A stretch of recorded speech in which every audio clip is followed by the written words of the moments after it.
Chapter 136. 10th floor, in front of the bonfire. Burble. Blood poured out so much it made me doubt if it was okay for that amount to come out of such a small wound. It was gushing out like water would from a broken faucet. Damn, from the god of magic to the god of life. Why do the gods make such a fuss whenever they see me anyway? The current situation was even nastier because not only did I not have control to stop the situation, but I didn't even have an infinite reserve of blood in my body. As expected, auto heal's not working. The snake bracelet wrapped around my wrist failed to activate the magic. Perhaps it would be useless even if I drank a potion. Is it going to bleed me to death if I don't listen? I had my past and present life. However, I never would have imagined my end would be because too much blood was coming out of my fingers. I was sweating like a log. I wanted to scream, but I couldn't. Anyways, those things called gods are of no help to me. I thought I would wake up and have seizures if someone mentioned the gods in my sleep. While I was trying to think with a sense of urgency in my head, the bloodstream was no longer a thin solid line. Instead, it had turned thick and rough as it made another sentence. This is my last offer. And then. Boosh. Instinctively, I felt it. Exclamation mark. Something was approaching me. It may not be possible because of the presence of traces left by magic in the body. But the traces of time left in the soul are relatively blurry. Alright, I'll leave it there, too. Leave it? What? Don't. But what it wanted to do started before I could say anything. Something like an invisible storm collided with me. Splash. I had a hunch. There was no way for me to detect divine power except for the pain in my finger, but somehow I could tell. Ram, the god of life, had given me something right at that moment. I barely composed myself to pay respect by swallowing the profanities. At that moment, I realized that the idol wasn't like a sacred beast. Rather, the god itself was delivering its will on its own. Great being. God of life. I dare ask you a question. Just now, what have you done upon me? It's my proposal. What? I wanted to start a fundamental discussion about the meaning of the word proposal in the Archid language. After imbuing something to my soul without asking for permission, it had the guts to say that it was nothing but a proposal? Yes. That's my proposal. Take a look. I focused my attention on a trace that made me feel itchy. As I did so. Pot.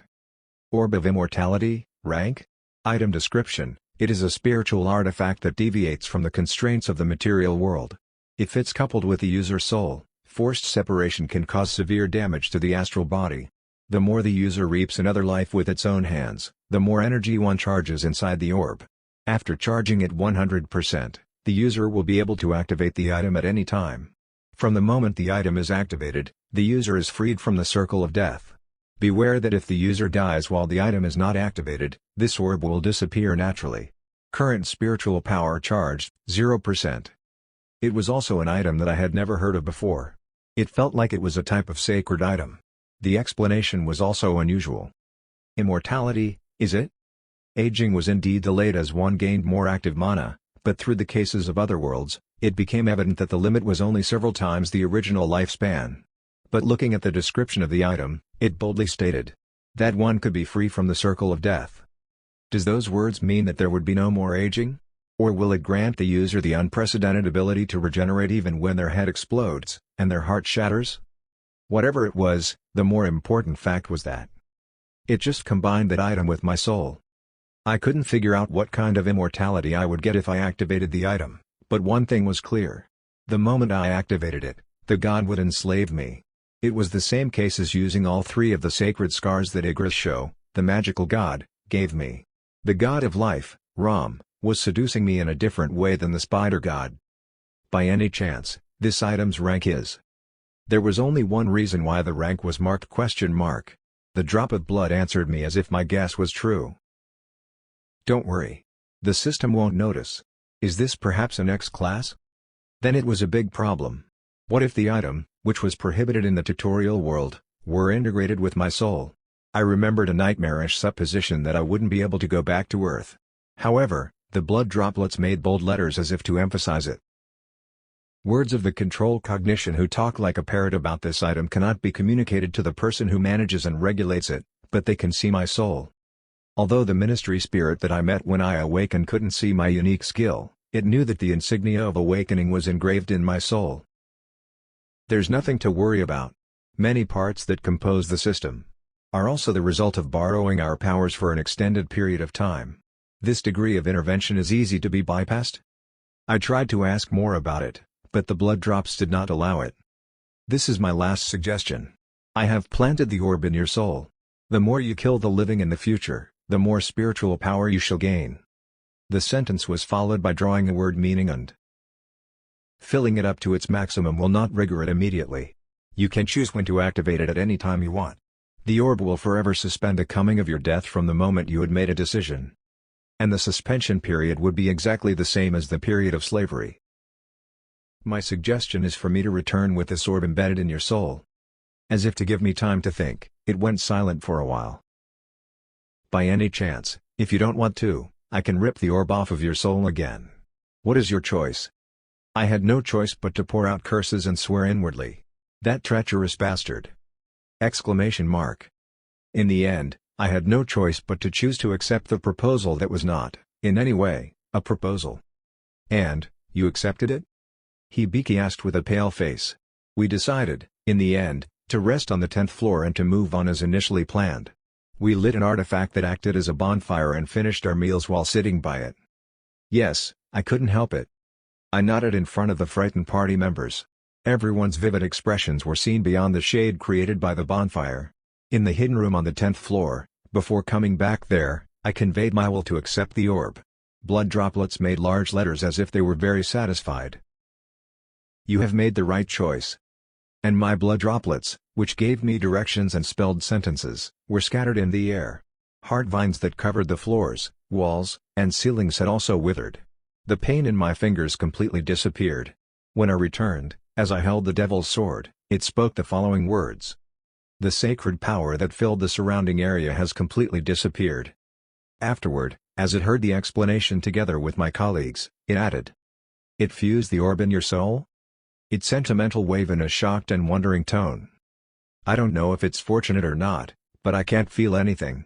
There is no indication of an increase in sacred power or an increase in one layer of other properties. Indeed, it didn't even feel the trace of the god of time from the beginning. The god of life seemed to have left a similar level of trace in my soul. It was clear that it was harder to detect than the one that recklessly engraved 3 holy scars on my body. Nate murmured with a serious look. Isn't this a good thing? If Jinwook died first, I was going to make him into my subordinate, but this is much better than that.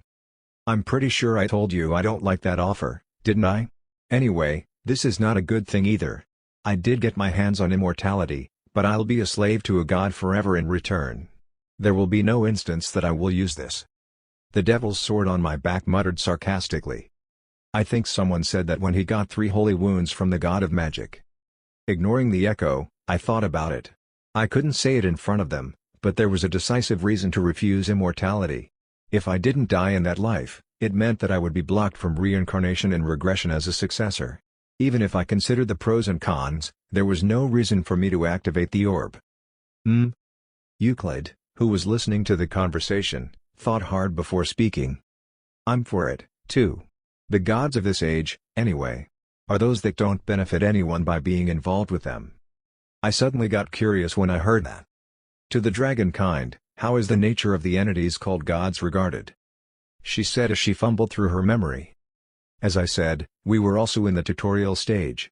The gods couldn't interfere properly, but the long-lived ancient dragons came in and out of other dimensions even before the gates were opened. Thanks to that, they gained information to some degree. Euclid continued in a tone that seemed to tell an old tale. In the distant past, they said that space was not as divided as it is now. There was only one dimension in the world. A phrase came to mind among the words of Ram that I heard in front of the idol. Space has split into numerous debris and scattered. The dragon locked her glance on each one of us. It was a world where ideas and materials were not completely distinguished, was it? When emotions flowed like mud and thought had mass. Anyway, we call it the mythological era. And the gods were, of course, the rulers of the mythological era. She also said that the end of the mythological era was due to the war between the enemies of unknown identity and the gods. I remembered something similar to the tale I knew from her story. It is similar to the story of the Subrarian Empire, which collapsed after the final war with unknown beings. However, It was different in a way that the end of the mythological era was a distant past, and the collapse of the empire was a distant future. Although for those who didn't know the truth, the former must be in a distant past, and the latter was a past closer than that. Forcing to end the mythical era, they exiled the gods. Since then, the deities had been prohibited from directly interfering with the world. And then what was created was the current world, the material world, the place where we live. Something must have happened at the end that caused the dimension to be broken into countless pieces. The mortals were scattered in each dimension as well. From Nate's perspective, it seemed to be a fascinating story. He even asked a question with sparkling eyes. So, where are those gods? What about the enemies that fought and won? I don't know about either of them. She stammered through her memory and continued. What is certain about the gods is that, at the same time as when they were exiled, most of their true power and memory had been taken away. Due to that, in order to spread influence in the physical world we live in, they have no choice but to use indirect methods. They did that by increasing the number of mortals who devoted their faith to them or by creating incarnations. Hibiki, who was quietly listening to the story, spoke in a strange manner. However, considering what Mr. Jinwook just told us, as well as what happened in that incident with the magic god, I think nothing good ever comes out of serving the god from a mortal perspective. Rather than protecting and guiding the living, I think they're regarded as tools. Euclid nodded. Yes, I understand that. I'm on the same page. However, after finishing the tutorial, the divine power seems to come quite handy. Just as gods see the mortal as a tool, should I say, it is also a symbiotic relationship that the mortal uses that power as a tool? Then I tried to choose my words for a while. Of course, I think that's dangerous, too. It would be perfect if the process of devoting faith and gaining divine power were just and reasonable. But what if the transaction subjects are not trustworthy? Why don't you believe them? The dragon answered Nate's question. The gods perceived by us dragonkind. Well, simply put it. She kept trying to figure out the words before finally continuing, clapping her hand. Yeah, like an old person with dementia. Our faces were distorted in unison. What? Gods got Alzheimer's? I told you earlier, right? The divine beings lost most of their true self and memories when they were exiled. As a result, the only memory fragments left are thought to be very intense and distant. But when the true nature was broken, the ability to build new memories also became problematic. She must be saying that the new memories earned from that point on had become volatile. In the end, they keep forgetting. Of course, that memory span isn't comparable to the mortal standard. They must have been in a state that although the old person didn't forget his or her childhood memories, they were still unable to recognize the people around them then. This point has been proven through numerous scriptures produced by the species that entered the main quest. She gave an example. From what I heard, they seem to be on an awful lot. They confuse those who devoted a prayer thousands of years ago with those who prayed now. And others deny what they said hundreds of years ago. Anyway, I don't think the gods should be too trusted or be too dependent on them. I was looking at the bonfire, and I solidified a decision that I had already made. Neither Igor's show's stain nor Rom's orb should ever be touched. Of course, the orb would inevitably be charged by itself as a result of future battles. Oh, come to think of it. I suddenly wondered. What's the standard for taking life with my hands? Does it mean that even if I unconsciously evaporate a single microorganism, the count goes in? The answer to that question was confirmed the very next day. Chapter 137. 11th floor 25th floor. The next day, 11th floor. Through the hunter that began there, the orb of immortality was charged for the first time. It had been proven that the kill count didn't go up with microorganisms or plants. Wobble. Wobble. A group of slimes approached from the front, their bodies jiggling. Instead of wiping out many with a sword energy screen, I deliberately aimed for only one. The monster's name was 100-eyed slime. It was a monster that's big as a house. More than 100 eyes had densely covered over the opaque apricot-colored mucous membrane. The sword was stuck in the mucous membrane wall. I released the sword energy in that state. A purple ray of light penetrated the enemy. The mouthless monster fluttered without screaming. Then, as its last struggle, it stared at me, rolling its packed eyes all at once. A system message popped up. Petrification resistance, rank, SSS, skill resists the enemy's status effect attack, decay resistance, rank, SSS, skill resists the enemy's status effect attack, poison resistance, rank, SSS, Skill resists the enemy's status effect attack, cold resistance, rank, SSS, skill resists the enemy's status effect attack. It was a monster that randomly caused abnormal status effects wherever its eyes landed on. However, each effect was only a rank level. Naturally, it didn't work against our group, as we had been plastered with various resistance skills before the battle began. Woong. The blade's mental wave rang in my head. Damn it, are you fighting them slowly on purpose right now? The devil's sword, stuck in the mucus, mumbled. Instead of answering back, I gradually amplified the energy on it while it was still in the monster. The slime had already been fatally wounded, and although they would die if I left it alone, the system message hadn't appeared just yet.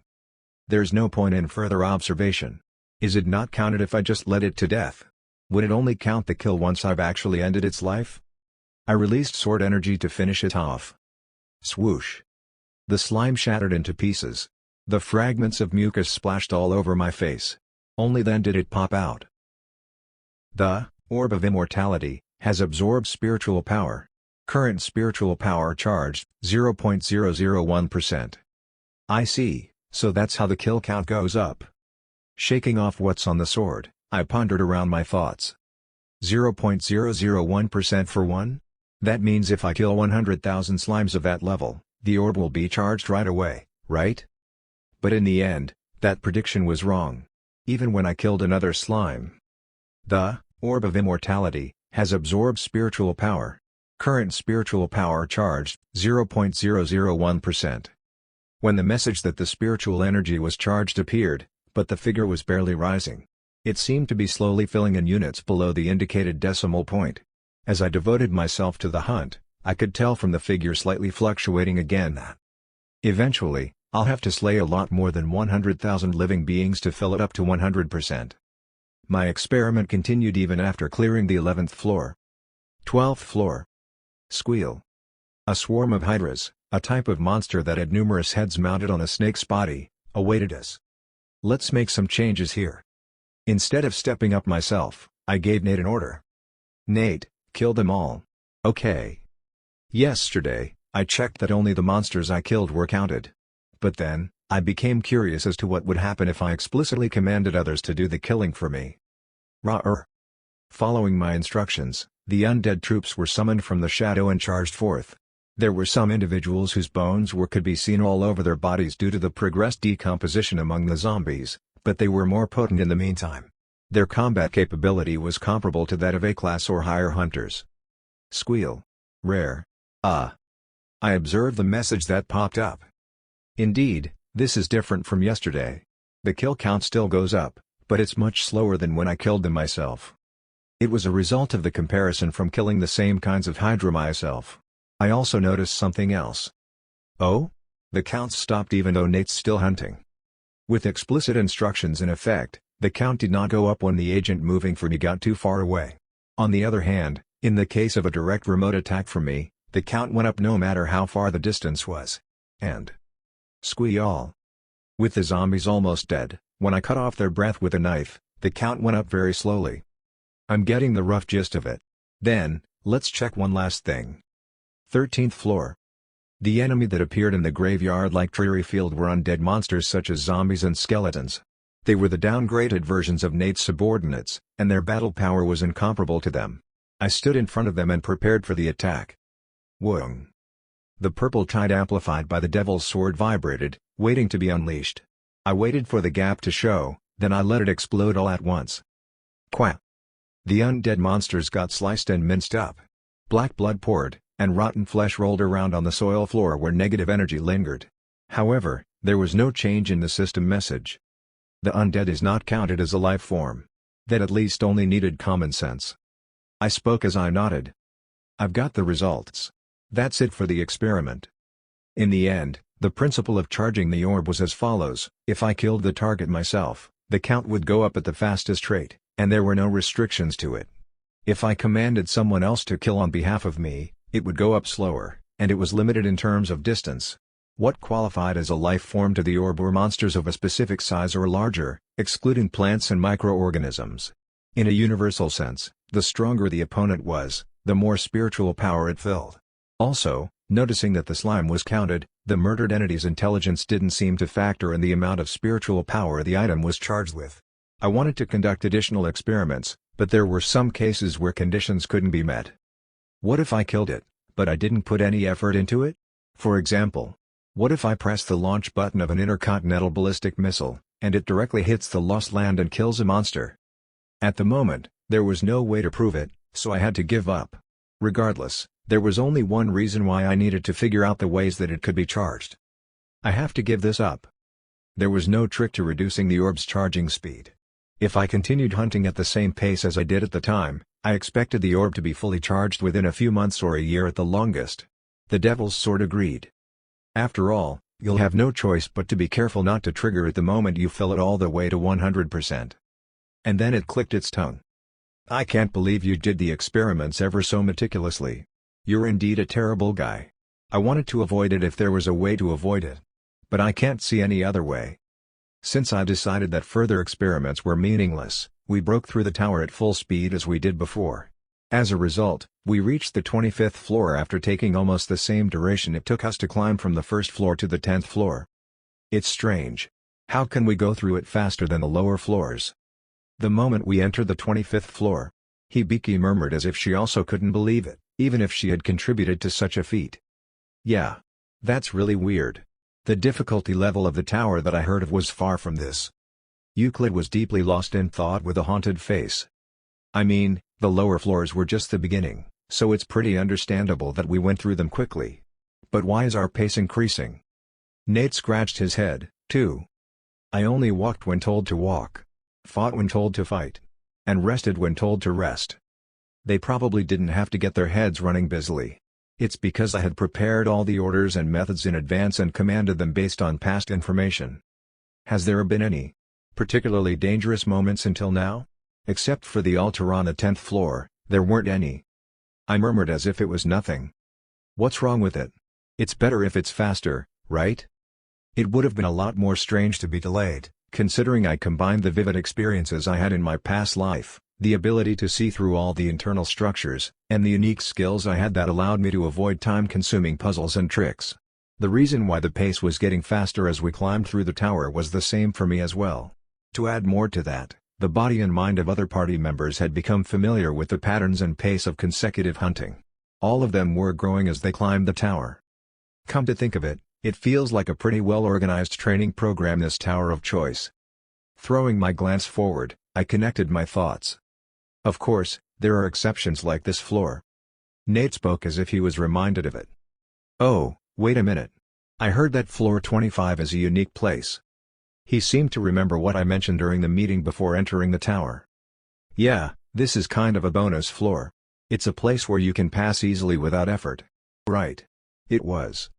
I didn't know if it was made by one of the previous successors, the past standard system, or a system after it was already contaminated that designed the 25th floor. It was also unclear what it was initially intended for. What was certain was that that floor was not functioning properly. There. Aren't those monsters? All of them? The interior was structured like a giant factory. Countless glass tubes were lined up, and in them, hideous green-skinned monsters are asleep with their eyes closed. They were all monsters. I thought there would be close to 10,000 units if I counted them, but even when we approached them, they showed no sign of moving. The monsters were lost in a deep sleep. Are they dead? Nate whispered lowly. I shook my head. No, they're all alive. A clear monocore was visible in each of the monsters' hearts. I naturally didn't let them know how embarrassed we were in the past life when the last 5 party arrived on that floor. We were nervous, thinking that it was definitely a trap. However, after looking all over the place for a few days there before leaping, we were finally convinced. The 25th floor was a dungeon that was more like a free pass. What kind of monster is that? I heard that if you check it with the encyclopedia, it comes up with the name Biodolls. I wrapped what I experienced to something that I heard and told them. Nate, do you want to experiment with it? I swung the knife. Swish. Boo-boom. The glass tube was broken, and the monster in it was exposed. Jinwook. What if it wakes up? No, they never wake up. It doesn't matter even if I make such a fuss. I approached and shoved the devil's sword into the monster's big thigh. Damn it. Its blood tastes worse than most things. This is not a normal creature. The devil's sword, which tasted a little of its bodily fluids, lamented. After pulling out the blade, the monster continued breathing, but it still remained unmoving. You see? That's so weird. I took the core out of its heart with a quick movement and absorbed it. Only then did the monster's life energy disappear. And as a consequence, current spiritual power charging rate, 0.522%. The visible figures did not change, but a message appeared that it became charged a little bit more. It's certain that these creatures are alive. Nate, what do you think? It does feel like it won't work. While Nate replied to my query, he invoked his unique skill, Shadow Across Boundaries. Nate focused for a moment and shook his head right away. As expected, it doesn't work. Although it was a creature that used to have life attached to it, it couldn't be turned into an undead even if it was killed. There might be a reason why there was the word Dal attached to the name, but since it didn't move, we didn't know what secrets they were carrying. The conclusion came to me fast. We have over 10,000 monsters waiting for their cores to be pulled, and we can't just leave them. Nate summoned the army of subordinates and scattered them all over the 25th floor. We reached the only obstacle on the 25th floor while zombies were pulling out cores with skilled slaughter movements. There was a tightly closed door. It was the entrance to the maze that needed to be passed through to get to the next floor. I examined the patterns on the door. Usually, that type of obstacle was a puzzle or trick that used mana. There's no response. It was different from the other floors where it would give out orders needed to be done to accomplish the mission when hunters approached. The gate in front of us remained silent. I explained the situation. It is another proof that the 25th floor has completely shut down. I think it was originally designed to open when mana is spilled on the surface of the door, and a certain puzzle is solved. Euclid nodded as if she finally understood. Aha! But now, the puzzle itself isn't working? But that doesn't mean the door will open as well. It's like the power's turned off with the seal locked. Then the only way is to destroy it, huh? That's right. In my past life, my colleagues, who gave up while looking for a way out, used various skills in order to smash that door. The result was a big explosion. Among the traps in there was a kind that exploded when applied with shock. I almost died with them back then. There's no need to do the same thing in this life. I held the sword and looked through the internal structure. Ah, so this is the structure. It was the first time I had seen it that way because everything exploded and broke back then. I thrust the sword energy in a sophisticated shape. Swish. Pop pop pop pop pat. The maze entrance was cut out like slicing sashimi, avoiding the place where explosive materials were located. After a while, boo boo boo boom. Large and small collapses took place. When I dismantled it with a sophisticated movement as if I was maneuvering a scalpel, although dust and piles of stones were suspended in the air, there was no big explosion like in the previous life. After the dust subsided, an empty passage appeared in front of us over a pile of stones. This is enough for us to go through, right? Euclid replied as if she was dumbfounded. The maze that has stopped functioning is definitely strange. But the man who breaks and goes through it with brute force is a lot more. Heading straight inside, we walked quickly without paying much attention to the internal structure. After we confirmed that there were no monsters around, all we had to do was be careful of the manual traps we might not know. While doing so, "No, what's that?" The devil's sword screamed, shocked. Knowing what it was responding to, I spoke calmly. "I've already checked with penetration." "Then why are you approaching it so defenselessly?" At that moment, the other party members saw it, too. Euclid was the fastest to react. "What, isn't that an altar again?" It was shaped similarly to the altar I found in a hidden room on the 10th floor. Nate and Hibiki also looked tense. But I shook my hand as if they had nothing to worry about. There was a reason for such conviction. There's no response from the scar. And while we were heading all the way here, the devil's sword didn't respond to it either. The devil's sword tried to protest, but it also realized the difference between what happened back then and the current situation, causing it to stop its telepathy. And it kept silent as if it was sensing something. It spoke as if it was determined. "Oh, I see. I can't feel any divine power." I replied to it. "That's an altar, but it's been disconnected from its god." Nate looked at it and asked. "The place where the idol should be is empty. Is that why it's been cut off?" "It's not because of that kind of reason. It's because that's the original statue of the god." "Huh? That itself is the completed idol. The empty altar represents the god it's dedicated to." A materially indescribable being. That altar belonged to the god of spirit. There was no reason known why, unlike other altars, the object of the god of spirit alone did not have any divine power remaining.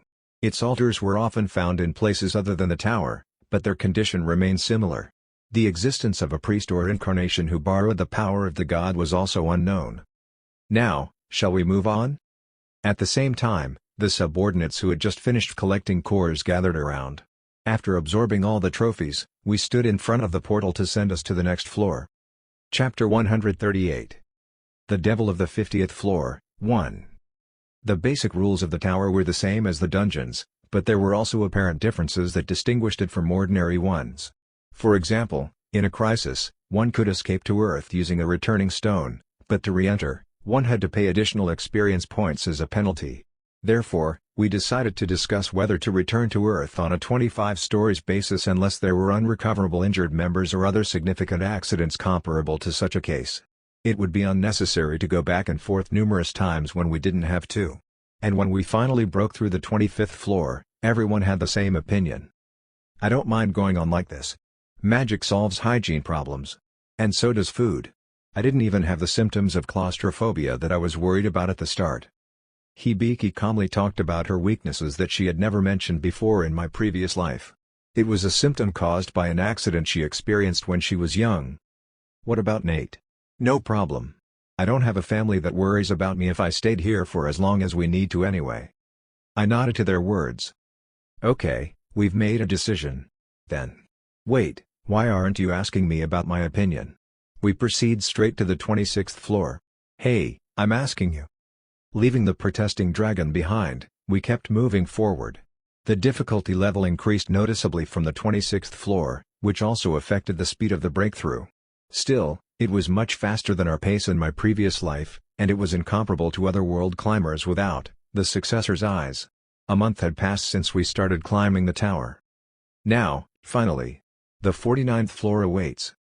We had the half point of clear right in front of us.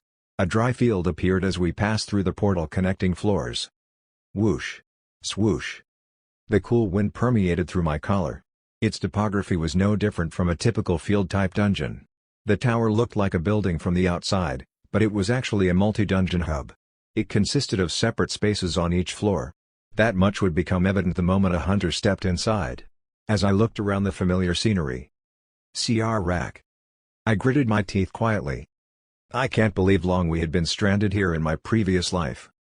As Hibiki was informed beforehand, she invoked penetrative vision-based magic.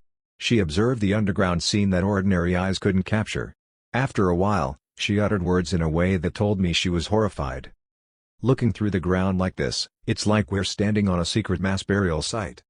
Nate, who couldn't see the view due to his eyes lacking the necessary spell, shrugged his shoulders with a look of really. Euclid, who had not learned even a single penetrative vision magic spell while she aged for a few hundred years, asked a question out of curiosity. What is it that makes you say so? Looking down, Hibiki gritted her teeth. The monsters down there. Thousands, tens of thousands? There are tens of thousands of them that stand out to me. And those are ghost lurkers. I added a few words. What's worse is that they're not dying and rotting down there, but they're still alive and breathing. What Hibiki saw was an army of monsters hiding underground in such a seemingly peaceful field, waiting for food to pass by. Coherent to the name, they waited quietly below the surface for the chance to attack when their opponent approached. I had never counted the number of them hidden in the plain, even in my previous life.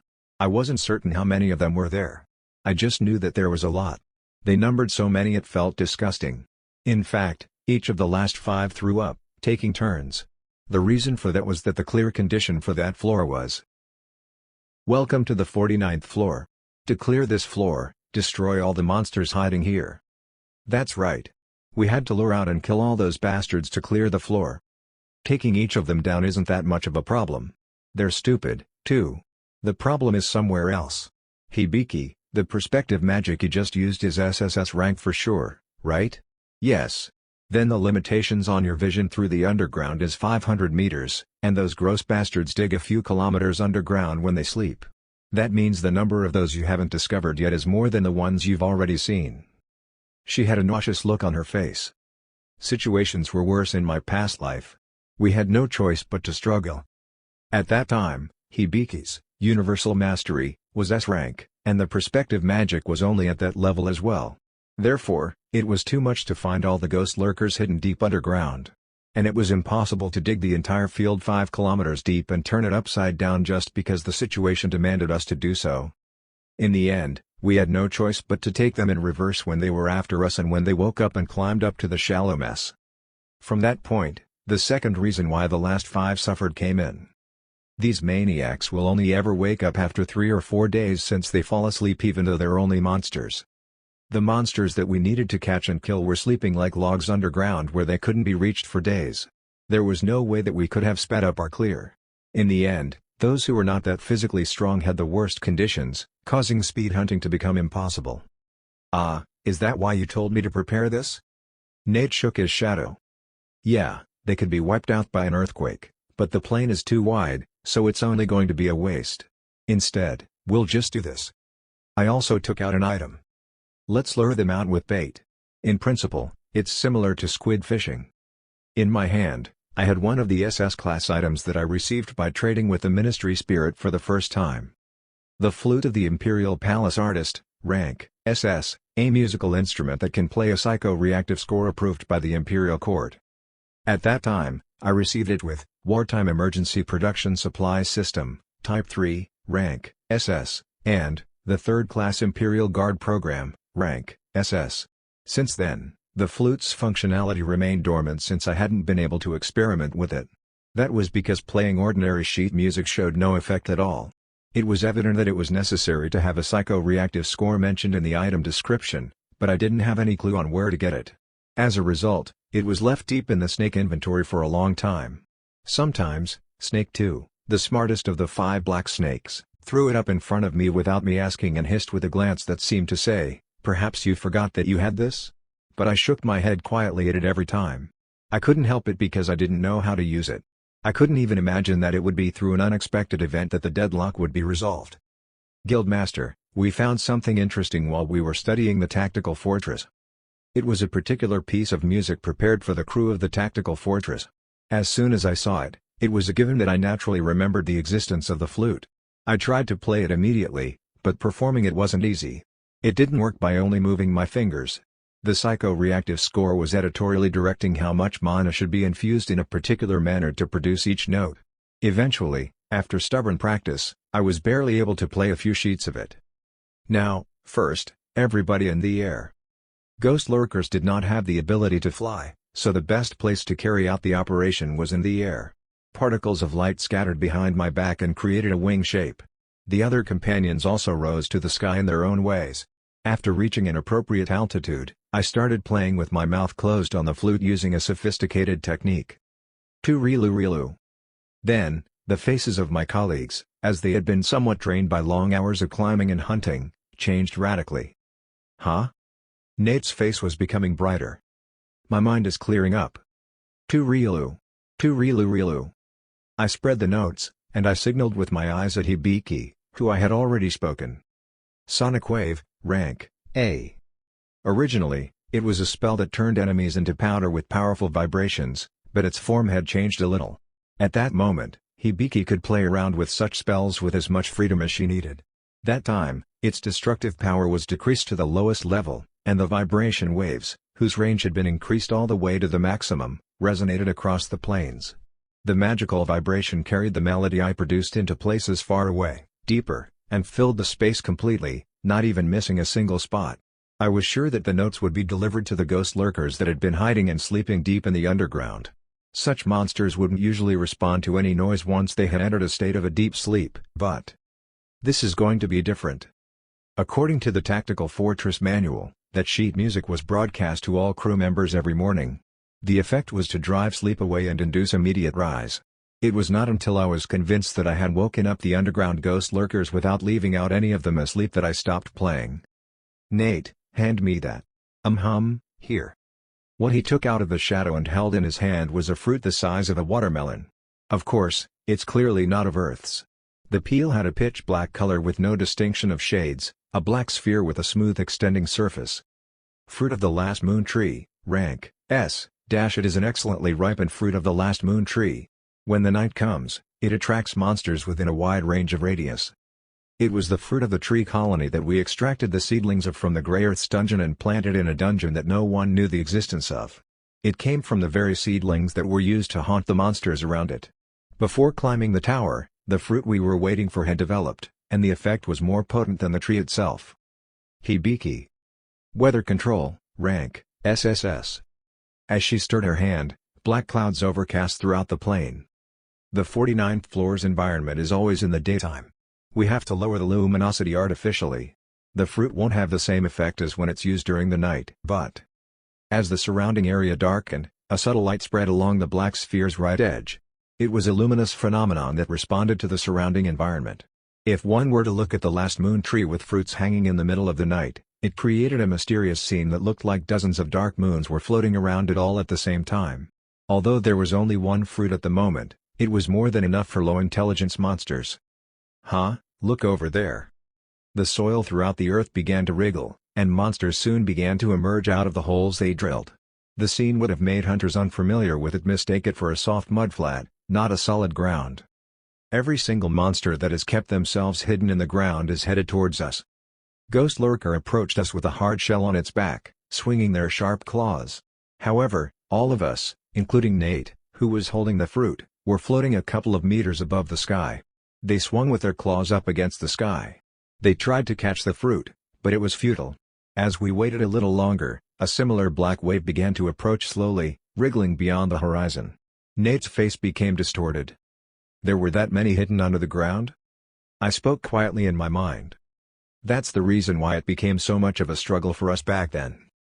After we waited for another hour or so, the black waves under my feet had reached an enormous scale. It would have been an overwhelming attack based on their numbers. We had taken months just to clear this place. It was the part where the designer's blatant malice was exposed. I think most of them have gathered by now. There are no more monsters that are coming out of the ground or drilling any holes. Hibiki then asked me a question. Should I finish them with magic? No, there is a better way. Against monsters with an intelligence level that low, this works the best. Following my command, Hibiki invoked mute magic to the companions. Although I thought that there would be no dangerous effect since we weren't beasts with low intelligence, I still didn't want to take any chances. Using such a measure was better to prevent anything unexpected from happening. After confirming that she had finished the preparations, I played the next musical piece. To re-lo. To re-lo. That score was something that, even within the Imperial Army, was allowed to be played only in particular circumstances. The song was made in order to raise tension among the crew members and to intensify the belligerence and battle spirit of the combat troops.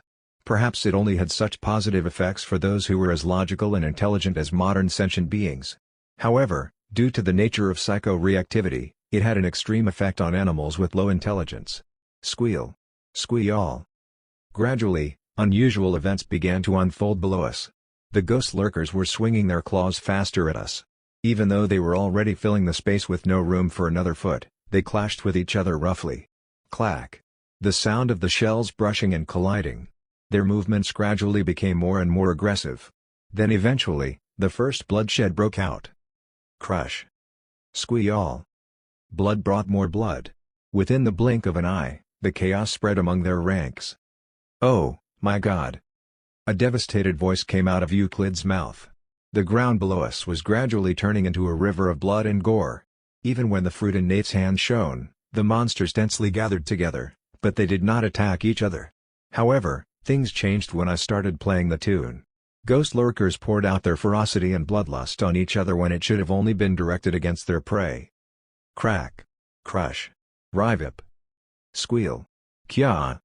Shells and flesh flew everywhere. Their attacks were aimed not on the awake and above them but their own kind. Monsters entered a berserk state, causing them to kill and be killed by each other. They bit each other with their fangs and ripped them with claws. It didn't take long for a disgusting smell of bodily fluids to envelop the air. After a while, the remaining living monsters on the plains could be counted with my fingers. My low voice rang. There's still a few left. Shall we wrap this up? In my past life, it took us few months. In my current life, it only took 2 hours. Just like that, we ever so quickly cleared the 49th floor. Now, next is the 50th floor. Most of the time spent on the 49th floor was devoted to attracting monsters and retrieving cores. After finishing up, we finally entered the portal to the next floor. Feeling slightly afloat, I whispered to the Devil's Sword. "You will see a familiar face soon." What are you saying? It replied in a sour manner since it didn't understand the context behind my words. The 50th floor was a dungeon that could be completed as fast as the 49th if it was handled properly. The clear conditions of it were simple and straightforward. All we had to do was defeat the boss monster. Weeing. The field we were in disappeared and the environment changed in an instant. As soon as the portal's light disappeared, the first thing that welcomed the party was a malice-filled mental wave. K ha ha ha ha. Heavy and low laughter echoed. Telepathy slowly permeated our minds. That's the boss. Nate's eyes became fierce. The boss monster talked to us, expressing its emotion that it didn't know what to do because its mouth was watering. Foolish mortals have crawled into my lair again. Please, sing me a song to soothe my boredom. However, this time, please make it last for a long time. And as each of the party members was beginning to raise their spirits for the boss match, only one sentient being was shouting in bewilderment. What? What the hell are you doing here? Chapter 139. The Devil of the 50th Floor, 2. There was a dimension called the Magic Kingdom. There were many rumors about its origin, but everyone agreed that it was one of the first worlds to take shape in the entire material realm. The magical kinds living there were known to be the first beings to recognize and respond to Mana's existence, and at the same time, they were the first to communicate with the god of magic to establish the system of spells.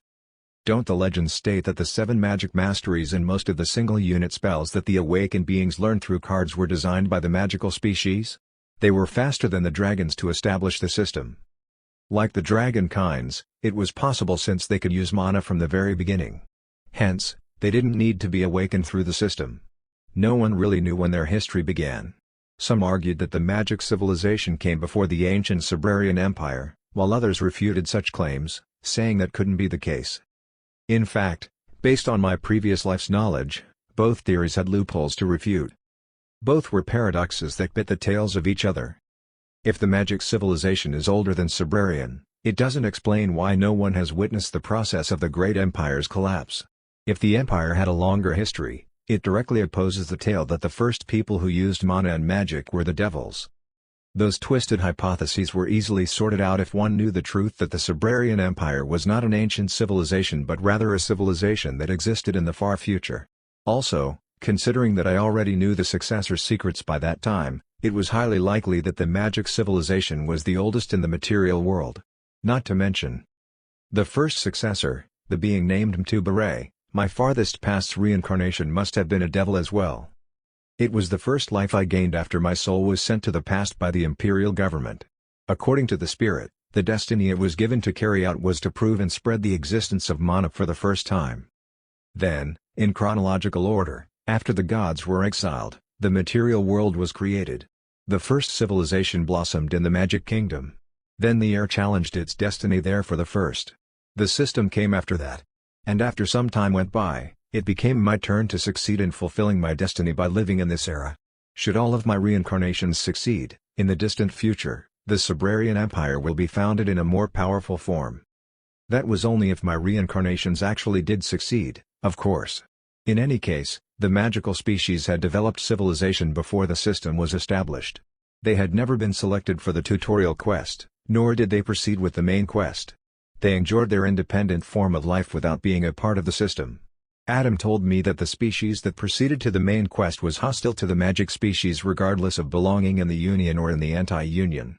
Their species was the kind that had to be treated that way. A race born to fight, kill, and torture. They endlessly fight each other, and if they don't get satisfied with that, they will whatever it takes to invade other dimensions. When they get sick of war, it is their hobby to lure another species into a fraudulent contract and eventually steal their souls. There was a reason why the magical beings were called the devils. Their civilization revolved solely around brutal slaughter and bloodshed, betrayal and conspiracy, domination, and exploitation. Eventually, they were considered as the common enemy for other dimensions. Yet, their existence remained up to that day. Since their species was extremely ancient, almost primordial, their power was so great that they were not inferior to any of the species supported by the system. In the end, Their secret behind being able to make enemies everywhere yet remain at the top was simply their undefeatable power. And in front of us, there was such a demon waiting. Ha ha ha. Is it only 4 this time? The devil ruled. His entire body was covered by his golden armor, and the exposed area was covered with dark red flames instead of a creature's outer skin. It looked like a flame had been lit inside an empty armor. Wait a minute. The devil's sword urgently exclaimed in my head while I was assuming a combat stance. Listen to me. I have a favor to ask of you. It was the first time it spoke in such an urgent manner, aside from when I was harassing it. I asked unenthusiastically. What is it? He's a demon named Kirk. He's the head knight that is manipulated by the King of Gold among the devil kings who have power over the Magic Kingdom. I didn't expect him to be captured by the system and working as a boss here. I had already assumed that the Magic Kingdom might be experiencing the dimensional interference effect as well. Whatever the reason could be, it's a world away from the main quest. So? If possible. No, it's definitely possible for you guys right now. Instead of destroying that devil's armor and making a mess, as clean as possible. Can you clear it by consuming all the mana that powers it? Up to that point, it was the same story that Randy heard in his previous life. At that time as well, the boss was the devil in that golden armor, and the devil's sword was startled to see him and asked a favor from Randy. And the following words were Randy's reply to the devil's sword at the time. Don't make a fool of yourself, you sly devil. It was a natural response. Even while climbing the tower, Randy was suffering from a telepathic attack that was attempted by the devil's sword at any given moment. That meant that if it were to ask for a favor suddenly, there was simply no way he would listen to it. But instead of refusing right away, I looked at the boss's state for a while. Ha. What's wrong? Are you scared already? Faster, come closer. The devil sitting on the golden throne was telepathically provoking and taunting us without getting up from his seat. We're gonna be okay, right? Nate asked me, his anxiety as evident on his voice as on his face. I reassured him. Do you see a faint layer between the boss and us? Yes. We have to take the initiative to cross that line to make the shield disappear that blocks the boss. Only then will the battle truly begin. In this state, we can't attack him, but he can't attack us either. That's why he's taunting us. Ah. It was in consideration for the climbers who came up exhausted from the 49th floor. Essentially, the shield's main responsibility was to prevent them from being decapitated by the devil who would have been waiting for them as soon as they crossed the door. I double-checked that there was no problem in taking our time, and then I looked at the devil's sword. Why should we do that? What's so special about that devil? He explained the situation. One of the demon kings, the King of Gold, seemed to have an editorial tendency to manufacture all of his servants himself. Instead of capturing and turning the mighty devils into subordinates, he created a powerful magical armor with a magical kingdom mineral named blood metal stone. Can you see that? His armor has a strangely lingering red light around it. That's true. So? Just because he made an armor doesn't mean it's going to come alive on its own. Exactly. He then captured a moderately mentally strong devil and produced his servant by extracting the soul of that being and transplanting it into the armor. The same is true of Kirk.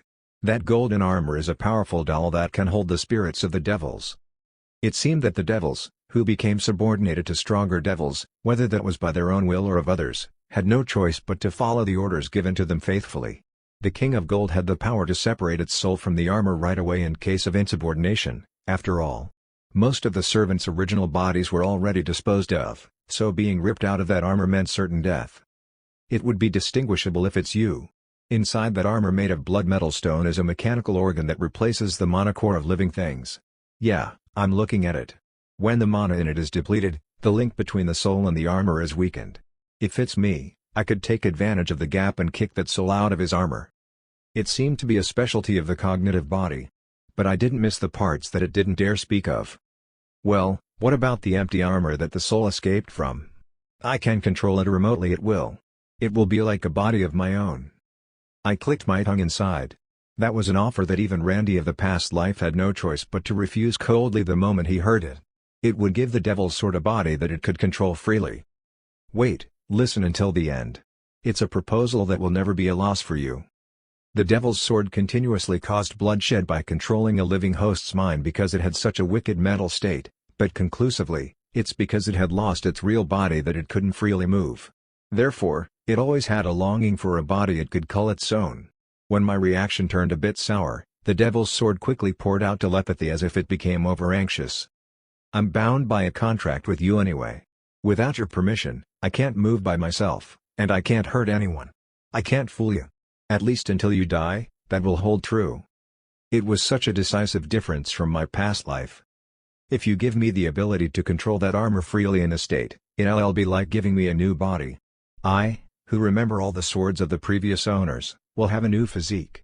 I will be a tremendous addition to your battle force. It seemed impatient to have something similar to a body somehow. Even so, swinging my original body, the sword, won't cause any problem for you. What will happen is I'll just be remotely controlling the armor where the soul has escaped.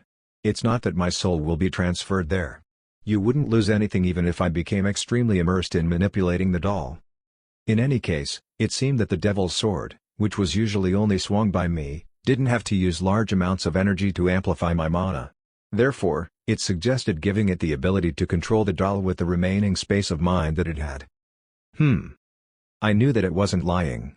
If it did, it would have suffered fatal damage to its soul. It wouldn't be able to have a proper conversation like what we were having because it would be more damaged due to its state as a cognitive body. However, it was necessary to leave no loose ends before making a decision. Are there any hidden subject about that armor that you're deliberately not mentioning and explaining to me? None. What if you sneak off with the armor later and act contrary to my will or to hurt people? You know it's impossible because of the contract we have in the first place. All contracts shall be maintained when controlling the armor, and my orders shall be absolutely. Yes. I'll follow your orders. I'm telling you that I'll follow you without fail. Even if you start controlling it remotely, you must stop the very moment I gave you the instructions. Yes, it's entirely up to you. Then it added a few words to conclude its statements. I just want to have a body that I can use to move as I wish. I thought about it for a while. I asked another question for the last time. Aside from the case that I, who is the contractor, command, how do I get the armor back from you? It was a question that I had to ask if ever a situation came where I lost consciousness or encountered an unexpected event.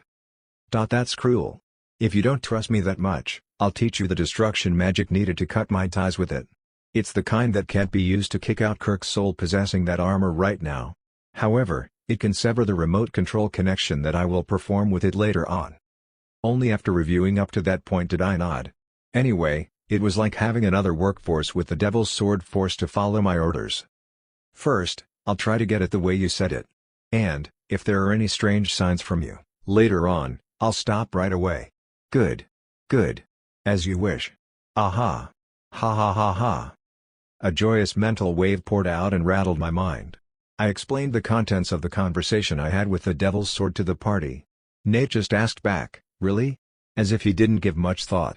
Hibiki and Euclid glanced at the devil's sword as if they were suspicious. But I'll make sure nothing happens as soon as I'm in doubt of it. After that conclusion, we crossed the transparent wall separating us and the boss monster, then assumed our battle stance. Ha ha ha ha. Foolish things. The Knight of the Golden Armor, Kirk, held a sword twice as big as his height. A red flame sparked through the gap between his armor. Whoa! As he exhaled his breath, the scent of sulfur and heat fluttered everywhere. The air we breathed felt heavy in our lungs. Come to think of it, even if Randy had accepted that proposal in his previous life, he could not have captured that devil alive. It took several times as much battle power as we had back then to subdue such a tough opponent without killing it. But in my current life, the chances of doing that is high enough. Its telepathy, smothered with its lust for war and death, entered our minds. Cry, mortal. Suffer. Scream for my entertainment. Huh?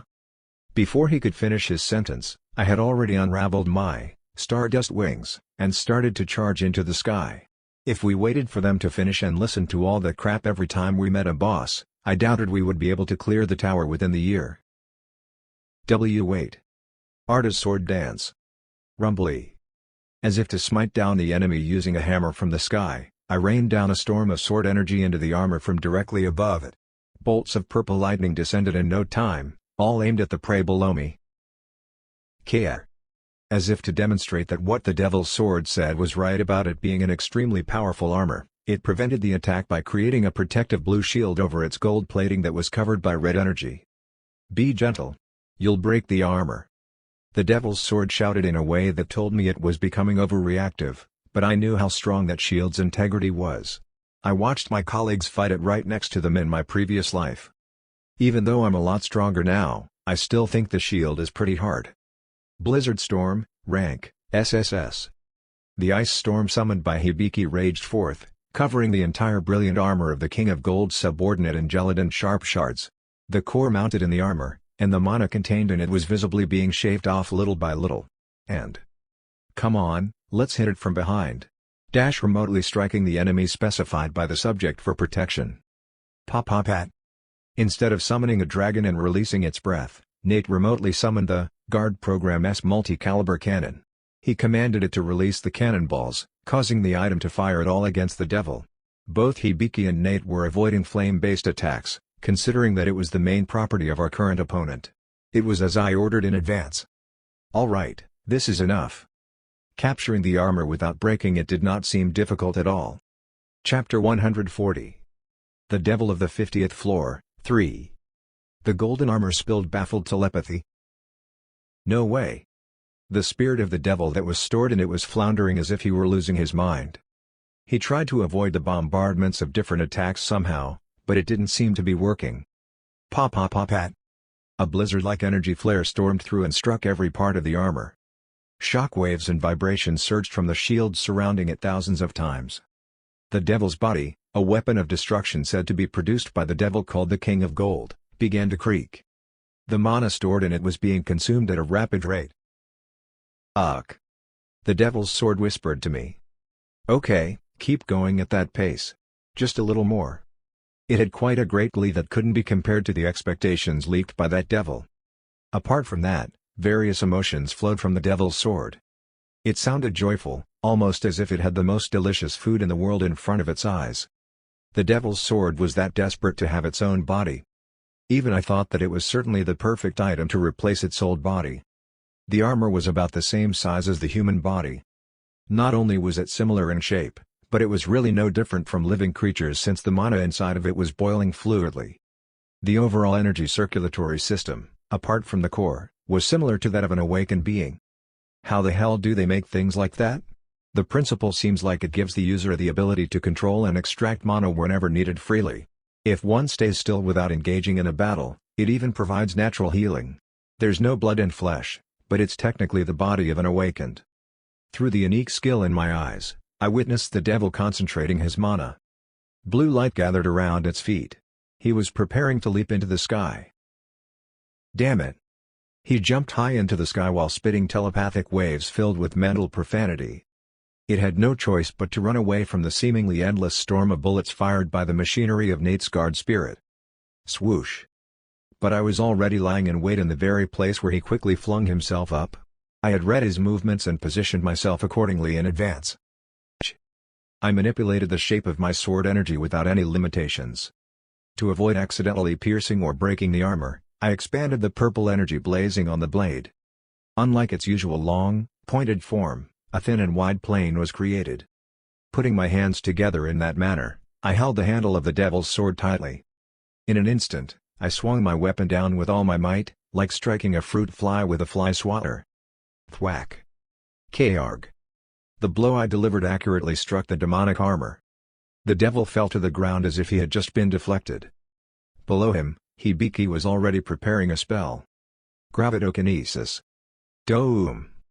Hibiki created and launched the gravity-based assault. She manipulated an invisible weight and burdened the devil to force him to stick in the ground and prevent him from ever rising again. Crack. See crack. The ground where he was pinned down cracked and split. I set foot in front of the struggling devil. In the meantime, I had already changed the shape of the sword energy once again. That is, it can't be. The devil, who was floundering his hands and feet as he lied down in a futile attempt to escape from his fate, seemed to sense an ominous feeling. The shape of the devil's sword had turned into a purple lightsaber, its girth and length having been fully increased. No, to be exact, it would be more like a light ray club.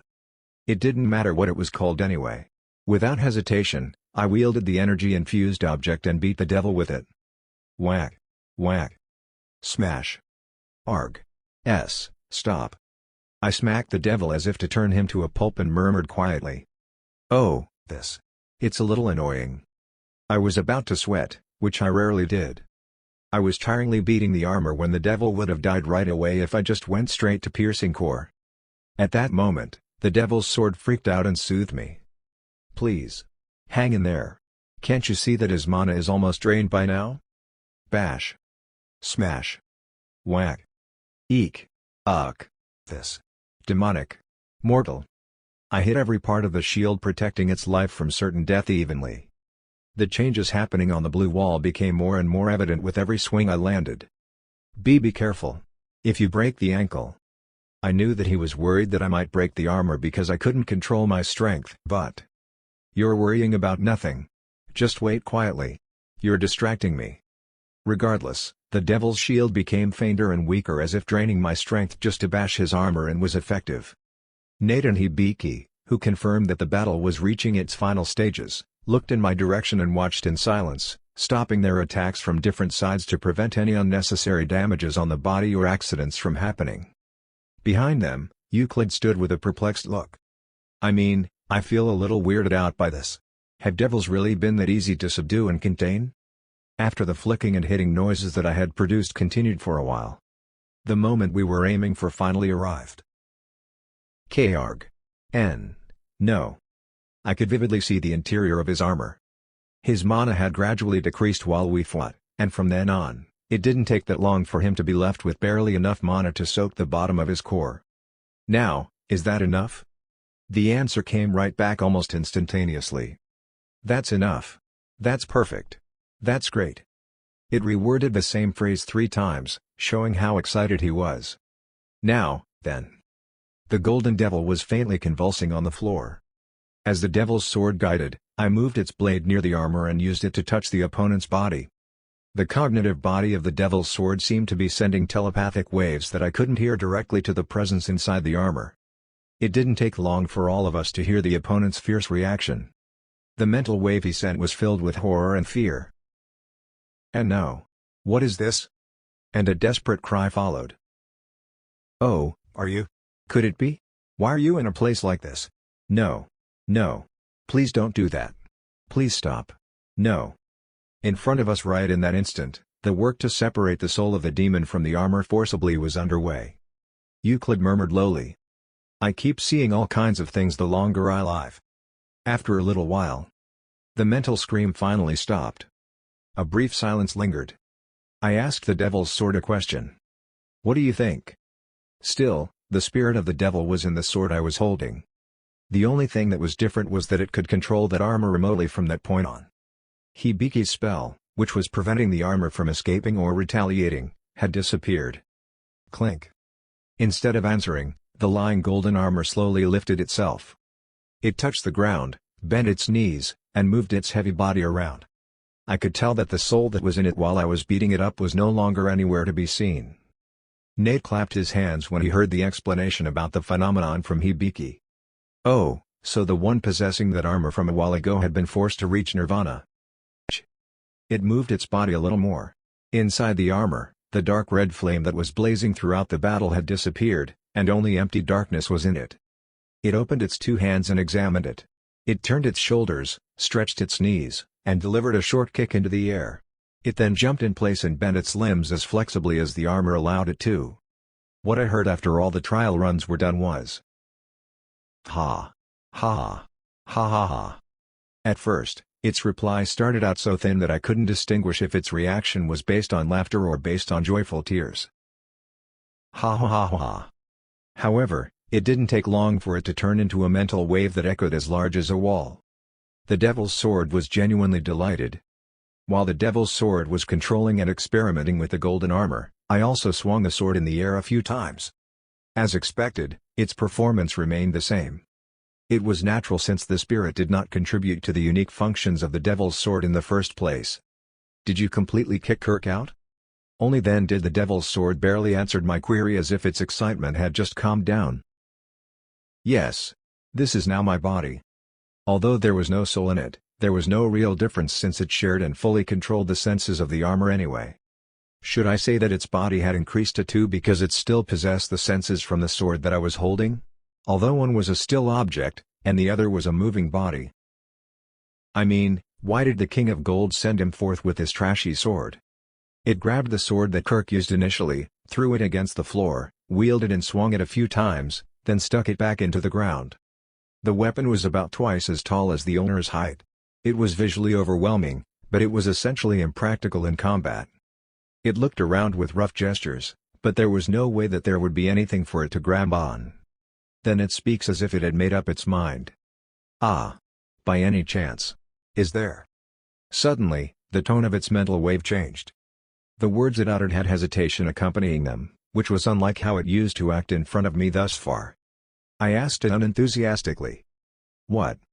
Then it uttered the following words. If you have a sword laying around, could you give it to me? It was not until I heard those words that I thought about it, but there were rarely swords among the items that I kept in the snake inventory. That was only natural since I, the only swordsman in the party, was not interested in anything else other than the devil's sword. I've got one in reserve just in case of emergency. The moment I said that, it was not even ordered to, but the bracelet that had the shape of 5 snakes intertwined naturally changed its appearance. Hiss. Hiss. It was Snake 2 and Snake 4 that revealed themselves. The smartest, Snake 2, whispered and instructed the other about something. However, Snake 4 tilted its head for a moment as if to show that it didn't understand what Snake 2 meant. As it did that, hiss, Snake 2 made a long noise as if to scold it. Only then did Snake 4's throat starts to wriggle and throw up something long. It must have understood what it said a little late. After giving my approval to Snake 2, who looked at me with sparkling eyes, I held the sword that Snake 4 threw up. Stormbreaker, rank, SS. Why don't you try this? The golden armor enthusiastically received my weapon. As it was about to swing the sword in its golden hand, it stopped as if it realized yet another problem. Ah. Hey! He was hesitating again. I called in a party member without listening to the following words. Lunchbox, charge him up. Hey! I told you not to call me that. Euclid, who was preparing the Mana Legacy spell to refill the core of the empty golden armor, also seemed to have foreseen the fate that awaited her in the extremely near future. No, wait a minute. Starting now, the number of kids that need to be charged has increased to 4 from 3, right? You're quite slow to understand. The armor, which was charged with mana from the dragon, finally grabbed the sword and conjured sword energy. DZZZZ. Zayap. In response to that, the lightning-like currents flashed and flowed onto the Stormbreaker's blade like electricity being channeled through metal. The devil's sword spoke as if it was not impressed. It's got all kinds of miscellaneous options. Is it not good enough? Should I take it back? No, no. Don't mind what I said. Then, the devil's sword stood still for a while. Throughout the duration of that moment, it looked like a human concentrating on one's breathing. Soon, it began to move again, its steps and actions seemingly performing a fancy sword dance. Exclamation mark. Countless movements danced at the end of each sword stance that fired sword energies, which sliced through the air smoothly. Whoa! Nate dropped his jaw and exclaimed. Swish. Swish. The sword path made an apparition and soon crushed the air heavily. Initially, the sound of the wind being torn apart rang along with its movements, but soon enough, even that could no longer be heard. Silence permeated throughout our entire vicinity as it elegantly moved around, delivering swing after swing. It freely embroidered space as it received no resistance. And the moment the mana started to flow on the sword, someone let out a small voice. Oh, my days! A brilliant dance of light followed. It was fast but slow, dizzying, then tidied up. It wavered freely and dynamically. Everything around the armor was swept away by the lines it made. Every time it swung its weapon, shock waves built up, and the strands of its sword energy blended together in perfect harmony. The dance continued, each step remaining connected even though there were times when it looked as if the rhythm would be broken. I was observing its movements. Those are the unique movements that the former owners of the Devil's Sword practiced. It's experimenting with them one by one. Among them, there were many sword techniques that I had never witnessed in my previous life. And all that movement and mana's flow were stuck in my eyes, forming memories that would never be forgotten. Only after nearly an hour in that state did it manage to get itself out of its trance. What? Has it already been that long? The reason why it came to its senses was also no other reason than that it used up all the mana in its body. The dragon complained yet again since she had to charge its core to the brim once more. Alright, shall we get back on track, then? We prepared to move on to the next floor right away. As the dragon said, the number of people in our party had increased by 1. The 4-member party had technically become a 5-member party. Well, technically, it was 3 people, 1 dragon, and 1 sword. Nate spoke, folding the chair that he had taken out while watching the sword techniques of the armor. Oh, come to think of it. What should we call that armor? He was referring to the title. I thought for a moment before speaking up.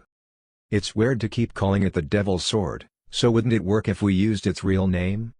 In fact, the Devil's actual name had a significant meaning, but it probably didn't matter to the Devil's Sword because it couldn't be considered as a proper devil.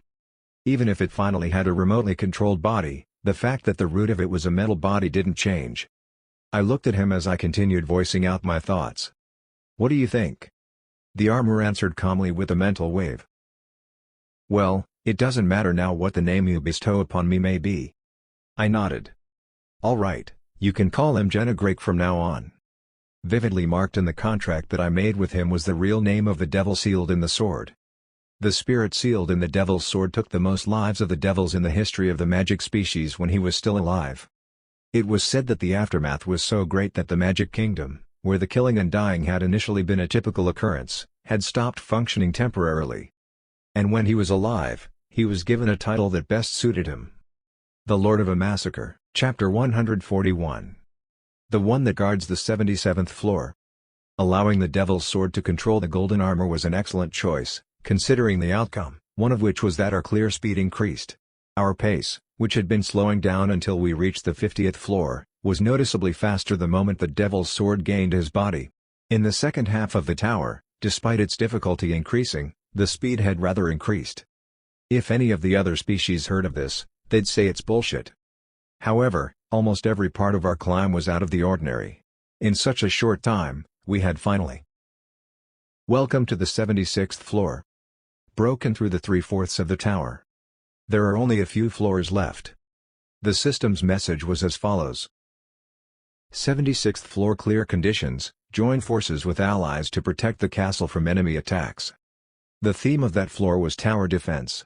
If the goal on the 10th floor was to attack and take down the castle, that time, it was the opposite. Our team was on the outer wall of the citadel in the middle of the plain. Under clear conditions, the term enemy referred to the ogre troops that were flocking beyond that horizon. Do. They're coming. An overwhelming number of enemy troops flocked toward the castle as if they wanted to surround it. The wailing of the fierce monsters and heavy rumbling from running as they kicked the ground was audible all the way to where we were. The enemy is coming. User, would it really be okay to do as you have said? I turned my head toward the person who spoke to me. There was a furry dwarf. They were the ones the system referred to as the allies by the system.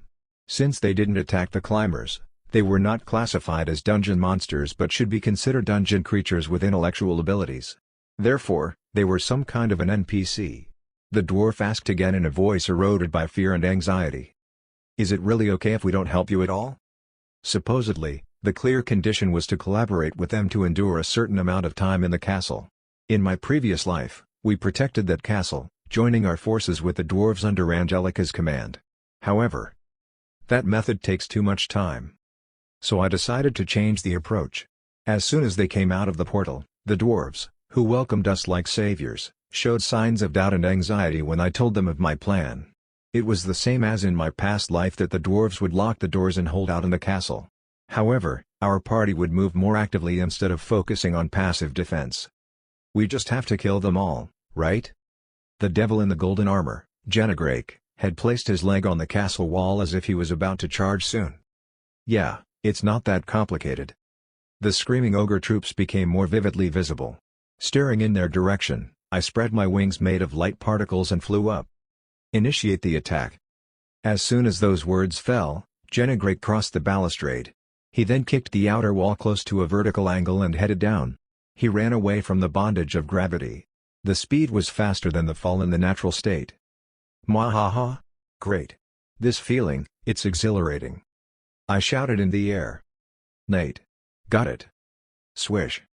The undead subordinates were summoned to the place where the monster troops flocked. Jennegrake, who came down to the ground as if to lead the zombie army, ran ahead toward the enemy army. And the two waves that were heading for each other collided. Squeal. Quack. All hell broke loose. The rest of the group also initiated an attack.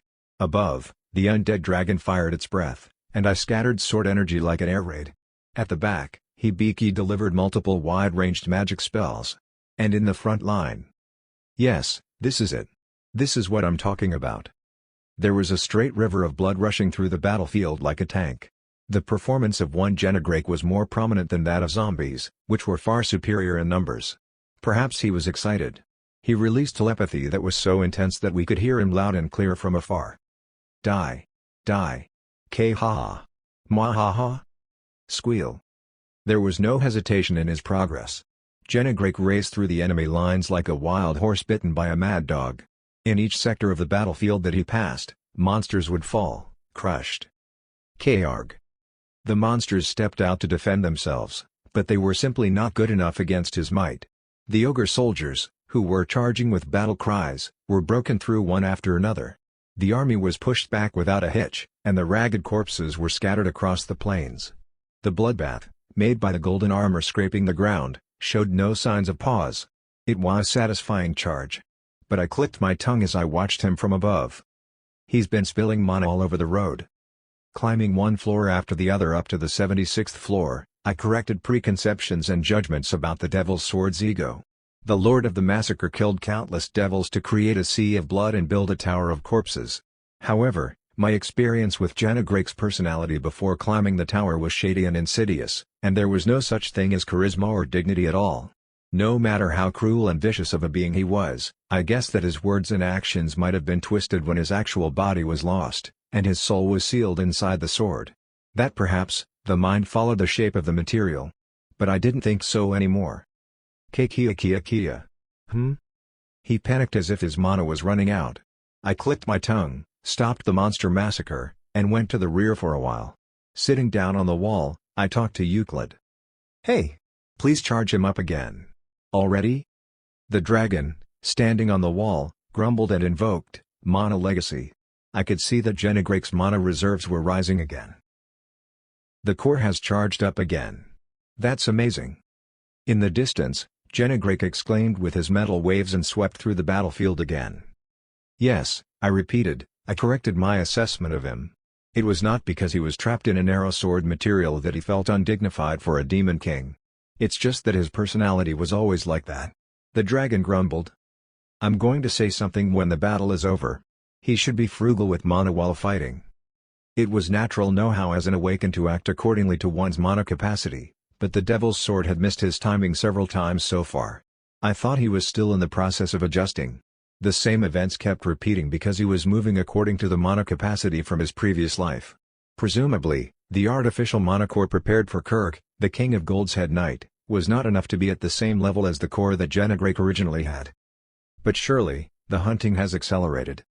Hibiki, who was firing off magic spells next to the dragon, muttered. I followed her gaze instead of flying back right away. It wasn't difficult to find where Jennegrake was. I just had to focus on where the most colorful flashes were taking place. Every time he swung his sword energy, it changed color and quality. I had already stopped counting how many kinds of sword movements he had been performing. That's the second reason why I thought it was a good idea to give him a body. Well, aren't there a lot of sword techniques that I've never heard of before?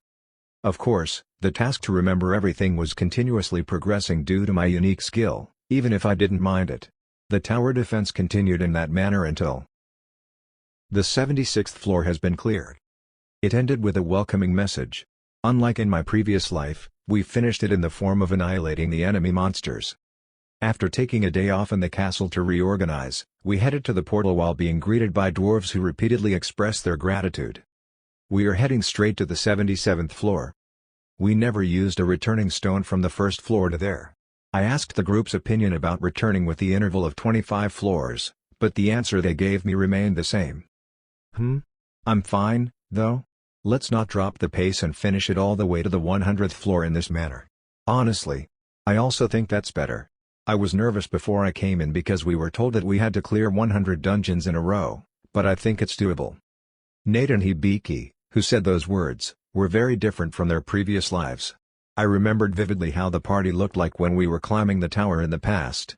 Everyone had bloodshot eyes due to lack of sleep, and their nerves were on edge to the point that it was about to be worn out. Nate and Hibiki, who were on bad terms in the first place, fought each other on a daily basis. There was no room to leave and come back using the returning stone, and even if we went out, it was meaningless. That was because we had collected all the useful items and supplies left for humankind and climbed with them. It was the heavy sense of duty and a sense of crisis that led us until the end. That was what drove the last 5 onwards. Of course, Angelica had a completely different plan in mind. I checked my companions. Aside from the 2 colleagues from my past life who remained energetic, the dragon had a slightly bored look, but there seemed to be no problem thanks to the species' remarkable mental and physical endurance. And the devil's sword? I didn't even have to mention that guy. He must have been itching to fight in the next battle. In the end, will we reach the 100th floor without ever returning to Earth? In that sense, it is the same as the past life. Of course, the reasons are different. Before I went to the 77th floor, I spoke. I'll explain once again. There will be no battle on the next floor. The Devil's Sword shows blatant disappointment. The clear condition there was to solve 10 complex puzzles. That might make it seem easier than other floors that made people fight and kill. However, the reality was far from it. In my previous life, the 77th floor was our second biggest crisis. The first crisis was on the 49th floor, which we had to destroy tens of thousands of ghost lurkers hidden in the ground. The last 5 spent months there. After that, the second big crisis happened on the 77th floor. In particular, me of the past, Choi Seung-yoon, felt that his life was being threatened on the 77th floor several times. The 77th floor's puzzle is supposed to be solved by using a magic spell that meets the conditions of the gatekeeper. Those who had never modified the original magic spells that could be learned through skill cards wouldn't be able to clear it in the first place. That was because they would have to perform the sophisticated and precisely modified spells that the gatekeeper that kept guard there required. Each time a condition was met, 1 lock was disabled, and there were 10 locks that had to be unlocked in total. At least we had it better thanks to the successor's eyes. Regardless of whether Hibiki was creating the spell properly or not, I would be able to personally check the mana patterns and guide her based on the patterns on the lock. Nevertheless, we spent more than a month on the 77th floor back then. That was because it was a completely different story from seeing it and doing it myself and teaching others to do it. The conversation we exchanged then rang in my ears. No, that's not it. Hibiki. Come on, do it right. You're wrong again. Ah, this is fucking annoying. Choi Seung-yoon, you have to teach me properly. While teaching beside her, I feared for my life several times because the hands of the enraged Hibiki might kill me. Her personality in my past life was very different from who she was in the present. Just because I'll do it myself, it wouldn't mean that we will be able to pass with ease. The patterns in my past life were still clearly engraved in my head, but it was not easy to control the flow of mana in the way the lock wanted. That was the case even for the current me. It would take at least a few days. Come on, let's go. When I crossed the portal, the scenery I saw in my previous life unfolded. Centered on the gate was an altar on the left. A door on the right with 10 locks and chains was also visible. Huh, that statue? Nate recognized it and pointed. There was a spider-shaped statue that was missing a single leg. Yes, it's the altar of the god whose name I can't speak of. Objects of gods had been scattered all over the tower for them to snatch promising young leaves. There were traces of the god of life on the 10th floor and the god of spirit on the 25th floor. However, after that, we didn't find another godly entity again until we came to that floor. The altar was dedicated to Agra's Sho, the god of magic. The deity had also tossed a bait there to snatch mortals. He wouldn't do anything weird to me again since he's already given me the holy scar. Jenegrake muttered as if he were uncomfortable. Coop. That idol is different from the one on the 25th floor. It's properly connected to a god. The demon fell back to quite a distant place and kept his guard up. However, there was no particular movement in the statue. Yes, are we going to be able to proceed without any fuss here? At that moment. Wobble. It was not the altar on the left that began to change, but rather, it was the door on the right. I wasn't surprised. It was the same procedure as the previous life. Rumbly. A black tentacle flowed down from thin air. The black flesh in front of us formed a familiar figure. It's a sacred beast. Under the mysterious bond that upgraded the magic skill card, a tentacle monster lived that looked just like that. It was a holy creature manipulated by a god. Ugh. The devil groaned painfully as sacred power must have begun to fill up the room. Wobble. Wobble. The gatekeeper on that floor was that sacred beast that revered Agrisho. As the god of life implied, it seemed that the gods had been involved in a fairly direct manner in the creation of the tower. Looking back, the giant heart we saw on the 10th floor could have been a sacred beast of some sort. Then, the black monster telepathically spoke. Anyone who wants to pass through here will have to solve the 10 riddles I present. It then stuck out a tentacle and pointed at the door tightly sealed by 10 locks. Every time you perform the spell corresponding to the hint in front of me, I shall unlock that door one by one. Only after disabling all 10 of them can you head to the next floor. That was the same explanation as before. By any chance, it's better to give up the shallow idea of trying to open that door using force early on. The power that constitutes that door is borrowed from a great being that I serve. The telepathy stopped abruptly as if it was baffled. Question mark. The group, who had been listening with a bored expression because it was providing information that we were already aware of, became startled. We waited for the next words, but the sacred beast remained silent for a long time. The silence stretched on for long enough for the climbers to feel weirded out. Nate whispered. Jinwook, why did that octopus-like thing stop talking? Is it supposed to be like that? In fact, I couldn't understand what was happening either. I had never seen that reaction in my previous life. Amid the pileup of such an uncomfortable silence. This couldn't be? It was a very confused mind wave. The tentacle wiggled and shook. What is this feeling? It's so warm and tearful, like a mother's arms? Where is this familiar power flowing from? Oh, wait a minute. My eyebrows frowned by themselves. The situation was going in a strange direction. I see. Yeah, it's you. The sacred beast, who was slowly stirring its body as if to search for something, suddenly changed its tentacles' direction and pointed at me. What the hell are you? Gasp. The tentacle angled slightly lower. It was pointing to my left hand. Due to its actions, we realized why the sacred beast wriggled as if it was horrified. Oh, my God. You, no, thou. Its next movement had also dispelled our expectations. It turned around hurriedly as if it had realized something belatedly. As it stirred its tentacles toward the tightly closed door. Click. Cha-cha-chack. The locks and chains that sealed the door began to fall one by one. It took Hibiki and me a month to completely open it up. Rumble. The monster's calm tentacle gesture caused all of it to be disabled and to fall onto the ground at once. Euclid muttered. What is this? Forgive me. I didn't recognize you. Why did such a distinguished being come all the way here? By moving its dozens of tentacles, the sacred beast picked up the cut chains and locks rolling on the floor. Then it dragged all of them into its arms and stepped back as if it were making way for us. The sacred beast delivered a polite and respectful mental wave as it pointed to the door that had been completely freed from any form of obstacles. I apologize for taking your time. Now, please, pass, thou who has won the favor of a great being. Chapter 142. 77th floor 95th floor. The sacred beast compressed its body and laid its dozens of tentacles low. It bowed deeply in that manner. It was hard to find a more polite posture than that. It was a rare experience to discover how polite a tentacle monster could be. Nate and Hibiki had their jaws dropped with shock, and Euclid looked at me with a gaze that seemed to ask me, "What the hell are you?" Jennegrake also leaked telepathy, meaning huh, as if he had never expected that kind of situation to occur. A heavy silence broke out. There was no reply because of everyone's bafflement, but the tentacles seemed to misunderstand it as unpleasant. It flattened its body wider on the floor like an octopus, minimized the space it occupied, and then delivered an apologetic mental wave. Once again, I apologize with all due respect. I didn't, for a moment, recognize your grace. All sort of things can happen here, huh? I couldn't simply pass its words off with a simple remark like, all right, you better do your job properly from now on. There was a thing that bothered me, too. One thing.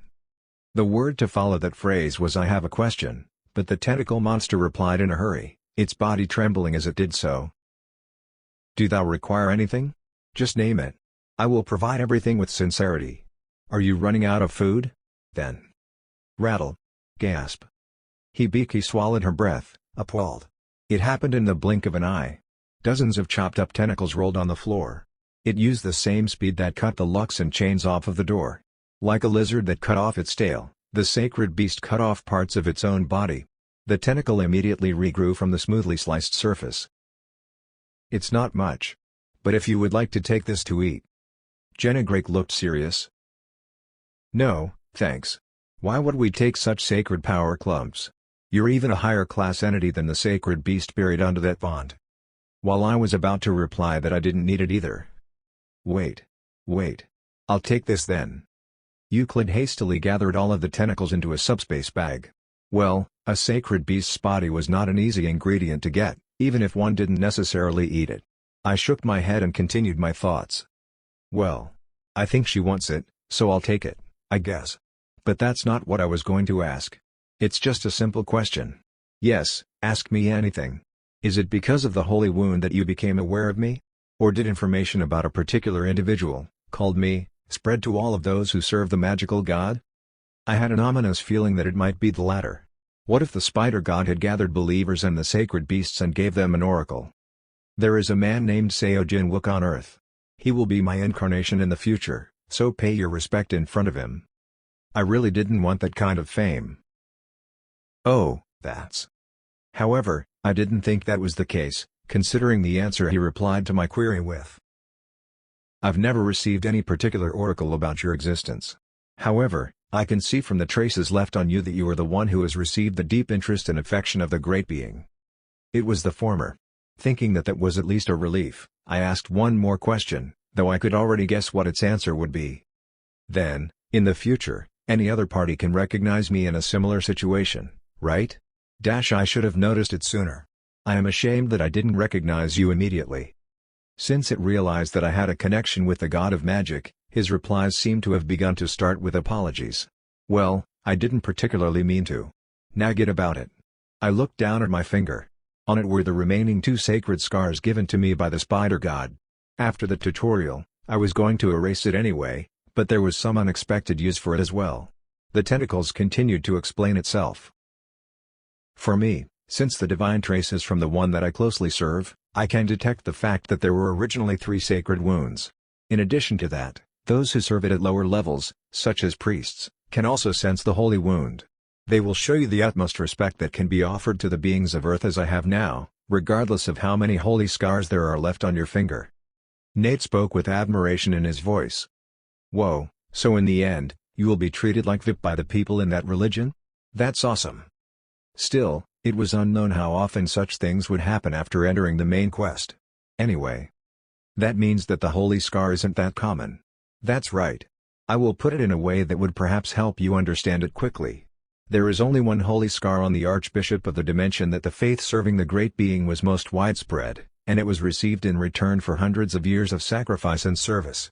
Not to mention, its size and divine power are also shabby compared to what the great individual in front of me has received. Was it that bad? Huh, seriously? The Devil's Sword sent a sarcastic mental wave. After starting the main quest, all you'll have to do is go to an adequate level and raise your fingers for everyone to see. After that, then you would already have a status as a religious order leader reserved for you. Nate's eyes got bigger. Then, will Jin-wook become something like a pope? I dismissed that idea. That will never happen. I remember what the albinos babbled about. They said that if an ordinary mortal were to receive 3 holy wounds, his entire body would have been turned into a mucus-like substance. And the reason why they didn't believe me was exactly due to that reasoning. I mumble internally. This is strange. Listening to the story of everyone made me feel convinced. There had never been a case in which a divine being had shown such favor to only one human being. I was the first. Was it because I was special or because I was the successor? The spider god also said the following at the second possession. I see your soul is still as strong as ever. How long must you have spent refining it? How many times did you hone and hammer yourself to become this hard? If you're immortal, even if you don't remember, it should have been enough for you to go mad. The god also talked about my soul being tough and firm during the first encounter.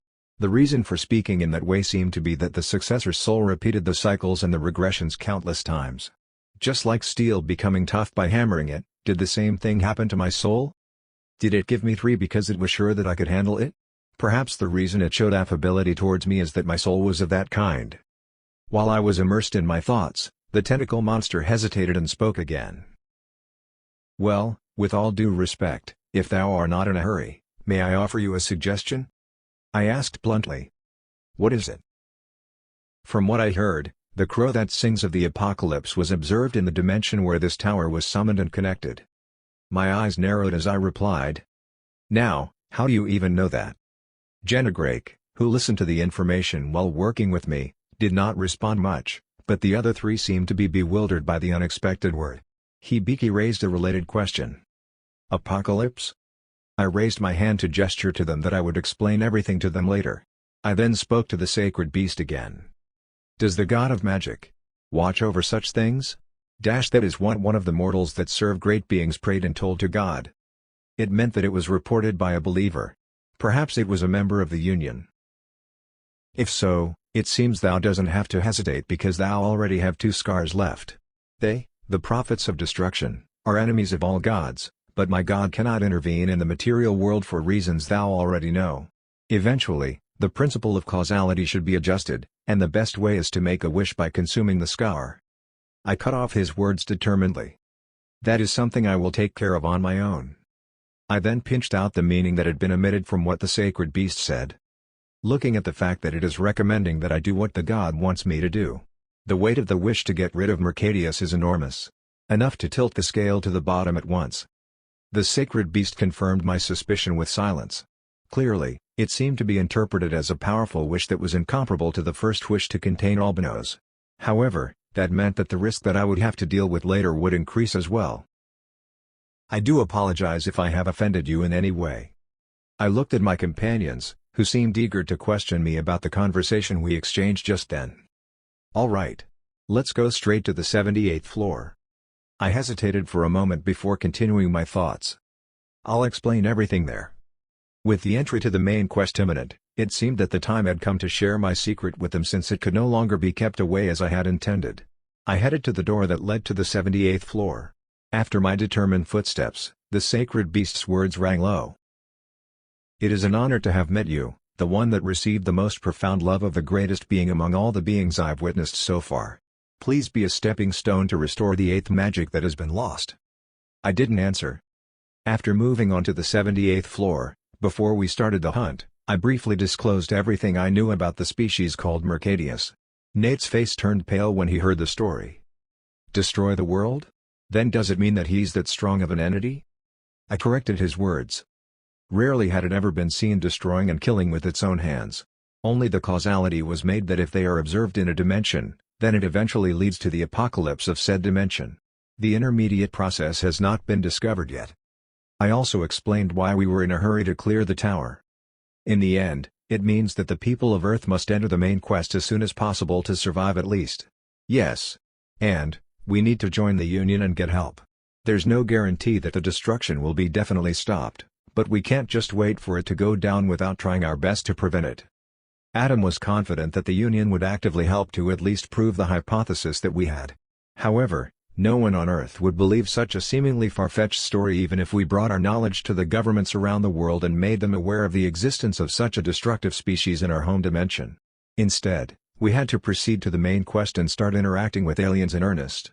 Only then would the information I held would have sufficient gravity to remove all the reasons that might arise to hesitate to join the Union. Considering all of the factors involved, clearing the tower as soon as we possibly could was the best course of action to ensure our continued prosperity. But what the hell is the actual identity of that Mercadius thing? It seemed that what was discussed that day was the first time that Euclid heard about it as well. She had long been lost in thought. It was almost as if she was hooked on the mystery of the species' identity despite all the things I explained.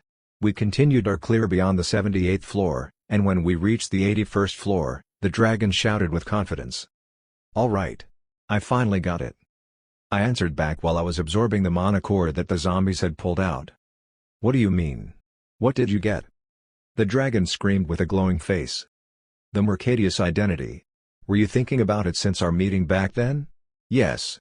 No matter how much I think about it, I'm sure. They must be demons." That conclusion of hers came across as quite a shock. "What?" Jennegrake said telepathy as if he were dumbfounded. Euclid began to voice out her thoughts with sparkling eyes. A sign of destruction? The devil is the only species that had ever been called such a shady and bizarre name. The devil is also the only species terrible enough to eradicate all the lives in an entire dimension. Now, we have even figured out a way to catch Mercadius. With the overwhelming power of faith enough to.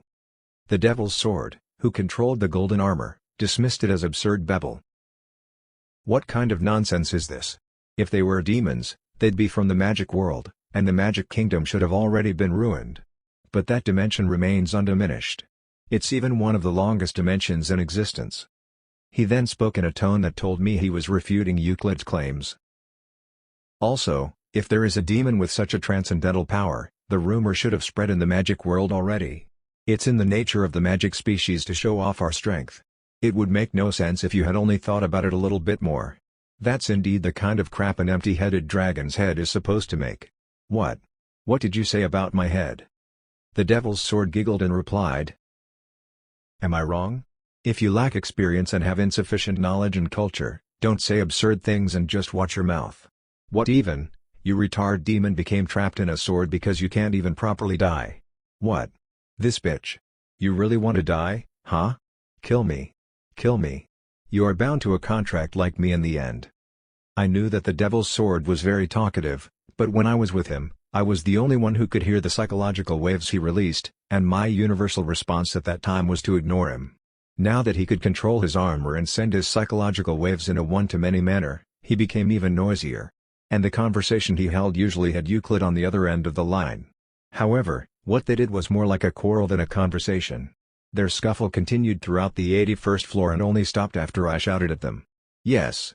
I remember. If it's not the devil, it's certainly the system's subordinate. You can't do such a tremendous thing if you're not the system. Soon after that, we were passing through the 87th floor when Euclid came up with a new assumption. Her claim that the system's arrangement to call an unqualified dimension was Mercadius. It collapsed due to the devil's sword's counter-argument that there was a dimension that had broken through the main quest and was inflating its power but still ended in destruction. Of course, the process was accompanied by various abusive language, threats, and regards to each other's parents, ending with my scolding. Well, then. We arrived at the entrance to the 95th floor, listening to Euclid's claim that if Mercadius' identity was not the devil, not the system, then it must the result of the senility of the gods. Instead of pointing out that if Mercadius was a messenger of God, there was no reason for the gods to oppress it, and that gods who could exist only by being worshipped after the collapse of the old world would not encourage the extermination of the mortals, I picked up my sword with a determined expression. Now, shut up. This place is the last hardest hurdle. Only then did the dragon's lengthy reasoning presentation time end. We prepared for the battle intention. Chapter 143. 100th floor, 1. We opened the door and entered the portal. Whoong. I felt like my body was being swept away instantly, as if I was being floated away. As the light disappeared, what unfolded in front of us was a large space. It's indoor this time, isn't it? Artificial touches could be observed all around the vicinity. It couldn't be distinguished from which world the architecture was based from, but the most prominent feature was that it was large and wide. It felt like we were in an indoor gymnasium. And another peculiarity about it was, eek, that's unpleasant. Euclid trembled. It doesn't bother me. Nate tilted his head as if to question what was wrong with the sight before us. Can't you feel it? Isn't it chill flowing through your body right now? No, I know it's different, but is it that bad? Naturally, their reactions would differ from one another. It must have been a familiar air and ambience for Nate, who had spent years in the same room with zombies during his captivity at a laboratory in the United States. Furthermore, due to the nature of his unique skill, there was no way he would feel repulsed by it. This is unusual. Jennegrake bent his knees and laid his hand on the floor. He then picked up the black bricks that made up the floor with his hands. That's a terrible evil spirit. It has killed quite a lot in this place. The brick floor he touched was stained with dark dullness, and strange forms of stains lingered everywhere. The negativity that crawled through spines came from all around the spaces. That included the walls, ceilings, and the very floor that we were standing on with our own 2 feet. I asked him a question as if to test the water. Killed a lot? Like you in the past? He then suddenly flared up. You should compare what you could compare. This is nothing compared to the body you are holding. I couldn't help but wonder. The boss on that floor must have existed in some other dimension. If so, was it a demon? It could have been classified as one based on its looks and acts I had seen in my past life. But my train of thought stopped there. Kek. Telepathy swiftly entered our minds. That time around, the mental waves weren't coming from the Devil's Sword. It's approaching us. Clearing the 95th floor made me experience one of the most challenging battles I had ever fought during my entire climb throughout the tower in my previous life. I had been injured pretty badly, too. Even the legion of skulls that used to protect me were wiped out. I had overcome the crisis of dying in the tower several times, but I thought I was really going to meet my maker on that floor. Well, even if I barely managed to survive and get to the 100th floor, I ended up dead there in the end. Goong. Dark energy converged and began to take the form of an unpleasant shape in front of us. As its appearance gradually took shape, everyone's faces hardened. There was no wind inside, but the cape fluttered according to the wave of power that shook the space. Every time the piece of black cloth was lifted, the horrible body inside it was boldly revealed. Euclid once again recited the words that she had been muttering several times ever since she came to the tower with us. I swear. I keep seeing all kinds of stuff the longer I live. To describe it, it was like a life-size anatomical specimen figure in the science room. It had abnormal physiology with all the epidermis and fat removed and muscles and intestines distinctly visible. At least not all parts of the body were present. Reg. Nate and Jennigrake showed no signs of bafflement, but Hibiki and Euclid turned visibly pale as they stared at it in disgust. The boss monster's body in the air was a mess starting from under its waist as if it had been mashed with a giant hammer. Its nerves, bones, and muscles swayed in shreds. Its organs were also not a pleasant sight to see. An anatomical model that lost its lower body looked down at us from the sky wearing a black cape. Piercing energy leaked from its eyes that bore a foreign texture. Finally. You have all come all the way here. I have been waiting for you. A shady laugh rang out. I observed its core. As expected, in the same case as the boss from the other floor, it was weaker than in my previous life. I mumbled the boss's name. Blood Lich. A terrible memory from my past life came into my mind.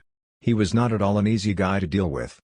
At that time, however, the difficulty level was set based on the 5-member party, and at the moment, it seemed that the power was adjusted based on our 3-member party. That was because Euclid and Jennigrake were treated as possessions or byproducts of special abilities, just like Nate's authority. All of you. The Lich pointed at us with his dark, blood-colored finger. Our fresh flesh, fresh blood, fresh core. It's redolent. It is almost entrancing. Hand it to me. All that you have. Hand it to me. Blood drops fell from its crushed lower body. The small drops inflated in an instant. A small puddle on the black brick was created, causing it to boil explosively. Grrrrrrr. The amount of blood increased at an exponential rate. As if a large rock was thrown into the lake, blood continued to ripple as it spread a large wave around it. The red fluids wavered as it drew concentric circles gathered by itself to form certain shapes. Bones grew, flesh grew. Countless monsters were born from inside its body.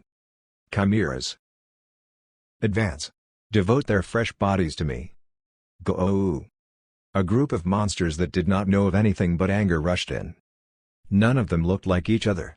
One had eyes hanging in front of the leg that kicks the ground, and there's one that had another head in its mouth. There were some that had been turned upside down and crawled with their fins on their back. One of the chimeras shrieked as it leaned back on its pill bug-like scales. They were monsters of chaos born from the blood of the Blood Lich. We were surrounded by those that quickly filled about half of the dome-like interior. Soon enough, the inevitable clash happened. Bang! However, it was not the usual attack magic, the zombie line, or the rampant sword energy that blocked them. With the scepter of Ashad raised at the front, Hibiki chanted a spell. An opaque shield of light stopped them from approaching us any closer than the perimeter it created. Enhanced Conditional Barrier, rank, SSS. The shield she created was more than powerful enough to block off any attacks that were coming from beyond its diameter, but it didn't disturb the forces that were sending attacks from within its protection. Squeal. Chaos unfolded due to that. Even after their retreat path was blocked by a shield barrier that was as strong as a steel drum, they didn't give up. Instead, they tried with everything they've got to push with force. Their weight overlapped, and the force pushing from behind was added to the mix as well.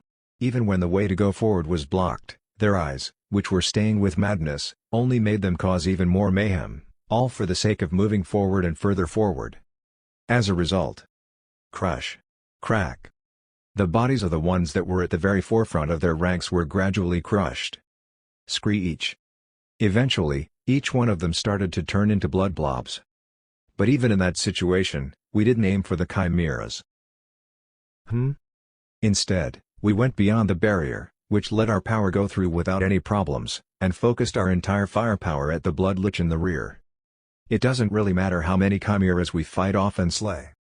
That was the first reason why we struggled so much against that floor's boss monster in my past life. It summoned chimeras indefinitely, and the process almost didn't consume even a single droplet of the leech's power. To be precise, it was more like his mana was being consumed and then recovering swiftly afterward. When the climbers killed the chimeras, the monsters would absorb the power of their opponents at that moment before returning everything to their creator, Blood Lich. If the chimeras are continuously created over and over again using that power, the vicious cycle would only repeat. At that time, Hibiki couldn't use the same SSS-class defensive magic and couldn't maintain magic spells of a lower level for long due to her low mana capacity. We were not fools, so we instinctively knew that the Lich had to be killed first, but we couldn't move beyond the wall of monsters despite our desire to move forward and fight it openly. Additionally, it was Angelica who had the ability to use long-ranged attacks other than Hibiki, but her firepower was not overwhelming enough to drive the Lich to a corner. However, the situation was a lot different in my current life. Squeal. Kya. Boom. Boom. Crush. It didn't matter how the monsters surround us caused chaos. Hibiki's magic was safely defending us all. Of course, her mana was wearing out quickly because it was such a considerably powerful spell. Mana Legacy. However, Euclid was prepared to refill her core even before it could show any signs of revealing its bottom. Thanks to that, the other party members were able to aim for the Blood Lich from afar, calmly and leisurely. Sephirat Guardian Bow. I took out my ranged weapon from the snake inventory. The SSS rank artifact in my hand not only increased the strength of my ranged attacks by 25% but also created arrows made out of mana the moment I willed it to existence. Creak. As I pulled the bowstring backward with great strength, causing the bow to bend, the metal string resounded with a warping sound. A blue arrow was then formed out of thin air, already knocked on it. 20 shots, loaded. I released the bowstring right away. Loose. Pot. No? Boom. Boo boo boom. The Lich wrapped himself in a red shroud. The arrows that hit the target exploded and shook. I could see its mana being chipped off. That wasn't where our bombardment ended, either. He turned his body into undead? However, he failed while trying to be greedy when he did not have enough ingredients. Just die here. K ha ha ha ha. Genegrake, who understood his opponent's nature, used various sword movements that allowed him to fire out sword energies, creating a storm out of it. After that, Nate summoned his multi-caliber cannons and fired cannonballs made out of light intensively at the floating undead. How dare you, bastards! The Leech's bafflement was evident on its mental waves. He changed the kind of chimeras he created. That time he made a protective meat shield that flew around his body to keep himself safe. However, our attacks accurately only hit localized areas, and they were dealing tremendous damage to its body faster than it could rebuild the chimera that would fall down after it died. As that process was repeated non-stop, the Lich seemed to have quickly decided. His eyes glowed red. It is faster than in my previous life. The second reason why the last 5 struggled at that time was that the Blood Lich even transformed in that state. It was almost as if it was casting a powerful curse upon itself, accompanied by a limitation. The spell temporarily made him gain more power in exchange for a blurred reason. Screech. As it must have realized that it was no longer useful, he seemed to have cut off the cord of life connected to the chimera without second thoughts. The bizarre monsters that had no cores in their hearts fell as they screamed in unison. The abominations it created then started rolling around. Their shape began to change. Bubbling. Ugh. Euclid puckered her face once again. The flesh of the fallen things on the floor melted, and their bones broke. The chimera's bodies boiled and bubbled to the point where it became difficult to recognize their shapes. They quickly flocked to the center like a torrent sweeping through the shallow riverbed. The Blood Lich waited for them at that place. Go! The appearance of the Blood Lich, who was flying around with only its torso intact, disappeared, and a colossal monster wearing body fluids and flesh of melted monsters appeared in its stead. While it was in that form, wide area spells would no longer work against it. We had to destroy the life vessel hidden deep in its disgusting body with a precise and decisive blow to kill it permanently. I had to get as close as much as I could and deliver that one blow. Kya! The bizarre monster recited spells as if it was what its instincts were telling it, considering its cold logic had already collapsed. While my colleagues were covering me, I charged forward, emanating sword energy. Not long after, its spell collided against my sword energy. Swish! The monster pulled itself out in an instant with a blink spell. A curse then began to stream out of its red eyes. But the status effect resistance, rank, SSS, skill has resisted the curse of the boiling blood, rank, SS, skill. Ka-a-a-er. The attempt to kill me by boiling the blood cells flowing through my veins all at once was executed in vain. I shot a purple light ray towards him. Jennegrake and I blocked every retreat route it could take from either side of it as we charged toward the atrocious being. In my previous life, Randy was the only party member that could handle battles revolving around close-quarters combat. However, as I had said, the situation was far different from my past life. Rumble. The sound of thunder rang. Jennegrake's sword energy was intertwined with the lightning, which was an item effect, drawing a firm straight line. As the leech's body was pierced, it stiffened for a moment. I used that opportunity to rush in from behind it. Swat! The moment I thrust my sword forward, the surrounding became filled with blinding brilliance. Purple rays ran through the air in front of the path of the devil's sword. But the glow was not the same as before. The advantage of Arta's sword dance, which I loved as much as I had trained for the longest time, was its abnormal movements, which couldn't be distinguished between dynamic and static movements, and the power it accumulated over time. However, that texture that I just made while stabbing was different. I superimposed the incomparably potent energy without borrowing the repeated movements and power of time. I then unleashed all of it all at once. And with that one attack, I could feel its mana being taken away in chunks. Soon after that, the sight that everything was dyed with purple had disappeared. The scene that greeted me was the life vessel in the place where I had stabbed, vanishing without a single trace. Go-oh! The meat chunks that formed its colossal body began to collapse slowly, turning mushy and even liquefying as they fell to the ground. The battle was over. What? In the place where the leech's body disappeared, a golden armor was looking at me through the fluttering darkness.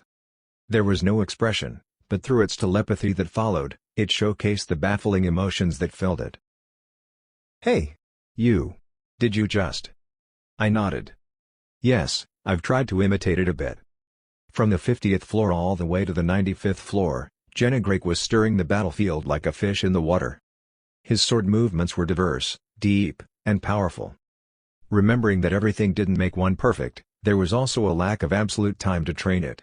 Therefore, I had to focus only on Arta's sword dance, when it came to sword movement skills accompanied by body movements. However, as our climb to the top of the tower followed, and as I watched on the feast of the devil's luxurious skills, some kind of enlightenment had built inside of me as well by itself, and I reflected on it little by little while hunting. Although Jennegrake, who was too busy killing for its own excitement, wouldn't have noticed.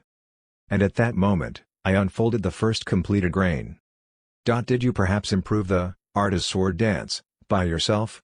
Of the Lord Arta's sword? I nodded quietly, and the devil's sword murmured something along the lines of this absurd bastard. Now, then.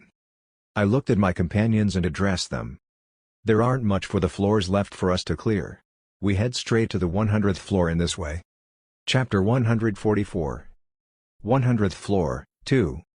After knocking down the Blood Lich, the high-temperature hell on the 96th floor, the giant maze of the next floor after that, the nest of monsters that learned SS-class stealth skill on the next level, and the stage where we had to fight illusions in the 99th floor, were more manageable than the 95th floor. That was because the mission's difficulty was rapidly reduced if the attack method and the means of resistance were thoroughly prepared. Of course, it was a lot more difficult than the 95th floor's challenge for those who weren't prepared. Hence, in conclusion, we broke through the 99 floors way faster than normal. Nate, who was picking up monocores by using his subordinates, asked me as if he suddenly remembered something. "Oh, yeah. Jinwook, by the way. When the main quest starts, are there going to be a great number of new gates on Earth right away? Like blip blip in an instant, out of control?" I shook my head in disagreement. If it proceeded that way, the natives of many worlds would have hesitated to enter the main. The reality was nothing like that. It's said that from the time that the dimensional bird hatches, the frequency of gate occurrences will gradually increase. At first, it would slowly increase at such a pace that it would remain unnoticeable.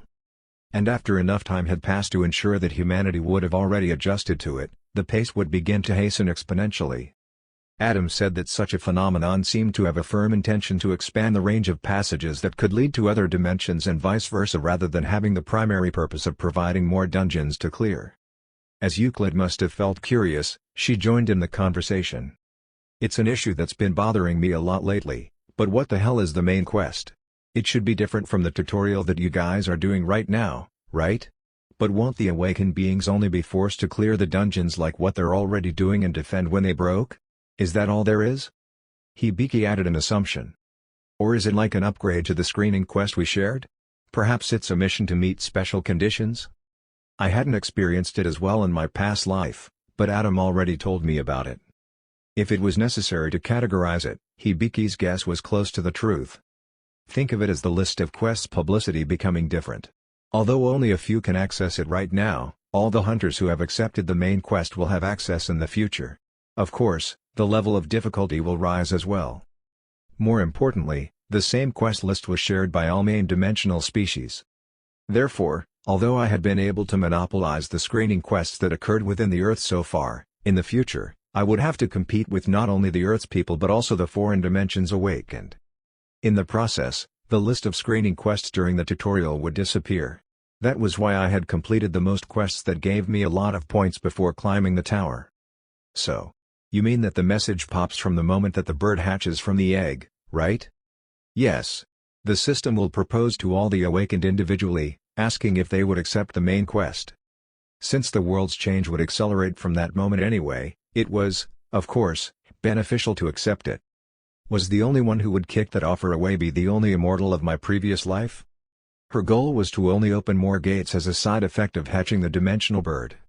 While we were exchanging conversations in that manner, we finally finished sifting through the battlefield.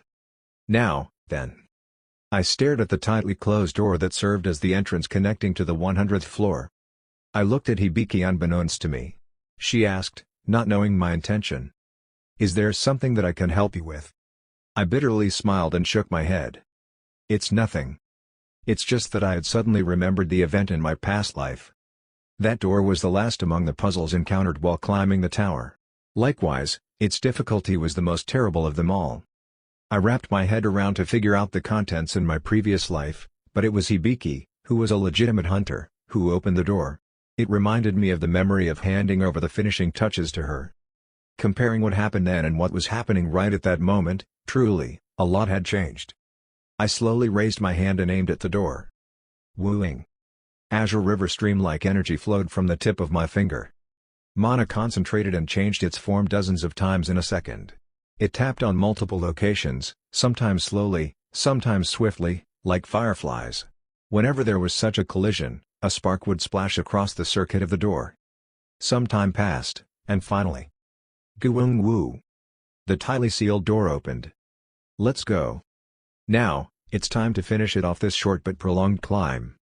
The time consumed from entering the first floor to reach the 100th floor was about 2 months. Comparing it to a year in the past life, it was an outrageously improved speed.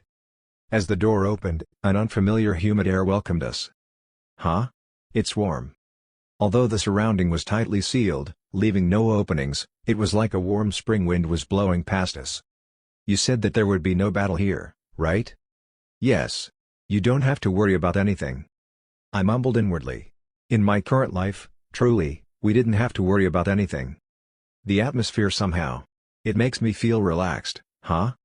So far, if we looked at each floor of the tower that we climbed, there were places where space was connected to other sites to form a field. There were also places where space was twisted like a complicated maze. Likewise, There were ordinary rooms similar to the size of the tower as observed from the exterior of it. What was felt in common on all of those floors was tight tension and high pressure.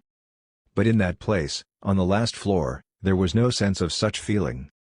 Among us, the one that felt the unique atmosphere most vividly seemed to be the dragon. Ah! Melancholic. This place definitely reminds me of my past. Memories of your past? Yup, it's similar to the baby days when I was still in an egg. Did it really reach a point where it reminded me of a place where dragons would lay their eggs? Indeed, the purpose was similar. All of our glances stopped at the same location. An oval sphere was placed on top of the small altar. It was the dimensional bird's egg. As I stared at the altar, crack! I grit my teeth without me knowing. "Mr. Jin-wook, are you alright?" Hibiki asked me with a worrisome face. I barely suppressed the memory resurfacing in my mind and replied to her query. "Ah, don't worry. My thoughts just wandered for a bit." Looking at the altar, I couldn't help but think of what happened back then. The last moment of the life I lived as Choi Seung-yoon, the past life. Those memories left a scar in my soul. The scenery of reality and nightmares of the past connected. Although it had become a dust-free altar, there was a scene that overlapped in my vision, like an apparition, where blood flowed on it. I remembered the old man, Choi Seung-yoon's scream. The awful reverberation of flesh being pierced and bones disconnecting. Randy pushed the blade of the devil's sword against his neck with a blank expression. Hibiki tossed her body around as she made a vibration wave. Nate allowed his very own subordinates to kill him with their bones. All of that was followed by the stench of blood. The too pungent stench of blood. "Jin-wook?" Nate cautiously called out to me. I barely managed to shake off my thoughts. "Sorry. Let's get this over with already." It ended in tragedy in my past life, but I would reach the end of the absolutely opposite direction of that moment. It felt new. Instead of anger, it filled my heart with anticipation and fulfillment. I had been doing many things since I was reincarnated, but I felt like only then was I taking the right first step. A lot had changed already, and more things would change from then on. However, it would be in a much more positive direction than in my past life. As I thought to myself in silence, we slowly walked towards the egg. Thinking about it, I couldn't even touch it when I came here as Choi Seung-yoon. That was a matter of course since Angelica controlled us to kill us and snatched the egg in the middle. Wooing. As I went closer, it became vividly visible in my eyes. A life form was asleep in the thin shell. I could sense its monocore. What was only a tiny illustration of light gradually added clarity and wrapped around the whole egg. It must be programmed to start preparing to hatch when a climber comes near. It was reasonable when I thought about it. If the dimensional bird hatched by itself there even before the climbers of the dimension reached a decision, it would make the reason for their climb meaningless. I placed my hand over the shell, allowing me to feel its warmth. Then, I knew it from the strange feeling that had nothing to do with the successor's eyes. The presence inside that egg was looking at me. At that moment, the dimensional bird that hadn't been born yet recognized me. Huh? Telepathy flowed out from the gray-white eggshell. But within it, a slightly unstable emotion was mixed in. The mental wave continued. That content almost sounded out of the blue. "Could it be that you want to kill me?" It spoke in a way that was like crying, frightened whispering, or even like pleading. Would it have reacted the same way when Angelica in my previous life touched it? While I was lost in thoughts and did not answer right away, it spoke again in a voice that only I could understand. I realized it as soon as I became conscious. The purpose of those who come all the way here is one of the two, to break me or to hatch me. If I'm right about what I'm worried about, I hope you wouldn't. It's only been 30 seconds since I gained my consciousness. I think it's too sad to die after the 30 seconds that you have given me cognition. I haven't even seen the world outside of this shell. Considering that it was begging for it to be spared. And that it had only been 30 seconds since it gained awareness, it was very calm telepathy. Only then did I speak to it in return. "I won't break you. I came all the way here to hatch you." A brief silence transpired before it could reply. "Ah, really?" There was a delight in its words that asked me in surprise. As if the bird in the egg was genuinely relieved, it let out a giggle-like mental wave. In an instant, the texture of emotions changed 180 degrees. "Is that true? That's a relief. Good thing. I didn't want to die. I thought it would be too sad to die as soon as I was able to think." Since the bird was also a systematic entity, it seemed that it was already aware of its duties and the situation it was in. As if to prove that point, the dimensional bird asked me a question. Then, as of now, how many experience points do you have? I answered calmly. Enough to hatch you. Adam's experience points were used up while purchasing various items, but after that, as I went steadily collecting it, I gathered enough points to hatch the egg. The bird in the egg then raised another question. Then, when can I go out? When can I take a look around the world? It was like a child pestering for toys. I exuded a mixture of impatience and anticipation. The dimensional bird did not hide its unstable joy. When are you going to hatch me? I replied firmly. Right now. A few days before Seo Jin-wook reached the 100th floor. Secretary Kim entered the office without the owner and was spreading documents on Seo Jin-wook's desk. All of those were a work report form for his time of absence used by the Celestial Dragon. It had already been 2 months since the tower exploration team had started the climb. There was no exact promise of when he would return, but Secretary Kim was updating the reports every day so that he could immediately check the status of the guild as soon as he got back. Phew. After cleaning up, he sighed with a slightly grim look. When in the world will the guild master come back? Secretary Kim knew that they planned to go back and forth between the Earth and the tower a few times after determining if they would return on a 25-floor basis. That was also the case with the official exploration plans announced to the public. He knew so, but he was still continuing his work with the hope of perhaps. 2 months later, the world was still boiling up with news about Seo Jin-wook and the tower, and the government and the media collaborated to come up with a rosy outlook for the future. There was a voice of high expectation of what the future would unfold after the tutorial ended. And, of course, everyone's attention was focused on speculation as to what floor Seo Jin-wook would have climbed by then. Experts and non-expert experts poured out their assumptions. It's already been 2 months. Wouldn't they have climbed to around the 20th floor at least? Come on, that's too much. Australian Alien said it took more than 5 years to get to the 50th floor. If so, would they have gone up 1 or 2 floors based on simple arithmetic? Why do you calculate that so simply? They said that the difficulty level would get higher as they go up. The lower floors must have been broken through quickly. Wouldn't they have climbed at least 10 floors by now? The expert's opinion also said that they might be staying between the 5th and 10th floors. The gate they entered was closely monitored by the government every day, and they were always checking and sharing to the public that there was no change in the current number of entrants that the system message showed. But it's been 2 months, and it would be nice if he would return at least once. At that moment. Knock knock. A visitor drew Secretary Kim's attention by knocking on the door that was already open. As he turned his head, a happy light enveloped his face after such a long time. Mr. Adam. The being in front of him was Adam Abrams that hadn't shown himself in a while. Having just returned from his hometown, he suddenly asked a question first. How about Seo Jin-wook? Isn't he back yet? Yes, he hasn't come out even once yet after he went inside the tower. Adam calculated the time they had been in there based on Earth's concept of time in his head. 2 months. Don't you think he would be on the 10th floor by now?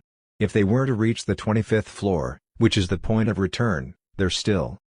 But Adam's assumption was utterly different from Secretary Kim's. Then they should be almost done by now. Huh? He talked to Secretary Kim, who was standing with a puzzled look on his face. I think he'll be back in a few days anyway, so I'll stay here for a while. My room is still there, right? Yes. It's remained in the same state as you left it.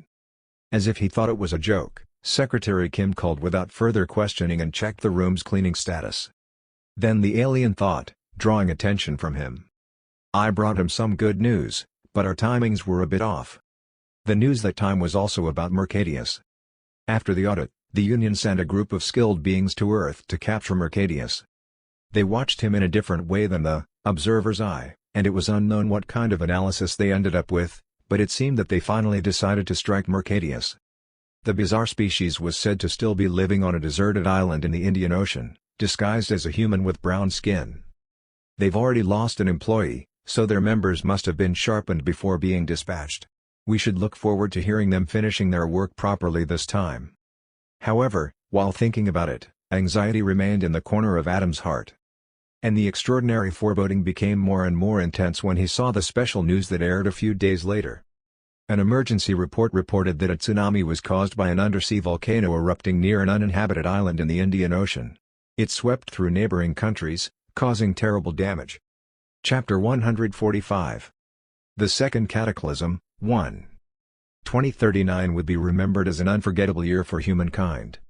After the cataclysm, the world rode a rough current, preventing it from returning to its daily life of the past, but there were exceedingly many accidents that year. And looking back, most of them were related to Seojin Wook. If to choose two of the most significant events that shook the world, one example would be the tsunami in the Indian Ocean. And even before the aftermath was resolved, the world was exposed to another shock. Oh. There's a problem. Another one. What? What's going on? They said that another strange message appeared to the hunters again. The rumors that began to spread on the internet at one point were confirmed to be accurate by public news. Breaking news. It is confirmed that the same system message has appeared to all awakened today. A similar phenomenon occurred today again as the message about the Tower of Choice was shared a few months ago. All of the hunters read it with their eyes wide open. The contents were as follows. The selected users have completed clearing the Tower of Choice. From here on out, all the protective provisions and restrictions on tutorial quests that have been applied to your world will be removed. Screening quests that were previously shared cannot be processed anymore. Instead, all of the awakened individuals that are registered in the current world can start the main quest. There is no separate screening, and all choices are subject to the free will of the awakened. You can enter the gates as usual without proceeding with the main quest, but you have to take the risk of missing more opportunities. Will you start the main quest? What that fact meant was clear. The whole world was shocked. Seojin Wook cleared the Tower of Choice. He did so at an unbelievably quick rate. What? They said the Pezra's been clearing it for years. Didn't they say the tower usually takes 10 years? And they completed the tower in 2 months? This is really... No, this is a lot scarier than it is awesome. The Pezra species quickly sent their congratulatory message.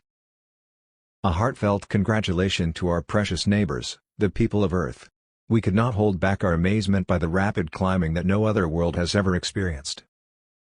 We sincerely hope that the transaction between our two dimensions will continue as it always has been, even if your dimension's awakened beings proceed with the main quest, as it will be of no problem to enter a dungeon as it was before.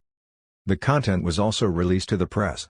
Throughout the publicization, it was once again emphasized that the clear time made by Seojin Wook was an amazing achievement even by the standards of other aliens. Does that imply that Seojin Wook turned out to be of a class beyond Earth? Then that means that we have nothing to be shy about even if compared to other dimensions. How about the Celestial Dragon's official statement?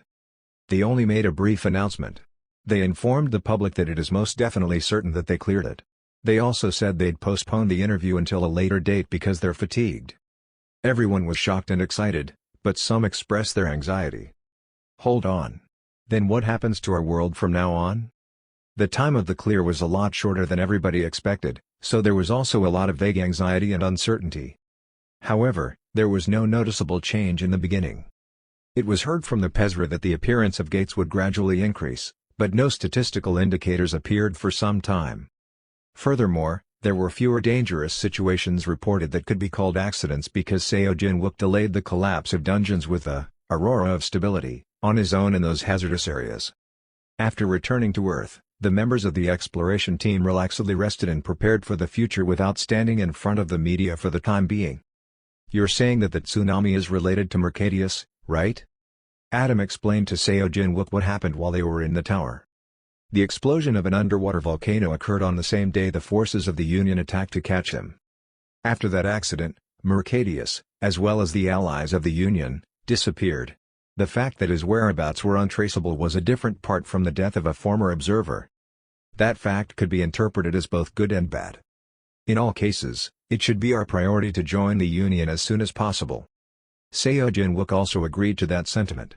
He shared some of the secrets with the government to hasten the procedure of joining the said organization. Those secrets revolved around the story of Mercadius and the Union. You mean that the world middle is going to end? The government started to listen even though the story would have raised suspicions and doubts, even calling it absurd, if they were still in the past. Seo Jin-wook's status had risen that high. The Union will soon come into contact with the Earth. If you wait a little bit, you'll be able to check the evidence yourself.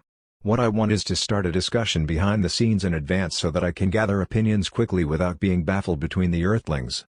As Seo Jin-wook intended, the Korean government secretly shared the information with other governments and began to coordinate their opinions in advance. In the meantime, Seo Jin-wook barely revealed himself in public. The requests for interviews blew up, but apart from the discussion with the government, he didn't entertain any other people. After a few days, a request for a meeting came from an opponent that he couldn't just turn a blind eye to. Guildmaster? It's a bit difficult to say no. Please check this one out. Seo Jin-wook, who confirmed the request delivered by email, gave an unexpected expression. The letter was in the name of the Guildmaster of the Gatekeepers. Back then, there were influential groups of people in South Korea called the Four Major Guilds. The Gatekeepers were also responsible as one of the pillars, but they often showed a different behavior compared to how the others competed and fiercely fought each other. It was a public interest guild that focused on not clearing the dungeon but checking the conditions of the gates periodically and surveying the dungeons inside. That became their primary business. They protected the gates left unbid by guilds blinded by greed and filled up space where the government's touches couldn't reach. Grand Gua and the Destruction Blade have fallen to almost the level of destruction, but the gatekeepers are still thriving. The reason was simple. They had no business clashing with the Celestial Dragon.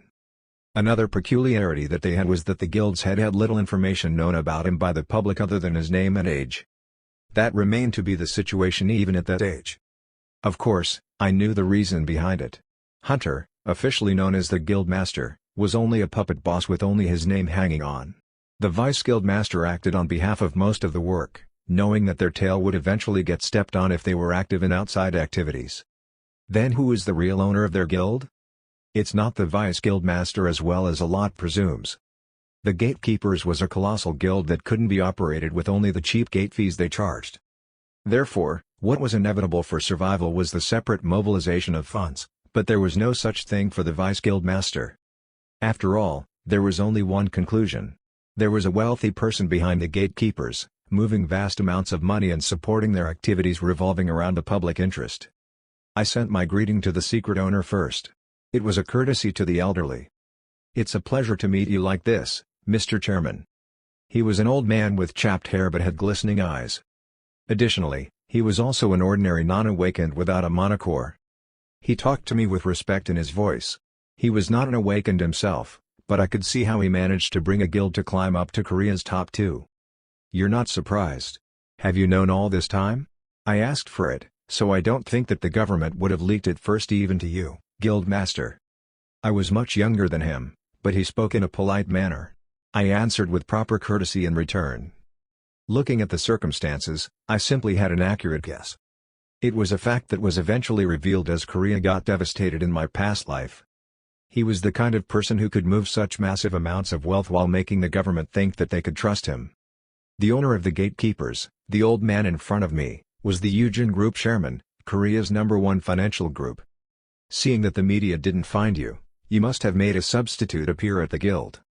"Yes, I did." About 20 years after the cataclysm, society became relatively stable, and hunters began to gain strength. As a result, they focused only on clears that they could gain money and items. Meanwhile, the government was in charge of monitoring the gate, but their abilities were limited due to finite resources. The chairman, who learned about the fact early on, wanted to contribute to the country by creating a guild as well. The reason why he didn't put the name of his company in front was simple. He didn't want to set a precedent for large companies to run such large guilds. They were wary of the organizations that existed solely for profit joining in the market that was already running centered around private profits more than it needed to be. It was a wise choice, seeing that after Han Sol passed, other large companies lurked around, desiring the Celestial Dragon's share. I asked him a question. "Then, the reason you came to see me today is? Wouldn't you already have an idea of that as well?" He continued in a low voice. "The tutorial quest has been announced to be over, hasn't it? The dimensional bird is awake, and there will be more dungeons appearing across the world in the future." After pointing out the overall change, he talked about the Gatekeeper's reality and the Celestial Dragon's status.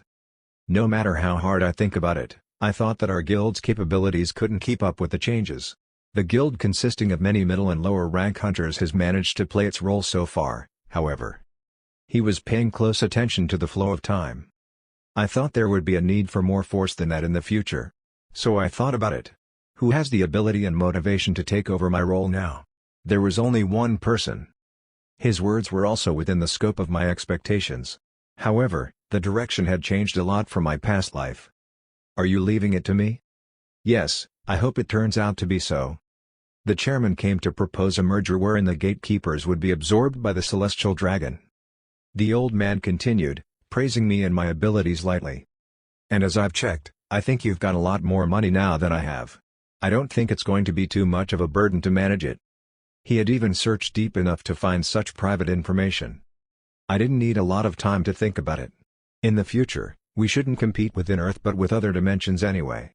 Internally, it was better to unite forces as fast as possible, and the starting point was Korea. Although the celestial dragon had already taken an overwhelming position, it was planning to absorb or make the other guilds its subordinates at a faster pace in the future. Naturally, dungeon gate management would be much easier if the gatekeepers were managed directly by my supervision than in the current situation, in which operations were divided. Of course, I'm going to hand over all my shares, and I don't dream of management rights.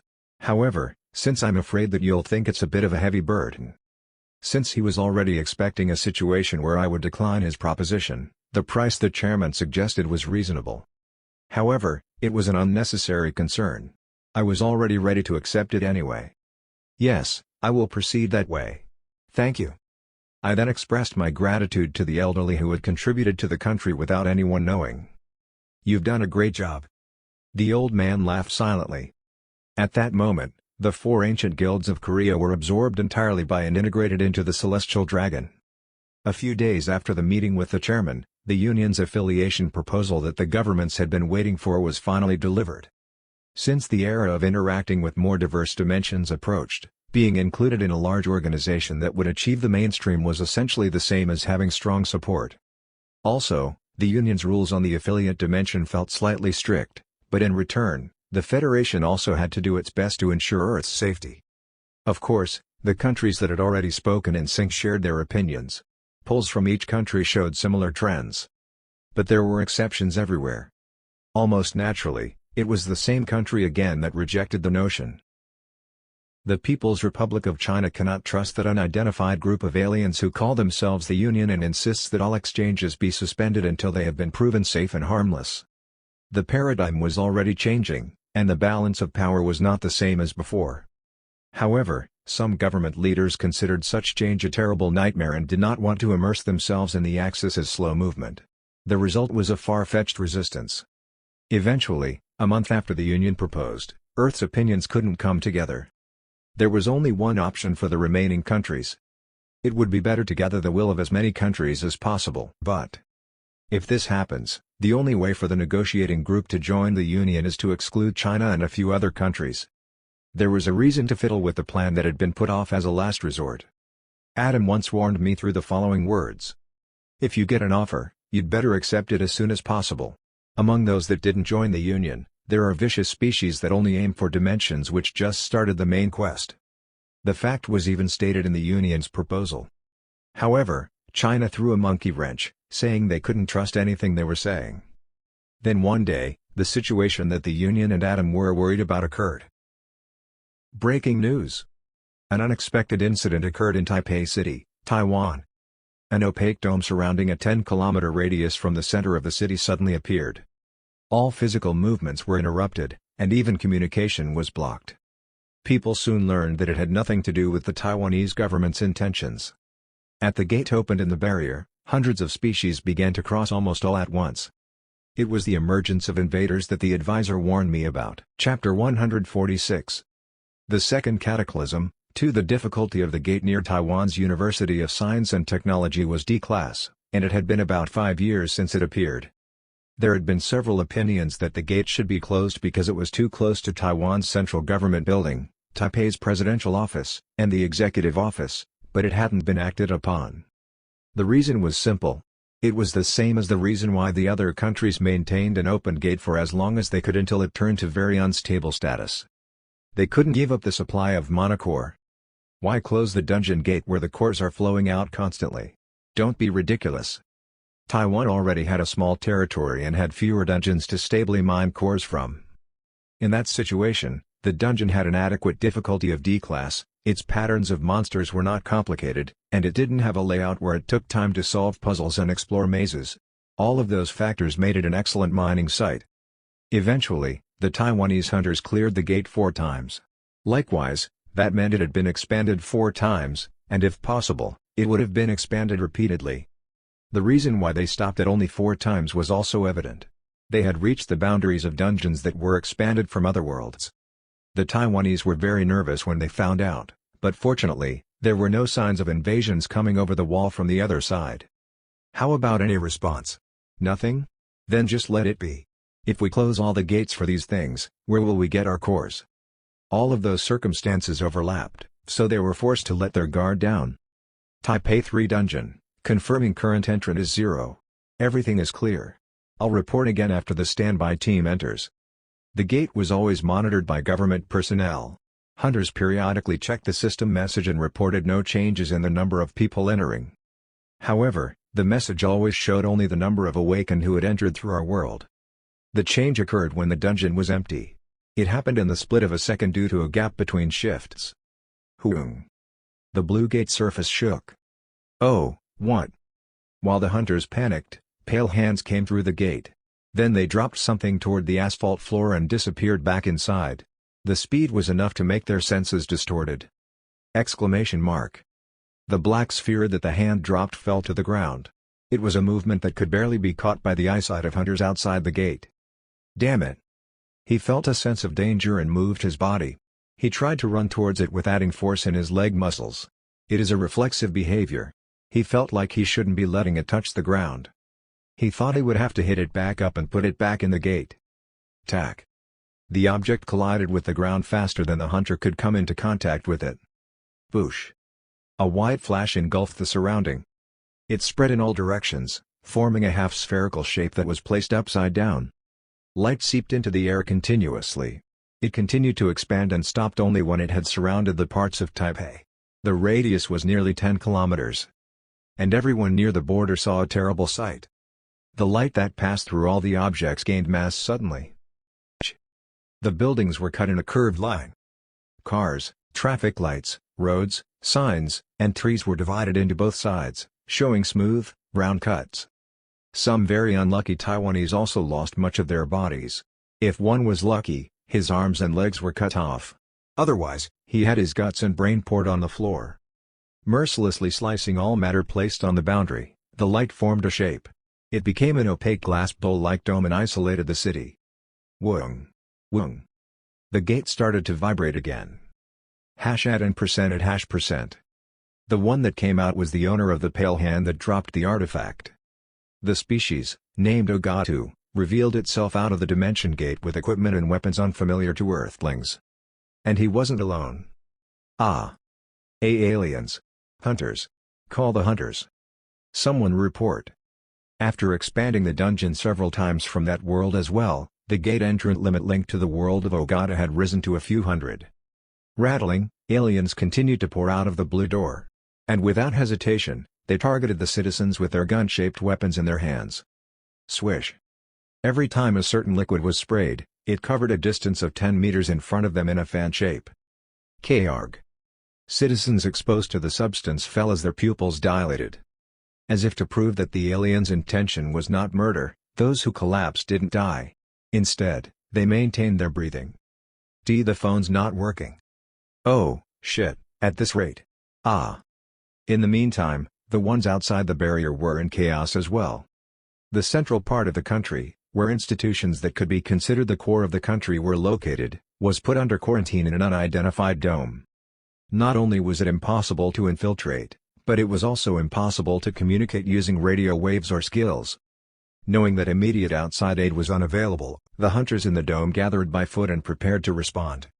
At least we should come forward and resolve this situation. It was clear that all of that was the aliens' work that suddenly appeared from the gate. The pale-skinned creature, the ogatu unit, paralyzed the surrounding citizens at random and suddenly stopped their act at some point. Afterward, They piled their motionless bodies around the gate as if they were cargoes. The intention was clear. The aliens were holding them as hostages. While the awakened humans kept watch, alien troops began to set up campsites near the gate. Their relaxed look seemed like they were waiting for someone. "Now, I will use the skill from here." The hunters, who were hidden from the enemy's sight, telepathically spoke. Stealth. The gathered hunters quietly approached the gate, performing stealth of A rank as a group. The hunters trapped inside the dome agreed that the priority was to break down the wall somehow. The source seemed to be the black artifact sprinkling light around it at the center of the campsite. While they were ever so carefully approaching it. Beep. Beep beep beep. Beep beep. The devices worn on the wrists of the ogatu made a sharp noise in unison. It was similar to a warning sound. "I know. Everybody retreat." Sensing the danger, a hunter telepathically ordered them to fall back. But it was already too late. As expected, they're uncivilized. Snickering in their language, the awakened ogatu stopped what they were doing at once and put up their artifacts. Then they pulled the trigger along the direction the wrist display guided. Sfifsh. The weapon did not operate in a relaxed manner that sprayed gas according to the atmospheric flow. Even though there was no pressure sense that pushed through the air, it filled the front 10 meters with gas with each shot. The effect was also immediate. Coop. Gearg. Thud. The location of the hunters, whose stealth skill had been disabled, was revealed as they fell. As the ogatu people approached with leisurely steps, another note rang on their wrists this time. The aliens who interpreted the meaning smiled satisfactorily. That caused their sharp, shark-like teeth to be revealed. "This is an outstanding harvest." The equipment they had was indicating that the opponents were awakened beings that had already activated their mana cores. Woong. Woong. At that moment, the surface of the gate shook once again. And new beings showed themselves. "Oh, it's very neatly organized.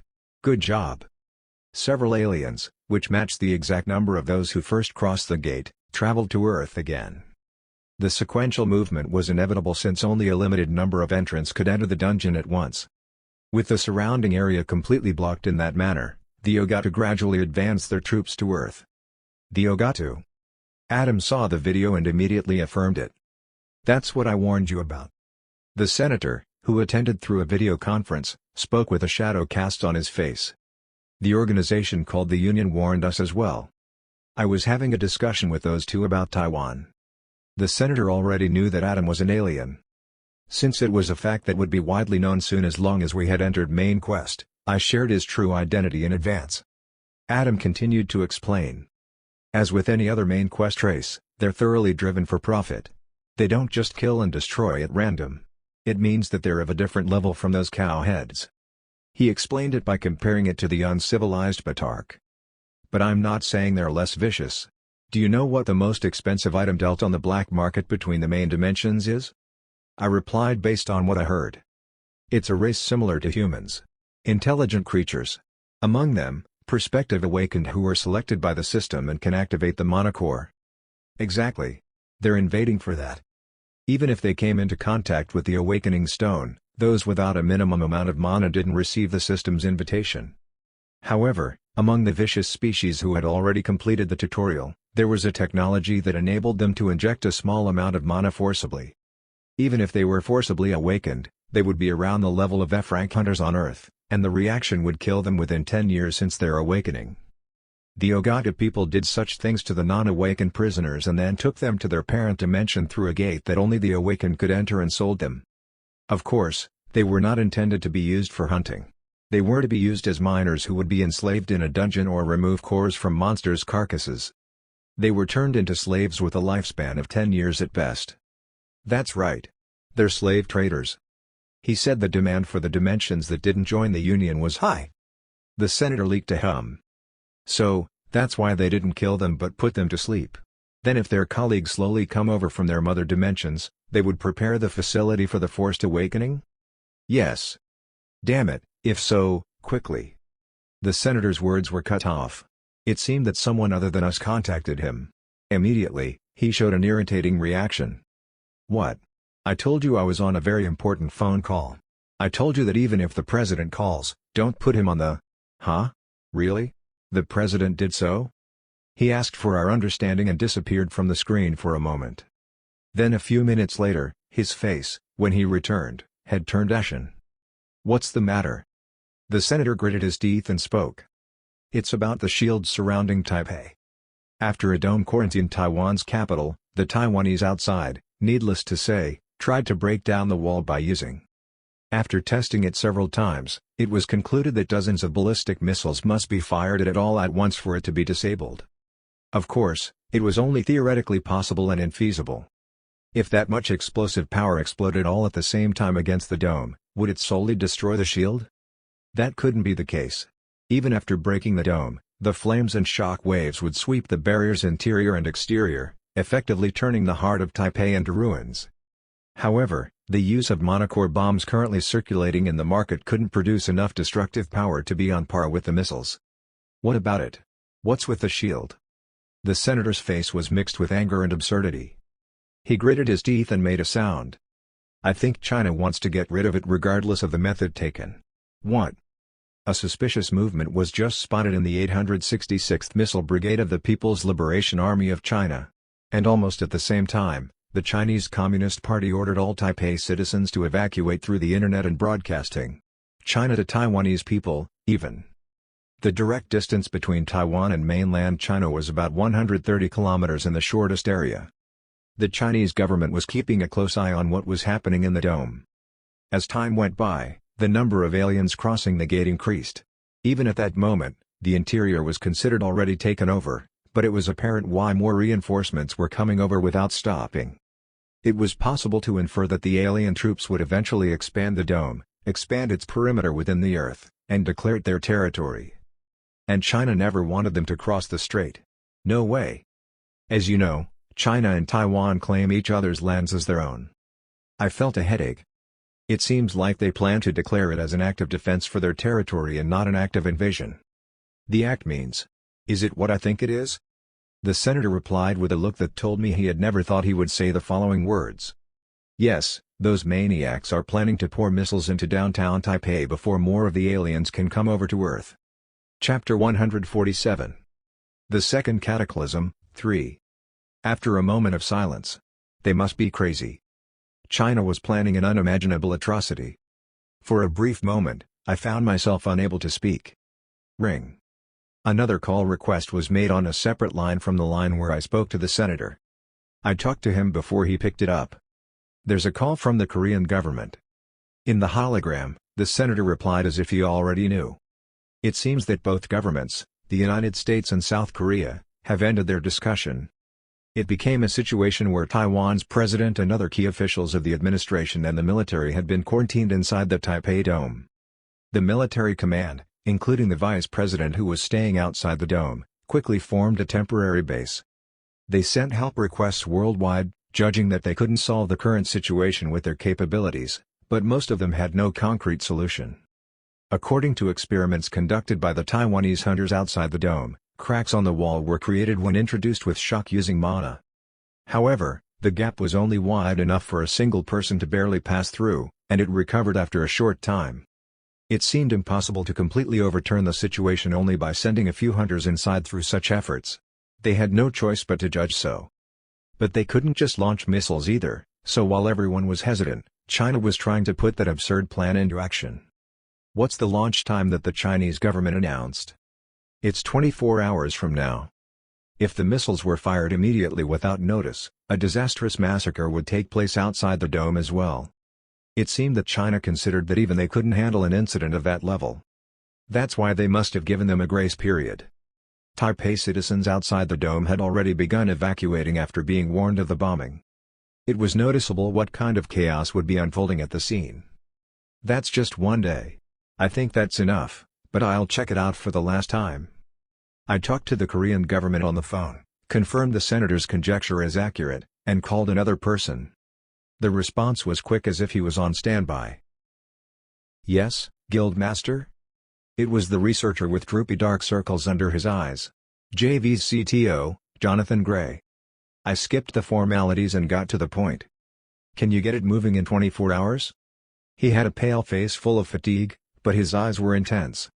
The chief technology officer answered with a burning look of enthusiasm. Of course, it will be ready by then, and we'll be able to ship it out. You've already read the manual, right? It must be hard to memorize because it's quite long. Of course, there's nothing to worry about if it came to memorizing. Then, I'll leave you to it. Taiwan's ordinary hunters gave up infiltrating the dome because they thought nothing could be done about the situation with their power. The other countries failed to send reinforcements because they couldn't find a solid solution to it. But it was already prepared in Korea. Hunters with exceptional standards and powerful means to replace ballistic missiles. And all the related personnel had already agreed. The world immediately protested China's unilateral announcement and pointed out that it was practically an act of war, but they didn't even pretend to hear it. The Taiwanese military was also prepared to respond to the pre-announced artillery attack, but it was impossible to put up their anti-aircraft defense with their troops fully. No way. No matter how crazy they may be, would they actually launch the missiles? Time went by with many doubting about it. 24 hours had passed since the Chinese government issued an evacuation order to Taipei citizens living in the People's Republic of China's territory, not Taiwan's, according to their claim. Dozens of medium-range ballistic missiles were fired from missile bases in Shandong, Zhejiang, and Fujian provinces in mainland China over time. They launched them. They actually did. Why? Sharp siren noises throughout Taiwan, as well as neighboring countries, ripped people's ears. The expected time of impact was only a few minutes. Everyone predicted a disastrous outcome. It was then that an unexpected event occurred. Late at night, the central point connecting the Korea-China coastline on the West Sea. At that time, when there were rarely ships traveling, a huge island was floating in the air. Dozens of elongated objects similar to the cannon opening sprang up from its side. And it quickly concentrated blazing energy as if it didn't need to warm up. Zoom. Artillery shells with intense power cut through the air. It thundered through at a speed that seemed to ignore the laws of physics and rushed toward the designated coordinates. And a few seconds later, the command of the Chinese military's missile command was sent in chaos. They confirmed that the IRBM they fired at Taiwan disappeared from the radar without a trace. While China was enveloped with shock. Darkness fell in the campsite of aliens, which was built in front of the Taipei gate. As they were diurnal, just like humans, most of the ogatu were asleep, and only the guards were on duty, spread throughout the vast area. Their bodies were similar in shape to humans, but they had pale, corpse-like skin. Small chats came and went from all over the place, perhaps to soothe their boredom. Their language sounded similar to how human ears perceive seagull noises. How many of our troops have crossed so far? There are over 1,000 now. We won't relax until we get 10,000. Yeah, it's always been that pattern. They hadn't yet started internal control, although they already blocked any movement by building the dome. Their mission was to preoccupy the area around the gate. They would then form a base until the rest of the troops arrived. That was because they knew that the natives in the dome couldn't escape anyway. They chatted leisurely without knowing that missiles that were supposed to blow up their entire vicinity had been shot down en route. It happened in a split second. A colossal structure with a diameter of more than 3 kilometers appeared on top of them. There was no air resistance involved in the enormous object's movement, and no noise or glare could be heard or seen. It suddenly appeared on the dome's boundary but couldn't be seen from below because it was covered by an optics light source. The artificial island, Imperial Tactical Fortress, which floated hundreds of kilometers away from the open sea seconds ago, slowly opened its lower compartment. Whoong! A faint ray of light shoots down 5 strands. Each beam of light was shaped like a tube that had an empty interior. The moment it touched the surface of the dome. Whing! A sound of alarm rang throughout the settlement. The guards, who were leisurely relaxing, yelled in unison. Alert! Alert! The source of the mess was falling from the dark sky. The tactical fortress's rays were easily cracked through the dome's surface, and they were preventing it from recovering again. They weren't enough to break down the entire dome, but they could at least make a small hole. And as if to ride down the tubes, 5 people from high altitude fell into the dome. It was the biggest awakened who moved before anyone else. The hostages are there. Adam moved quickly. Like the other time when we attacked the Batark, he was in charge of the hostages again. It was a task distributed in consideration of one's ability. Alert! Intruder! Instead of distributing the paralyzed humans throughout the camp, the ogatu put them in one place. It was for the sake of easy management. Of course, They didn't forget to concentrate on a lot of guards there in case of emergency. Although it wasn't a bad choice, logically speaking, it eventually became the worst choice because of one. The being aiming for the place was capable of packing hostages rapidly while simultaneously slaughtering the guards there. First, put a shell on the humans. The prisoners were piled up, unconscious with their mouths sealed. Their bodies were restrained with an installation that looked like a mixture of a cargo pallet and a coffin. It was preparation done to ease pushing them into the forced awakening device and letting them enter the gate later on, but as a result, it helped Adam rescue them easily. I truly get to do all sorts of things on Earth. It was inevitable since he was cooperating with the successor. Attack. Attack. Instead of weapons used to paralyze hostages, the ogatu unit fired mana shells made to kill. They had weapons that were hard to see at the tutorial stage. But it wasn't that astonishing for Adam. That's worse than shooting a sword energy using most of the standard skills. Adam overpowered their bombardment with only a few gestures and created a thin blood film on his back. Shortly after that, a scene occurred where he seemed like he was throwing a cloth and opening it. A thin-looking but powerful shield quickly covered the prisoners. After protecting the prisoners and simultaneously preparing to suck them in. Die.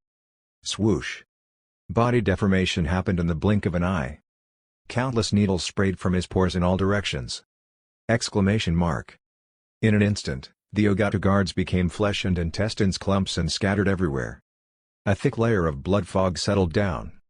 Adam was the only one standing in good condition. The prisoners, wrapped in the blood film behind his back, hadn't come to their senses just yet, but they weren't in any harm. Adam mumbled through a communication device in his ear. "This side is done." Seo Jin-wook's answer came right back. "All right. This side will be ready soon." The two humans and a sword, Nate, Hibiki, and Jenna Drake, also swept the aliens from all sides and took their souls out. Aiming at the bodies that Hibiki froze with a spell, the Guardian program, multi-caliber cannonballs fired, shattering them. The golden armored demon charged on top of the wave that the undead monsters swept through. Like a border collie that ran on top of a flock of sheep, he stepped on zombie shoulders and heads as he fired sword energies against the aliens. And not far away, there was a purple storm that broke the enemy with more relentless force than anyone else. He ran in a straight line like a tank. Along the intensely pushed trajectory, crushed limbs and pieces of white and red flesh flew around. Gia. Stop it. Stop him. Stop him. The war situation was entering an unexpected phase for the ogatu unit. They, who had an absolute advantage in numbers, couldn't suitably defend against a small number of intruders, causing their battlefield formation to collapse. All of them were above S-class awakened in human standards and were equipped with what Earthlings lacked, yet it wasn't working. 1,000 units versus 5 people. It was a ridiculous imbalance, but it was mockingly easily pierced. "Where are you?" Seo Jin-wook swung purple sword energy constantly as he tried to find the target. He followed the mana's flow around him by using both penetration and the successor's eyes. He had only one goal, the artifact that formed the barrier of this dome. Exclamation mark. Not long after, he finally found it. Arta's sword dance. No. Mana struck the battle tent, penetrating the alien that was trying to protect it with a scream until the end. Boo-boom. Woong. At that moment, the dome, which was completely covering 10 kilometers of space around it, disappeared in an instant. "You bastard." In front of Seo Jin-wook, a man who appeared to be the ogatu unit commander revealed itself. Hate and anger flared up in its blue eyes. "How dare an uncivilized race like you?" I understood its words' meaning through interpretation magic, but I had no intention to reply to it. What's important at that moment was that the dome blocking the place from external attacks had finally disappeared. Without hesitation, Seo Jin-wook instructed Euclid, who remained in the fortress's cockpit, through telecommunications equipment. Now. Immediately, the tactical fortress, which was hiding in the optical display, appeared. It was finally revealed to the eyes of those below, and the commander looked up stiffly. That's. A look of surprise stained his face. "A tactical fortress?" He froze up. How? That's not supposed to be available in the tutorial world. It was a powerful weapon that even the world residents, who had already entered the main quest for a long time, couldn't easily get their hands on. It was supposedly impossible to be spotted on Earth that just started the main. The commander's retina staring at it was engraved with rain streams made by hundreds of strands of light from the mobile fortress. That was the last view he saw. Bam! Boo boo boo boom! The storm of the lasers burned through the air. Every time it hit the ground, an ogatu soldier was oxidized to fog, and only the burnt marks and blood lumps scattered all over the point of impact remained. It was an accurate and precise blow that didn't send shock waves to nearby buildings, prisoners, or allies. Chapter 148. The Second Cataclysm, 4. The battlefield was engulfed in a sudden silence. TSSSS. The smell of dust and animal protein burning together filled the vicinity. Surviving ogatu troops had to spend seconds trying to figure out what just happened. Most of them were sick and frightened to the point where they couldn't breathe properly. The rain of flash with brutal power just wiped out more than half of Ogatu's soldiers in one shot. Ah. The brain that had been frozen by fear began moving again. Their trembling eyes stared at the tactical fortress in the sky. It launched a frighteningly precise interception. None of those hit by the rain of the slaughter survived. Considering that all of those killed were above S-class in Earth's standard, it had a tremendous killing power. C command. Requesting a response. Command. The soldiers rang the communication, waiting for instructions on how to respond to the situation, but no answer returned. The ogatu individuals, who were in charge of the advance team, had also been killed by the airstrikes. The traces around them were more vain than disastrous. Most of the bodies were oxidized in an instant. The only thing that proved their presence in the dome was small amounts of flesh and blood that spread around where they stood. And no way. I've never seen anything like that. The spectrum of items usually classified as X-class was vast. Those with high knowledge among the ogatu quickly realized that the fortress, which suddenly appeared in the sky, was one of the rarest of the X-class tier. No way. With the sound of electrification, a wave of blue light started to waver from the lower portion of the artificial island. Like a fountain show waiting for the next climax, they blazed low and built up strength. As such, for the next show, the blue flash would be heading down, not up. Our retreat. Terrible fear spread faster than the scent of death, entering our noses. It went viral in an instant. Still, the numerical superiority was evidently with the ogatu species. Nevertheless, they had no will to fight left in them. What was fortunate for them was that the weapon of destruction in the air, the precision interceptor laser guns mounted on floating islands, seemed unable to fire in succession.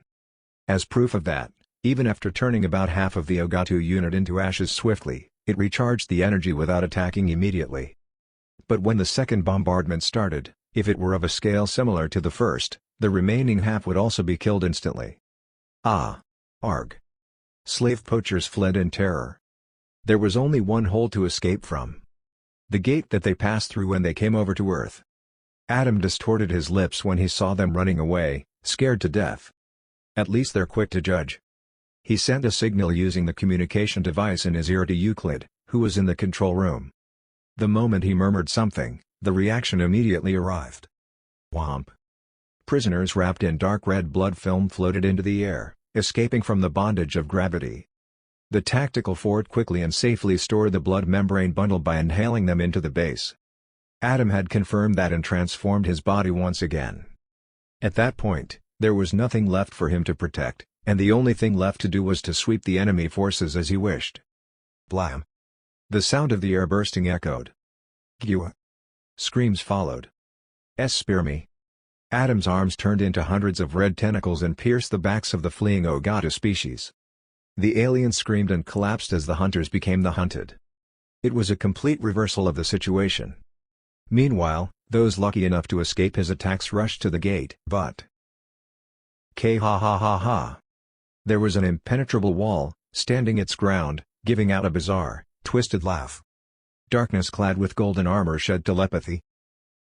You're the kind that brings me satisfaction in slaughtering after a long while. Jennegrake was genuinely delighted, rattling inside the helmet. Unlike the monsters in the tower, which rushed in a crazed state, the species in front of him knew fear. Intelligent beings were his favorite preys to hunt. He swung his sword. The leading ogatu determinedly charged. The expression on his face disappeared. Exclamation mark. A red fissure formed in the middle of the pale face, and it split slanted. The brutal sword energy penetrated through the pouring brain water, and blood then pierced through the air. After that, about a dozen soldiers who were running were deflected away, causing them to roll on the ground. None of them could stand up again. Those whom the sword hadn't yet touched stopped on their tracks. They exchanged glances, then in unison, they rushed in with the most potent skill they could invoke. Jennegrake stood motionless until their attacks touched the armor. However, just because he didn't move, it didn't mean that he wasn't doing anything. Zayap! A faint current flashed. Simultaneously, the blade of the sword he was holding, Stormbreaker, trembled. The lightning that lit up the darkness as it crept on the blade was fused with Jennegrake's mana. The power that was about to explode was concentrated to its limits, then boom! It finally burst. The sound of a blast followed, and lightning poured in. Following a single sword path created by the golden armor, their broken bodies and charred limbs fluttered. Their intestines fell out, and a cruel hell unfolded. Crushed and fragmented pieces of corpses were raining across the vicinity, like fallout or hail. Ha ha ha. As the devil watched the scene satisfactorily, he mumbled on the communication device. The transmission was shared with everyone. Jennegrake sent it to the tactical fort's cockpit. "Hey, battery. Charge." A retort came right back from far above. "I told you to be frugal." Euclid, who remained in the fort's cockpit, looked at the view below, which emerged as a hologram. The positions of the awakened marked as allies were depicted there. Mana Legacy. The fortress decorating the dark blue night sky once again drilled a hole in the dome's wall. Woong. Mana was sent through the gap.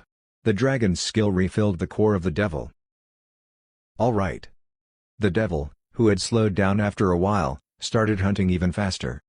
Seeing that, the aliens had no choice but to give up their hope of retreating. Surrender. They knelt down one after the other. It was a gesture similar to the universal standard language among human-like bodied species. It was the abandonment of resistance, the plea for one's life. The devil then tried to read Seo Jin-wook's thoughts. "Okay, let's take the rest of them as prisoners." TSK. The devil mumbled as if it was a shame that he couldn't kill more. The hunt was over. When the dome disappeared, Taiwanese troops surrounding the external perimeter entered the domain quickly. There was a distance, but there were many ways to observe what was happening inside. Furthermore, the powerful object that could best explain the event's whole story had appeared outside the dome from the start. Oh, my days! What the hell is that? It's even scarier to see it up close. The things that caught their attention were not only at the sky. At the place where their glances converged, there were 4 hunters from the Celestial Dragon Guild in a golden armor whose identity they couldn't guess. They suppressed the invasion with only the 5 of them? I know him. He's head of the Celestial Dragon Guild in Korea, right? I've seen all the hunters next to him on TV as well. They're all SSS class. Then what's that armor next to him? An unknown SSS class awakened or a summoned called by one of them with special powers? Since the situation was contained, several soldiers exchanged small chatters as if they could finally relax, but they quickly shut up after being noticed by their superiors. Soldiers quickly dispersed throughout the quarantined areas, reassuring citizens and signaling the end of the situation. The citizens that would have been kidnapped while paralyzed if they were a little late carefully looked outside with a sigh of relief. The prisoners, who had already been paralyzed, were sent back to the ground by the floating fortress. The Taiwanese army was also in charge of their recovery. While people were busy coming and going, the Celestial Dragon Party quietly organized themselves, preparing to return. Soldiers only sometimes cast a look of fear and awe but didn't dare approach them. It should be about time. When Seo Jin-wook thought so, someone approached him. "Are you the Guildmaster Seo Jin-wook?" He finally came. He was the commander of the Taiwanese military who was in charge of the troops and one of the provisional command members who asked governments such as the US and South Korea for help. He was also put in charge of negotiating for Seo Jin-wook to allow the fortress to enter Taipei airspace. Before I say anything else, I would like to express my sincere gratitude to you all. Until the situation was resolved, all the Taiwanese military did was to keep a close eye on the case outside the dome. If the Celestial Dragon hadn't stepped up, they would have had to let the citizens be kidnapped helplessly. The commander bowed his head deeply with courtesy. He had no qualms even though he was in front of other soldiers. He had a thought. "There's a mountain of things I want to ask, but I'm not in the situation to do so."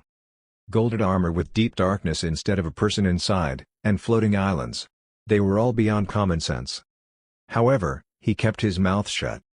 He couldn't expect them to answer back just because he asked. The commander and Seo Jin-wook quickly exchanged conversations about the treatment of prisoners. Although the two governments would coordinate on the details, he decided he should inform them about the characteristics of those called ogatu and things they had to watch out for. Seo Jin-wook planned to leave the management of the disabled prisoner to the Taiwanese military. There was nothing complicated for them to do if they were bound by an artifact that completely blocked mana. The ogatu will surely send an envoy to retrieve the hostages. It was one of the species traits that Adam described.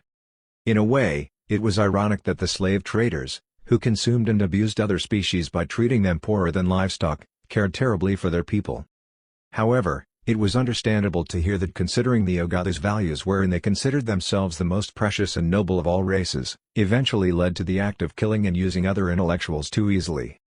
To avoid a useless second round, send some of the prisoners back to the gate. If they hear that there's that on Earth, they'll give up their invasion. Indeed. Of course, what Seo Jin-wook was pointing to by saying the word that was the tactical fortress. They started the invasion without imagining that the level of civilization on Earth couldn't operate such a fortress in the first place. If they know that the dome, which plays a key role in the stability of supplying the slaves, can be nullified, they will give up the invasion without hesitation. He continued. Of course, we don't have to hand them over easily. We would have to rip off a lot of compensation.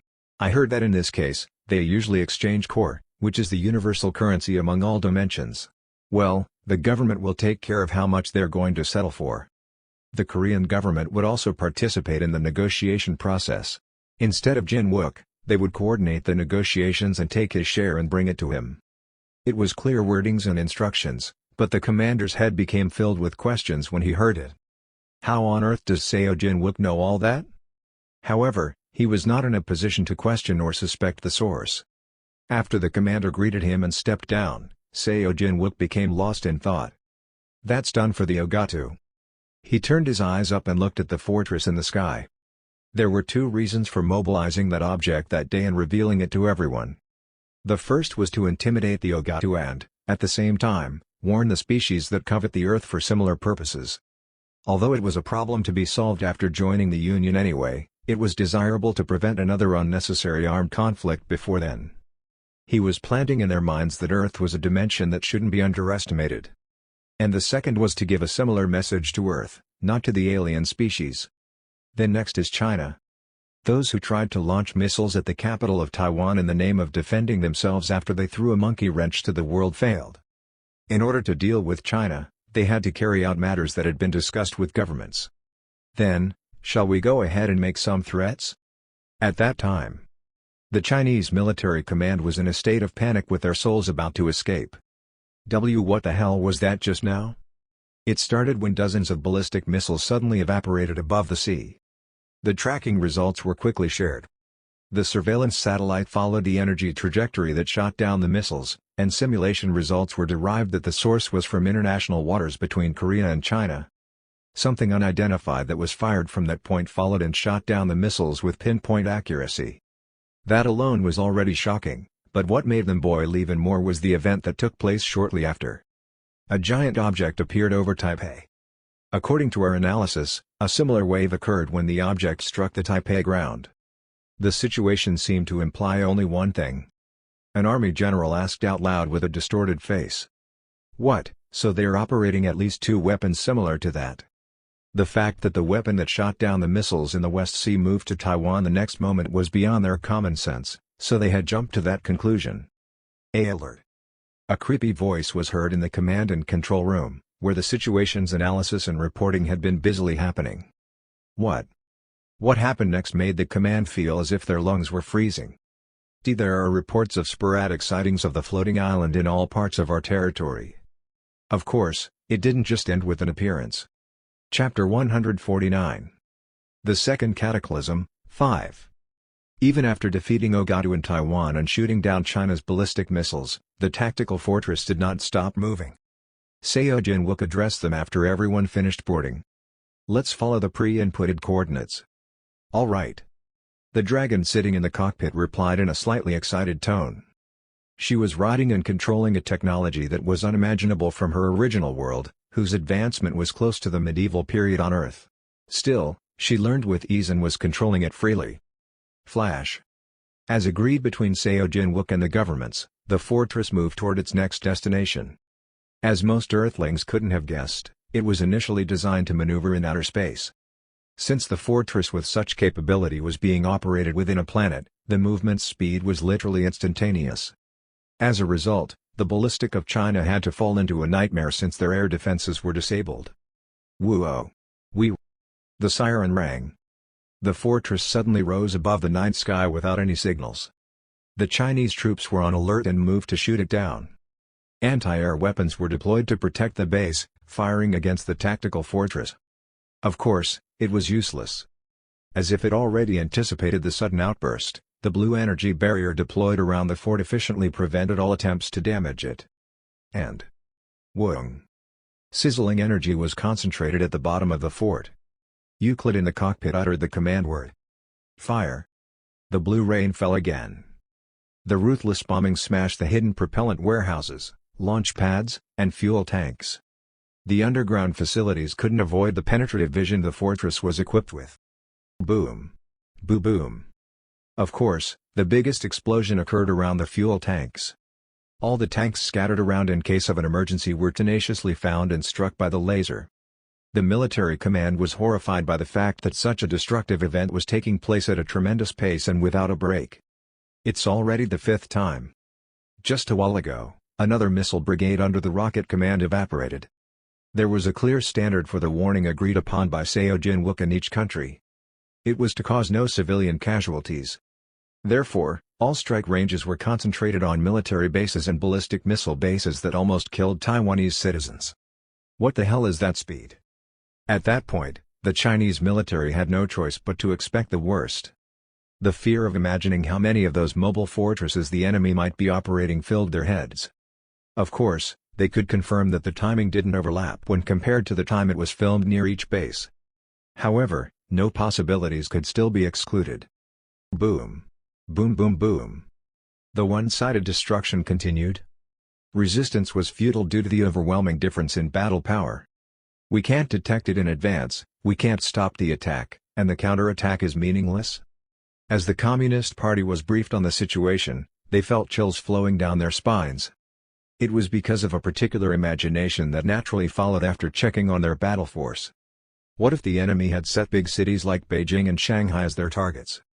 Or, what if the secret base where the nuclear warhead was stored or nuclear power plant was struck? If they had decided to attack without mercy, then would the Chinese army be able to defend themselves? The answer that came to mind was extremely negative. In the end, China had no choice but to admit it. The opponent had the means to paralyze China's national function and combat capabilities whenever they willed.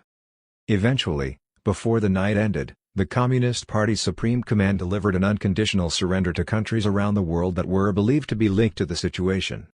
Both South Korea and the US were, of course, included among them. I couldn't sleep a wink last night because of the siren. I thought there was a war. Have you seen the news? It seemed like it's technically a near-war situation. I think it ended overnight, though. The next morning, everyone talked about the incident. People around the world were shocked by the revelation of what happened in Taiwan and mainland China. While many were relieved that Taipei citizens were rescued and China's reckless attempt failed, everyone was shocked by the released photos and videos of the scene at the time. I mean, what the hell am I supposed to call that? Mid-air base? Floating fortress? There's already a hunter who has confirmed it with the analysis scroll. I heard it's called the Imperial Army Tactical Fortress. Imperial Army? What kind of preposterous saying is that? If it's an empire, which country of the past? Or another dimension? It's not the name that's important right now. Do you know what rank it belongs to? What's even more surprising was that the fortress was classified as X-class. At that moment, the common sense of considering the rating limit as SSS class was broken and collapsed. The world's first and only X-class. It's obvious where that kind of item would come out from. There were already several rumors circulating before. There had been a rumor that the Celestial Dragon and Danton Corporation were working together on using an aircraft carrier-type artifact. It turned out to be true. The South Korean and U.S. governments issued a joint statement. The premise was that not everything could be confirmed because of the two countries' secret protection agreement, but the disclosure itself was surprising enough. The Imperial Army Tactical Fortress was an artifact produced and tested in cooperation between the two countries, and its ownership belonged to the Celestial Dragon Guild of Korea. It was not jointly owned by the two countries, nor by a country, but it was an artifact owned by a guild. Naturally, there were voices of concern. Didn't you see the footage from that day? It's a scary thing that seemed like it would make the weapons we have right now turn into child's play. Is it okay for just a guild to own such a thing? Just a guild? It's the Celestial Dragon. Seo Jinwook's guild. I mean, even if it's Seo Jinwook, this is a little. Both countries explained that X-class items were originally available through the main quest, but Seo Jinwook obtained it from the system through a particular route before climbing the tower. They stated that the government directly commissioned Seo Jinwook because they believed that it was the only way to deal with the situation without increasing the number of victims coming from the situation. Many people who heard the explanation noted another fact. Once we start the main quest, we can get our hands on an X-class item like that tactical fortress. Due to the fortress's outstanding capabilities, that announcement became an opportunity for all countries to focus more on the main quest, when even countries that shared the same path with the two countries, US and Korea, were wary. Currently, only the Celestial Dragon owned such formidable means of suppression, but it was not sure that the situation would last forever. Then, what happens to China? It was reported too simply on the news that they had struck major strategic bases in China. Many of them were bases that were never revealed to the media, and how much damage China suffered was not disclosed to the press. However, one thing was clear. China would never go back to its old status again after that day. Did you see the news? From the UN, those aliens. It was said that they had formed a consultative body to discuss with the Union. But China's out of it for good. Realizing the need for the main quest, they belatedly mobilized all their diplomatic power, but it was already too late. China had been completely isolated. Countries worldwide had also given China the previous Hunter abduction attempt. It's already the second time China was caught trolling, and there's no way they'll let it go. It's not like they can throw their weight around like before, can they? A lot has changed since the cataclysm. There was once a time when China was a hub for global industry and trade. However, the times had already changed. After the cataclysm, other countries' dependence on China was already much lower due to the industrial reorganization through monocores and each country's strategic localization policies. In fact, China's recent struggle was largely intended to reverse this trend. But then, they had lost both of the essential elements needed to maintain a great nation, economic growth and control of its citizens. The latter collapsed because there were limits to media control. With almost every country in the world talking about the news, fake news and mental victory alone could not brainwash all of the Chinese people. Eventually, cracks slowly appeared, and responsibility for the Communist Party's command began to be discussed. China's response to it was, of course, a complete suppression accompanied by fear and violence. Riots, protests, and bloodshed took place throughout the country. It was the beginning of the chaos that had never been experienced before. Except for China, which was in a dilemma of its own when it had to rush forward right away, the rest of the countries interacted with the Union through a consultative body formed based on the United Nations. The preliminary steps, including surveys, referendums, and legislative amendments, progressed swiftly. Once the Earthlings had made a decision, the Union returned the feedback at a surprisingly fast pace as well. Officials from all over the world were surprised at their speed. Some even speculated that artificial intelligence, such as computers, must have replaced intelligent beings' work. As a result of such smooth progress, the Union finally decided to dispatch a marshal. The final steps for Earth to join the Union will begin.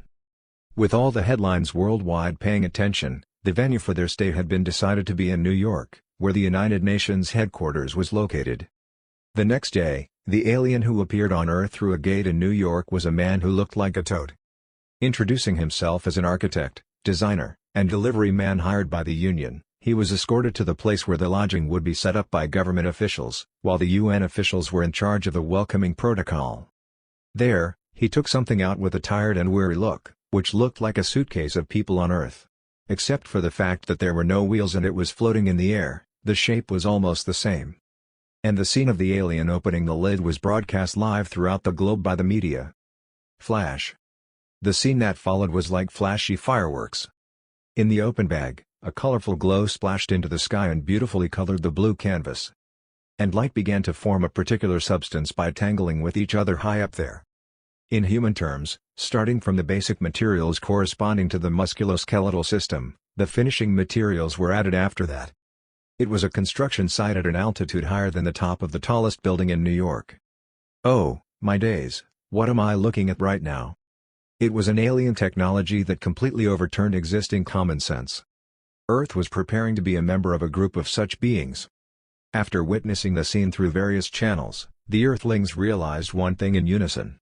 The fact that humankind was finally standing in a significant transition period incomparable to the cataclysm of the past. And once that second upheaval began, humankind would ride a torrent that they couldn't turn back from. Oh, I think it's almost over. When it finally completed its form. Wait, isn't it similar to that? People noticed that their accommodation resembled much of the talk subject that had recently heated the whole planet. What, that looks like a tactical fort, doesn't it? When I watched the news and muttered like that, Adam nodded as if it were a given. Lodge for the Union Marshals.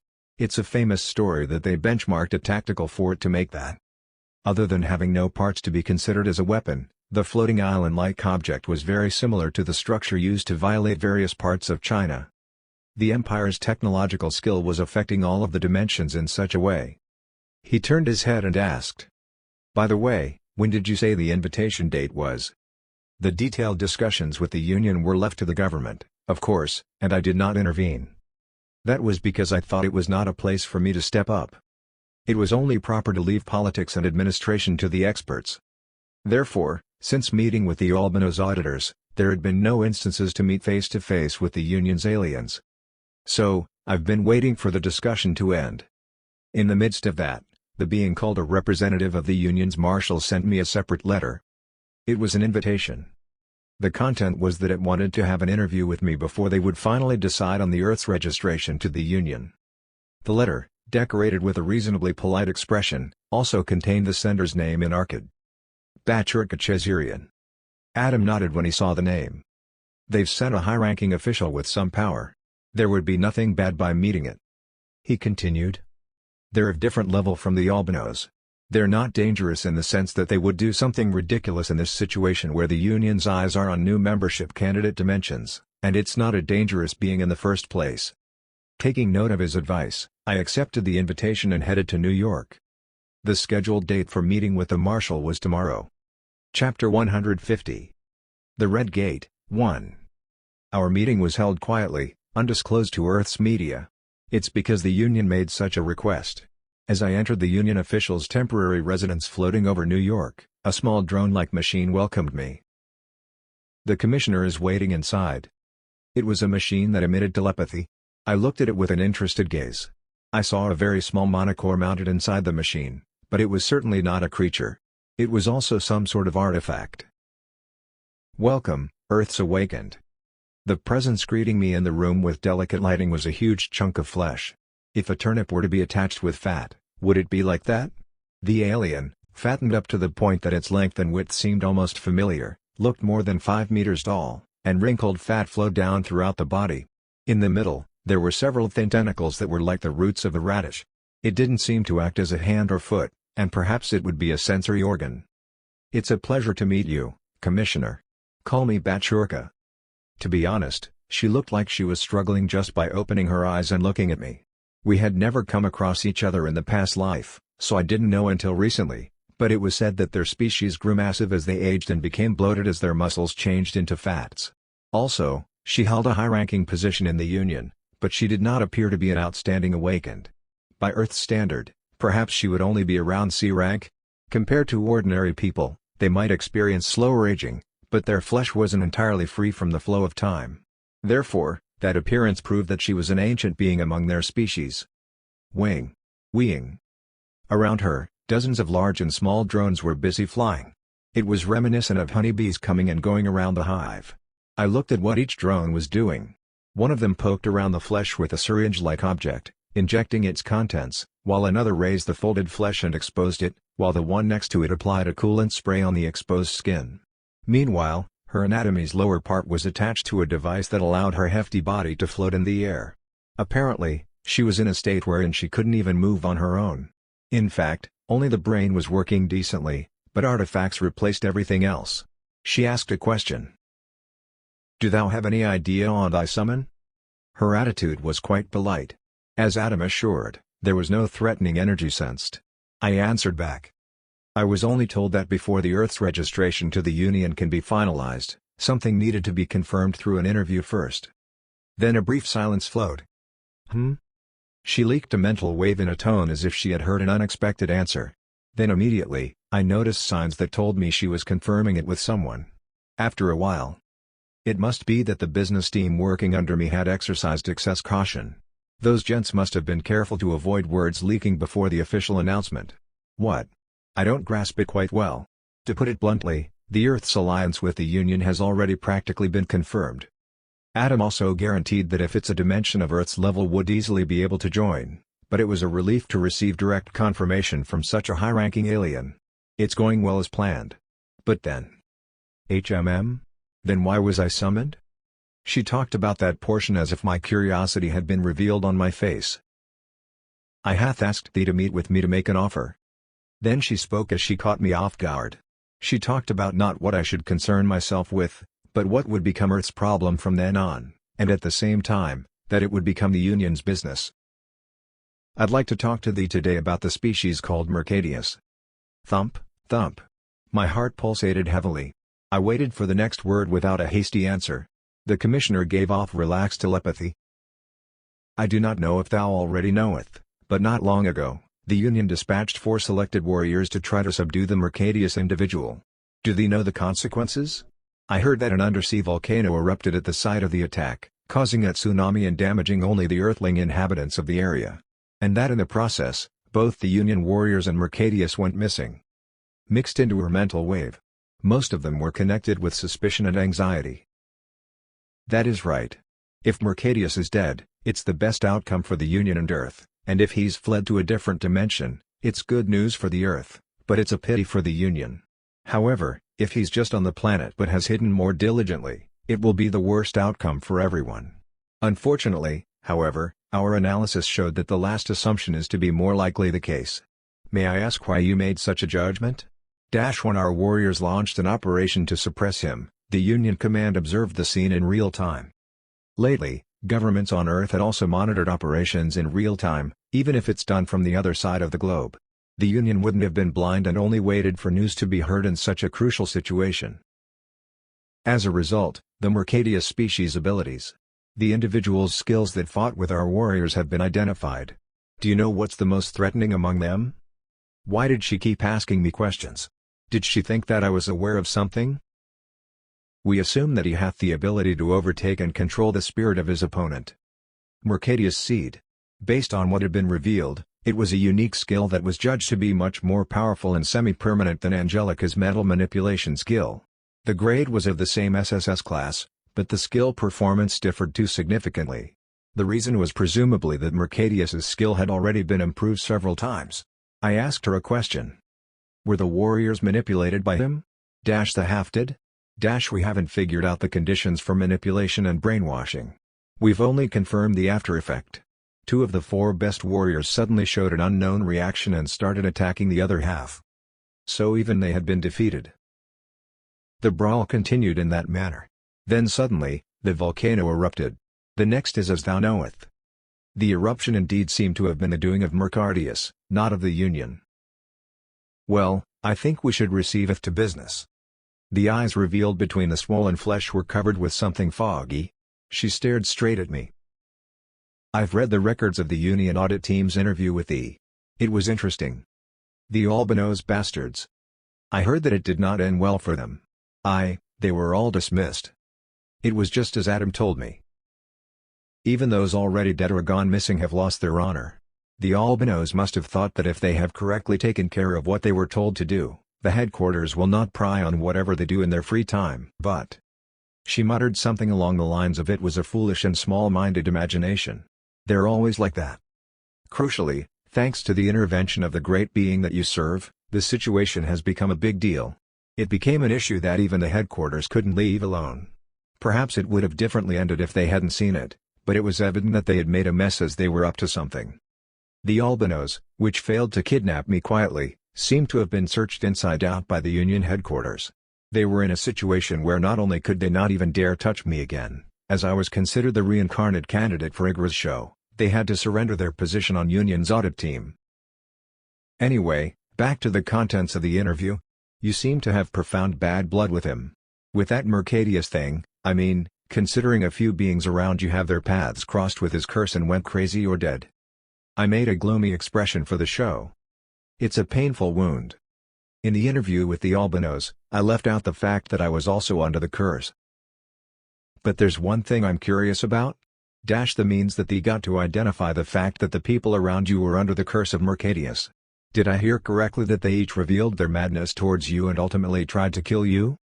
Well, that wasn't a lie. In the process, the curse's identity was revealed thanks to the Iponia that thou take care of. That, of course, was a lie.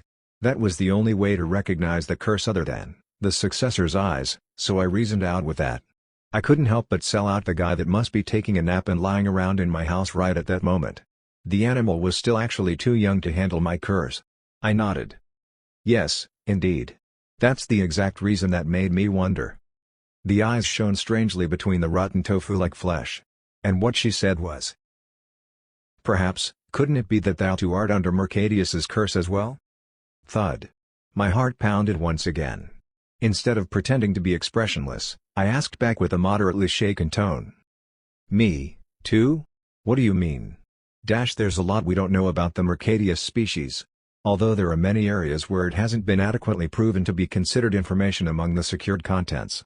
Looking at the interview records reminded me of it and bothered me.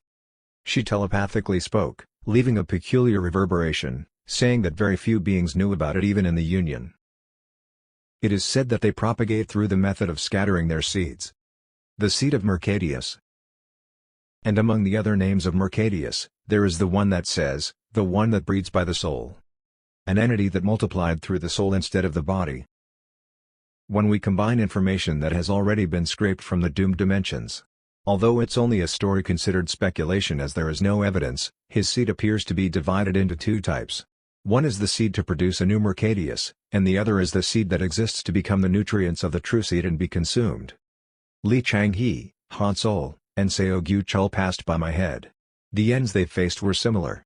The curse hidden in the core revealed itself and was destroyed by the curse leeching on me. No, I thought it was destroyed. What if those weren't just destroyed in vain? What if the seeds of Mercadius and my core absorbed what was in the bodies of others? My curse ate them up? Whenever their seeds disappeared, the memory of the host was passed on to me. That, too, was explained if that was one of the processes of absorption. Then, why did they bear hatred and obsession toward me in the first place? Li Changhe, Han Sol, and Seo Gyu Chul that is. Could it be that it was ultimately arranged for them to be consumed by me? Amid such thoughts, the commissioner continued. But thee did not go mad, unlike other hosts. That's why thou may not have noticed that thyself is cursed. In other words, only you are free from the mind manipulation of the seed. We now know the reason. The reason was, the successor's eyes. The reason is that thou art the person who is chosen as the incarnation of a great being. The commissioner in front of me was also under the mistake and the misunderstanding that the albinos had. In fact, the attitude shown by Igra's show was abnormal and terrible enough to think that it could also be true. However, the certainty of whether the god's power indeed suppressed Mercadius's seed hadn't been proven, and there would be no way to prove it from then on. It was only proper to think that it's the effect of the successor's eyes, for the time being. I think the reason why two of our brave warriors were suddenly mind-controlled is that seeds were transplanted. Of course, it's not the seed that produces offspring, but it must be the seed that serves as nourishment for the real offspring. We still don't know why it affected only two of them, however. She spoke in an angry tone. They indeed had an artifact that allowed them to resist mind control. But they still got defeated. In the end, it means that the remaining method is to use an X-class or system-class mental control resistance item, but no such artifact has been found yet. In the end, the only defense seemed to be the X-class unique skill, the successor's eyes. The commissioner, who wasn't aware of that information, thought the only way to resist it was through a god's power, We plan to send 500 new observers to Earth in the future. If your kind becomes a member of the Union, it's not that difficult of an investment to make. Just to find one Mercadius, you must mean. Yes. If that individual is still on Earth, we'll find it in the end. However, if we get mentally manipulated again, we'll have to be defeated in the same manner. She stares at me, saying, but I think only a god's power can counter that. As confirmed, there is no incarnation existing in the material world at this time. But there is a person who was chosen as a future incarnation, a man of divine protection. She looked at the holy wound on my finger. According to the Devil's Sword, the sacred power in it had been growing stronger day by day since the tutorial had ended. This is my suggestion. I need thy help in the Mercadius hunt we're currently planning. Considering the threat of the apocalypse they'll bring, the people of Earth must help us, of course. How about that? Why don't you lend me your power to hunt for the unidentified signs with us? Chapter 151. The Red Gate, too. While saying that, Bachurka's eyes remain fixed on my finger. Now that it's like this, I won't be able to erase the holy wound for a while. It was a necessary deed to let them misunderstand the secret of not being brainwashed. Anyways, I helped for a hunt. That proposal was within the expected range. To paraphrase it, it's like the country that promised to provide all-out support for its allies' security, asking the government that was receiving the assistance to share the risks. I should calculate the profit and cost. I started with the benefits if I followed through with the proposal.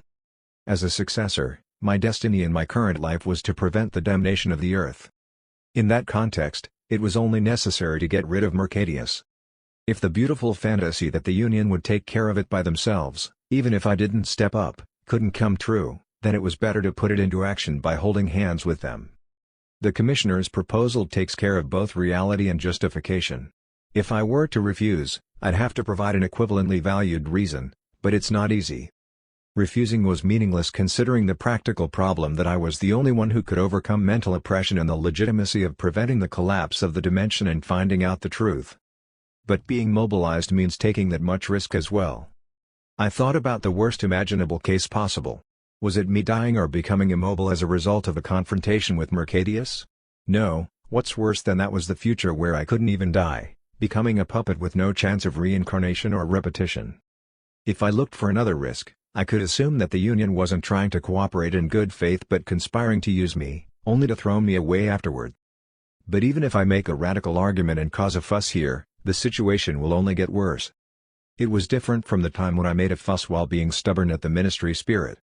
I did so back then since I knew that the spirit wouldn't harm the hunter unless it's of a grievous reason, like, as warned, similar acts to revealing the identity of the successor. But the presence in front of me was different. It was necessary to approach the problem reasonably and logically. It means that I have to pick my battles. I organized my thoughts. If I'm worried about the risk, I should compromise in a way that eliminates or reduces it as much as possible. I spoke to Bachurka. What method of hunting do you have in mind? I was hoping she wouldn't tell me she's planning to get me to brawl with Mercadius one-on-one.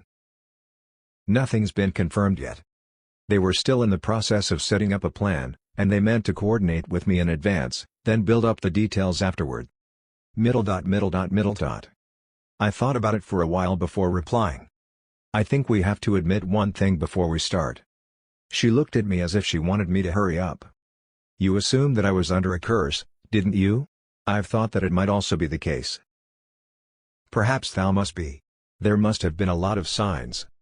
She answered agreeably. I didn't know that there were two kinds of Mercadius seed, but after today's talk, it is becoming clear. I think I see a link to why the cursed people were obsessed with me. I continued while fiddling with the holy wound. And I've experienced a lot of manic episodes in the past, too. It's also true that the symptoms have calmed down since I was given the holy scars.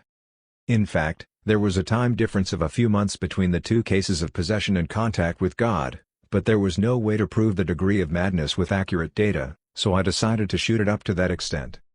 To cover a bigger secret, I was letting go of moderate secrets. But I still don't understand one thing. If I were under a curse, I think the one that would have been leeching off my core would be the true seed for the propagation. So is Mercadius just relaxedly waiting for it to bloom? Either way, it's evident that he already recognized my existence. I don't know. Would he be recognizant of the sudden appearance as the holy wound? I added a few more words after a short silence. My point is this. If I'm exposed to the person that has me spotted and is targeting me, wouldn't it be that I might be hastening the situation he intended? Awakened of Earth, I understand where thou art leading this conversation. So feel free to say what thou wanteth to say. She had a pretty urgent personality. Thanks to the arrangement made by the Great Being, even if I might be able to resist the mental manipulation, I'm not certain if I can survive if I stand in front of Mercadius this way. Since besides brainwashing, his abilities are numerous. I briefly mentioned the ability of the man that I saw in the memories of Li Changhe, Han Sol, and Seo Gyu Chul. The commissioner's eyes became sharper. Okay, until there.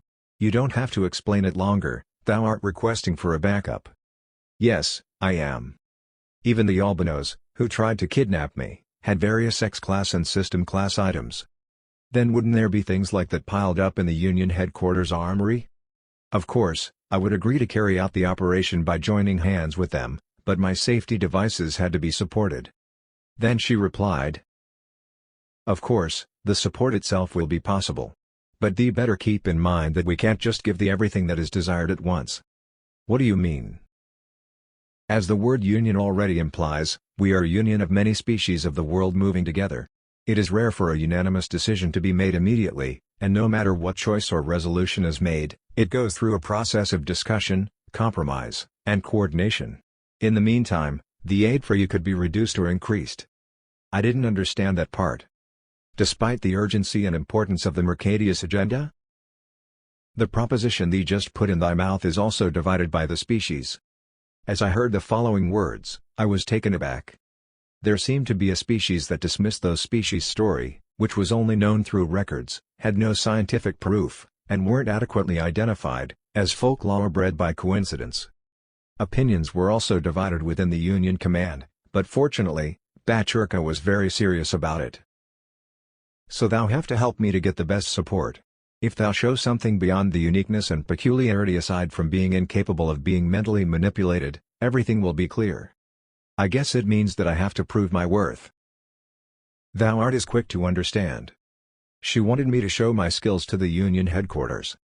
It was a new stage that was beyond the tutorial phase. Honestly, I don't have much doubt. It's not like we've been stuck on alliance-related business while staying on Earth. Information collection is one of our duties. Thanks to that, I came to know more about you than anyone else in the Union. A strange light lingered in her eyes. Frankly speaking, your species, humans, don't have a superior battle power. You're in a situation where if one has above 30,000 potential mana, they will get categorized as the most superior awakened. Among the existing members of the Union, there are species with over 100,000 mana for an average. However, hefty telepathy. Based on your performance on Earth, I was convinced. Your active mana is at least 200,000, and potential mana is hard to guess. In fact, it was already over 500,000. It would be much easier if thou explicitly showed such factors to the rest of the Union. After explaining so, Bachurka mentioned the part about timing. Regardless, if I were to hunt properly, I needed more time. Earth's affiliation to the Union must be completed perfectly, and hundreds of observers must be dispatched to search Mercadius. You don't want to waste thy time until then anyway, do you? Of course. I plan to break through the main quest that I couldn't even touch in my previous life. I do not know if you are aware, but one of the things the Union coordinates is distributing the main quests across dimensions. You mean to leave something to me, don't you? The main quest list was shared to the awakened beings of dimensions that finished the tutorial, and in the case of popular quests, the Union didn't even have to come forward for distribution. If they left it to the market economy, each dimension would compete on its own and fight for the clear. It was bound to be completed. The problem lies on the quests that dimensions avoid because it is considered too dangerous. There were missions that hadn't been cleared for a long time on the system-made list. In most cases, if left unattended for a long time, it would become problematic. In such cases, the Union would forcefully request Awakened to be dispatched from the member dimensions to eradicate the threat or issue. Of course, the dimension that belonged there must follow unconditionally. The representative case among quests that were too high risk was, yes, I'd like to leave you with the main quest concerning the Red Gate. Of course, you'll be mixed with other beings to accomplish the mission. It was intended that if I showed my ability among them, my reputation would naturally rise, and rumors would spread. "What do you say, do they accept?" I answered without hesitation. Nate asked me. "Red Gate? What's that now?" After finishing the Bachurka commissioners' meeting over New York City, I returned home and explained to my colleagues what had happened there. I accepted her offer in the end. It was because there was no reason to refuse, since it was suitable for the goal of catching Mercadius, and above all, it was consistent with the following purpose. We were planning to start the main quest from now on, weren't we? Among them. It's a quest that is least popular. Then, everyone made suspicious expressions. They were curious why we necessarily volunteered to take on the one said to be the least popular. I continued to explain. The least popular doesn't necessarily mean that it's the least important, nor does it mean that the rewards are terrible. Furthermore, suppressing the Red Gate is one of the Union's most concerned tasks. The usual gate found at the tutorial dimension was blue. The gate functioned as a door connecting to a dungeon and even connecting to another world. As many speculated, the system strictly controlled all the gates. The system classifies it, and it tells you how many people can enter, right? It's also possible to change the properties of the gate with the items provided by the system. Thanks to that, it has become almost established. The system makes the normal gate we know. But the Red Gate was different. The conditions under which the Red Gate is triggered are not perfectly known. The only thing for sure is that it never appears on the tutorial dimension. On the contrary, it could appear in dimensions that hadn't even started the tutorial yet, or in dimensions proceeding with the main quest. Thus, some speculated that the system's most representative protection measures to the tutorial dimensions were Red Gate prevention.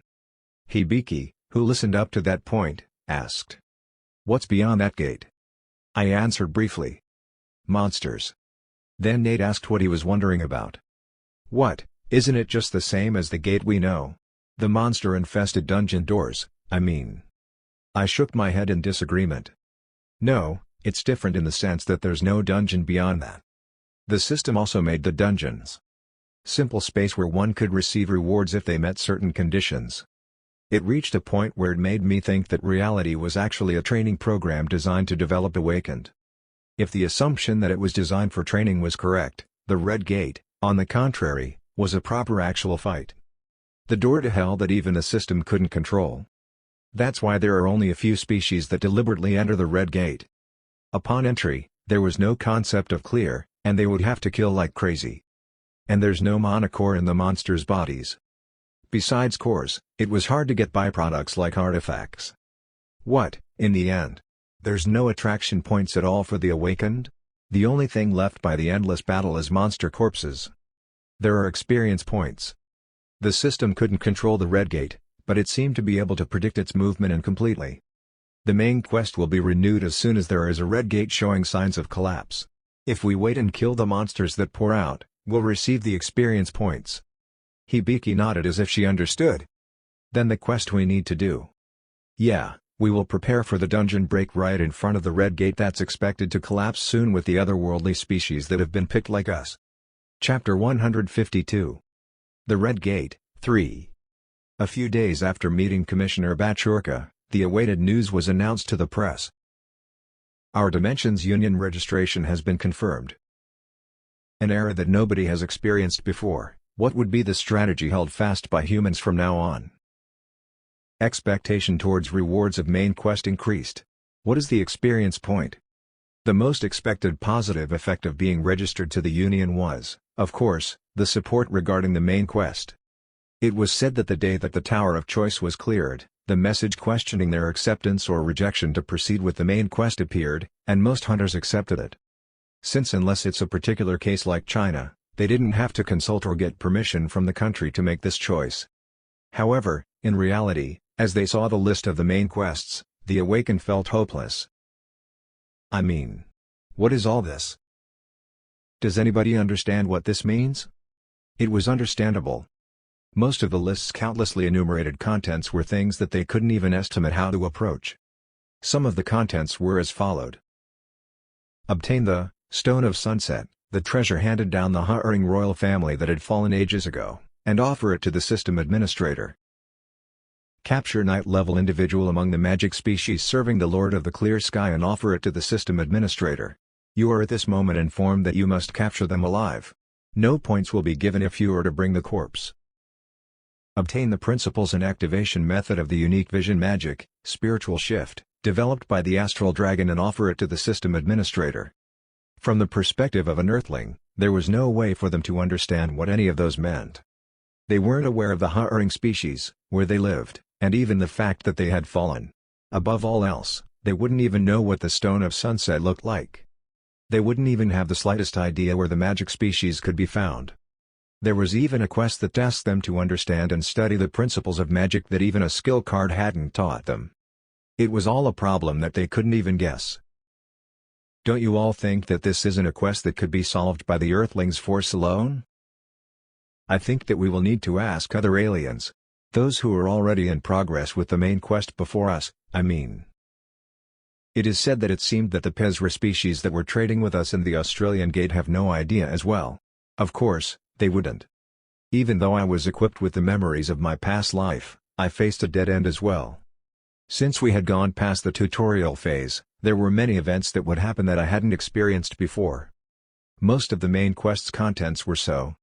It was the result of all the decisions I made, and I had no choice but to accept it. Breaking news. International Hunter Association held a meeting with the Commissioner of the Union. It was also one of the Union's roles to be a lighthouse of hope for the awakened beings of the new partnership world. The Commissioner, who introduced herself to be in charge of supporting the adaptation process of the new partners, provided the Earthlings. The ruins of an already extinct species are mainly found in the middle dimension. However, since all species share the main quest, it cannot be guaranteed that the middle dimension is always connected to Earth. Do not attempt to target quests that are related to magic species for the time being. They are a race outside the system's control and are very powerful and violent. Crucially, no gate exists that connects to the world they reside in. To move to a dimension that doesn't have any gates, you must pay experience points to the system and purchase a dimensional travel ticket, for main quest clearers only. It is economical to trade with other races rather than the system when looking for items or information. From the seller's point of view, they are bound to sell it cheaper than the system to establish a deal successively. Likewise, it is also recommended to actively trade with the Union headquarters or partnered species for information about clearing quests. It takes at least a few hundred years to master an extraordinary power, sword movements, magic, etc., without a skill card. It is not recommended to a short-lived species like humans. Those were advice like light and salt. Well, for me, all of those were information that I had already received through Adam. It had reached a point where it seemed only natural for many of the residents of the dimension to hope to join the Union as soon as they entered the main quest, considering their advice seemed useful in the early stages. The following quests are recommended for Earth's awakened individuals. Among the endless lists, the Union chose and told us which quests were suitably challenging in relation to the current level of Earthlings. They weren't as dangerous as the Red Gate, but they were quests that well-experienced species didn't touch for the exceedingly economic reason that compared to the labor required by it, the points were too small. The experience points received after carrying out those quests are, think of it as an essential element for the development of civilization, security, and safety. Everyone experiences this phenomenon, but the points received always lacks as the world develops. I recommend you all to save it as diligently as possible. The International Hunter Association recruited people to carry out the Union's recommended quests. As a result, the Clear Squad composed of SSS Class and SS Class went through the gate, receiving the media's attention. The destination was either a different world or a dungeon, whose dimension was connected to a middle dimension. The quests began to be cleared one by one. However, people around the world that were cheering for the achievements began to raise their doubts at some point. Why isn't Seo Jin-wook stepping out at such a crucial time? I know. To think of all the performance he had shown. I thought he would be the first one to step up and sweep all of it. It was a question that could naturally be asked about the situation, but the reason why I didn't come forward was evident. The quests that the people are clearing while crowding up like that all fall short of the screening quest rewards that I monopolized during the tutorial, while on the contrary, it takes too long to clear. There was a reason why the other species didn't bother themselves with it. So, why would I hop in? It's better to let the other earthly hunters gain experience. When we first met, it was true that Adam said there was no better way to collect points than the tutorial level screening quest.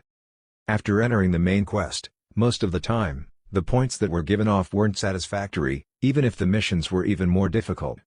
That difference was also the kind of consideration the system gave to tutorial level awakened. However, it had become impossible to carry out the screening quests. Because I've cleared up all the goodies anyway. For that reason, I ignored the invitation, recommendation, and pleas of the International Hunter Association and waited quietly for the Union's call from Korea. And then, one day, finally, the change I had been waiting for on the main quest list came up. The quest containing the keywords that I had been paying close attention to was finally updated. Observe the red gate occurrence at the next coordinate within the dimension of the Garangsha tribe. Handle the monsters that appear there. As if they had been waiting as well, the Union sent a message to Earth. In order to carry out the quest at issue, the awakened beings would also be selected from Earth, so we were tasked to pick awakened with above 40,000 active mana as the current standard and dispatch them. Meanwhile, only 3 hunters on Earth met the criteria, excluding Adam, who measured mana fraudulently. Of course, all 3 were members of the Celestial Dragon Guild. Considering obligations had to be fulfilled in order to enjoy all of the privileges we had as members of the Union, the Earthlings saw us off in worry. Then, shall we? To the first main quest. The Commissioner had prepared a stage to prove my value in front of the other species. Since she had suitably laid the groundwork for me, I was planning to live up to her expectations. The Garangsha species' dimension that the Red Gate was scheduled to open at wasn't connected to Earth yet. Hence, we had to go through several gates and pass through their dimensions. Of course, I could have just mobilized the Door of Hope to move to the designated location directly, but there was no need to lay all my cards in front of them, and there was no reason to spend my own resources, so I used the means provided by the Union. The process was much more comfortable than imagined, considering we only had to tear the teleport scrolls provided by the Union in the order they told us to. We couldn't leap to a dimension with it, but if we walked on our 2 feet, crossed the gate, and then tore a scroll, we were sent precisely in front of the next gate. At that point, we would walk over the gate again, then rip another scroll again. Pot. Pot. Pot. After progressing so fast that we started feeling nauseous, we finally stood under a strange sky right after tearing the 12th scroll. As soon as we stepped on the ground, an alien language applied with interpretation magic was heard in my ears. "Oh, are you the awakened beings from the Earth dimension? Welcome." The plains of the alien land spread before us. There, the warriors of the Garangsha welcomed us. Their appearance was so gentle that it was hard to recognize them as strong awakened beings. They are similar to something. Ah, I see. If I had to necessarily find something on Earth that the aliens could be compared to, deers would match their description quite accurately. Among them, the representative greeted us politely. "Thank you for your aid in stopping the Red Gate at our dimension." Although he clearly knew that we were dispatched because the Union told us so, he still paid us respect. His sparkling, chestnut-like eyes looked at us while saying those words. Except for the fact that they had no fur and their skin was green, they could be described as deers that walked in a bipedal manner. "You must be the advance party. When are the rest of the awakened scheduled to arrive?" He wiggled his wobbly horn and asked a question. As he stared at me, waiting for a reply, I answered him with words that defied his expectations. "It's just us." There must have been an error in the translation magic. Could you repeat that, please? "No, the magic seems to be working well. We're the only ones sent from Earth this time." The word spread to the others. At that point, hundreds of Garangsha species gathered on the plains and talked to each other in disarray. Grunt. Groon. Their whining language, which did not pass through interpretation magic, rang as they scratched our nerves. "Oh, only the 3 of you?" He had accurately identified that only 3 of the 5, including Janagrake and Euclid, were awakened. He pointed his finger as he continued. "The devil seems to be a servant of the King of Gold, so he must not be an awakened." Chat. Janagrake only mumbled and did not resolve the misunderstanding by blabbering. Regardless, it was true that he wasn't an awakened being. The deer alien's finger pointed next to it. "That one smells like a dragon. And if so, it's probably not an awakened." He easily guessed Euclid's identity. "I understand that one of you is greatly skilled in terms of taming. Did you put all of your trust in that? However, The monsters from the Red Gate cannot be tamed. When he expressed his concern. Pot. Pop pop pot. Hundreds of drops of light repeatedly exploded and flashed around us. Every time a flash that flickered brilliantly faded as if to burst a flashlight, beings who looked different from the Garangsha appeared. Their numbers are of hundreds, too. Due to that occurrence, the plains of the alien world had been filled with hundreds of Garangshas, hundreds of new aliens, and 5 of us from Earth. A hard voice flowed from the machine's vocal part controlled by the newly emerged representative of the species. We are reinforcements from the Tanjil dimension. The horned nobles must be the natives here. And are the humans, devil, and the dragon next to you all livestock? As far as I know, I heard that the Union recruited reinforcements from another dimension other than us. The Tanjils, who said that, were controlling a human-like robot. What? Livestock? When Janagrake was about to explode telepathic waves enveloped by his throbbing rage, I gestured and calmed him down. The Tanjil's representative continued to drop words of doubt. That's a strange composition. I don't know what's going on here. At where his head should be, there was a spherical fish tank filled with orange liquid, and within its transparent perimeter, a starfish-like small creature could be seen. The main bodies of the Tanjils were the starfishes in their fish tanks. Looking at the reflected scene through the successor's eyes, the mana flowing from the main body in the tank was seeping into the robot, controlling its movement. The dear alien greeted them belatedly. Oh. It's a pleasure to meet you, warriors of the Tanjil race. I am the commander of the Garangsha warriors. And the reinforcements sent from the other dimension is. The starfish alien was surprised to hear the explanation from the Garangsha commander. What? The newly partnered dimension only sent 3 awakened beings? The round eye on the center of the starfish body submerged in the liquid gave us a closer look. After it kept silent for a moment as if it were absurd, it finally spoke again. It must be a much insignificant dimension. Were you guys the only ones qualified to be sent as reinforcements?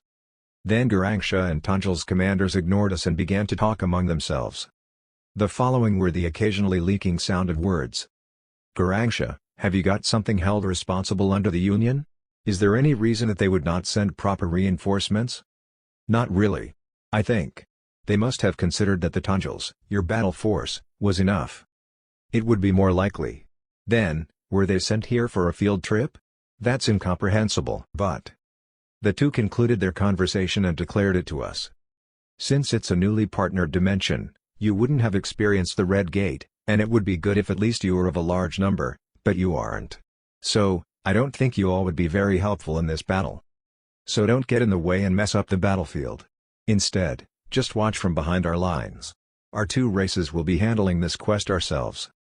They didn't even bother to listen to our reply. Rather, they busied themselves with making the formation among themselves. After witnessing what just transpired, Nate whispered in my ear. Wouldn't we be ignored tremendously? I smirked and replied with a smile. Let them be that way for now. They would find out soon enough anyway. There was a reason why the Union did not care to explain to them and set up the situation in that way. I looked at the starfishes in their portable aquariums. Even if their appearance looked so shabby, they were the great traders dealing with almost every dimension that joined the Union. They were a race that had their networks spread in countless dimensions. They could also propagate an event that happened from a different world to another dimension the fastest. The Commissioner had done her best if this is the outcome. It was only proper for us to show our true strength through the quest assigned to us in return. As we waited in that manner for a while. Hoong. Oh, there. With a thick echo ringing the air, red cracks began to form in the air. Chapter 153. The Red Gate, 4.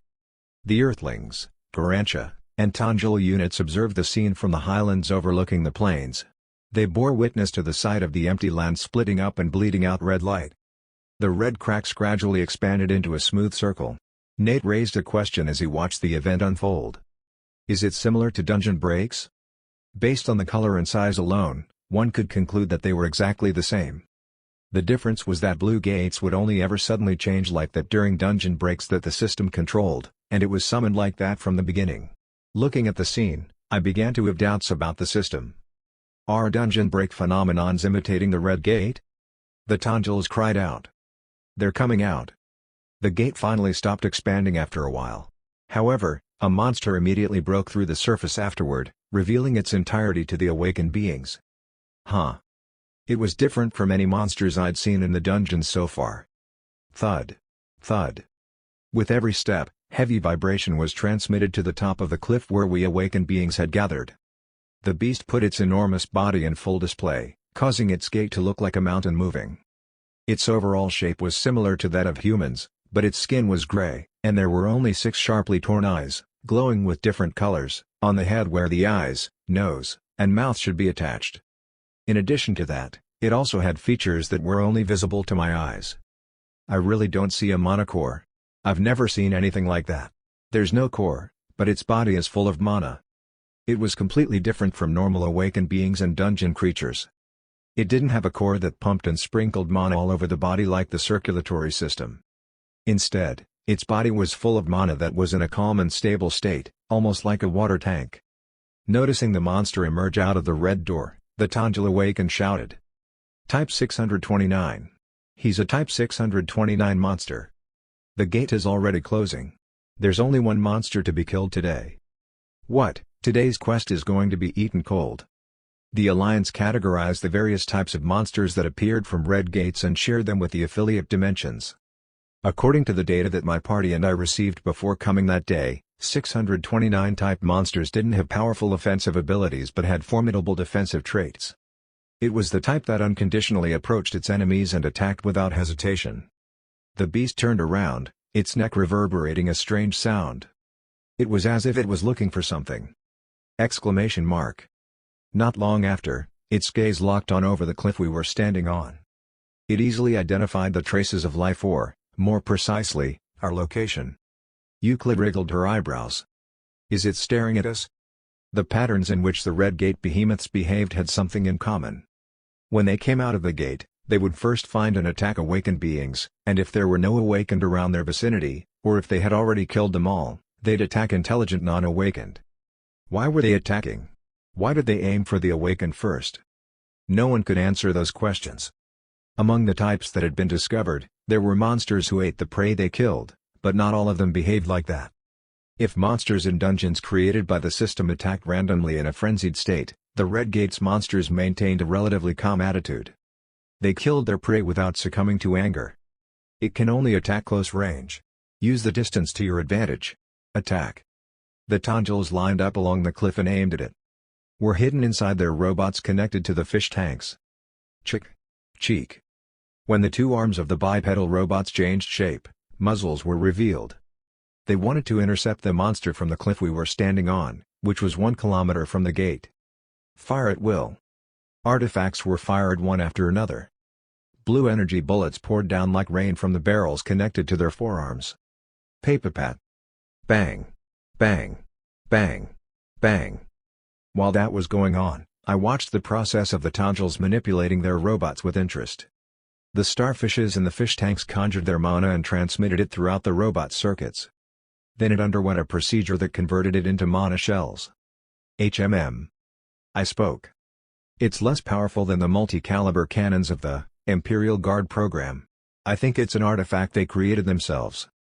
Hibiki replied. But I think its advantage is that its firepower is maintained even if the target is at a distance. The behemoth on the plane shrank as if tormented by the bombardment. Its charge had been stopped. Good. It works. The Garangsha, the owners of that world, didn't remain on standby either. Like the scholars taking the Jangwon exam, they sat at regular intervals with their eyes closed as they meditated. The metal plate they were sitting on then absorbed the mana of the Garangsha tribe and concentrated it in one direction. My eyes lit up. It's an artifact version of the Mana Legacy skill. They were collecting hundreds of awakened mana and sending them to the center. The Garangsha in the middle of it received the horizontal flows of mana. The fluffy horns on its forehead quickly stiffened, showing the extreme tension it was feeling. After a while, the Garangsha, who had absorbed enough mana, reached out. The metal cube lid in the front then opened, and black sand flowed out of it. The fine particles quickly agglomerated in the air and formed the shape of a giant. Go. The giant's body was made out of special metal that accepted mana, and the fuel that moved its body was the mana transmitted by the awakened. The giant, who took a form similar to the enemy, glided through the air and collided with the beast. Kur. A melee broke out. The sand giant wrestled against the beast, bit down on it, and struck it with its fist. In the meantime, the Tongils continued to fire a rain of blue bullets against it, not bothering to identify between friend and foe. As if an arrow passed through the gap between a flock of birds, the bullets penetrated through the giant's body without damaging it and hit the monster directly. Bang! Quack quang! Both the giant and the bullets constantly struck the monster's body, but its skin remained undamaged. The giant broke a part of its own body, creating a sand blade. Using its newly acquired weapon, it swung against its opponent, trying to cut and pierce, but it was to no avail. Even if the metal sand was aimed for the eyes, which seemed to be the beast's only weakness, its mana barrier deflected it like an iron shield. Its defense is stronger than I thought. It didn't take long for me to come to another realization. That monster is learning. The mana shield wasn't fixed the same way it was first unfolded. With the attack of the giant pummeling down on it and the rain of bullets pouring over the cliff, it became thicker and more sophisticated, creating a shocking pattern. Its improvement reduced mana consumption and maximized its defense even more. Meanwhile, the different races felt a little embarrassed. In particular, the Tongils' embarrassment grew even more as they watched the opponent while shooting from the edge of the cliff. What? How is it still fine? I can't even see any signs of exhaustion. Well, it is a monster with high defense power. Even so, shouldn't it have a few wounds by now? Witnessing their predicament, I took out the artifact from the snake inventory. I urge you not to intervene, but that doesn't mean you can't help. Imperial Exclusive Artist's Flute, rank, SS. A musical instrument that can play a psycho-reactive score approved by the Imperial Court. Through it, I played the score he acquired from the Tactical Fortress. Weary. The notes I produced using the instrument reached the beast beyond the fields without fail. It reacted almost immediately. Huh? The beast's movement has become dull. Psycho-reactive sheet music? Even while in battle, some turned their heads to see where the sound was coming from. I was right. That's an Imperial artifact. It's good to be talented. You mean your newly joined dimension already has such a treasure? At that moment, the perception of the awakened beings about Earth changed slightly. Then. Krrrr. The monster, whose hands and feet were tied helplessly because of the endless assaults, suddenly showed an abnormal reaction. Mana? According to the data they received in advance, that monster shouldn't have much talent other than defense. But at that moment, the shape of the mana swirling in its body became weakened. I turned and looked at the aliens. They seemed to have thought that if they attacked while its guard was down, we'd be able to finish the battle quicker. Stop. As mentally commanded, they prevented themselves from coming any closer to the beast. My message deeply permeated the minds of everyone who gathered there. Be careful. He urgently delivered a warning message through telepathy. It's trying to use its skill right now. What? What are you saying now? At that moment. No. The awakened beings of the Tongil species, who were firing from the cliff, shouted in amazement. What just happened? Ignoring the attack of the giant who struck its body, the monster raised both arms into the sky. When interpreted as a global culture, it was an indication of the intention to surrender, but that wasn't possible. The aliens were astonished by the light that flashed from the two gray pillars that struck through the sky. It's peculiar species. It's a peculiar species. The monster lowered its arms vigorously as if conducting an orchestra. At the same time, a bolt of snake-like red lightning thundered through from the sky. An explosion of light followed as the current hit the sand giant directly. Querung. Querung. The fine particles that made up the giant's body were, of course, not ordinary. Its small metal fragments were materials that had physical interferences and destructive powers. However, the thunderbolt that electrocuted it wasn't ordinary either. After the violent current passed through the earth, most of the artifact has been lost. The Garantia in the middle of the mana flow screamed. On the field we were looking at, I noticed the sand giant had become much smaller than before. That last attack melted some of the metal away. However, there was a much bigger problem than its smaller size. Joe, you can no longer control it. The summoned being had entered an awkward state where it had become too small to be called a giant. However, whenever they tried to reform it, its lost sands would swarm like bees in an attempt to merge but would fall and scatter before the process could be completed. It twisted and crumbled on the blazing plane that had been hit by lightning. It was stuck in a constant cycle of breaking down its shape, sticking to each other, and forming a round sphere. It seemed that their control wasn't working well. I clicked my tongue. The attack just created magnetism in the fine metal. The tiny powders had gone out of control, pushing and pulling against each other like a magnet. No way. If it was aiming for that, then it has an intelligence that cannot even be compared with most dungeon monsters. At that time, my eyes caught another peculiarity. If one were to think about it, the beast immediately found the awakened beings on the cliff right after exiting the Red Gate, and even while being beaten hard by the giant, its gaze constantly watched us. Ah! It raised both of its arms, stained with gray color, into the air once more. But that time, its target was a little different. I read the mana pattern wriggling on its arms. Exclamation mark. I then immediately sent another telepathic message to all of the awakened. I had to inform them immediately or else it would be too late. Stop it. Stop what you're doing and defend yourselves. It's aiming for us now. What? My party and I hurriedly created shields while activating all operable shield artifacts. On the other hand, the other two races. What? What are they doing? Jenna Drake asked as if it were absurd. Most of them only activated their own artifacts, but I could only find a few that spread their skills to protect their bodies. It didn't take long for our surroundings to be covered in red flashes. Kerrung! Bang bang! Great explosions of light decorated our vicinity. Flashes and electric currents hit the ground, bouncing from place to place. Due to my thorough preparations, I didn't suffer any damage. However, the same couldn't be said about the aliens with a much larger number. Help! All of them had more than 40,000 active mana, and they were all awakened that would be in the SSS class based on Earth standards. However, many of their members refused to use their own skills and depended solely on artifacts in their bodies, allowing electric currents to electrocute them when they could have been prevented. They only depend on long-ranged artifacts when attacking that monster instead of magic or ranged skills. I finally understood. Just as tools were used instead of raw brute strength when societies that had reached modernization hunted, their tendency to rely on self-made artifacts had grown even more since entering the main quest. The number of their awakened beings would be much higher than that of Earth, so it wouldn't be strange for the number of their skill cards to be insufficient. As a result, there were a lot of awakened beings that hadn't mastered their skills properly. I clicked my tongue.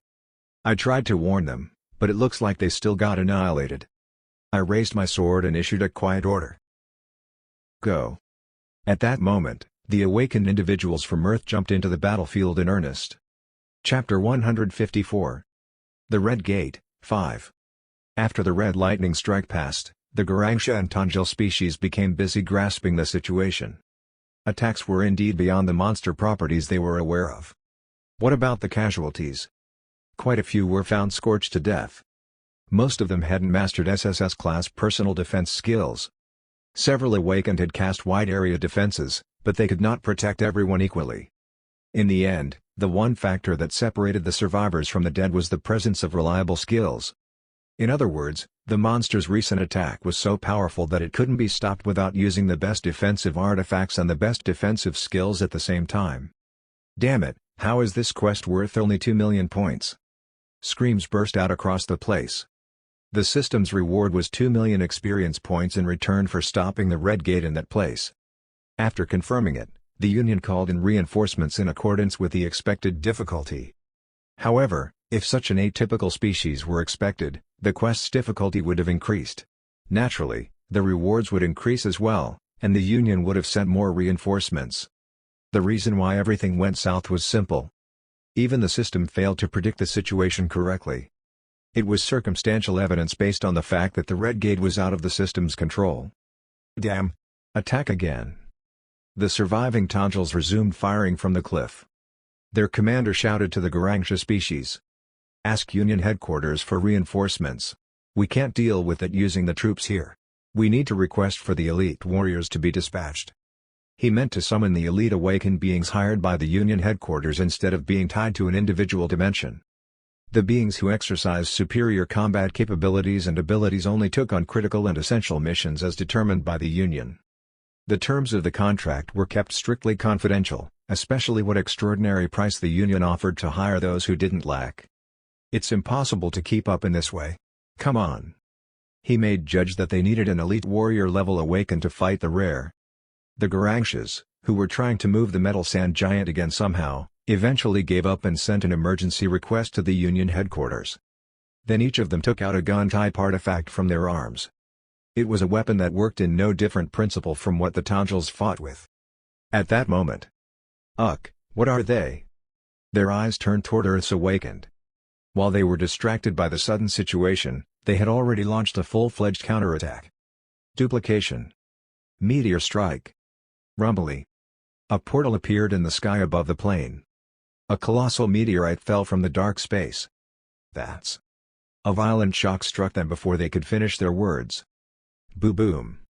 The ground fluctuated as if it was convulsing, and the place where the monster stood turned into lava, sending heat and dust into the sky.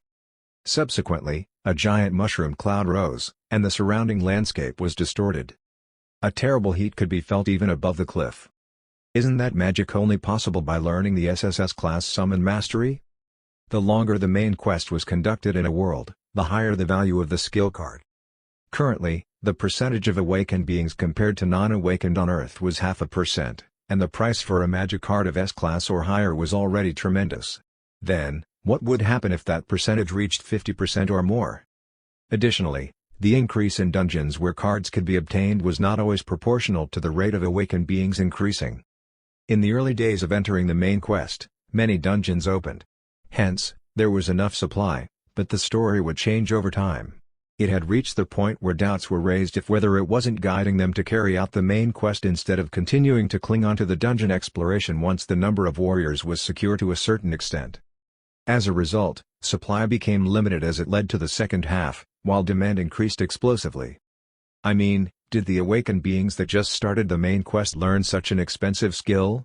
That's worth 1.5 million points. Magic card prices, with the close to no chance of securing, were bound to jump even more exponentially. 1.5 million was also for a story only when there was stock. The price tags often meant meaningless according to the market trends. Furthermore, due to the nature of cards being randomly given, the difficulty increased beyond measure without the same ability as I did. The moment when everyone was frightened by unexpected scenes. The situation that made their mouths impossible to shut continued. The magic didn't end after being used once. Meteor strike. It's coming again. The second meteorite fell with almost no time difference. Another blow was delivered to the red lava-filled land. Boo-boom. Rumble. Thanks to my and Hibiki's overlapping use of the duplication skill, it was possible to repeat it 4 times without additional consumption of mana. The result was 4 consecutive hits of meteorites summoned against the monster. The ground beneath the cliff turned into hell. Dust, black smoke, and flames thickly covered the scene, but I quickly grasped the situation inside. So, at least that much damage should be dealt for the shield to be shaken. However, it was already aware of the attack pattern and changing the composition of the shield. No more meteorites. As soon as my words fell, Nate, who was waiting, initiated his multi-calibered cannon. The bullet's weakness, wherein the power dropped sharply outside 10 meters, was offset by Hibiki's spell. Beyond the distorted space, blue rain fell on the monster's body. The power of each shot easily leapt beyond the weapons used by the Tongil. Another wave of surprise was released by the aliens who looked at the massive metal structure that rose above Nate's head. That's an Imperial relic, too. Another relic appeared following my usage of the flute. Imperial Heritage's collector? Why would such wealthy beings not buy the summon exemption ticket and be here? Say something that makes sense. Would they have the points to collect those when they had just partnered with the Union? Ignoring the murmur, I observed the shield with a sharp gaze. The blue membrane seemed to be pushed back for a while and quickly regained its form. No matter how powerful it is, if the same kind of attack repeats for a certain amount of duration, more than a certain number of times, no further damage is applied. I raised my hand to stop Nate's attack. Since the zombie core wasn't in a situation to intervene, the remaining means he had left were the dragon breath and photon shells, but those types were too limited. Instead, I gave the Genegrake species and Hibiki an instruction. Attack in as many different ways as possible.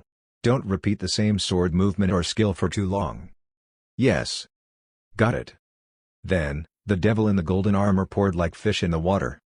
He unfolded the secret movements of his past masters in quick succession. The movement of the sword changed every time he swung. The rampant sword energy became soft while heavy and tough while light. The extremes were of numerous races. Not even I could count how many sword movements were unleashed. Okay, it's working.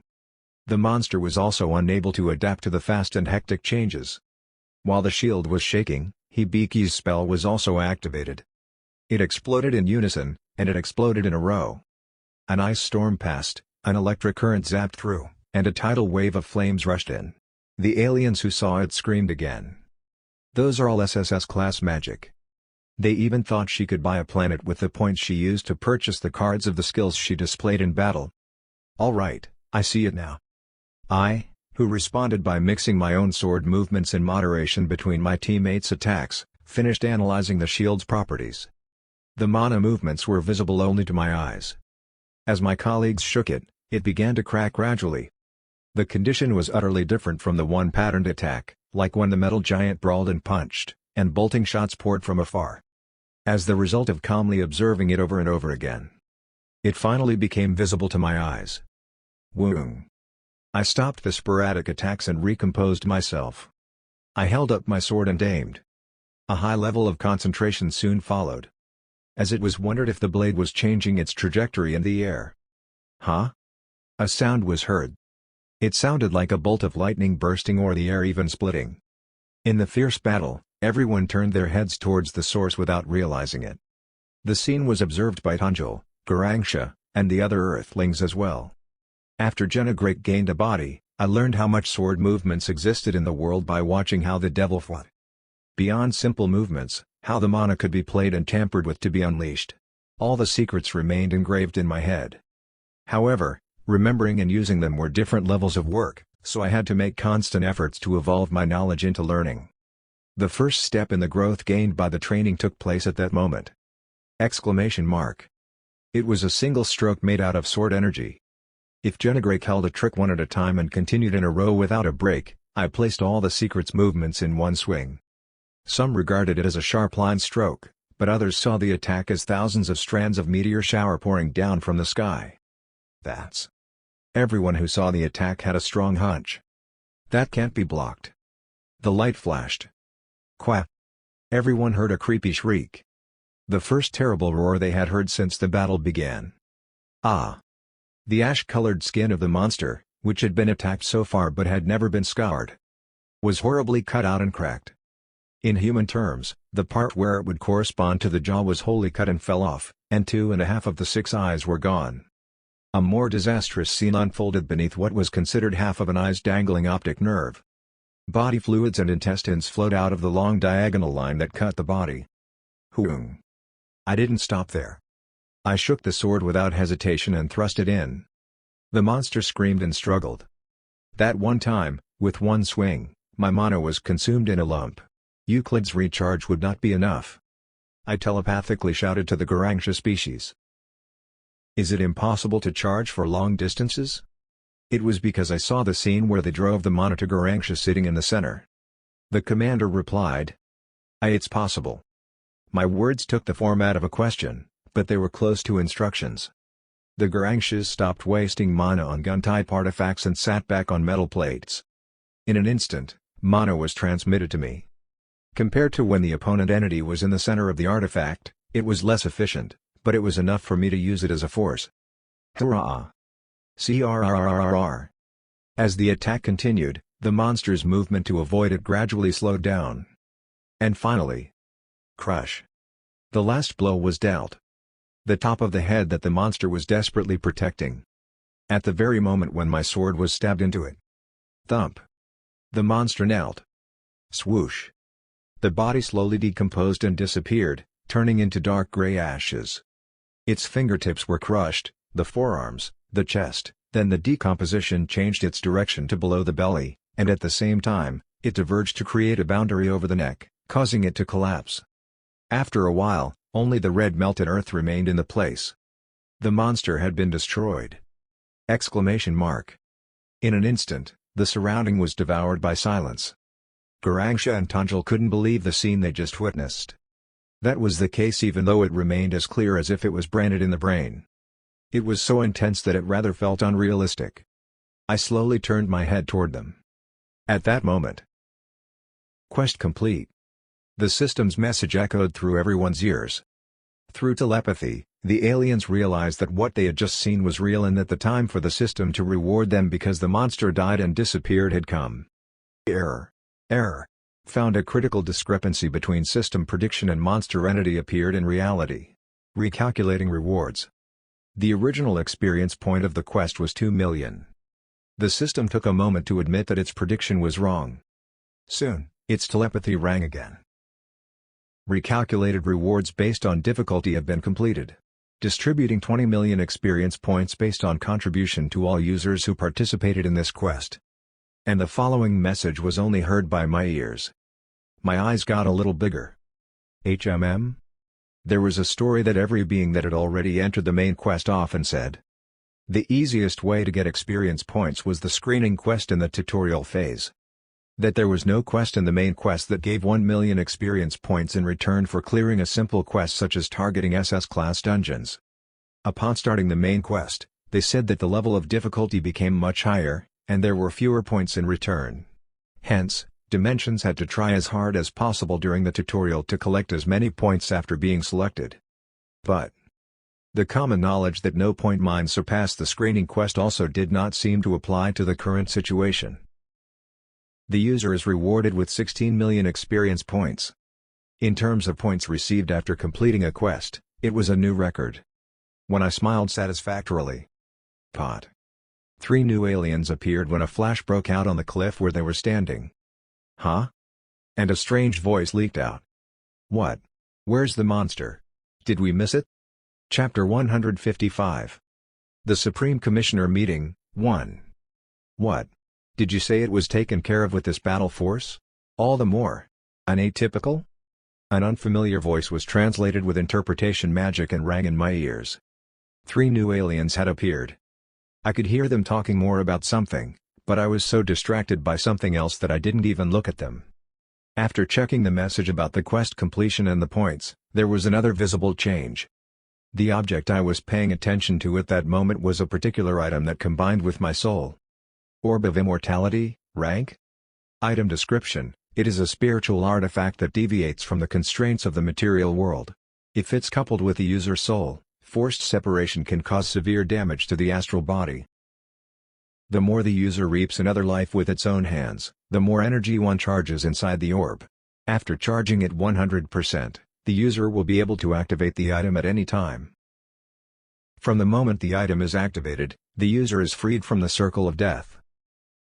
Beware that if the user dies while the item is not activated, this orb will disappear naturally. Current spiritual power charged, 24%. I was certain I remembered it correctly.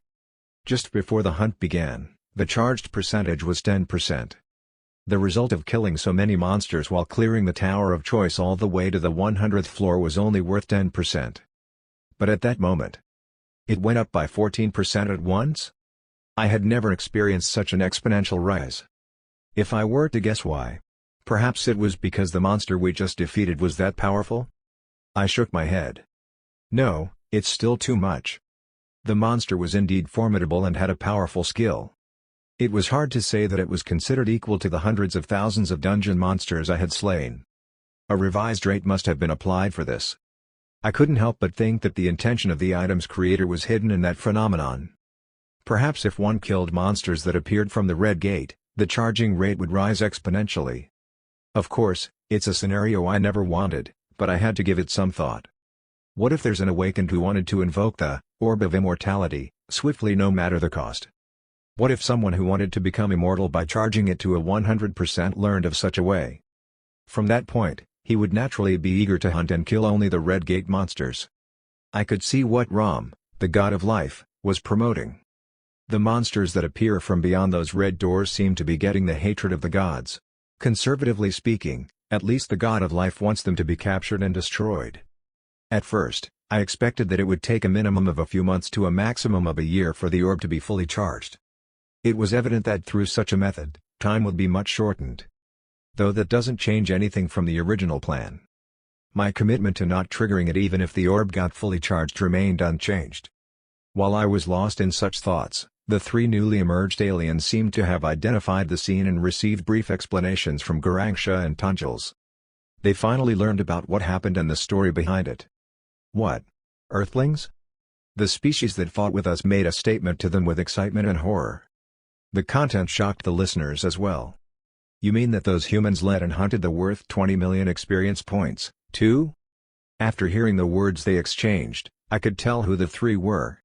They were elite warriors dispatched urgently by the Union headquarters. They had obtained the rescue requests sent by the Garangsha race and sent them in return. Only then did I get a little nervous after looking at their faces. That was because the powerful force wriggling in their monocore was visually overwhelming. Those are the strongest aliens I've ever seen. Currently, my active mana was 500,000. Of the three that appeared before us, two of them were about the same level as me. In other words, it was interpreted that with my current active mana level, I was qualified to be an elite warrior. But the one in the middle was of another level. That's enormous. He was the shortest of the three. He didn't even reach my waist. Since his skin and muscles seemed to have translucent properties, even though I didn't use vision magic, the movements of his blood vessels and organs could be observed. In particular, the wriggling motion as the blood was supplied to the brain made me feel like I was looking at a jellyfish carrying organs inside its gelatinous body. However, what caught my eyes more intensely than the grotesque appearance was, of course, his core. That's more than 1.5 million. When I met a strong being, I habitually ran simulations in my head. Would I be able to win if we fight against each other? If I use my unique skill and various general skills, I can deliver a fatal blow, but it might not be enough to kill him, and I'll die as well. All I can do must be to catch him off guard and kill him before it leads to a long war or to run away before that. I realized it once again. I still had a long way to go. He looked attentively at me and murmured. If it's Earth. Ah. It's the new dimension that recently got 4 elite warriors killed. Bachurka had once mentioned it to me. 4 agents were said to have been mobilized to hunt Mercadius. They were talking about the elite warriors, after all. Having listening closely to the aspects of the battle that factored in the outcome, he nodded. There's no other choice but to believe it. Look, the quest for the Red Gate here is gone from the main quest list. The quest wouldn't disappear even after the gate that threw up the monster had closed. Only until the monster died would it be removed from the list. I mean, well, it saves us the hassle since it's already solved. But he looked at me and continued talking. Well, I know my introduction is late, but nice to meet you. My name is Lurkers. You might have guessed, but I'm an elite warrior of the Union headquarters. And you are? Lurkers' eyes were full of curiosity. It was right after he had heard that I showed the most crucial performance among the Earthlings. I'm Seo Jin Wook. He spoke with a burdensomely intense gaze. I'll get straight to the point. If what I've heard is true, you deserve to be chosen as an elite warrior for the Union. What do you think? I'll recommend you to the headquarters. Why don't you take the steps measuring combat power to become a warrior? Then he handed out carrots. To be exact, expectations about the quality and quantity of carrots. The offer that the Union hands to the head warrior is never known to the public. On the contrary, it means it's that controversial, considering no one else should ever know. No matter what people expect, it's more than that. It's such a waste that a skilled man like you is tied to the hometown level. Don't you want to work for the Union? Of course, it was an offer not even worth considering. My current move was solely focused on saving Earth from destruction. Proceeding with the quest and getting points was all part of it as well. However, if I moved under the Union headquarters, I would have had to follow their orders, so my priorities must be revised. No matter how delicious the offered feed was, I didn't intend to wear a leash. I should speak with my intentions wrapped well. Yeah? Lurkers made an expression that he was disappointed. Then, there's nothing we can do. He thought about it for a second. But it's weird. How did the Union not recognize this kind of talent and not offer you a job yet? At that moment, the alien standing next to him whispered a few words to Lurkers. He had been flinching several times as if he was looking at the timing to intervene and finally had succeeded. As he did that, ! Lurkers looked very agitated, hearing words that I could only wonder about. What? His pupils shook mercilessly.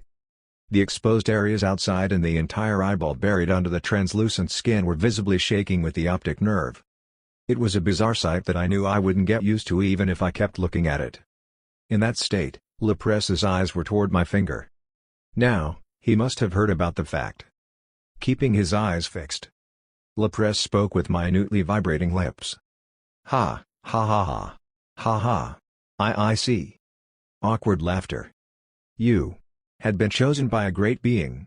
Then there would have been no way that the Union would offer you to join the elite warriors. Then he leaned back as if he wanted to be as far away from me as possible.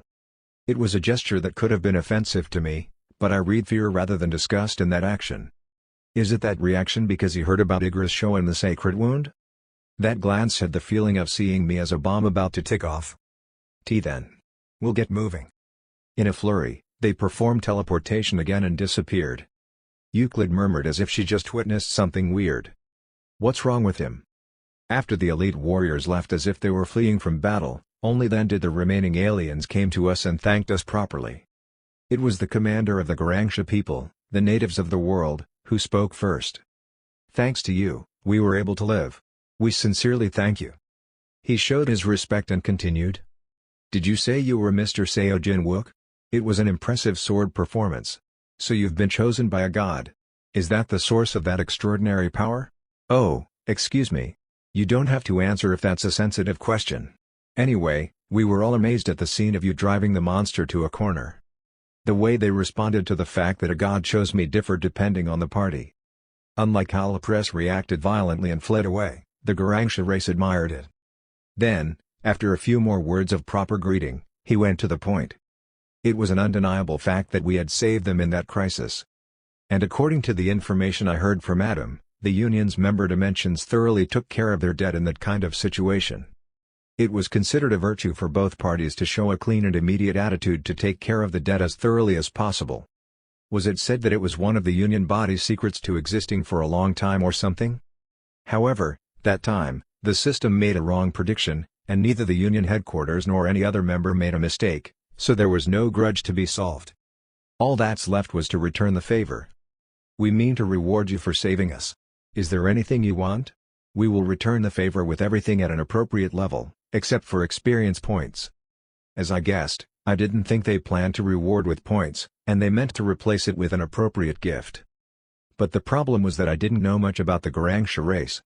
About what the most valuable thing they had was. As I looked like I was contemplating, the commander of the Tungels, who was waiting for his turn, intervened. Can I give you a piece of advice and goodwill? The specialty of their species is Garangsha oil. If I were you, I'd choose that. Then, the Garangsha species quickly nodded as if they agreed. The soft horns above his head, resembling a deer's, wavered as he moved. Yes, Garangsha oil is our dimension's pride. Oil? I asked. What is that? Then the deer answered determinedly. It is the best aphrodisiac in the universe. I thought I misheard. The biggest advantage of the products we produce is a versatile application. Any species can use it to experience a powerful effect. It's not a product that is priced at 10,000 points for a single drop for nothing. Did someone buy a single drop of aphrodisiac for 10,000 points? I thought they were lunatics. Sensory thresholds that are numbed by the long life expectancy and stimulation of the awakened are bound to lead to ennui. If you can buy happiness for 10,000 points, it won't be considered expensive. In fact, it's more of an item you can't buy because there isn't much. What do you say? If you want, it could be the payment? I shook my head and cut his words. I wouldn't choose an aphrodisiac for a reward for that situation unless I were shot in the head. How about that weapon? What I mentioned as an alternative was the fine metal particle artifact they were manipulating. Huh? Are you picking that, leaving the Garangsha oil behind? Their expression looked like they couldn't understand my choice, but I finally pushed through with my intention. The Garangshas promised to ship the new product to Earth instead of the damaged one. Next was the Tungels. It's the same for us that we can't hand you the experience points straight because of the racial regulations. Instead, if you want anything, we'll find it no matter how rare and sell it at an extremely low price. I wondered what stubbornness it was to give it at a discounted price instead of giving it for free, but it seemed like it was their pride as a merchant race. Anyway, I said what I had thought before because it was enough to get a discount. I'd like to get these materials in bulk. As he listened to the list of items, the starfish in the fishbowl quickly noticed the intention. "Yes, I've heard the rumors. You've already got one of those tactical fortresses, even though the dimension had just finished the tutorial? I do not know how such a thing could happen. But since it was already observed. If so, he would have assumed that we had the Imperial Tactical Fortress Construction Kit, rank X, to build a fortress as well. Only one infrastructure could be built during the tutorial period, no matter the number of materials we had. However, the restrictions have been lifted now. As the Ministry Spirit said, if we used the construction kit I acquired, we would be able to build about 10 infrastructures with our dimension's capability after the tutorial. But of course, I didn't mean to stop there. Chapter 156.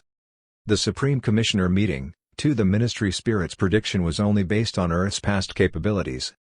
Just as the system was an omniscient, the Ministry Spirit couldn't have predicted it until my current situation.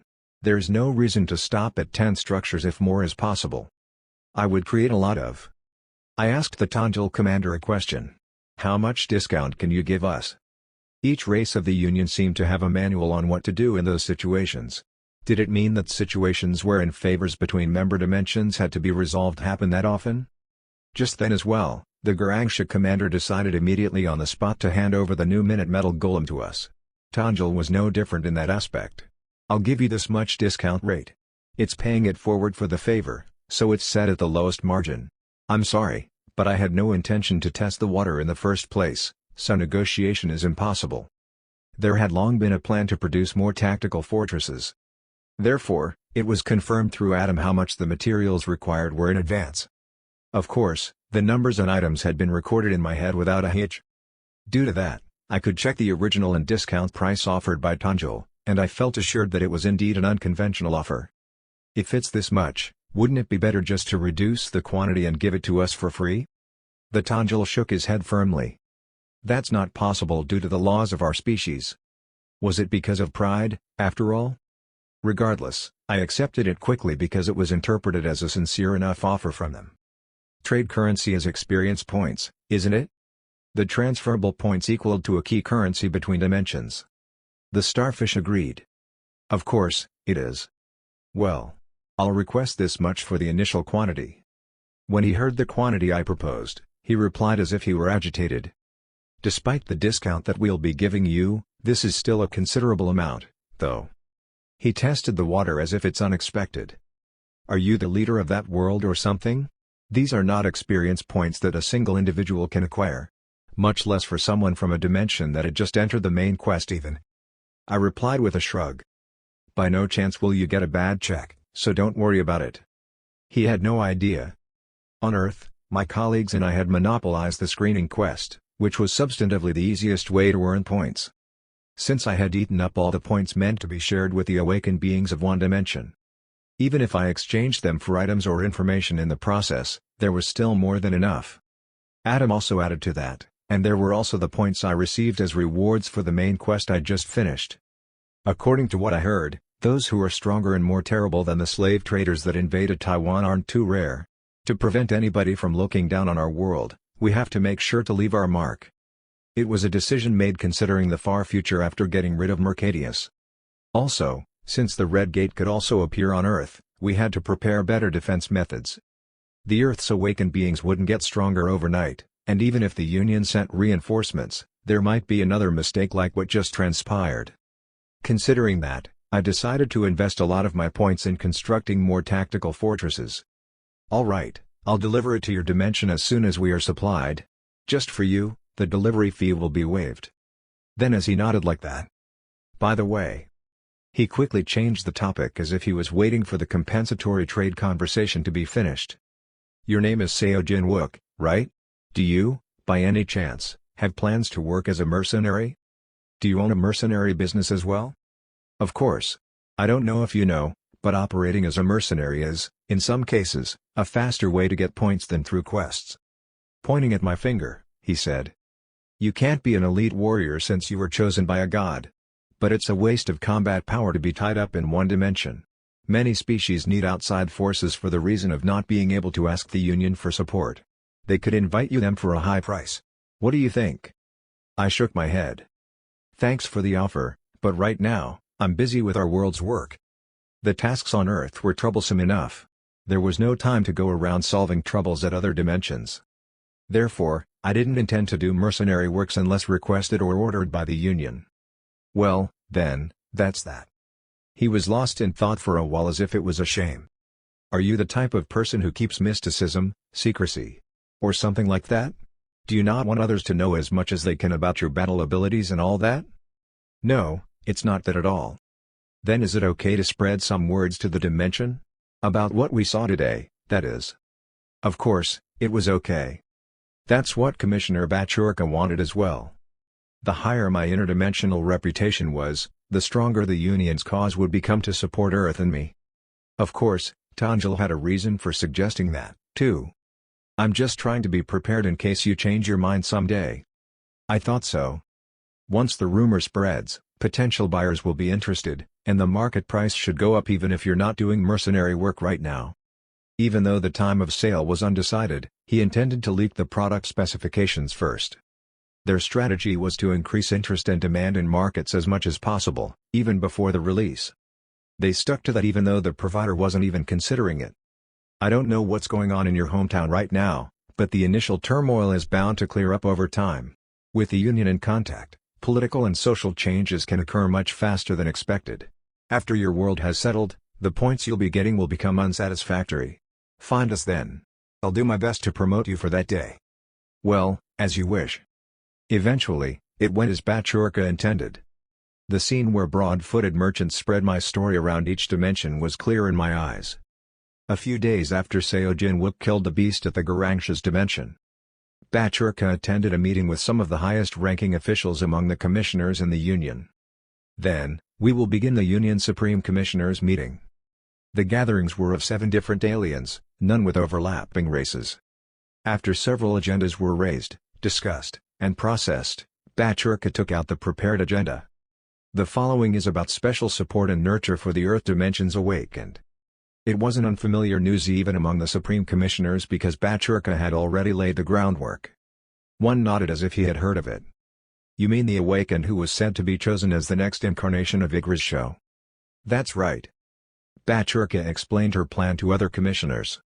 Seojin Wook's special ability was needed to capture Mercadius, who had a mental manipulation ability that existing items couldn't block. However, various support was required to foster him so that the operation could proceed smoothly. Everything is to capture Mercadius, to understand the dangers thoroughly, and to figure out how to prepare against their species in the future. Bachurka continued, emphasizing her point. It is the will of the system to lead more dimensions to the main quest and to make them prosper, and the Union is an alliance of those who sympathize with that will. The race that brings a dimension the tragedy of the extinction of life is bound to be our common enemy. One of the beings present spoke as if to correct that phrase. But we haven't explicitly agreed that it's our common enemy yet. Yes, that's because we've never captured or identified Mercadius alive. But if we take advantage of this opportunity. Bachurka insisted that she was very wary of the Mercadius danger and that the Union should suppress them by all means, as soon as possible. However, as she told Seojin Wook, not all races in the Union thought so. A race that was the exemplary case of not being in favor of Bachurka opened its mouth. I wonder if the concern is too much, Bachurka. It is hard to agree to your statement willingly. Bachurka swallowed her sigh and looked at the Supreme Commissioner who had said those words. The opponent was the Supreme Commissioner of the Adgon species. Adgon was one of the pillars of the first 5 races to form the Union. 4 of the 5 races, except Adgon, were destroyed and disappeared for their own reasons, so they were the only species to continue their existence as of that moment. Naturally, the influence of their breath within the Union played a substantial role. The Union's decision tended to lean a lot depending on the choice of the Supreme Commissioner elected by them. Bachurka, as you said, nothing has been identified yet about the dangers of Mercadius. But if you look at the cases of the destroyed dimensions, there's no proof of how the species was led to their destruction. We can assume if we look at how the elite warriors' minds were manipulated this time. Won't it be that it controls the mind of the target race to lead to its destruction? It could be explained with this: how the dimension they appeared in was destroyed in the end, even if there is no record that the Mercadius directly slaughtered the intellectuals. That's also a hypothesis. And there are many cases where the dimension was destroyed even though Mercadius was not observed. to say that the two cases must correlate. The Adgon argued that there were too few cases, and Bachurka was saying on the contrary that it was enough. The reason for the disagreement was that there was no evidence. Bachurka wanted to take that opportunity to capture Mercadius and secure evidence. On the other hand, the Adgon race commissioner was wary of giving Seojin Wook excessive support, who had only once shown an active performance. Bachurka, I've said a few times already that if Mercadius were such a dangerous race, the system would have reflected that in the main quest. Like putting up an experience point to alert the danger of a red gate as it quickly increases its occurrence. However, even if you look at the list of main quests, there are no such quests as Mercadius extermination. The Adgon race argued based on that. According to the interpretation tentatively agreed upon by the member dimensions, the system is good and guides the awakened beings toward perpetuation and prosperity. And the system leaving them unattended means that Mercadius is not critically dangerous.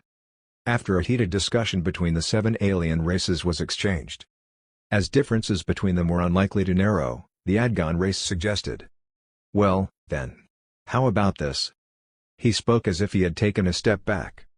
The saying that the reason why the awakened cannot be affected by the mental control is because of Yggdrasil's blessing. Let's leave it like that. I doubt it's because of another reason, so I'll move on. He continued.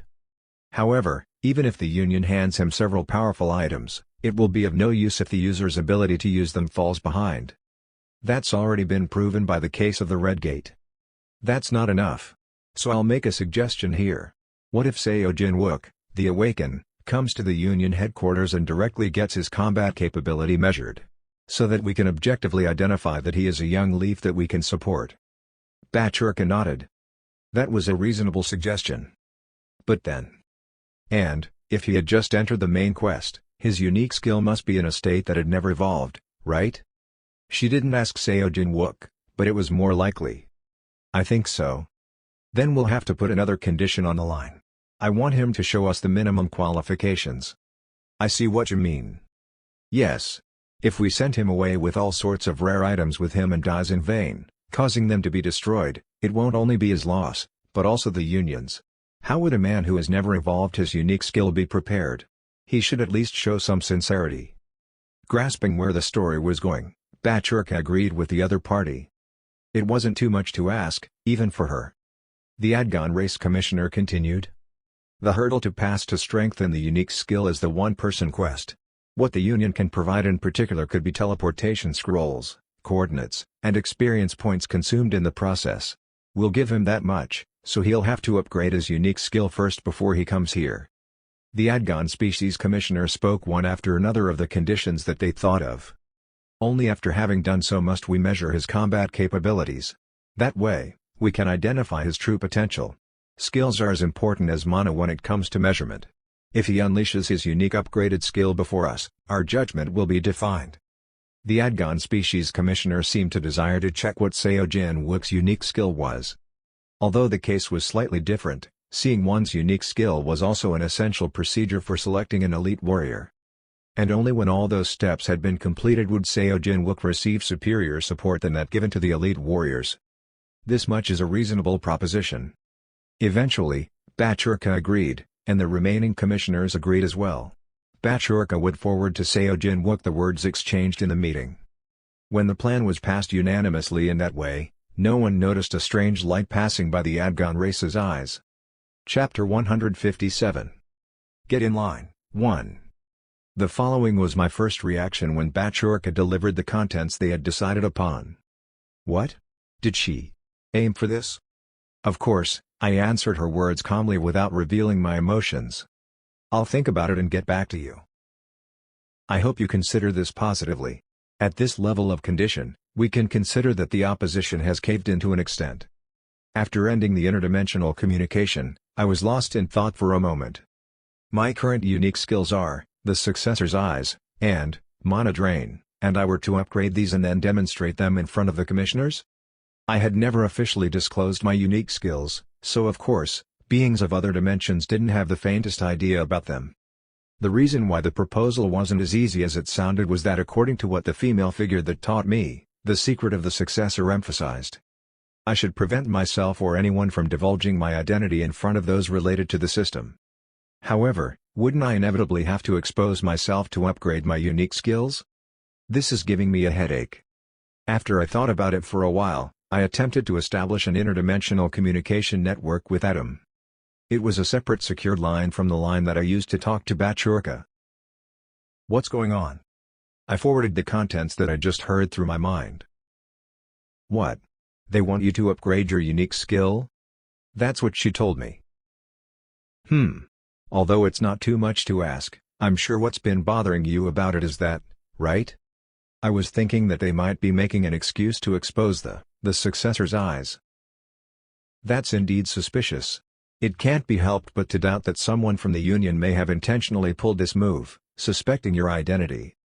If I unleashed the successor's eyes, in front of them, it would surely expose my identity. It's true that it is dubious, looking at the situation. But it's hard to say no to an offer under such a circumstance as well.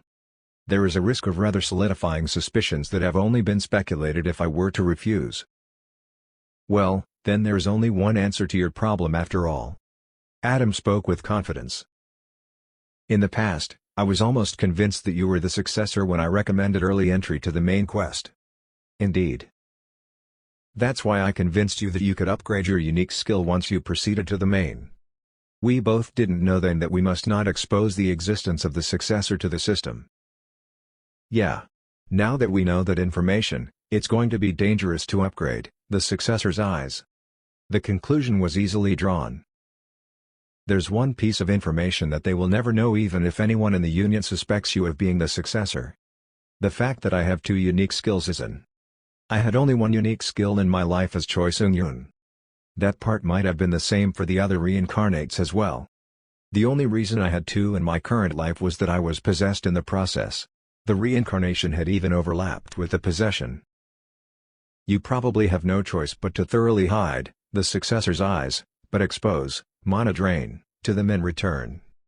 After concluding that, Adam, who had already experienced it, explained the process of upgrading the unique skill. When I heard it, it reassured me. Just like the ministry spirit didn't know my unique skill. Unless I reveal it of my own volition, even the system won't know about it. Unique skill modifications were carried out by the system making a deal with the awakened beings, recovering them once, and then returning the reinforced or the changed version to the owner. The unique skills traded once that way would have their performances reduced before being changed to a regular skill card. Afterward, they would be distributed in each dimension so that other awakened could learn. The original owner would have the upgraded version, while the other awakened beings would have the downgraded version. Unique skills are beyond the power of the system. The system alone cannot create it. That's why they find it necessary to trade with awakened beings and collect them. Regardless, that time again, the information that Adam told me was extremely helpful. I replied to him through my mind. Okay, I'll reply to the Union that I'll follow up with the proposal. I suddenly became curious while wrapping up the conversation. Adam was continuing to help me to achieve his species' long-cherished will. Adam.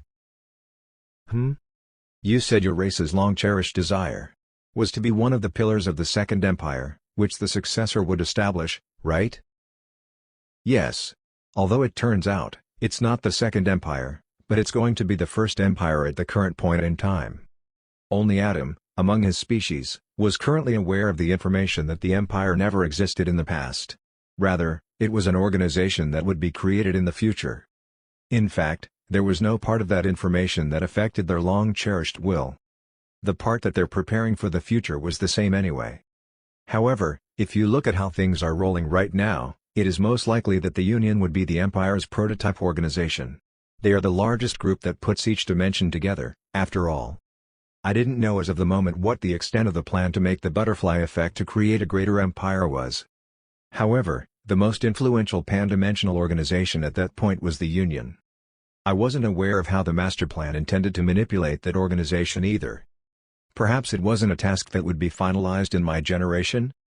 After continuing to reincarnate over and over again, perhaps my distant future successor could be born with the fate of becoming the Union head. With that in mind, I asked Adam a question. Why don't you join the Union when you have that kind of long-cherished will? That could be an easier way to achieve your goals. Adam replied in a tone that asked me why I only asked him that at that moment. There's a decisive reason. I don't know how the successor plans to utilize the Union. Later, it could be indeed used as a bone and flesh for the founding of the Empire. But what's certain is that the Union's action at this age is far from our values. In what respect? They're 100% supportive of the current system. I see. This process, in which the system turns those who are not aware of mana into awakened beings and train them through the dungeons. It is considered to be a process of preparing for future empires in a bigger picture, a step to create a stronger empire if you will. I think so, too. But there are too many victims sacrificed in the process. The successor who saved us in the past was questioning such a situation. I'm not sure as well if the system is working as the initial successors had intended. The Union inherited such a tendency of the system. Countless dimensions had been driven to extinction due to dungeon breaks before entering the main quest or even killed by other invading races due to a gate that suddenly opened. Still, the Union thinks that the phenomenon is justifiable. When even our species almost became like that. Adam's race was originally destined for extinction without overcoming the tutorial. At least that was the case if the successor didn't arrive on time. In fact, it was the same as Earth's situation in my previous life. It couldn't endure the tutorial either. Adam chose his words for a moment. The Union says it is natural providence. Predators and preys? Survival of the fittest? Yeah, it's all correct. It's natural for powerful carnivores to eat weak herbivores. And if there is a drought, animals less dependent on hydration will be advantageous in terms of survival compared to animals that are water dependent. I understand that, but... Adam's tone was imbued with a deep belief. This, right now, is not a natural state. This ecosystem is not nature. Seeing that the system pushes each race to each other, it's like forcing carnivores and herbivores into one cage, which should never encounter each other because they live on a different continent. It is the way of the system to create a forced drought that shouldn't have happened. And I don't know if it was like this from the beginning. You mean that it could have been different in the past? That's what the successor that my ancestors met thought. He spoke beyond the communicator as if to conclude. Anyway, to solve this mystery, we will have to join with the cause that the successor will show in the future over multiple reincarnations. Our ideas may have been wrong, and the past successor may have been mistaken due to the lost memories. To find the answer, we will continue to search for the successor, and we will move along with them. Until we can solve this problem, that is. And we will establish ourselves in their potential memories as a definite aid. In doing so, we will become one of the pillars of the empire that will be created in the future. It was as long-term and as great of a desire as the fate the successors achieved throughout their lives. When I sent the Union a message of acceptance for the proposal, the teleport scroll package they prepared arrived. I decided to move alone at that time. Judging based on what the trial was to complete the quest, I decided that its difficulty wasn't something that Nate and Hibiki could handle yet. Since it was a one-person quest, no one could help me. Pot.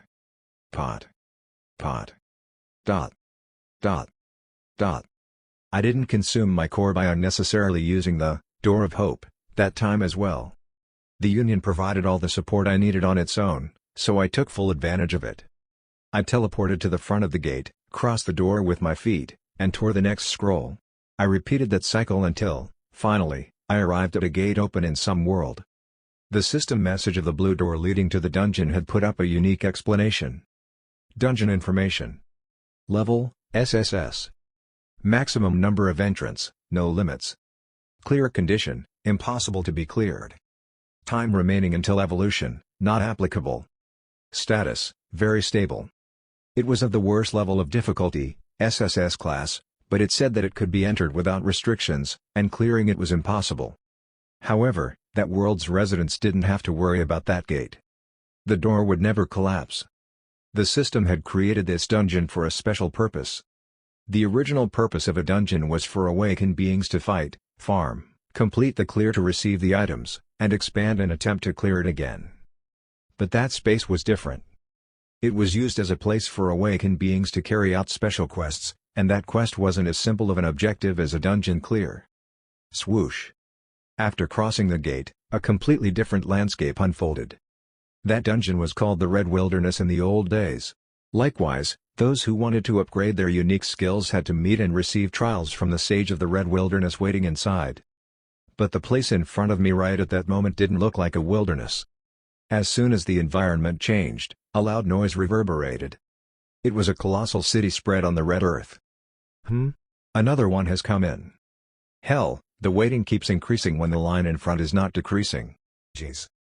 Through the interpretation magic, I could hear the sound of each race chattering. When I showed up at the gate, they stared for a moment and soon turned away as if they were not interested.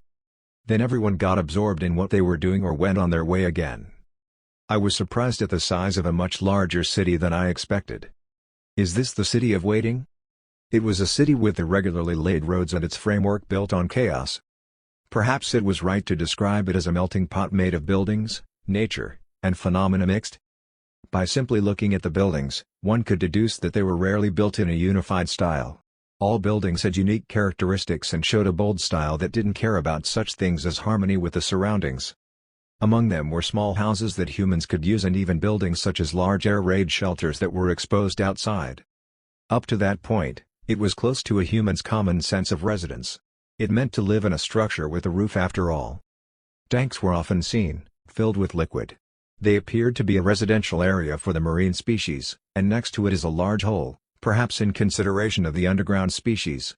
In some areas, blazing lava flowed, and in some distant place, glacier fields unfolded out of nowhere.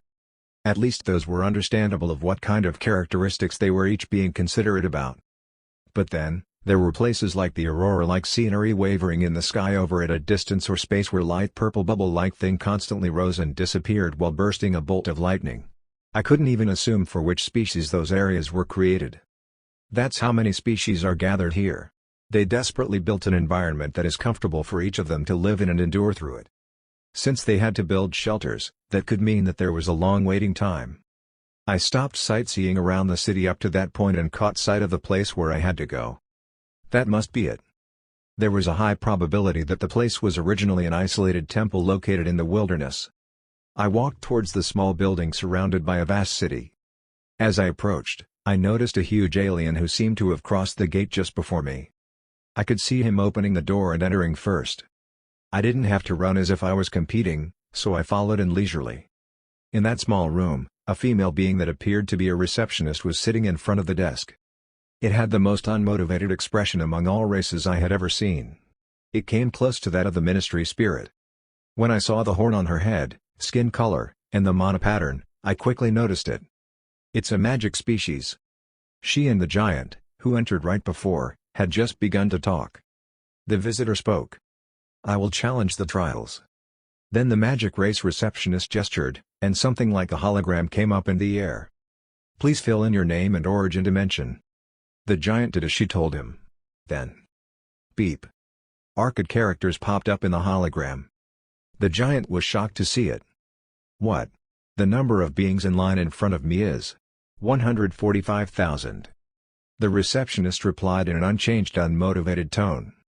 "You're lucky, though. It goes up to 1,000,000 when it's hectic. You know the rules, right? If you go outside the dungeon, the waiting number will disappear. You will have to wait after getting another number ticket again. Damn it. I can't afford to wait that long." Next awakened. The giant looked like he couldn't accept the situation. Instead of going out of the temple, he muttered something to himself. He must be attempting interdimensional communication. I ignored him and approached the receptionist and said the name and origin dimension as he did. And the moment the magic race tried to give me the waiting number as she did earlier. Wait a minute. I took a golden ticket out of my arms. There was no change in the devil's expression when she saw it, but the hand she was typing with stopped. She gestured instead of giving me a number. "Let me confirm it." After receiving the system-grade item that the Union secured for me, she placed it on the hologram and typed something new. Beep. Seeing the reaction, she still nodded with an unenthused look. "System class item, priority ticket, has been confirmed. Please wait here for a moment. You can go in by the next order." Then, a loud noise that seemed to tear the heavens and earth broke out from behind my back.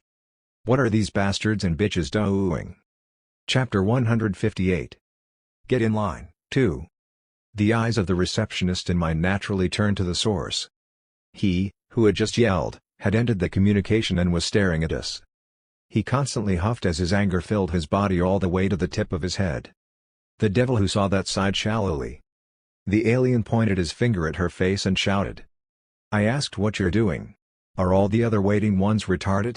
140,000 beings are waiting for their turn, but why are you only letting him in right away? Are you kidding me?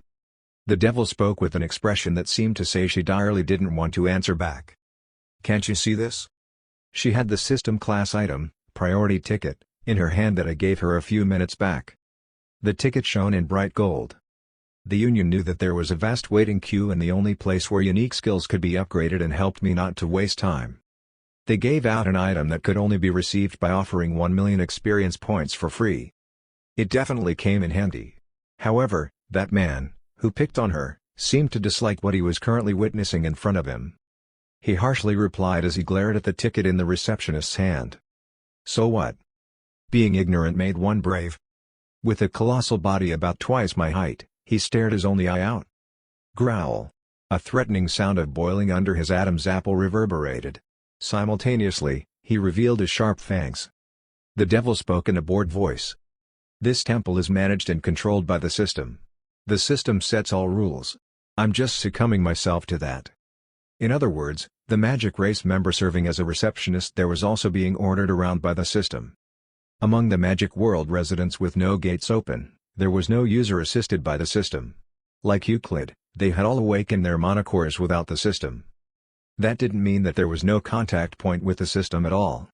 A system administrator was the one responsible for binding them to act as dungeon bosses and become in charge of managing important points, just like right at that moment. In the big picture, they were in similar situations. The receptionist flapped around the ticket and replied to him. This item is a ticket that allows one to bypass the existing rules of first come, first served basis. If you bring this, no matter how long the line in front is, we have to place the holder in the next order. If you also understand this as a rule. A thunderous roar rang once more. I don't want to know any of that. He's a reckless kid, wasn't he? The devil's eyebrows furrowed. If you feel it's unfair, save up 1 million points and exchange them for the item. In other words, it meant that more than 140,000 races were camped there and waiting at that moment alone. It was a phenomenon that proved how valuable points were to those who started the main quest. Growl. The one-eyed giant's behavior grew more and more aggressive. Huh? Perhaps that bastard in here? They couldn't expect that all the races that entered the main quest were socially and culturally mature. It looked like in some civilizations, being strong, loud-voiced, stubborn, and throwing tantrums could solve most things. And that giant seemed to come from such a civilization. Shut it. If you're going to let him cut in line, I want to get in as well. It was a sentence frequently spoken by those who grew up in such cultures. You did it for him, but why not me? Are you discriminating between people? The eyes of the devil became heavily murderous. If you obstruct our business any further. If so, what are you going to do? Then, mana began to flow roughly from the giant's core. It colored the vicinity with red hues. Crazy bastard. He was planning to suppress the receptionist by force. I was so dumbfounded that I clicked my tongue. He doesn't know his place. He shouted. Do you know who I am? In my dimension, I'm. The receptionist muttered briefly in a dry voice. I don't care. At that moment. Swish. I bore witness to it. A colossal amount of mana spread out from the core of the devil. I knew how powerful she was the moment I entered. Her mana was about 2 million. 4 times than mine. She was a strong being who overwhelmed Lurkers, the elite warrior I encountered recently. Even I wouldn't win if I were to fight her. Huh? The one-eyed alien looked at the air as if he were baffled. A pitch-black sphere was floating around where his gaze was. While having caught everyone's eyes, a horizontal crack slowly formed at the center of the black sphere. The mouth that had been closed so far had opened. Sharp fangs and a flicking red tongue. The devil that summoned the creature murmured. This temple is a first-class strategic facility designated by the system. Those who seek trouble or practice violence here. Her voice didn't have a single drop of emotion mixed in. The alien, who sensed what was about to happen intuitively, shouted desperately. Wait. The devil replied. Executing immediate disposition. With those words. Crush. Blood splattered everywhere. Perhaps he didn't want to die, considering how while arguing, mana barrier thoroughly protected his body. The sharp fangs of the spherical monster dug into the skin without mercy anyway. Crush. Crack. After a couple of bites, the alien's body was torn apart and ripped, and it completely disappeared after being consumed by the sphere. All that's left was blood marks all over the reception room. It was a ridiculously fast suppression and a hopelessly simple death. A thought came to my mind while I was looking at it. He was defeated by deliberately meddling with the dungeon boss that does not attack as long as one obeys the rules. Stupid.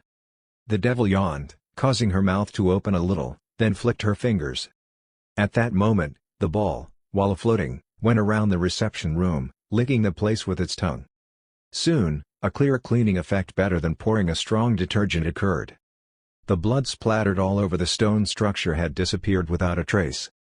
There seemed to have been a little commotion. "Please sit down and wait for a moment," she spoke calmly after returning the summoned object. I sat down, behaving myself, and waited according to her instructions. After a few minutes, the door, which had been closed, opened, and an awakened came out. He was someone who had challenged the trials right before. He looked as if he lost everything. His shoulders were sagging. There was a deep sense of disappointment in his steps. The alien, who just finished the challenge, murmured in a sullen manner. "Shit, I completed none of the 3 this time as well." He went to the receptionist and spoke, as if to mumble, "I want to challenge the trials." The receptionist gestured as she previously did in front of the alien, who seemed defeated, and that time again, the hologram came up. As he said his name and origin dimension as he was instructed, the arcade text showed him a message. 145,000 waiting. It increased while I was in there. Damn it. He couldn't overcome the ordeal and had failed. Since he couldn't complete the quest, of course, the skill upgrade was impossible, and if he wanted to challenge it again without giving up, he had to go back to the end of the queue to start all over again. "Next, you. Get in." My turn came after a short wait. Inside the door was a line of proper altars as a temple should have had. That's right. There wasn't only one altar there. So this is the first-class strategic facility designated by the system, huh? It means that it was that much of an important place for the administrators. Welcome. The one guarding that place was an entity whose identity I couldn't even assume. Even if I knew a lot of things, it wasn't like I knew the skeletal structure of all races. Wearing a cape with only a skeleton left, he was called the Sage of the Red Wilderness. Like the receptionist devil, nothing was known about him. Perhaps the only exception was that he had been restrained by the system, forcing him to repeat the same work seemingly endlessly. He must have been enduring for a very long time since it was said that he existed from the moment the main quest began. Anyone who wants to upgrade their unique skills must overcome 3 trials here. Afterward, the quest completion judgment will automatically appear, and you will be able to trade with the system. He then stretched out his thin, bony finger and pointed to the altar behind me. Here, there is an altar serving the 7 gods. The form of the altar itself was familiar to me since I had seen it several times. Except for one, each statue depicting a god's form was located, and there was a space for offerings to be placed underneath it. If you choose 3 gods among them and offer tribute to them, the god will give you an appropriate trial. It is up to your discretion and freedom to receive the trial by offering to whomever god you choose. Saying accept. He tilted his finger and pointed to one spot. Unlike the other god's altar, there was no statue. The god of the mind. I knew it even if I didn't get close. Not even a little divine power would be on that altar. It was the only deity whose priests borrowed its power or incarnation's presence had never been witnessed. I am not aware if you already know, but the altar of the mind god does not respond to any tribute. Nevertheless, the reason why there is an altar is not to be questioned to me, as it must also be the will of the system. But if you truly want to receive a trial from the mind god, there is an alternative. The sage pointed at himself at that moment. With the power that the system has given me, I will give you the trial instead of the god of the mind. It was a very arrogant declaration to replace a god's influence, but the sage's tone was serene. Of course, you don't need to offer me a tribute. Many awakened beings choose this path as one of the 3 trials because they think it will be easier coming from me than the ones they receive directly from a deity. However, I want to warn you ahead of time that my trial will not be easy at all. Alright, that's enough for the explanation. The blank black holes in the skull's face stared at me. What do you choose? I needed to choose 3 out of the 7 gods. There was no need to ponder. For the first, I'll choose the trials of the mind. As expected, so do you. The sage snickered and grinned, then continued. Well, I'll get started right away. He pulled a crystal ball out of his arms. This ordeal is to test your mental strength. From now on, you will have to fight the most horrible memory you've ever had or with the most terrible imagination that you can draw in your head. I wish you luck, then.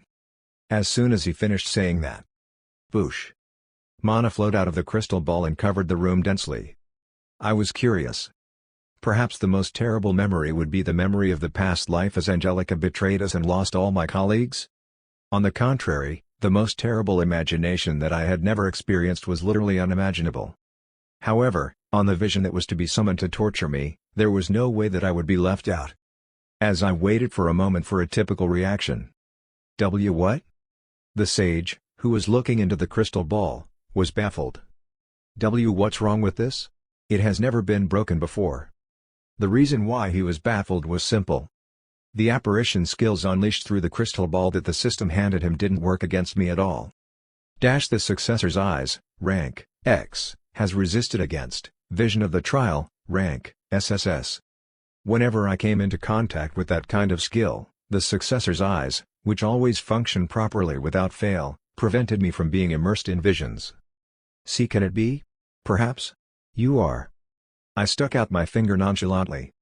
It was equivalent to a full-length report that could explain and reason out at that situation. Seeing the scar engraved on my finger, the skeleton trembled. Oh my. You fooled me. You should have told me earlier. You didn't even ask.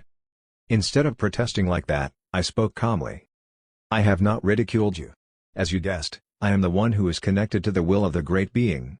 However, even so, I didn't think it was right to just pass through the ordeal. I thought it was right to challenge first and show that I could pass without being affected. Even if so, you should have let me know in advance. Then the sage declared with the power he held. You have now passed the first ordeal. Pot. At that moment, the system message was updated. Quest progress, 1/3. He grumbled. I only wasted my time. He looked closely at my finger and continued. Is the bug bite-like shape Igra's show? I see. Thanks to the grace of a god, 2 of the 3 ordeals had been like a piece of cake. Of course, you're going to ask the magic god for one of your trials, aren't you? He thought that Igra's show wouldn't give a harsh ordeal to a special mortal the god loved and gave attention to. I don't know, will that actually be the case? It would worsen if it left hundreds of holy wounds all over my body just because the god felt like it was nice to see me again. Instead of explaining everything I had in mind in detail, I chose the next trial right away. Next, I challenged this altar. Unlike the god of the mind, any altar had a normal deity from then on. As I got closer, round blood drops came up from the holy scour. It stemmed from the fact that it wasn't the altar of Igra's show. The sage nodded when he saw the direction I had moved. I see.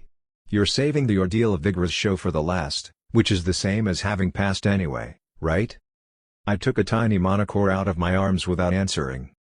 What sacrifices should be offered to make easy ordeals come out was different based on each person's opinion. Some argued that an expensive and valuable offering should be given to receive an easy trial in return. In contrast, others argued that offering a powerful sacrifice would make it more difficult according to the level. Nothing has been proven anyway. So I decided to make a sacrifice that I could barely save face. Even if the ordeal's difficulty were perfectly random, if I threw a trash-like thing on the altar of a god, I wouldn't be able to handle the consequences. The sage spoke to me as I walked to the altar with blood dripping from my fingers. I see. Are you planning to receive the ordeal by the man in charge of the sword? It's an altar that many choose. I could hear his explanation behind my back. The ordeal of the Great Being is simple and difficult. The challenger must endlessly fight the enemy and win. It was said that the one that most recently offered was summoned to a magic dimension. Only after slicing the necks of over 500 devils did he return to this place. He was sent to a dimension not even connected through a gate without a teleportation ticket and returned. Shall I say it's indeed the power of a god? The sage spoke as I took out the offering. Then, have a safe trip. Leaving those words as a background noise behind me, I placed the small monocore on top of the altar. Right after that, I couldn't help but feel a bit of disharmony. What? Wasn't it that I'll be transmitted as soon as the offering was made? The scenery in front of me was no different from just a while ago. I was still inside the temple, where 7 altars were placed side by side. And the skeleton sage who looked at me was. Question mark. He was frozen in place like a glacier. I wondered if something had surprised him for him to be like that, but at the next moment, I realized it wasn't the case. He was frozen like a plaster impression, without a subtle motion. It was a phenomenon wherein the time of every object around me had stopped excluding me.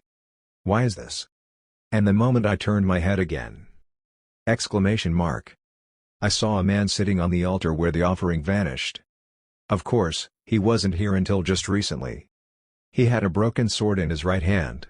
With a very tired look on his face, he was staring slightly downwards. Chapter 159. Get in line, 3. Its features were blurred, making it feel strange to look at it. Visual information was delivered to the brain, but it didn't become organized in my head, and I couldn't grasp its gist. It was a different kind than mental domination or cognitive distortion. If that were the case, the successor's eyes would have reacted. The man slowly stood up. I couldn't describe what its face looked like, but one thing was clear. It was tired. And at the same time, it was unhinged. The man carried the broken sword. Wiggle. Its eyes, nose, and mouth took shape as if the veil that blurrily screened him was lifted. I instinctively felt displeased and threatened when I saw it. Damn it!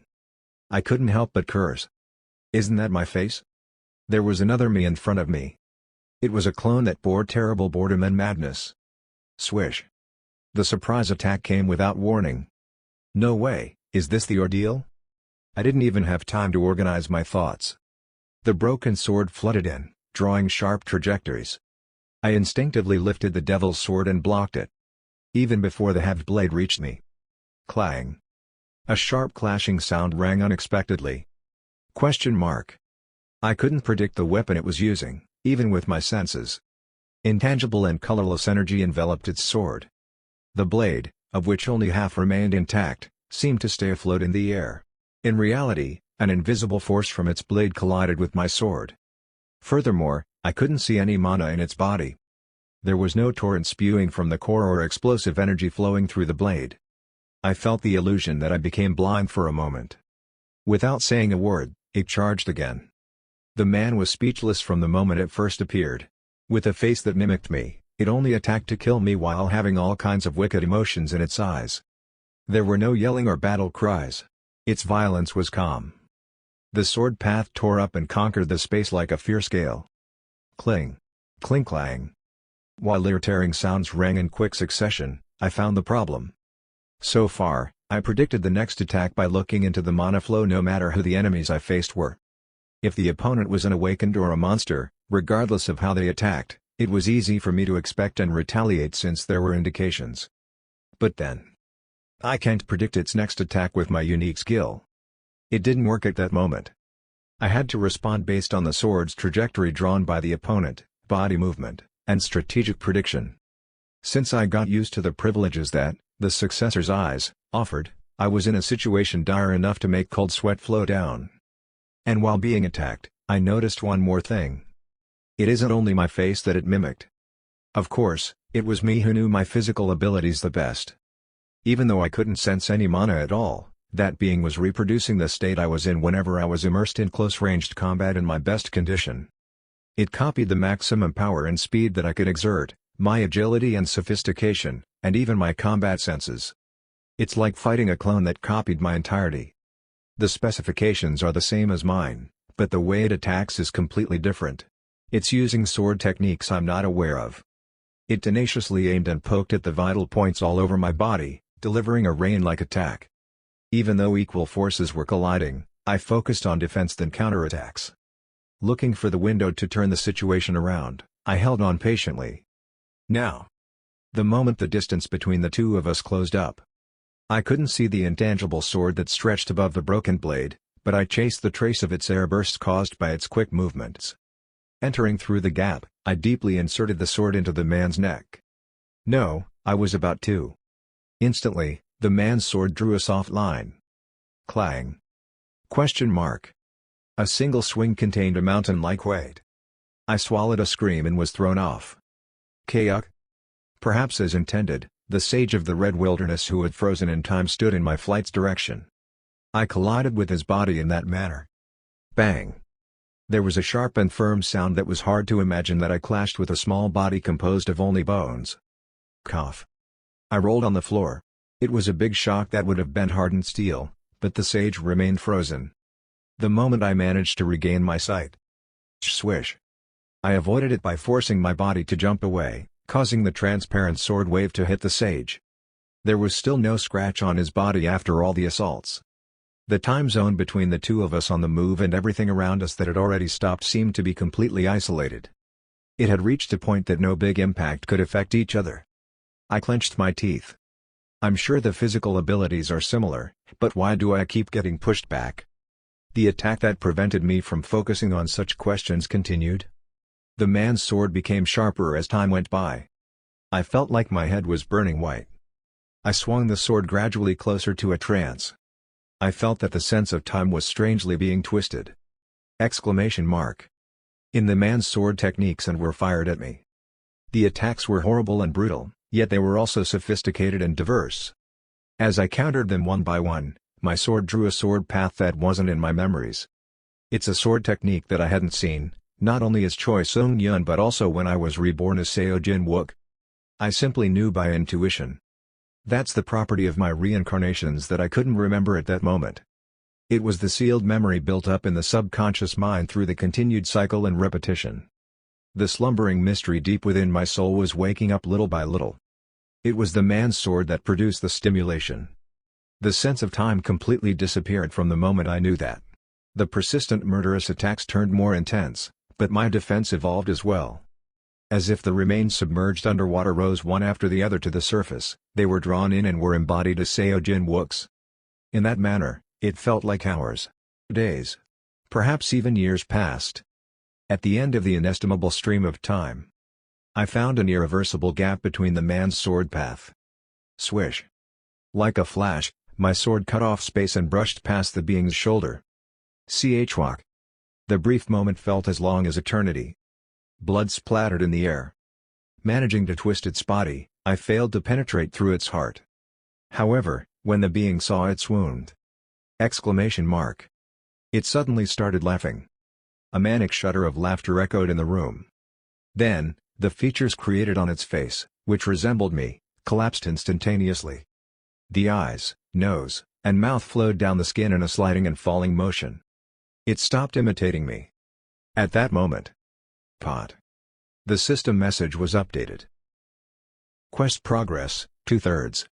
It signified that I had overcome 2 of the 3 ordeals. Have I completed another one by doing that? The procedure I expected to follow afterward was that the man would disappear, and I would be allowed to offer tribute to another altar. But the time was still frozen. Boom. Karg. A sudden pressure pressed down all over my body. Unable to withstand it, I fell to the floor. Why? Why now? No, why now? If it had used such power from the beginning, it would have easily overpowered me. That moment couldn't be considered an ordeal. It had such a powerful force that I couldn't stand my ground against it. The figure approached with distorted features embedded on its face. Just as I first met it, its expressions were meaningless, but I somehow felt emotions. It seemed to be very pleased and very satisfied right at that moment.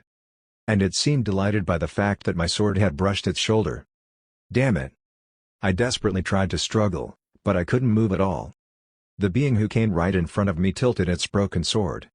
Seeing where its glance landed on, I realized its intention. Finger. The finger where Igris shows holy wound remains. The man was trying to cut it off for some reason. It raises its shoulders wide, and it struck it down. At that moment.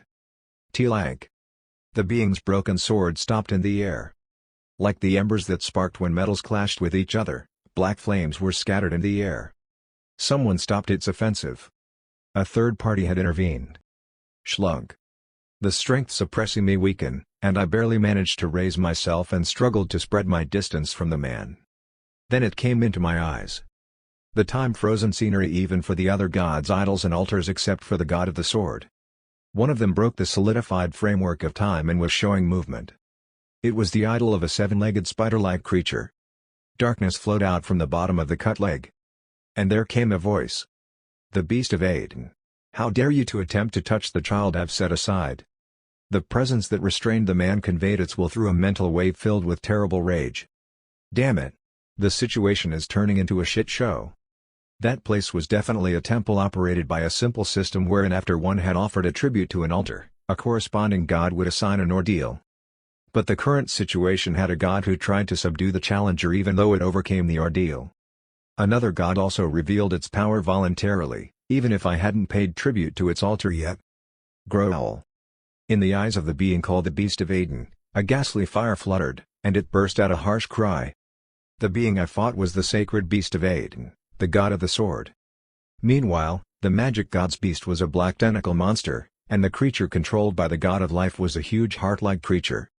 Comparable to them, the beast that conveyed the will of the god of the sword was a doppelganger that mimicked the opponent it encountered. The black fog turned even thicker. And the mental waves that I had already experienced before filled every corner of the room intensely. I see. The sword can't even communicate his will directly to this place right now.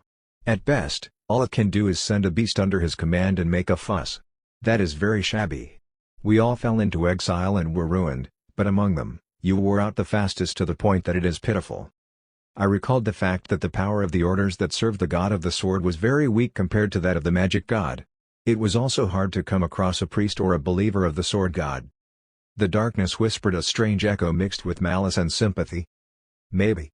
The next spirit could be the sword. Growl. The man. No, the sacred beast cried with boiling anger. However, in that situation where a god intervened directly, it was natural that the sacred beast's power alone couldn't stand against it. It was gradually stepping back, pushed away by the darkness toward the altar that it was summoned from. The darkness snickered by the sight of it. You, boy, who will be mine someday, you have not yet offered me a tribute here, but you will eventually sacrifice everything to me. There will be no meaning to hand you an ordeal. At that moment. Pot.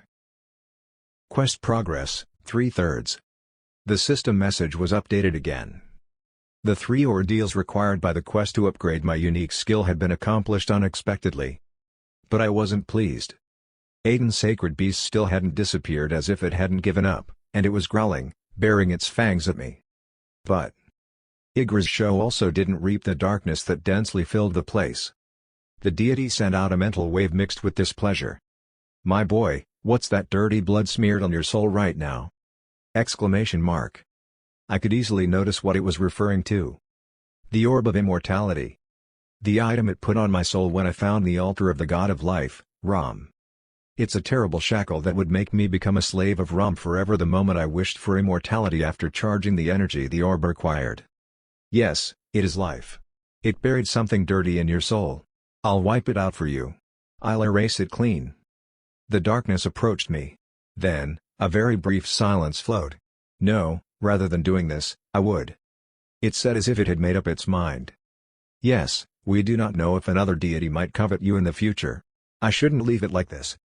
Igra's show revealed a devious emotion. Boy, why don't you rather tell me both of your wishes in here? Question mark. I can't wait any longer. I frantically resisted while trying to keep it together. I do not wish for anything now. I knew for sure from my experience that even if one was a deity, they couldn't completely control me to do something that I didn't want to. Even a god couldn't control my mind. They couldn't violate my free will. That had to be the case. Then personally. The god whispered. I'll have to give you a reason to wish for something right now. Damn it. That was why nobody should dare get involved with a god. The darkness crept around me. Amid that terror. What? Igra's show expressed bafflement, and I noticed the change that occurred. Another altar escaped the prison of frozen time. The idol was familiar to me, as well. There were 8 abscesses under the head of a scaly mountain goat. A thick haze of blood spouted out from it. The red cloud covered me, pushing the darkness approaching me away. And a part of them gathered to make a text. Back off, magic.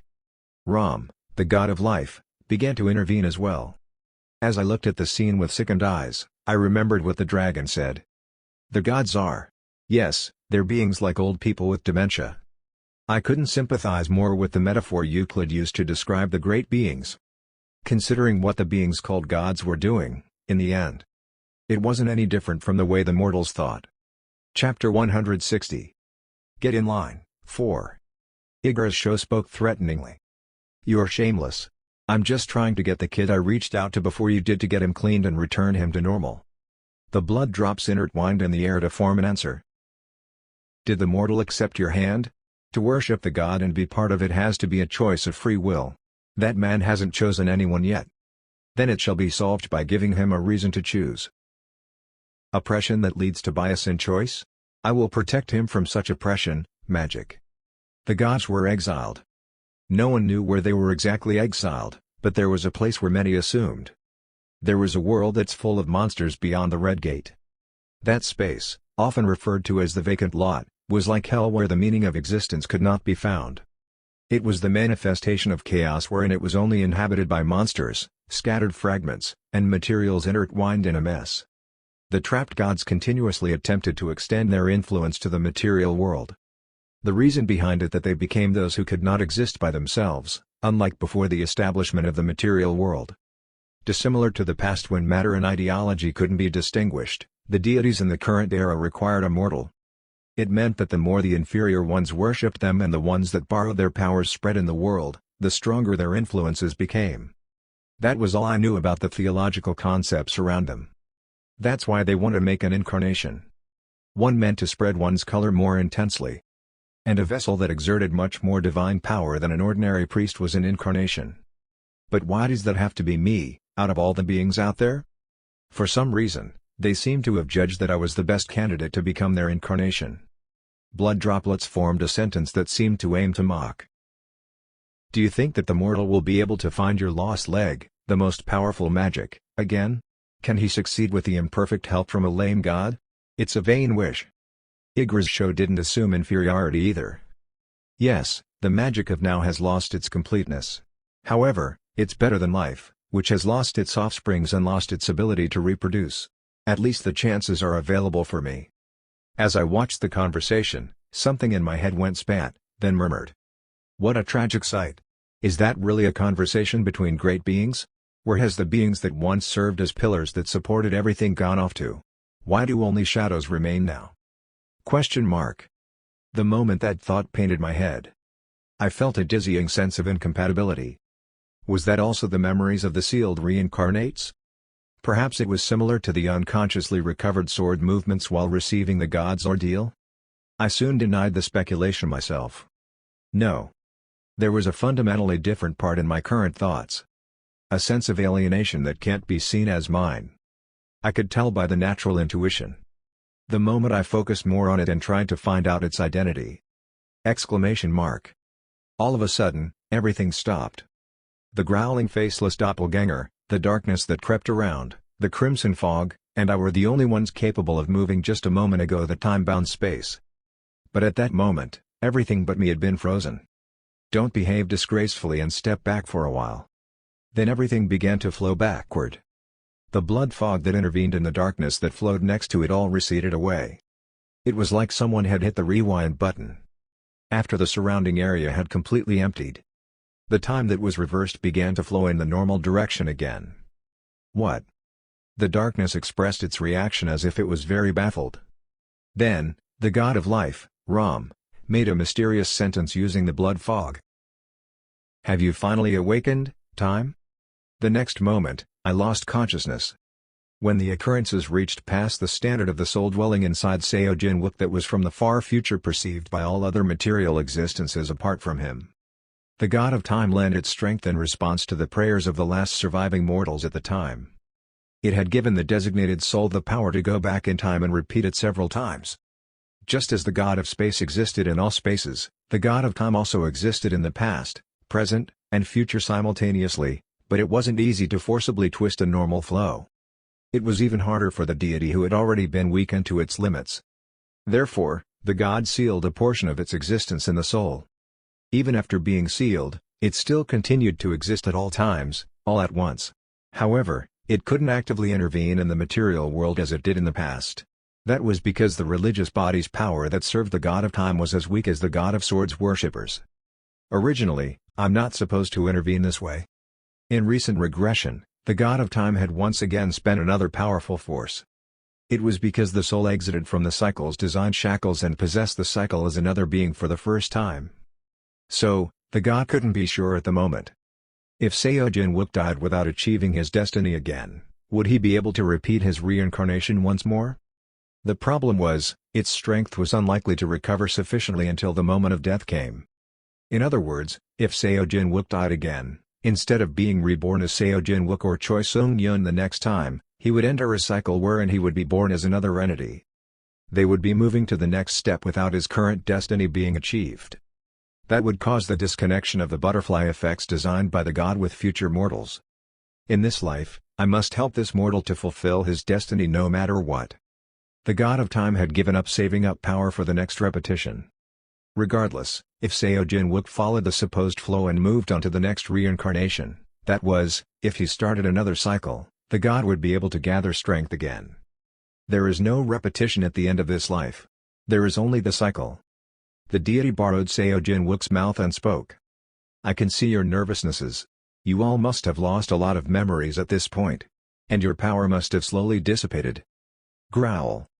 As if the sacred beast of Aden was afraid, it growled in a lower voice than before. Time? Is it time? Is that true? Have you been hiding there all this time? Is that why I was interested? I see. That's why so many gods were attracted to this boy. Igra's show couldn't hide its bafflement as well. The god of time looked straight at them and said that it couldn't leave the current situation unattended anymore. It attracted the deities because the possession caused the balance of power to collapse. If it went on like that, all kinds of gods would gather and try to own Seojin Wook's soul. Therefore, the god of time felt the need to finally sort things out at that point. It was a form of traffic control. You must not want to lose more of yourself. And you must want to leave a strong footprint on the material world. But to do so, we must not enslave this soul. The darkness protested. Why is that so? I've never seen such a perfect vessel before. There was a limit to increasing the believers. A faster and more direct way was to have an agent who commanded powerful divine power in the material world. They would act as an antenna that received divine power. Though it still protested, the darkness wasn't as rough as it was before. That was because space and time were the sources of all beings. The two gods were higher in rank than other great beings. That remained true even at that moment when it had already lost almost all of its original power. The reason is, time answered the question of magic. If we remain this way, all beings in the material world will be destroyed by those who defeated us in the old days. Question mark. The darkness trembled, the blood fog frantically created a vortex, and the sacred beast shrank. Looking at the reaction, the god of time once again felt bitter. How did they end up at the bottom? Why couldn't they predict such a natural outcome in advance? Rather than of a god, it was like the mortal's way of thinking, with holes in the brains. The door that connects between where our bodies are exiled and the material world. Its frequency of occurrence is gradually increasing. It talked about the Red Gate's occurrence frequency that the Union had recognized as well. It's similar to what we've been through, but things have gotten worse. Some are doomed by monsters that pop out of the vacant lot. However, some are destroyed by themselves even if there are no monsters. There are parasites that control their minds, leading them to self-destruction. Therefore, two kinds of offensive target the material world now. Material assaults and mental assaults. It continued in a rather low voice. This mortal, the soul that dwells within this vessel, holds the key to winning the upcoming war. The god of the time spoke as if it was making a declaration. Even for us great beings, this mortal must remain as free as he has ever been. Do not attempt to incarnate this body. Do not dream of enslaving this soul by subordination. It will rather mess up the results we desire. But think about how hard I've been working on it. The god of time laughed bitterly. It wasn't easy to talk and persuade the remains that lost most of their memories. Furthermore, even if magic had worked hard, would it be comparable to what it had done? Then the god of time decided to arbitrate on the appropriate lines. It decided to put up a solution to satisfy the basic desire of debris that lost their praise and reputation while letting the mortal achieve destiny, hitting two birds with one stone. I understand your desire to slow down the process of losing yourselves. Hence, I will propose this. What is it? This being cannot be a servant or an animal that serves you. But you are allowed to lend him your powers. A recommendation that even if they could bless down their powers for Seojin Wook, they were not to chip off his soul. The magic god immediately protested. No. There is a limit to the divine power bestowed upon those who do not serve us by sacrificing their souls. The holy wound Igris show engraved on Seo Jinwook was a form of loan trade, and the payment it wanted was the soul's perfect submission. On the other hand, the god of time was forcing it to give up the promised collection of debt in the future. Then, time calmly answered the question of magic. What if the mortal won't have to accept the divine power directly from you? What is that supposed to mean?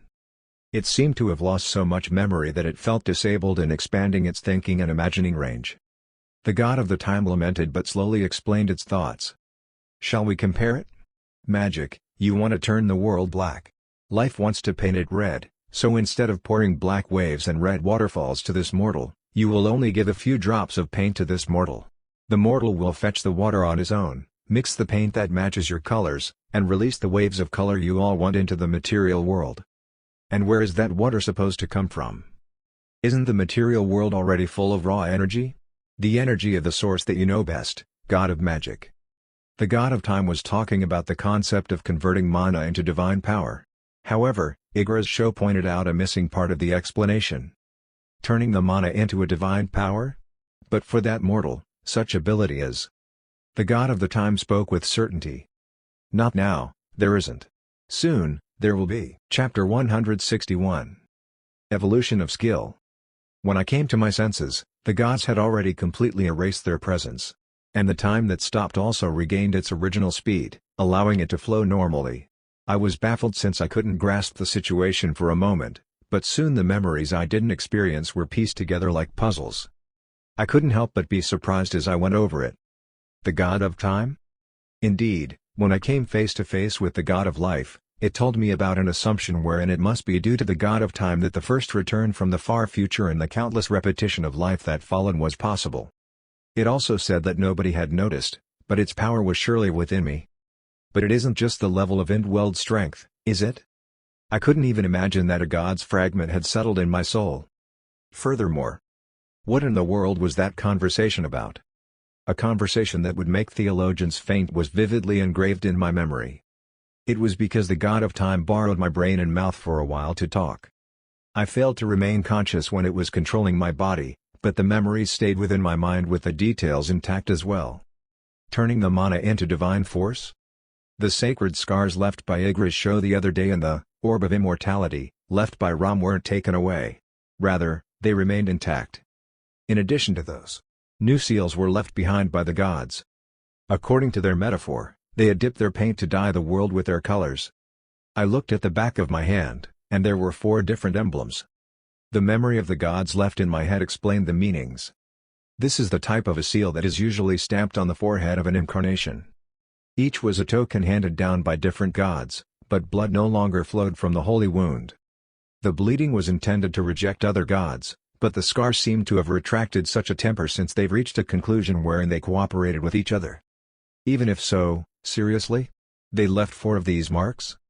In a clockwise direction, there was a properly marked one, which was Igris Sho's, and beside the insect bite-like mark on my finger was Annihilating. And the other one wasn't left by the god of time. It didn't have enough strength left in it to do such allocation.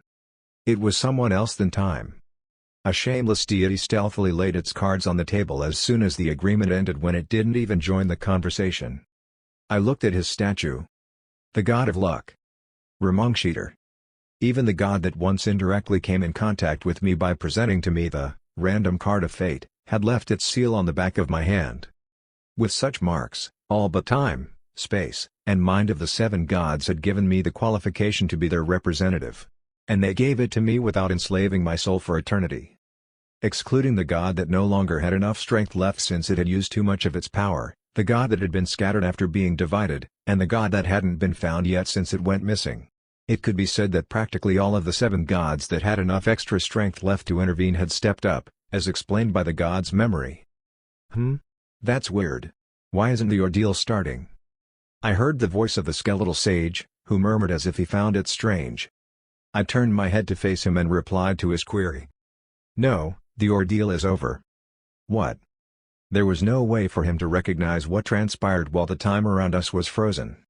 The sage, who couldn't understand what I just told him, seemed to confirm something through the authority he received from the system. After a short while, Huh? You're telling the truth. He then cringed as if he sensed a chill. By the way, I've been feeling such intense sacred power since a while ago. And its sources. The sage's expression froze in the middle of his sentence. Exclamation mark. His bones clattered in shock as he stretched out his finger to point at the back of my hand. That is. From that point on, I knew that I had to expect situations and reactions like that to continue wherever I went. I had become a mortal that had received 4 different kinds of marks that only the gods' incarnations or sergeants could gain. With such symbols on my hand, even if I entered any of the 4 religious organizations that served the gods of my respective marks, I would be offered a seat higher than the position of the Pope in there. They'd still do that even though I'm not a proper incarnation. I'm done with what I needed to do here. I'll get going now. I came out of the temple, leaving the speechless sage behind.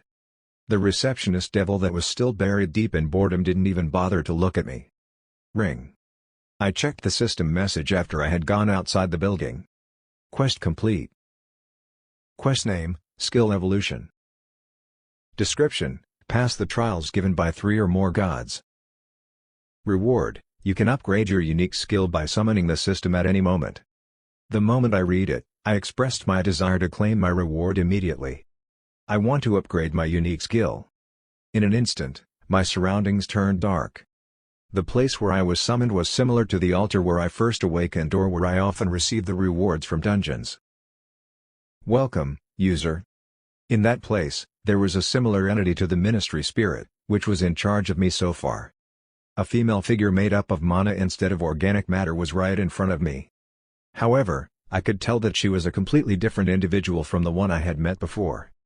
She was definitely unlike the spirit that I conversed with while she was surrounded only by agent that was with me at that moment was floating next to larger and sophisticated shapes and structures made up of mana. Should I call that a machine made up of mana? A device, maybe? It was an object that was hundreds of times larger than the ministry spirit's body. Your name is? Mr. Seojin Wook. The spirit noticed my gaze and made a strange expression. However, instead of making a fuss saying, "Do you see me?" like the spirit I met then, she immediately turned her gaze back. What that meant was clear. I heard from the ministry spirit that the fact that I was the successor shouldn't be kept as a secret. However, the successors don't have any other choice but to be discovered by the spirit that can see the mana when one awakens. If so, all reincarnations would have failed to achieve their destiny. But the ministry spirit also stated that that wasn't the case.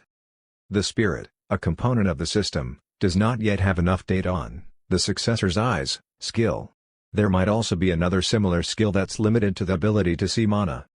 She spoke unenthusiastically, as she would be unable to guess what I was thinking.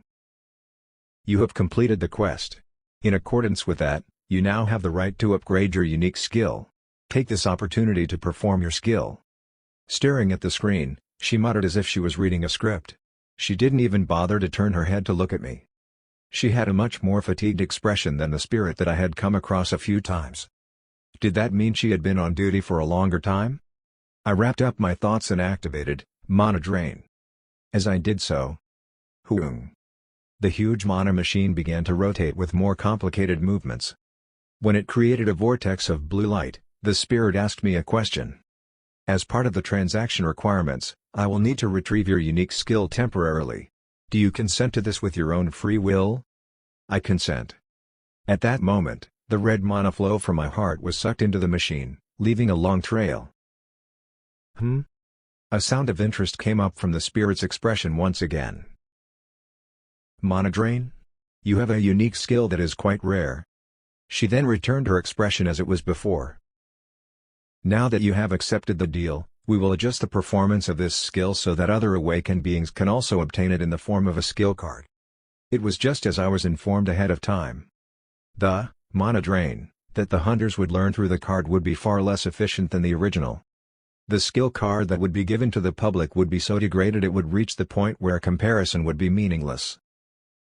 In return, the user who provided the unique skill can be given a different kind of unique skill or have the existing skill function upgraded and returned. Which would you like to choose? Of course, I didn't even have to think about that. I choose the latter. We allow you to put a proper noun on the skill name on the upgraded skill. Have you got any in mind? In the same way as Seed of Mercadius, or, Art's Sword Dance. It seemed that if I told them of my desired name for it, they would accept it. The most common path taken was to add a name recognized as the owner's identity to the skill's name. In my case, it would be, Seo Jin Wook's Mana Drain, right? But I thought it would be unnecessary. I don't need it. Then, it is going to be returned without any changes made to the skill's name. A red storm flooded out of the mana machine and seeped through me. The transaction is complete. Knowing that there was something suspicious about the spirits, I didn't dare stay in the space any longer than necessary. Instead, I immediately returned to the dungeon. And as soon as I got out, I checked the skill information. It is indeed exactly as the God of Time had predicted. The upgraded, Mana Drain, description unfolded before me. A few days after modifying my unique skill, I accepted the Union headquarters invitation to measure my combat capabilities in front of them. Welcome, Mr. Seo Jin Wook. In the conference room were 7 commissioners of the highest ranking among the other commissioners. There were also drone-like machines that remained on standby to help measure combat power. Among them, Bachurka was the only one I had ever met. After exchanging a short greeting, I stood in front of a crystal, following their guidance. The first step in measuring combat power was to measure active mana. Their equipment didn't use primitive methods like Earth in current times. Therefore, I didn't have to overwork myself by pouring out all the mana in my body. Please disable all types of physical defense skills for a while. Adjust the output of the instinctively activated mana barrier as well. I followed as the drone instructed. It ordered me to disable all defensive skills, but I presumed that, the successor's eyes, seemed like it would be of no problem as it only acted on the mind. As if to notify me that my assumption was correct, the measurement proceeded within the blink of an eye. I no longer had to conjure as much mana as I could. A golden glow shot out from the crystal and swept through my body, swiftly finishing the entire measurement procedure. It was surprisingly fast and simple. The drone announced the result. Perhaps even the beings before me didn't have a method to measure the potential mana. It only read out the active mana. The measurement states 570,000 active mana. I had absorbed cores in between the quests, so it increased again. It was not a precise way to compare mana's current amount from mana capacity. However, the test was conducted under the assumption that I came there with my capacity at its fullest. Hence, it remained as my official record. Next, please show us your unique skill. The one who stepped up saying so was the Supreme Commissioner from a species called Adgon. Wasn't I informed that that's the opposing party? They're the ones that insist that there is no need to respond too carefully to the threat Mercadia brings. Although Bachurka didn't tell me all of the details about it, it seemed to be quite a widespread story, given that even Adam, who wasn't a member of the Union, knew about it. It is highly likely that he's the one to make a demand to upgrade my unique skill and perform it in front of his face. I spoke to the commissioner. Can you prepare a mana core for me? Most of them made an expression as if asking why I was requesting such a thing to be presented before me in the conference room. Only 2 of them reacted differently from the rest. Ah. Could it be? Bachurka spoke with admiration and The Adgon Supreme Commissioner, who seemed to be showing a dubious glance. In front of the commissioners, I absorbed the core at once. Bachurka shouted before I could explain my unique skill further. As expected. I see. Recently, there has been a report from one of the member dimensions that a new skill has emerged as a dungeon reward. According to the reports, I heard it's called Mana Drain. Already? That was extremely fast. It was discovered much faster than I expected it would be. I see now that the reason behind the new ordinary skill's sudden discovery was that Mr. Seo Jin Wook had made a deal with your unique skill. I nodded and agreed. That's right. Mana Drain is my unique skill. I heard that the absorption rate of Mana Drain, released as a normal skill, is about 5% and that it can temporarily expand the active mana. On the instrument panel, the mana of the core I just absorbed was converted to figures and was boldly marked as my active mana. This is truly amazing. The original, and not the downgraded version, seems to absorb everything without wasting anything. It has a 100% absorption rate. I played innocent.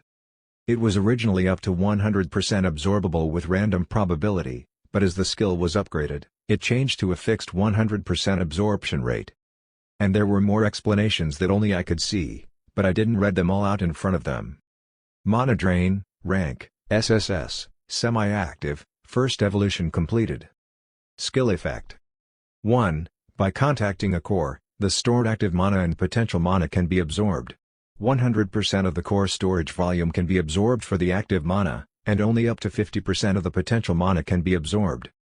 The potential mana absorption rate, which initially was only up to 10% at most, had been upgraded as well, reaching up to 50% at the maximum.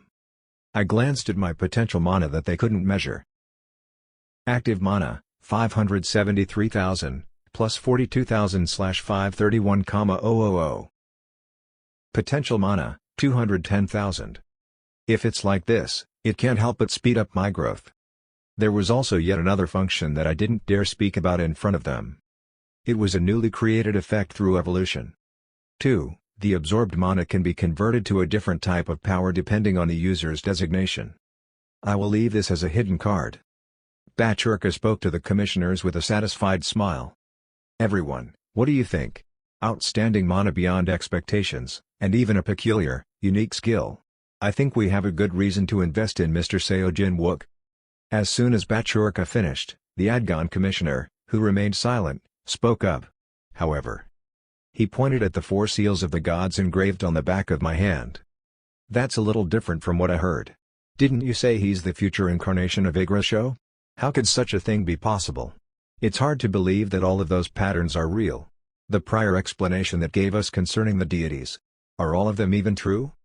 Those were words of nuance that made me realize that he would make sure to pick on me before we could proceed any further with the deal. Chapter 162. Eat it up. I could feel a strange hostility from the slanted eyes of the Adgon species. It could have been just a feeling, but I couldn't just ignore what my guts were telling me. What do you mean, Commissioner? Bachurka's baffled voice was delivered through interpretation magic. What is it that you doubt? I don't seem to understand. Adgon spoke while maintaining his gaze at me. The agenda we're judging right now is whether the Union would support that awakened individual from Earth or not. And the proof is that only he is said to be free from the influence of Mercadius's mental manipulation. Yes, that is what we have discussed. I've been thinking about this from the very beginning, but isn't the evidence too insufficient? Question mark. Holy wound on the finger? Well, let's say that it is. But for him to be the future incarnation of the Yggdrasil? From whom did the testimony come? It came from the Abanos species, who faced me with authority as the Board of Audit and Inspection and were devastated by the deity. Isn't that a testimony of a species that has already been dismissed? Bachurka slowly disclosed her displeasure. What on earth do you mean to insist? The insignias on the back of that hand is indwelled only for the incarnation. I know. And different sacred forces tend to repel each other. However, the sacred scars he's supposed to have received directly from Yggdrasil aren't leaking even a drop of blood in this situation. The same can be said for the divine mark. Are you claiming the insignias to be fake? One of the other commissioners who were listening joined in. Just right now, we've run a sacred force scan throughout the conference room just in case. The result was predictable. We've detected 4 different types of sacred forces in that awakened's body. Magic, life, sword, and luck. It matches the divinity that each of those seals represents. Bachurka looked as if she was saying, "You heard, didn't you?" Adgon, however, continued to criticize me with a tone of disapproval. He was definitely persistent and stubborn. The divine power can be indwelled through holy items and blessings. What I'm saying is, in the first place, has the awakened before us really been chosen to be the incarnation of Yggdrasil? Would the magic god allow that to happen? To let the future incarnate receive 3 other gods' seals a part of its own? He's acting sarcastic as if it was such a ridiculous notion to pass. You must have been desperate for our support, haven't you? But you have taken this way too far. 4 types of seals. He was driving the atmosphere in a manner that painted me as exposing myself with a clumsy lie. After all, the presumable truth from the present situation is this. The claim that he is the chosen incarnation of Yggdrasil is false and that the divine mark is also fake. Then there's only one question left. His voice grew louder. How the hell can that awakened being be free from Mercadius's mind domination? There was a strange light in his eyes. Is there anything he hasn't revealed to us yet? Can't the claim that he was chosen by a god be a lie to hide that truth? Wouldn't this be reasonable doubt? That convinced me. That piece of shit, he knew something about the successor. At least he seemed convinced that the trait that prevented me from being subject to mental domination was connected somehow. But that inference is only half correct. If he doubted my seals, then the situation could be solved by proving it to him. I spoke with a light sigh. I think it's time for me to give my explanation. Okay, try me. Adgon smiled as if to say, let's hear what you have to say. I held out the back of my hand. And he spoke with a more distorted expression than necessary. I'm baffled that you still are dubious of me after measuring that 4 kinds of sacred forces are flowing out of here. The commissioner, who was looking at the measurements, corrected me. Wait a minute. It is indeed measured, but its intensity is insufficient. As already pointed out, that divine mark is originally the highest seal awarded only to the incarnation. It doesn't have the corresponding intensity. Of course. One had to have his soul subordinated to receive such a mighty power. To borrow the explanation of the god in my memory, the seal was only but the paint. If one mixed water with it, one could color the world with the colors of each deity. Then, where was the water? Good thing I had turned a portion of mana into divine power in advance. It was another ability that I was able to gain the moment my mana drain skill evolved. 2. The absorbed mana can be converted to a different type of power depending on the user's designation. Among the possible types that mana could be converted into, divine power was included. Just as the basic energy that composed the material world at that moment was mana, it was said that divine power took the same role in the world before the creation of the material world. And I had filled my body with pure divine power, which didn't contain any deity's energy. That was, in comparison, transparent, clear water. From that moment on, I started mixing some paint here. So this would be solved if I prove it right here. Adgon snorted. You'd better not take out any petty tricks. Since everyone was already looking at the hologram. As one commissioner said, the scan indicated that 4 properties of divine powers had been detected in my body: magic, life, sword, and luck. However, each intensity was extremely weak. But what's important about that result was that the sacred power I had, which had no properties at the moment, wasn't shown as a part of it. The concept of divine power that didn't belong to any deity was unknown to the current era's beings.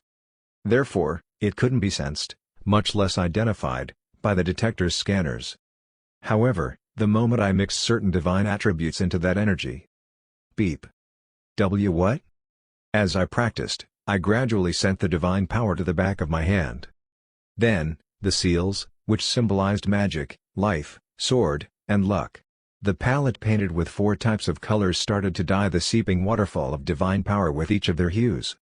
They didn't repel each other as agreed by the gods, but they didn't converge and blend either. Beep. The intensity of the divine power levels is. What I did was nothing more than adding color to the originally existing pure divine power. However, the detector responded as if a previously non-existing force had been created and manifested out of nowhere. And it started to raise the indicated values. As it did so, the noisy sound continued to resonate in the conference room. The 7 commissioners couldn't do anything but look at the hologram with a dumbfounded expression visible on their faces. As I was checking the values together, I stopped when it had reached the point where I thought it was enough. This is. Adgon leaked a voice of desolation. The sentence he took out more and more trembled and turned loud as he continued, and by the end, it had changed to something similar to a scream. This is ridiculous. How can a single mortal be chosen as the incarnation of 4 gods? The hologram was speaking. It announced that there were 4 kinds of divine sacred power that were worthy of being recognized as having the same levels as incarnations. In fact, it made it seem like 4 incarnations had been compressed and shoved into the form of one person. Bachurka asked in a voice mixed with relief and anticipation. Oh my, I'm sure until the last time we met, all you had was the power handed down by the god of magic. In that short time, how did you? Her eyes shone. Could you explain? It's even more unusual that there's been a change, considering you've just recently upgraded your unique skill of all times. That's where all the altars are gathered. It was a natural deduction. I gave them the explanation I prepared in advance. It was when I challenged the second ordeal. I explained the scramble between the gods over me more gently and piously. That alone made the commissioners look stunned. In particular, beyond shock, Adgon expressed his nervousness and even anger, and I kept that fact in my head. Wait a minute. To sum it up, in the end, My hands and feet were cringing and made me feel goosebumps to say it. But I spoke with the thickest leather spread on my face as much as possible. Yes. I kind of guessed it when the god of magic first expressed his interest in me. But I didn't know I was this much. I sent out a melancholic glance to them as if to say that I belatedly learned of my deadly talent. At that moment, I was acting like a human being that was born to be possessed by a god. A man born with a god's blessing. Thankfully, I seem to have been born to serve as a vessel that's to be subordinated by the gods. What a holy thing it is. I continued my explanation with a face full of faith. In the end, the four deities who were fighting over me reached an agreement. They reached an accord wherein they would suppress their temper of repelling each other for a while, and the four of them would be allowed to choose me as their incarnation simultaneously. However, it wasn't possible to divide the soul into four and subordinate it, so they would wait until the vessel grew. In the end, I would be raised as an unprecedented unified incarnation that served all four gods at once. It's so ridiculous even for me. However, except for the fact that I wasn't going to become a real incarnation, it wasn't that much different from the truth. And only then did the Adgun Commissioner speak once more. I see. He seemed to have realized that even if he acted more stubbornly than that and tried to find fault with it, it would only raise suspicions. He had no choice but to cave in. However, I've already seen it all, you punk. I put the opponent's name and species on the top of the blacklist in my head. It is said to be the only one of the 5 species that created the Union that survived without destruction, right? That alone was extremely suspicious. Then, as promised, the Union will proceed to provide support to Seo Jin-wook. Everyone who agrees, speak. The results were unanimous, of course. After the decision to receive assistance was made, the Union's headquarters and each country's governments came forward to plan and prepare ahead of time. Putting aside the complex branches of the operation and focusing mainly on the final result, the plan was very simple. In the battlefield that the Union and the Earthlings had laid out numerous traps in a way that an intellectual being would not approach by itself, and set to be prepared to dispatch additional interventions for emergencies, I would lure the Mercadius alone. It was to prevent the risk of carelessly gathered awakened individuals being subjected to mental manipulation as a group. It was all to prevent them from being brainwashed all at once and ganging up on me. Meanwhile, 2 factors took the longest to decide on. First, where were we going to lure them? Swoosh. I captured the surrounding scenery, where the dry wind was blowing, in my eyes. It was the Taklamakan Desert. China was quite whiny. The tsunami bothered me when I thought of carrying out the operation on an island like last time.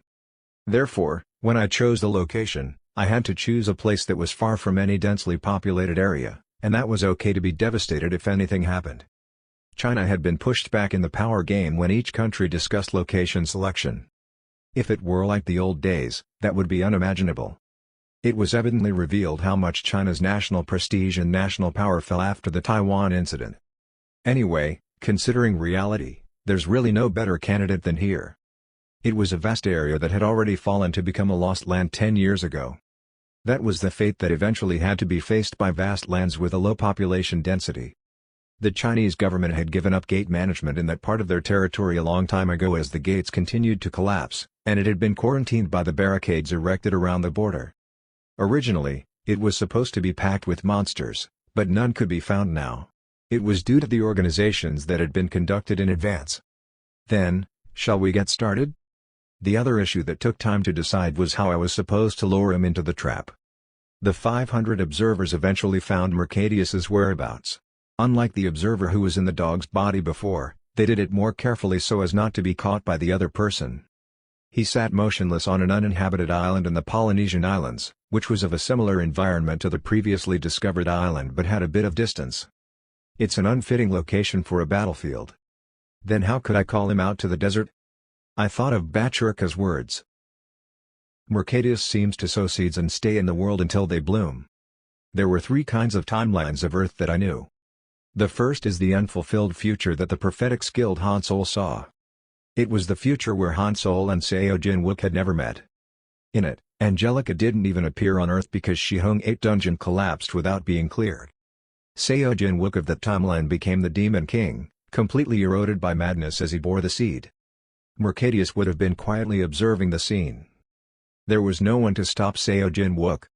In the timeline that Han Sol saw, The future Earth was on the brink of the apocalypse after 40 years, so the trend could not be reversed. Would the seed have bloomed after completely destroying the Earth that way? That would remain a mystery. Second is my previous life. Life as Choi Seung-yoon. In that timeline, Seo Jin-wook of my previous life died with seeds born in him. It was not even on Earth, but rather in a dungeon where it was likely that Mercadius would not be. It wasn't known how the man responded to the sudden incident. However, what was certain was that Angelica, the culprit who killed the seed, was not disposed of and left unattended. The result was also the fall of the Earth. The last one is right now. This timeline where I live as Seo Jin-wook. What was the reason why Mercadius hadn't appeared in front of me yet? Was it because he thought the seed would bloom, dominate me, and lead the Earth to destruction one day? Then how would he react if something changed to the seed? Meow. In my arms, I put down the Ioponia, cat. A year had passed since he came to me, but recent attempts had also failed. It still hadn't become fully matured. I'm sorry, but I can't wait any longer. Just for a while. Become an adult. I infused pure sacred power into the life mark on the back of my hand. Woong. What the incarnation and priests got from by offering a prayer to the god was a miracle. It was a mystery that couldn't be materialized with skill or constrained in the form of a skill. I prayed in my heart. The format of the language was not important as long as I had already received the divine mark. Ram, cause a miracle in here. What was important was my will as I prayed. A blood fog spouted from the back of my hand and covered Ioponia. It was the sign of the deity that was the driving force for life to be conceived, grow, and finally die. Ioponia, as covered by the power, grew larger. Meow. Its limbs and tail became longer. The round, flat face created a deep outline. In that instant, it became an adult. In front of the baffled Ioponia, I stimulated the curse in my heart. The seed of Mercadius. Geek. The red mana rose above my body like a cloud. Seeing it, the attitude of Ioponia changed. It had the eyes of a predator. I spoke as if I were rushing the cat. Well, I've been waiting for a long time already. Eat it up. Chapter 163. Luring Operation. It had been a while since Ioponia began to understand human language. However, just because it heard and understood my order didn't necessarily mean that it would obey me. Even though I was the one that saved, brought, and fed it when it was about to starve to death, Cat started pretending not to hear my words at some point. At first glance, it would look as if he was acting disrespectfully, but I noticed the instinctive fear released faintly in between the patterns of its behavior. It was sensing the curse inside me and was afraid. For Ioponia, which was yet to fully become an adult, it feared becoming overwhelmed by the curse. But that had been turned into a thing of the past. In one of the most recent attempts, there was a scene where it tried to fight back to a certain extent instead of only running away. It had already gotten a lot closer to the target maturity. And with the help of Ram, it reached that goal momentarily. Its posture was majestic. I tried to release the curse in front of Ioponia. The blue mana in the core moved in a complicated fashion. The purpose was to provoke Mercadius' seed, and bring it out.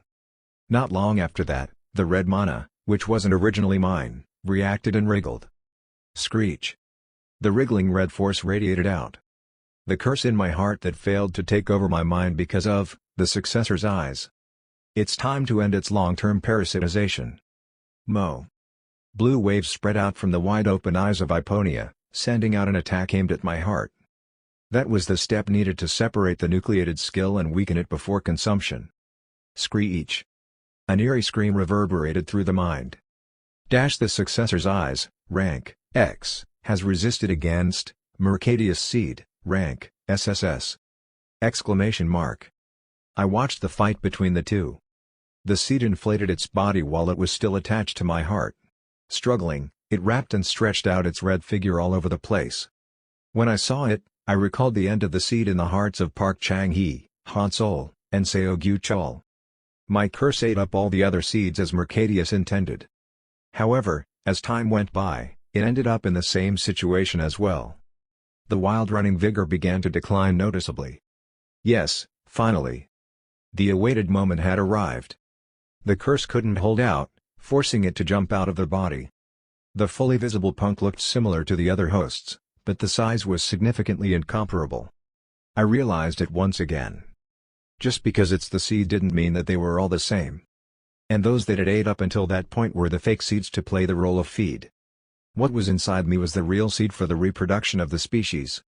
It was chilling and disgusting.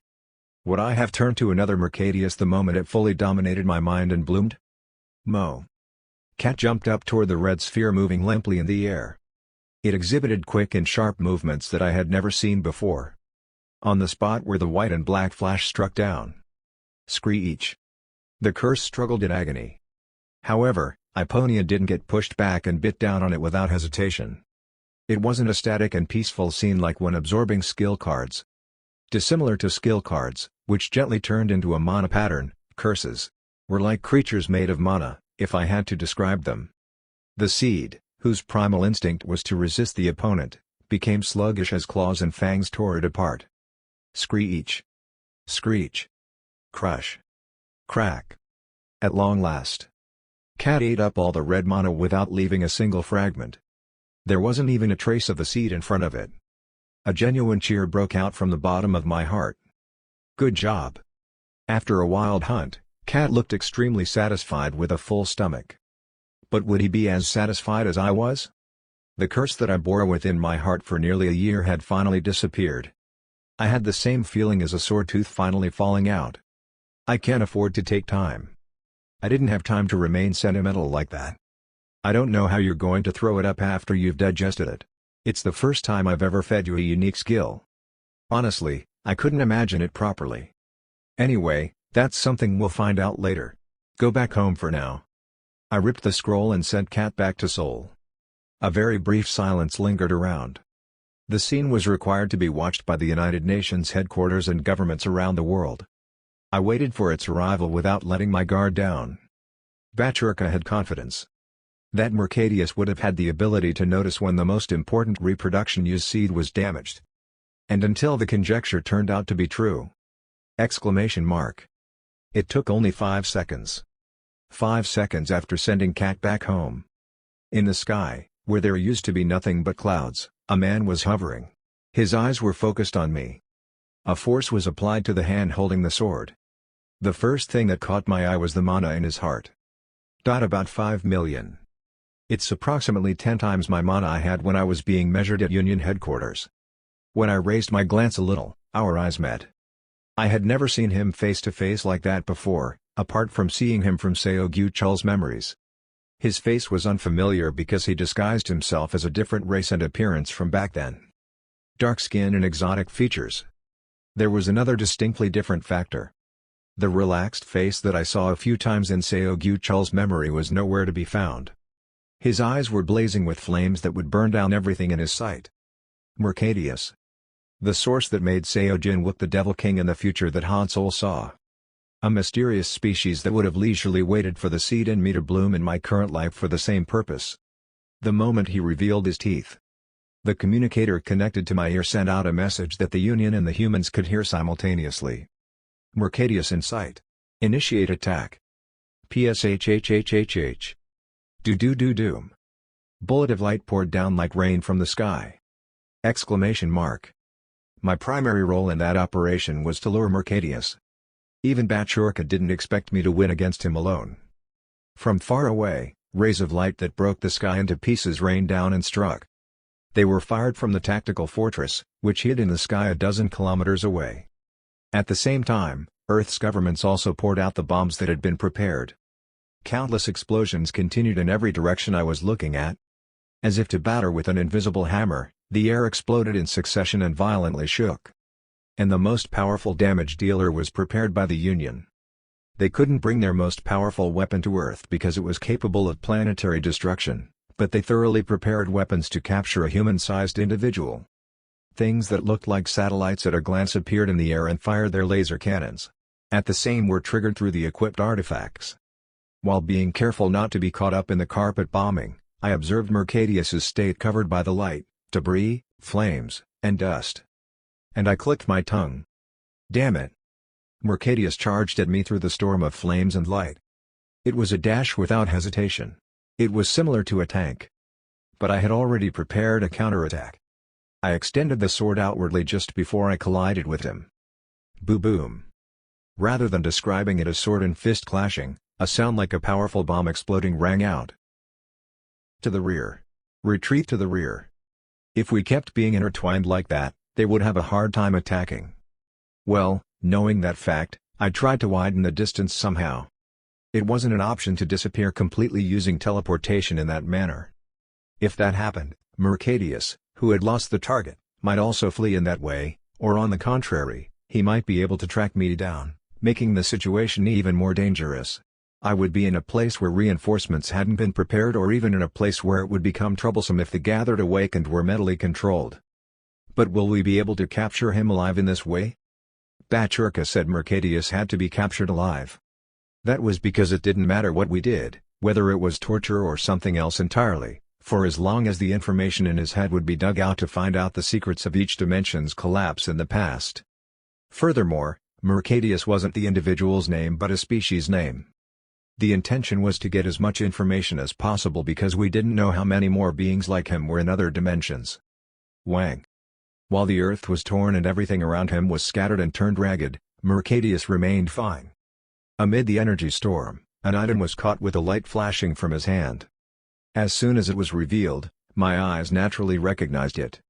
Similar dimension generator, rank, X. Item description: creates a separate temporal and spatially separated temporary dimension within the normal dimension. Consumes monocore in proportion to maintenance time and area. It was the same item that the Albano's audit team used to suppress me. I didn't wait for the artifact to be activated. I could do things there that the reinforcements who were shooting from a distance couldn't do. I activated an item as fast as I could. Sealing flame, rank, system. Item description: seals all items within the range of contact and applies absolute power to prevent their function from being performed. One-time use item. Gold flame cut through the sky and hit Mercadius directly. He then threw the sealed item right away without any change in facial expression. The moment he charged at me once again. Bang! Around me, small metal spheres appeared. Resistance field, rank, X. Item description: decelerates all types of energy externally approaching the subject of protection, distorting the force to another reality and changing its phase. It was one of the items provided by the Union. The small sphere revolved around me, creating an invisible membrane, and outstandingly prevented Mercadius's attack. His face distorted. "Okay, I'll have to admit." He spoke for the first time. However, unlike the rage he had been showing so far, his tone calmed down a bit. He seemed to have put his anger under control and regained his reason. It was an undesirable change for us. "Retreat. Retreat. You're too close." The moment he collided with the protective barrier wrapped around my body, I stopped for a moment, and because the two of us were so close, the attack was abruptly put to a halt as well. Create more distance. Amid the transmissions pouring in, he mumbled with a strange smile. "Yeah, I underestimated you too much." The next moment, his body shone brightly. Boosh! The atmosphere blazed and burned. He leaked his words as if to murmur. "Let's resume after changing the environment first." At that moment, there was a huge explosion around his body, and a flash that consumed everything radiated. A violent light that would tear up the cornea. Violent vibrations and shocks followed it. Karg. The resistance field around my body was barely able to sustain the attack. That could also block the Union's remote weapons and the tactical fortress as well. What would probably be completely destroyed would be the unmanned bases and artillery units set up by humans. This wouldn't be enough, though. Soon after I thought so, I finally realized his purpose. He didn't mean to hurt the hecklers around me first. Despite the heated air and plasma, his eyes were fixed only on me. The attack was meant to draw out a gap from me. From the beginning until that moment, he was only after me. In Mercadius's heart, mana shook in a strange form. That's space transfer. Pot. At the next moment, the scenery around me changed. Now, shall we start all over again? This place is. It was an unknown space. A dry wilderness where only the horizon was visible. But the color of the sky was a little strange. Don't panic. An inorganic gaze was staring at me from a short distance. Things were a bit messed up. I just moved you to a quiet place to get the thing back to where it belongs. His lips curved into a gentle smile. At that moment, Kaup. Blood rose from the deity's seal carved on the back of my hand and the holy scar that Igra's show had engraved before. How come? The four gods have already agreed not to repel each other. The question turned into an unpleasant conviction. Exclamation mark. Clearly, magic, life, and sword had reached such an agreement explicitly. Luck, who intervened late, implicitly agreed, and although time did not join because it did not have enough strength left, it would have made a similar choice. Then, what about the case of a god that didn't belong there? Drip. Blood flowed from the back of my hand like a waterfall. And Drip. As he stared at me, Mercadius's forehead also revealed a clear seal. The divine mark, which was pouring blood, was familiar to me as I had already seen and kept in mind. I groaned through my clenched teeth. It was the identity of a god. Mind. Chapter 164. Fragments of a god. The god of time's conjecture had been proven to be true in front of me. The god of mind. The seal on Mercadius' forehead was definitely the mind's. A forgotten god whose real name hadn't even passed on to the current generation. Since no believer served him, no altar existed as well, and there were no statues modeled after its appearance either. Due to that, it was interpreted that it didn't have a material form. No incarnation had been discovered that followed its path in the early days, too. Most of the deities in the present era were exiled into the void. However, only the god of mind went missing. Even the gods didn't know where it was. There was a reason for him to do so. I remember what Ram, the god of life, told me. It once mentioned the situations that the gods had come to face in the present day. Life, the one who said so, lost its offspring, and all other gods lost important things or couldn't exist in a normal state. Magic lost its most powerful leg. Luck was banished from the Valley of Convergence. Time was nailed to a repetitive loop. The blade of the sword rusted and broke. Space split into numerous debris and scattered. Mind had lost the foundation to prove itself. The last among them. The god that lost the foundation to prove itself. The foundation for the existence to prove itself is. That time, I recalled the knowledge of the dragons Euclid taught me. What I heard during our climb through the tower resonated like an auditory hallucination. The divine beings lost most of their essence and memory when they were exiled. Since the essence is broken, there is an issue on the ability to accumulate new memories as well. The one that existed solely as a cognition. The one who had no other essence to prove itself. Such a god had lost its memory. The loss was even more fatal for it than the other deities, and in the end, the mind lost its ego and was scattered. And the numerous pieces of the deity wandered around the material world instead of remaining in the void. It could no longer be regarded as the true body of a god. Its class had decreased, lowered, and fallen to the level of incarnation at the very best. The result was in front of me. So that's what had happened. However, one question remained unsolved. Why would a god's fragment try to destroy the world? Their movements were consistent with the monster's behavior coming out from the void. Monsters from the Red Gate physically destroyed the world. They directly got involved in the apocalypse. Mercadius, on the other hand, brainwashed an important figure in the world and led them to be destroyed eventually. His involvement in the destruction was indirect. One way or another, a god needs a mortal, and if all mortals die, the god loses itself as well. In such a situation, Mercadius's behavior is incomprehensible. Extremely self-destructive behavior. It was unlikely that the already divided deity would be pieced back together by destroying all mortals. What the hell did it want? Drive up. Mercadius's face was covered in blood. The fresh blood flowing from the forehead painted his skin, drawing a bizarre form. Question mark. The drenched eyebrows became distorted. He was looking at the back of my hand, too. 4 kinds of seals. With it in his sight, his lips curved into a strange smile. I see you've got all sorts of worthless traces in your body. He bared his fangs. I don't like it. A mortal who is nothing but a feed for my descendants to eat. Feed? How come you've got so much unpleasant power in your body? He extended his hand towards me.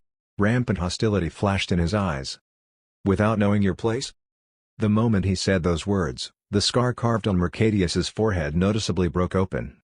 His skin cracked, and the red flesh underneath it was revealed. Mana that resembled the color of the fresh blood poured out. It was a unique skill. Swoosh. After awakening, I had seen many awakened beings, and I had observed the mana they bore and unleashed. In particular, the red mana that appeared when using a unique skill was completely different from person to person, reflecting the user's nature. However, I had never seen a mana as ugly and disgusting as the one in front of me. The red mana that Mercadius conjured and fired into the atmosphere seemed to convey the malice wriggling inside it to my body. A torrent of blood rushed in, shifting its form dozens of times per second. My eyes, under extreme tension, perceived it as if it was moving in slow motion. The wave that the red mana sculpted was like a human being in distress or even a crying animal. At the same time, it was an unknown being with a melting body, and it became an unpleasant bubble that wasn't exactly a living thing or an inanimate object. It was difficult to find similarities in each shape's aspect, but I managed to find one commonality within it. The entire thing was expressing terrible despair and horror. The successor's eyes, rank, X, has resisted against Mercadius's seed, rank, SSS. A static fight began. Both of us stood facing each other motionlessly, but a fierce battle continued inside. Direct confrontation with his skills was different from fighting the seed hidden in my core. Like a greedy animal trying to bite off its prey, his skill rushed to take over my mind. It was much more intense than the seed that tried to take over my brain. However, the successor's eyes would never succumb to such attempts. It was the skill that blocked off the attempt of the magic god to forcibly fuse with my mind without letting other deities know during the first time that we met. All the more, if it's a deity that had fragmented to such a minuscule extent. Exclamation mark. Swoosh. More blood flowed from Mercadius's forehead. You, how the hell? How dare you defy me when you're nothing but a feed? He had an expression that told me he couldn't grasp the situation. He ground his teeth as if he realized something belatedly. Oh, my days. I see. In the meantime, my seed had been trapped in your body and left to starve. Ridiculously, he was expressing his anger while looking at me. I had been relieved since it seemed like it had eaten the seed that was arranged as a food. I thought he meant the seeds of the people around me who were brainwashed. It had not dug up and eaten the mind of the most important host after all. As if to give up, the blood-like mana disappeared. For sure, you didn't have the strength to do that when I planted the seed. I did expect it to take quite a while, but I thought you wouldn't be able to stop the erosion completely. Eerie darkness lingered in his eyes. Now I understand why. The divine beings had intervened. All right, then I'll make you clean again. As soon as he finished talking, 16 magic circles came up at the same time behind Mercadius's back. That made me immediately feel the illusion that the surrounding space was shrinking and contracting. Vast energy filled the surroundings. He gave up the brainwashing and was creating spells by concentrating blue mana. He conjured magic that consumed such enormous mana that no common species could attempt. It was the type that only those who had more than 5 million active mana like him could even conceptualize. Rumbly. I prepared to attack with everything I had as well. The way to materialize the support that the Union headquarters decided did not stop at only tossing me a few items. Compared to the core that I had saved up alone on Earth for a year that only amounted to 500,000, the core that Union headquarters supported me in a few days was indeed a phenomenal amount. And I had transformed much of it into a non-specific divine power. God of Magic. The transparent energy met with the seal on the back of my hand. I then turned to the power and vigorous show. God had answered my prayers and changed the divine power into a miracle of intervention in reality. Pot. In front of the authority's power of the Master of Magic, all magic was sealed. It disregarded skill rank or mana consumption. The magic circle, which was blazing behind Mercadius's back, disappeared like lie. You. The enraged opponent once again gathered up his strength. There was no such thing as a weapon in his grasp. The mana was compressed, and the turbulent flow lingered in both of his hands. There weren't many options to choose from in a situation where the mental attacks and magic weren't working against the god's fragment. He gathered and fired a blow of pure mana like a thunderbolt. The fierce heat burst the air. Rumbly. I charged in, having unleashed a sword veil. The resistance field that wandered around me like a satellite faithfully defended the attack. Leaving it in charge of defense, I dove into Mercadius's body while my sword was sharply ringing. A fierce attack and defense followed. Sword and fist collided once more. The offensive from both sides intertwined and sparked like lightning. our mana entangled in the air and bit down at each other. Meanwhile, intense light covered the surroundings and soon turned into a tornado. It turned into a storm sweeping everything around. In that state, I prayed to another deity. God of life. The deity that temporarily turned Iponia into an adult worked miracles on my body in a different way at that time. The power of pure life overwhelmed my entire body. I felt like I had a furnace burning under my skin. My body, which already had the optimal form for combat as an awakened, began to evolve beyond my species' limitations. Every inch of my body was changed to a distorted form that broke physics. I gained a physique that could unleash even more potent power. I didn't stop there. God of Swords. Sword movements locked in my unconscious memory surfaced. And the deity pushed my back so that I could take a step further from there. All kinds of tricks came together, and enlightenment penetrated my mind. I gained a high level of concentration that blurred out everything other than the opponent in me. The expansion of my senses allowed me to naturally deliver my attacks in accordance with the flow of things around me. Gradually, a golden mist enveloped my body. Flashes fluttered, and flames sparked. At that point, I could see Mercadius's face being distorted. The tide of the war was clearly leaning to my side. I needed a bit more push. God of luck. I called upon another divine power dwelling in my body. All probabilities and coincidences began to work amicably with me. In the midst of a very small fork on the road that differed the results even when the same conditions were met, I naturally extended my sword, kicked my feet, and tossed my body along the optimal flow. And the force that was leading Mercadius in the exact opposite direction was affecting him as well. It was something impossible to happen if the god's power had collided on an equal scale. Mercadius cried out in dismay. No way! This is not a force that an incarnation should have. I harnessed each and every power of the gods in my body. In terms of the superiority of divine power, Mercadius was being crushed. I couldn't guess how many fragments the god of mind was broken into. Perhaps even the god of time wouldn't know.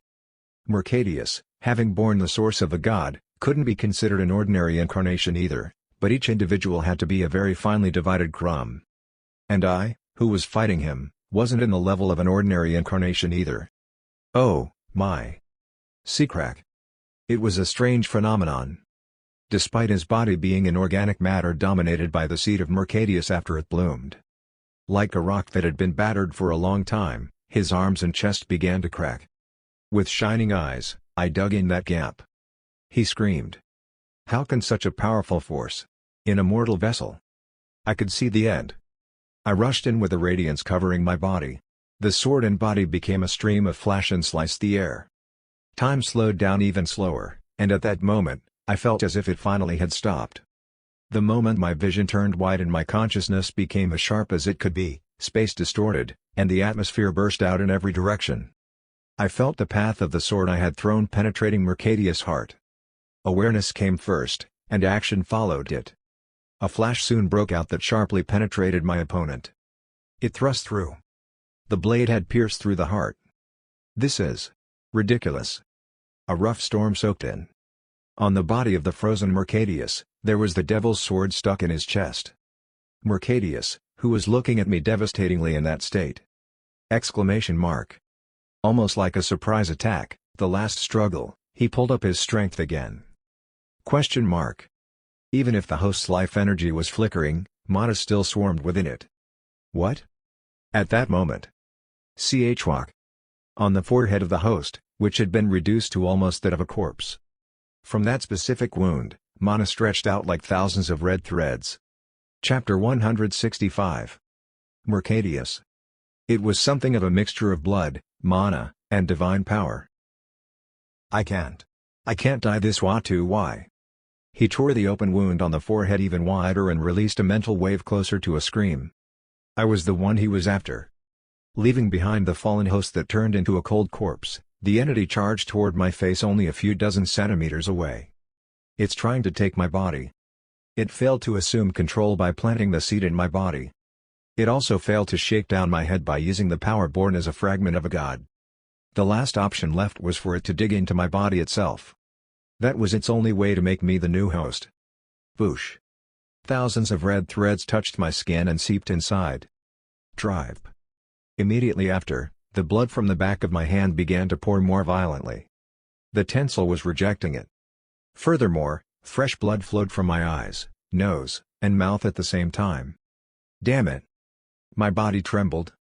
The divine power of a different god was causing chaos inside me. However, by only this much. Although it was a pain that I had never experienced before, my soul, described by the magic god Igris shows unprecedentedly hard and tough, overcame it. I didn't give in. I held out with the successor's eyes. It struggled in an attempt to take control of the body, drive out the energy of other deities, and overtake my mind, but it was futile. Woong. Mercadius, who was crawling under my skin, soon delivered a baffling mental wave. What the hell is this? So far, by fighting with me, he witnessed divine power pour out as they were converted into four elements: magic, life, sword, and luck. At that moment, however, in my body which Mercadius had penetrated, was a presence that it couldn't even have imagined. It was something that I had stored in advance before committing to the battle. A deep sea-like non-elemental divine power. When it encountered the power, the entity shouted as if it were in a fit. This doesn't make sense. I moved the divine power and induced it to swarm the intruder. I then drove Mercadius to the corner, denying its retreat. Like crushing a bug with a rock, or as if to break a glass with water pressure, I gathered hefty sacred forces from all around and pressured it. Mercadius's intentions were broken and collapsed. It had become busy being chased around in my body. It couldn't even attempt to brainwash me according to its primary objective. Something's wrong with this.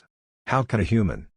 Abandoning the host and infiltrating into my body would have been quite a superb move for it. However, Mercadius didn't expect that my body was a more dangerous prison and trap than the surrounding environment for its spirit. The intellectual being composed of mana and divine power screamed devastatingly. It tried to run back out of my body, but I grabbed it and didn't let it go. The non-elemental divine power had not uncrushed the divine power of the mind. As it struggled disgracefully, the feeling of something foreign having entered my body began to decrease gradually. As a result, a cry of a different level compared to the previous ones resonated. Screech. It was a horrific scream that was much larger and deeper than the scream of the seeds that I had heard countless times. It belonged to the one who lost the glory of a god as it was divided into pieces and forced to wander the worlds for eons. With a last scream of death ringing, all kinds of mental waves finally came to an end. Quietly observing my inner being, I was certain. It's done. I couldn't believe it. After having reborn as Seojin Wook and at the end of the year-long journey, finally, I killed it. I didn't know how to define the death of the mind, but that much was certain. Mercadius had perished. It only left behind a ragged mess. It's over. Even amid the thrill of joy, I slightly felt disappointed. It was indeed too much to capture. In fact, the Union had come up with an obviously improbable plan. However, it couldn't be regarded as a complete failure. The divine power that enabled it to exist as an incarnate had completely perished, but the red mana that had been mixed with it still remained. The frame that acted as the body of the intellectual being had been left behind like a corpse. Exclamation mark. Ideas lit up with a strange sense of déjà vu. Is there a need to leave it as it is, allowing it to decompose and dissipate in the air? My determination solidified. Yeah, just like what I did to Angelica back then. The red mana was slowly fading. Before that happened, I decided to make it completely mine. Mana drain. The unique skill that had gone through the first evolution unfolded. The attraction created at that time didn't start from my fingers. A powerful vortex revolved around my mana core. And it swirled like a typhoon and absorbed the remaining red mana of Mercadius all over my body. Then, a similar phenomenon to when I ate up other seeds occurred. I witnessed a memory string bound with malicious intentions. You could call it them or him. The intellectual entity that shared memories with each other limitedly had a common goal. They expressed their terrible hatred and evil that they bore toward the world in action. All in order to bring their horrific imagination to life. At some point, they started to be called Mercadius. In the forgotten language, the name meant the following. Remains of Apocalypse. Even they didn't know why they hated the world so much. Malice only grew bigger as he emerged from the void and began to wander around the material world. The long duration honed their feelings to become even denser and more horrible. Finally, they arrived at a decision. A body is needed to affect the material world. It was easy to control and manipulate the mortals when bearing the fragments of a god. However, they knew that they had to dominate more beings to sow destruction more efficiently. In other words, breeding was necessary. Let's make one as an experiment, a similar being like us. Through the memory of Mercadius, I realized for sure that Angelica was their creation as well. But the creation was a defective product. It didn't have as much blind hatred toward the world as they did, and above all, it didn't have a reproductive ability. With that ability, it could only hop between different creatures, brainwash them, and squander. Let's leave that trifle as it is for now until a necessity arises. It served as a momentum that the parasitic entity, acting under Angelica's identity on Earth, wandered through dimensions on its own and harassed numerous species' fate. It does not work by creating a similar being. That's not enough. We must multiply ourselves. After a long trial and effort, they finally found a way to reproduce as an intellectual entity. It was the birth of a skill called Mercadius's seed. It began with a curse cast upon a mortal in the form of a seed. After that, the seed absorbed the host's emotions and grew by consuming the feed-type seeds that the parents had placed around the host. Ultimately, the mind of the host was completely consumed and became the new Mercadius. According to the individual's memory that fought me, the Mercadius that attempted it for the first time leached on the awakened and then evolved the unique skill through the system. Looking into the knowledge, I couldn't help but be appalled. This means, it's like the system had helped the reproduction of Mercadius. Just as the successor's eyes continued through rebirth and repetition, Mercadius's seed continued through reproduction and brainwashing. And as they increased their numbers, they consistently did their best to contribute for the worlds to fall just as the Red Gate's monsters desired. After observing for a long time to determine to touch, who to kill, and what kind of choices to make to most efficiently lead the specific dimension to its apocalypse, they planted the seed and brainwashed them. In the case of Earth, the target was Seojin Wook of my past life. Mercadius sought the effect of killing two birds with one stone. They induced the world to fall through the one that showed the potential of being the most powerful awakened in order to enable the newly born Mercadius to take over the body. As I observed the memories, I was able to conclude. As expected, all this would have been impossible without the cooperation of the system from beginning to end. The member dimensions of the Union were unconditionally supportive of the system. They didn't doubt that all races would be more prosperous if they did as the system told them to do so and followed as it guided them. They didn't realize it because of such a stereotype. According to the memory that I just saw, I couldn't blame them. What would be the point in helping those trying to destroy the worlds and leaving them be like that? The main quest to fight and eliminate the monsters at Red Gate corresponded to the goal of helping the mortals survive. Monsters were explicit and direct threats. However, why wasn't there a quest to find and exterminate the species hiding in the shadows while leading mortals to destruction? Mercadius could be more dangerous than the monsters of the void if they were left alone to increase their numbers. Is it that they're turning blind to it in the end? They're covering something up. The system couldn't not have known the species named Mercadius. The name was clearly written on the race information. In addition to all those reasoning, and even considering the information I had, I knew. The system is polluted. That was the reason why I couldn't reveal to the Ministry Spirit that I was the successor. I didn't know where it went wrong, but it was evident that it was related to Mercadius. For now, the Mercadius on Earth has been caught. I've also found out some of their secrets, but it's not the end yet. Why was the system standing behind Mercadius and technically helping them? If that part weren't discovered, it would be the same even if I repeatedly reincarnated several times in the future. The system would only remain as the provisional enemy of the successor. And it should be considered impossible to eradicate Mercadius, as there were no ideas how many of them existed. Looking at the memory of the individual I had absorbed, I ended up with one conclusion. The system needed to be rectified.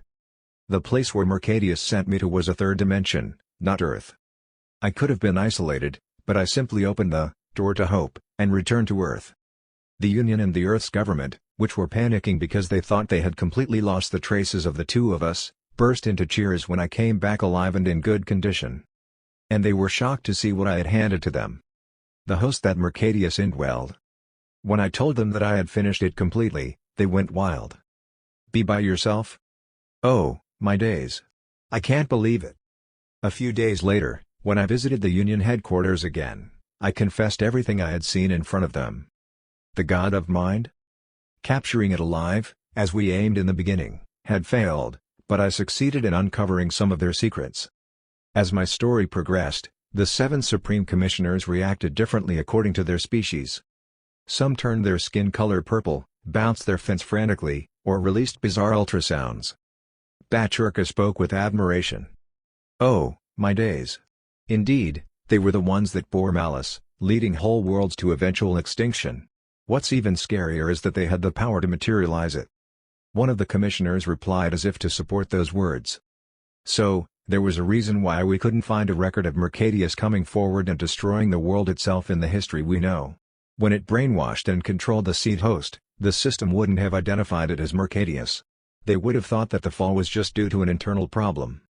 It wouldn't have been until the world collapsed after that that the seeds would bloom, and the host would have become the main body and disappeared into another world in a leisurely manner." While everyone's jaws were dropped, someone spoke up. "I don't understand why the system isn't coming forward to eradicate Mercadius. There must be a reason. But it's too big a threat to take time guessing why. If the system doesn't come forward, the Union must come forward. That must be the action in line with the system's intentions." "That's right. We have to order Mercadius labeled as wanted by all member dimensions right now. The one that hit on Earth is dead, but other individuals are still spread throughout the dimensions and are probably planning for an apocalypse. We need to increase the resources we put in right away. We need to promote it as an agenda as urgent as handling the Red Gate's monstrosities." The discussion went on like a rough current. But at that moment... "Wait a minute. Let's all calm down for a moment." As expected, only one being raised an objection at that time. He was the commissioner of the Adgon race. I gave a bitter smile. "At this point, he's letting everyone in the neighborhood know." He spoke. "Since Mercadius hadn't been captured alive, we cannot rely solely on the testimony of that awakened to make such a grave political decision." I inwardly muttered when I saw that face. To dig the background behind how the system got twisted. I should get rid of that bastard first. Chapter 166. Servants of Magic. 1. The Adgon Commissioner was said to have voted against anything concerning Mercadius since a long time ago. But I can't fight him here and now just because he's suspicious. Just as Baturka wasn't a superiorly strong being, the Adgon Commissioner was also an awakened of a level where I would win by a landslide victory if we were to fight 1-to-1. However, even if I fought without justification and evidence, I would only turn the Union into an enemy. "You mean that you need proof, right?" "That's right." I spoke as if I sounded him out. "I don't think you'll lose anything by believing in me, but as you're so against it, I cannot understand well." Adgon's attitude was straight as an arrow. "Nothing to lose? Don't you know a huge opportunity cost follows spending workforce, time, and resources on so many dimensions to chase the fragments of a god that might not be real? Then we can't do anything about it. I'll have to prove that what I'm saying is true." Adgon glared at me with a look that seemed to say, "What are you going to do?" My reaction was simple. I continued, sticking out the back of my hand with the seal carved on it. "I know this seal has been proven to be real. It's a sign that great beings left for me as they recognized me." Then the Supreme Commissioners all expressed their agreement. Among them, only Argon's face turned very grim. He noticed what I was about to do. "But you're technically not an incarnation. I haven't fully dedicated my soul yet, but I'm just as qualified." Those weren't wrong words on a large scale except for the fact that there would never be a soul to dedicate. Hoong. I gathered the non-elemental divine power reserved in my body and sprinkled it evenly on the 4 seals. As I did so, beep, beep, beep. Like the last time, the divine force detector reacted sensitively and began to act frantically. I spoke with much strength in my voice. "I swear in the name of magic, life, sword, and luck that currently resides in my body." The noise of the detector grew louder. "Everything that I had testified so far about Mercadius is true. I swear on the great beings, and the gods will ascertain my honesty." As soon as I finished saying so, I gave off the energy with good timing. The energy of black, red, white, and gold visible in everyone's eyes began to spread, intertwining with each other. It was a very colorful flame without any heat produced. It eroded the surroundings as it created a holy echo. The executors recognized at a glance that such a phenomenon occurred only when actual incarnations were sent down to the world. "Sacred flame!" one of them exclaimed with a gasp. The sacred flame was a phenomenon that happened whenever a god was deeply interested in the material world and wanted to prove its existence in the form of incarnation in front of the mortals. A miracle presented by a god in response to the infidelity of the mortal. But that right at that moment was. Why should I care if the gods are watching this scene or not? Honestly, there were no real deities involved in the phenomenon. The flame was only made by my own will, but it couldn't be regarded as a fake either. There's only a slight difference between the source and the process, but the resulting phenomenon itself was exactly the same. A commissioner murmured. A vow made to not only one but 4 gods. It's meaningless to judge the legitimacy any longer. That's right. If this awakened had lied, he would have angered the gods, and his whole body would have melted. Yes, I can assure you of this through the theological knowledge that our species has accumulated so far. The Adgon then glared at me with a displeased face and could no longer disprove me. Looking at him, I smiled quietly and sighed. Wait for just a little while. I'll dig up your deepest secret. I'll find out how your kind, Mercadius, and the system are linked with each other. Eventually, the agenda presented that day was passed unanimously. Then what happens from now? After my safe return to Earth, I summarized and told my companions of what had happened in the Union. From now on. I answered Hibiki's question. To conclude, I think the Union headquarters denominations that exist at each dimension. Then the golden armor, which had distanced far away from me, leaked a displeased mental wave. You're going to spread the trace of holiness more densely in the world? Except for the god of the mind. That's right. That's what I intended in the end. Genegrake didn't react to the non-elemental divine power at all. However, once the power donned the color of any god, he was put in as much pain as before. He planted mental sensory receptors on both his real body and the golden armor. Due to that, it had driven him to the brink of madness in a recent battle with Mercadius. Although he recovered quickly, perhaps because he kept getting beaten up, he no longer came close to me due to the trauma left. As a result, I thought it would be too much to continue using his main body, the Devil's Sword, in the future, so I decided to keep the sword sealed well and equip myself with an additional item supported by the Union headquarters. Mana Booster, Rank, X. Item Description: Control device to help maximize mana efficiency. Dramatically reduces the mana consumption required for the same output, and its performance depends on the associated facility design or user's ability. It was an item made to replace the sword energy amplification function, the biggest reason behind my decision to use the Devil's Sword. Originally, it was used in combination with mana output engines under the engineer's precise design. Still, I decided to make it in the form of a bracelet and carry it around my hand that I don't wear the snake bracelet on. The way I used it would probably shock any of the Union employees if they saw it. According to common sense, it was only natural that the normal mortal, amplification range calculation and control was impossible through the brain and ability of the normal mortal. But it was nothing but too easy for me since I could see mana, and I had the ability of extreme control. And one more thing. I also received an item to replace the sword itself. Mass-produced energy sword, Imperial Combat Officer type, rank, SSS. Item description: This item was distributed to the Subrarian Imperial Combat Officers and was both a symbol of status during the Empire's existence and loved as the most efficient and powerful weapon in close combat.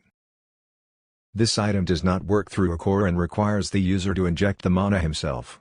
A mana of 15 per second is required for minimal maintenance after activation, and the mana consumption may increase depending on the applied force.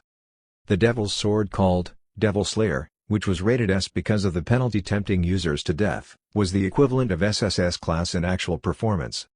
On the other hand, the new weapon I was given was a real SSS class and was famous for its excellent performance. I calculated that if I connected it with Mana Booster, it wouldn't fall behind even if compared to the Devil's Sword. Hence, I planned to bury the Devil's Sword's main body in the safe for a while. Even when I did that, Genegrake showed no problem or difficulties controlling the golden armor, and I had no intention of giving his real body to anyone else for the time being. Randy, the owner of a previous life, was still way too young to handle such a powerful weapon. What the hell happened in the temple you went to in order to upgrade your skill? I've seen it before, considering you took my main body with you to the trials, but you got a mark on the back of your hand out of nowhere. Instead of explaining the fact that the god of time had to mediate in the way the gods rushed and forced to make me their incarnation, I just shrugged. I then finished expressing my initial train of thought to Hibiki. The response technique has also been simplified. That would probably last for as long as Mercadius is known to be a fragment of a god, and its brainwashing ability is based on divine power. The power of other gods tended to repel each other. Theoretically, another way to respond aside from the successor's eyes had been found. However, the problem was that there was no real incarnation at that point in time, and I was the only one who had gotten at least closer than anyone to the concept. The priority is to find a high priest who can draw out enough power of any god. Or beyond that, to find an outstanding individual that can become a vessel of incarnation. It's only natural since I couldn't go around every dimension to kill all the members of the Mercadius species. I had to increase the number of skilled beings that the God of Mind's fragments couldn't brainwash. Until now, the Union has been neutral concerning religious orders. But it's different now. It seems that they plan to support not only the orders existing within the member dimensions but any organization that first of all believes in a god and that is large in terms of scale. How? There are a lot of weak ones among them, so tracking ability and ability to mobilize funds would inevitably fall behind. Hence, they mean to support such factors to cover up any weaknesses. For the exiled gods, it was an occasion that they would welcome with open arms. Since it meant that the largest group created by mortals were stepping up with their own two hands, all for the sake of allowing their influence to expand in the material world even more. Nate, who was quietly listening, asked a question. Well, what do we have to do from here on out? My mid to long-term goal was to dig out the rotten edges of Edgon and return the system to its former, original state. However, what my companions had to prepare at that stage was very simple in comparison. Let's leave it up to the Union to search for the vessels of the gods. We just need to do what we've been doing so far. We should clear the main quest and become even stronger. What I was particularly concerned about at that moment was Hibiki and Nate's mana capacity. They had excellent and outstanding unique skills even in terms of the standards of the dimensions that had entered the main quest. However, due to the human species' limitations, their mana capacity was so small compared to their potential that it was holding them back. Of course, there was no possible way for me to teach them mana drain, but I planned to find a way somehow. After learning that the Adgun Commissioner was suspicious, I shared the information with Adam, and he decided to operate his information network and dig through the alien's background. From my perspective, wherein I had no information network that extended far beyond my own home dimension, I had to rely on Adam for that kind of work. On the other hand, thanks to their guide after joining the Union, the Earth's hunters often visited other dimensions, and guild members joined the trend. I only occasionally participated in quests that I thought were too difficult, and I let the rest be solved using their own power. Due to such events, Nate and Hibiki were able to collect experience points continuously. As we spent the time in that manner, the agreed compensation from the Tanjil dimension arrived on Earth. Oh, my God! This is truly... Chief Technology Officer Jonathan Gray welcomed me with an expression that seemed to tell my instincts that he was about to faint. I don't know if I'm in a dream or if this is reality. Where did you come across all this amount of material? I answered calmly. It's a gift from the aliens. What? Anyway, the production could be done right away, right? Oh, of course. We looked at the artifact that would swallow the entire enormous amount of materials the starfishes in the fish tank, the Tanjil race, brought to our world like a magic pot. Imperial Army Tactical Fortress Construction Kit, Rank, X. Item description: the key power of the Sabrarian Imperial Army that made any space into a battlefield at the user's will, is the kit to construct a tactical fortress. The completed fort is unable to pass through gates due to its mass and density. It would be wiser to begin the construction in the dimension where the fortress will be operated. Penalty-related statements applicable to the tutorial dimension had disappeared. Then, we'll get started right away. Instructions about using the artifact in the form of a hologram floated above the kit, but a reference was no longer needed for us to utilize it properly. The Tanjil species brought the materials for the construction of the fort exactly as I requested, after all. All that was left for us to do was throw them into the sphere of light floating above the kit. Just like the time we built the first fortress, there was no complicated process involved in creating it. It's a magical item where the finished product would pop out as soon as the user inserted the ingredients into the designated space. That day, we succeeded in creating more than 100 tactical fortresses. A spectacular view unfolded as the artificial islands filled the sky. Looking up at it, the senator muttered, "It's a shame we can't take this inside the gates. But isn't it perfect for defending the Earth?" Well, I can't deny that. We've stopped the aliens from Taiwan with just one of those forts. I'm sure no one would dare claim possession of Earth for a while. That's what I'm aiming for. The tactical fortresses created in that manner were not needed to be stationed and distributed to each country. Since it's a fortress designed to move across the vast space of the universe, intra-atmosphere movements were possible at any time in a flash. The world was in great shock even though the total number we created was not disclosed to the public. Some were happy that the situation in Taiwan would no longer be repeated, but some were worried. Although it was said to be aimed at protecting Earth from aliens or other external forces, media and civic groups pointed out concerns that the cannons might target humans as they did in China. Their biggest concern was that all of those numerous fortresses technically operated under one individual's control, namely, me. We don't need to create a risk to address all those concerns. However, it was ridiculous to hand over the fortresses to others only for that reason. Some couldn't adapt to such a sudden change and protested harshly, but most went along with the flow and accepted it. They had quickly realized that they couldn't go back to the world we used to live in the past anymore. A little while after that, when the world was riding through the second cataclysmic flow in such a way, I got a call from Adam. "Have you dug up anything good?" "No, not yet." That immediately told me he didn't contact me concerning the Adgon. I was contacted by a completely unexpected party. They have a request to lay a bridge to you for them. Lay a bridge? Did they want to be introduced? Why did the request go to you and not the Union? I don't know. In times like these days, when the Union is actively supporting each order, it's strange. The order? Is it an order that contacted you? Yeah. Adam told me who they were as if he was fascinated. A courteous letter that was so polite to the point that they were digging themselves in the ground arrived. To summarize it, they want to invite the Precious One to the Order's headquarters. It should be right for them to visit Earth, following the customs, but they needed to proceed quietly, unnoticed by others, and there was more than a page of apology that they were sorry and ashamed that they were forced to invite you. Which of the 7 gods do they serve? Adam replied. Igra's Show. Chapter 167. Servants of Magic, 2. What was the reason behind it? Why would they want to see me all of a sudden? It's nothing strange. They just finally got to know you. Only now? Actually, the information about you having the sacred wound wasn't a famous story until recently. Should I say only the high-ranking members and the elite warriors of the Union knew about it before? The rumor hasn't spread to the point that it's strange or to the point that someone might have taken measures about it. If there would be anyone to cover up the information from, who would that be? What was the purpose? Anyway, the information about a human from Earth having 4 incarnation grade marks stamped on the back of his hand had become an issue far too big for others to silence any longer. Besides, you've got rid of Mercadius on your own, haven't you? That meant that to call out for eradicating Mercadius in all dimensions, they would have to explain the reason behind it. Ultimately, they wouldn't be able to leave out the parts of the story that involved me. And while talking about how the fight against the fragment of a god went and explaining the method required to put an end to their species, they would naturally mention the seals. Someone who did their best to contain my information would no longer have been able to continue building the wall around my identity and holding onto it in secrecy. I can feel the atmosphere just by looking at the letter. I think Igra's Show's order has been turned upside down right now. That's understandable. They say you're the first incarnation that appeared in hundreds of years.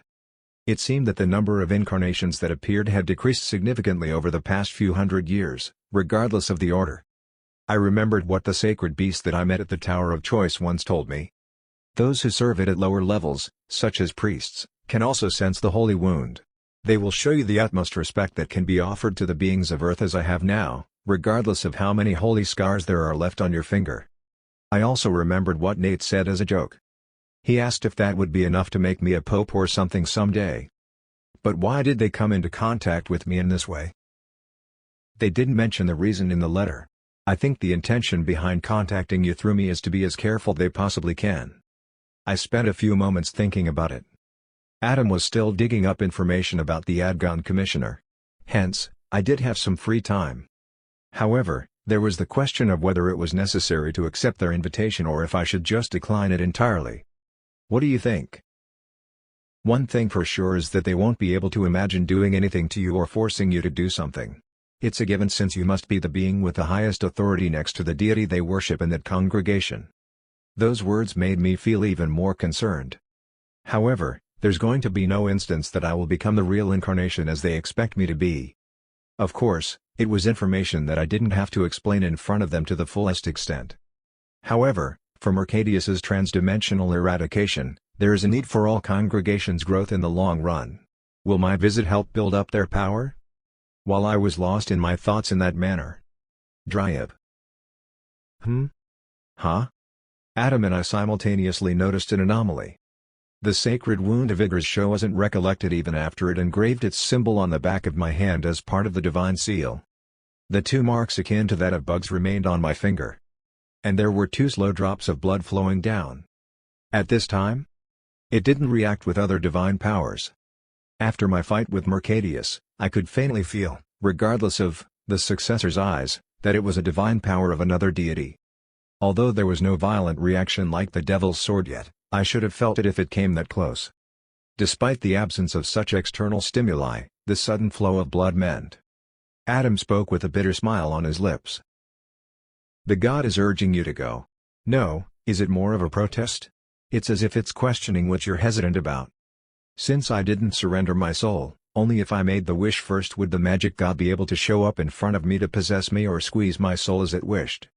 Therefore, it had no choice but to use passive and indirect methods to convey and make me aware of its will. The god of magic wants me to pay them a visit.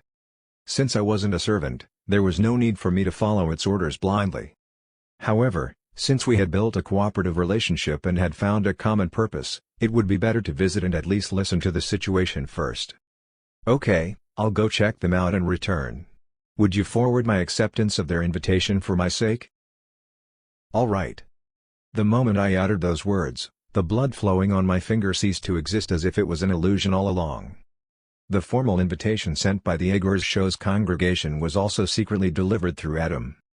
The invitations exchanged between dimensions that entered the main quest were nothing much but a bundle of teleport scrolls. It was similar to what was delivered when the Union headquarters invited me back then and when I was dispatched to the Garangsha dimension. On one of the days when Hibiki and Nate were sent for one of the main quests clear, I tore several scrolls in a row and moved quietly, crossing the gates it led me to. The place that I arrived in that manner was a dimension where the congregation headquarters was located. As I stepped out of the gate, the fresh night winds brushed past my skin. Only silence flowed in the surroundings. Forest? There was nobody around me. All I could hear was a gentle breeze blowing through the vicinity. Colonies of foreign plants I had never seen before densely surrounded the area. I've arrived a little earlier than the schedule. Should I wait? Looking around, I realized that I didn't have to. As expected, I can't see such magic using the successor's eyes. It was obvious what the grace given by the god of magic to its followers was. Those that bore a deep faith in Igor's show and were cultured as a suitable vessel to receive a fragment of its power could use that borrowed ability after taking an oath of subordination. As a result, they could use magic spells that they hadn't learned in proportion to the divine power they received.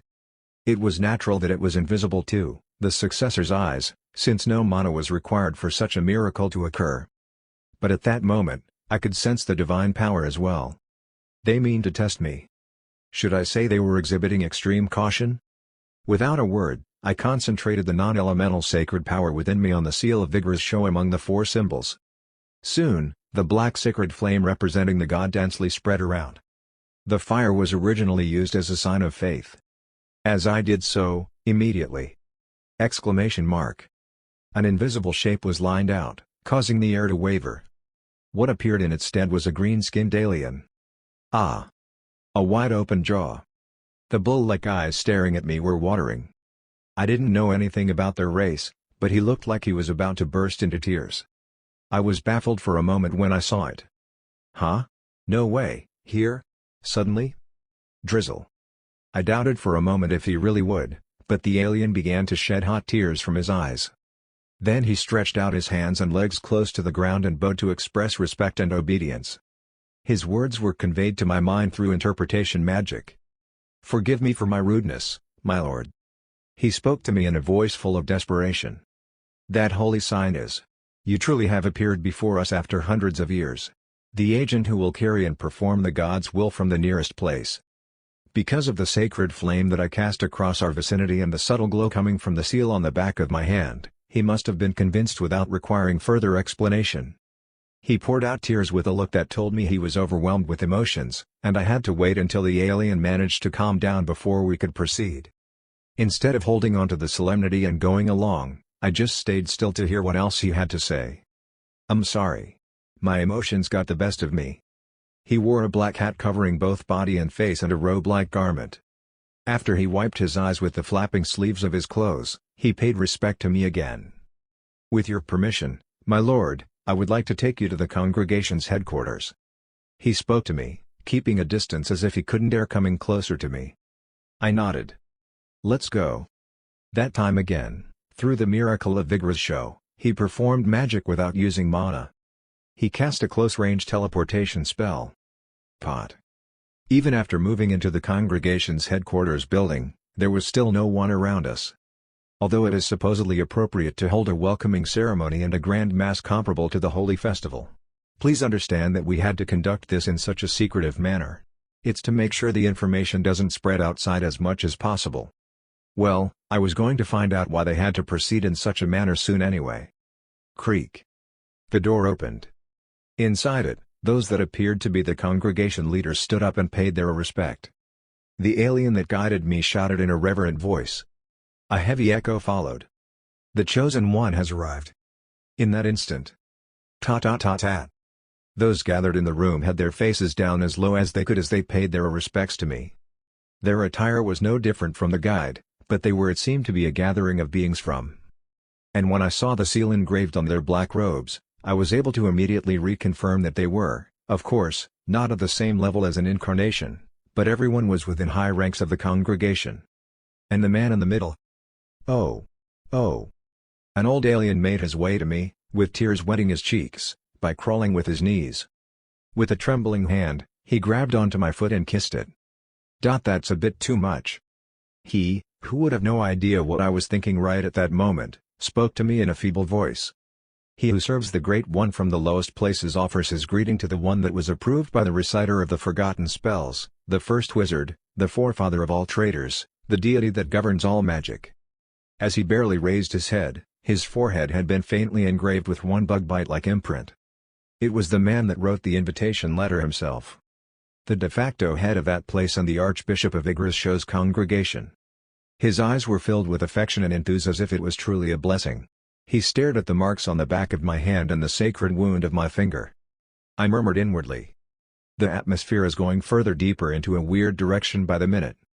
It was only after some priests who couldn't control their emotions fainted and collapsed that we could sit calmly and talk. The Archbishop apologized once again. "Please forgive me.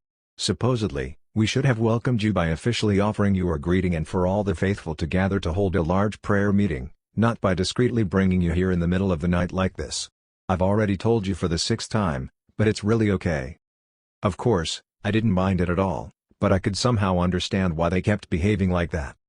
The room seemed small and insignificant to be considered the congregation's general headquarters, with believers spread dimensions. But isn't a god of magic one of the 3 major congregations? Magic, that offered the power of a miracle to protect oneself in a world full of uncertainty and danger. Life, that guaranteed longevity, health and suspended one from the fear of death. Luck, that gifted a miracle by allowing some probability-based anomalies to stray away from the flow of convergence. I heard that the congregations that served those 3 deities were somewhat still the most influential among all of them.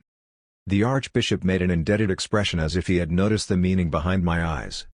"I am only ashamed that the representative altar to offer prayers for the Great One is so shabby." Then he continued with a few words that sounded like an excuse. "By only sorting out the main points, I deduced that it was said that it's the age's trend for the authority of all of the gods' congregations to be in steep decline, regardless of their type. It was getting harder and harder for them to get a response from a god for reasons they couldn't even fathom. Even if selecting candidates that were considered suitable vessels and made them pray hard like the old times, the occasion that the god wouldn't respond had increased. Naturally, the number of priests was reduced, and the congregation's size had no choice but to be reduced. It was no wonder that the incarnation's emergence had become rarer as the number of priests had plummeted. At least the 3 congregations were still continuing their existence, But in the case of the sword congregation, which required going through an ordeal like intense training for the god to be interested in, was at the brink of collapse. Not to mention the time and space were about to have their pulses cut off, while the mind no longer had any congregation left to worship it. I knew the meaning behind such a phenomenon. It's a spiral. The more the god lost its memory and power, the less it interacted with the mortals. It's a trend wherein as they continue to lack responsiveness, the believers decrease, causing the gods to weaken even more. The archbishop changed the subject and explained what had happened recently, which at least got his face glowing again. Honestly, gratefully, the union finally decided to support the congregation after thousands of years. Due to that, the number of beings in each dimension that's heard the voice of our God is increasing at a tremendous rate. After thousands of years? Then does that mean that they supported them and pulled out? And only then did the archbishop come to the point. As if to appreciate the rapid increase of believers, not long ago, the great being came to my dream and handed down the will of the God itself. That's not it. It is not an appreciation because of the increase in believers. That happened because the number of people who follow him increasing means he is able to expand his influence on reality. It would be easy to intervene in the archbishop's mind that officially dedicated his faith and was subordinated by the god even if it couldn't appear in my dream itself. Looking up at me with difficulty, the archbishop told me what he heard from the god in his dream. As the first wizard says, the time is near to recover his eighth leg, which was lost a long time ago. It was an unexpected remark. Naturally, I turned my eyes and looked at the statue placed in the middle of the room. The 7 legs on that body that resembled a spider represented the 7 elements of magic. However, nothing but torn marks remained where the 8th leg should be on the front right side. That means, yes, next to the fire, ice, electricity, earth, summon, and empowerment is nothing. The 8th element. The 8th magic. He continued, lowering his head. The most powerful magic that disappeared with the creation of the material world. We need the power of the Chosen One to revive it. Chapter 168. Servants of Magic, 3. Earlier, the God of Life, Ram, said, "The magic has lost its most powerful leg." Even by checking the memory engraved and left after the God of Time had borrowed my brain to reason, I could confirm the same knowledge. As the old world collapsed and the material world was created, the gods lost the memory and the essence of their abilities. Yggdrasil lost the most powerful element among the original 8 elements of magic. No mortal knew what that magic was. If it's possible, it's an event that affects every dimension. If successful, there would be a new magic element that had never been known to exist before. But, how? I hadn't yet heard why they needed my power to complete that process.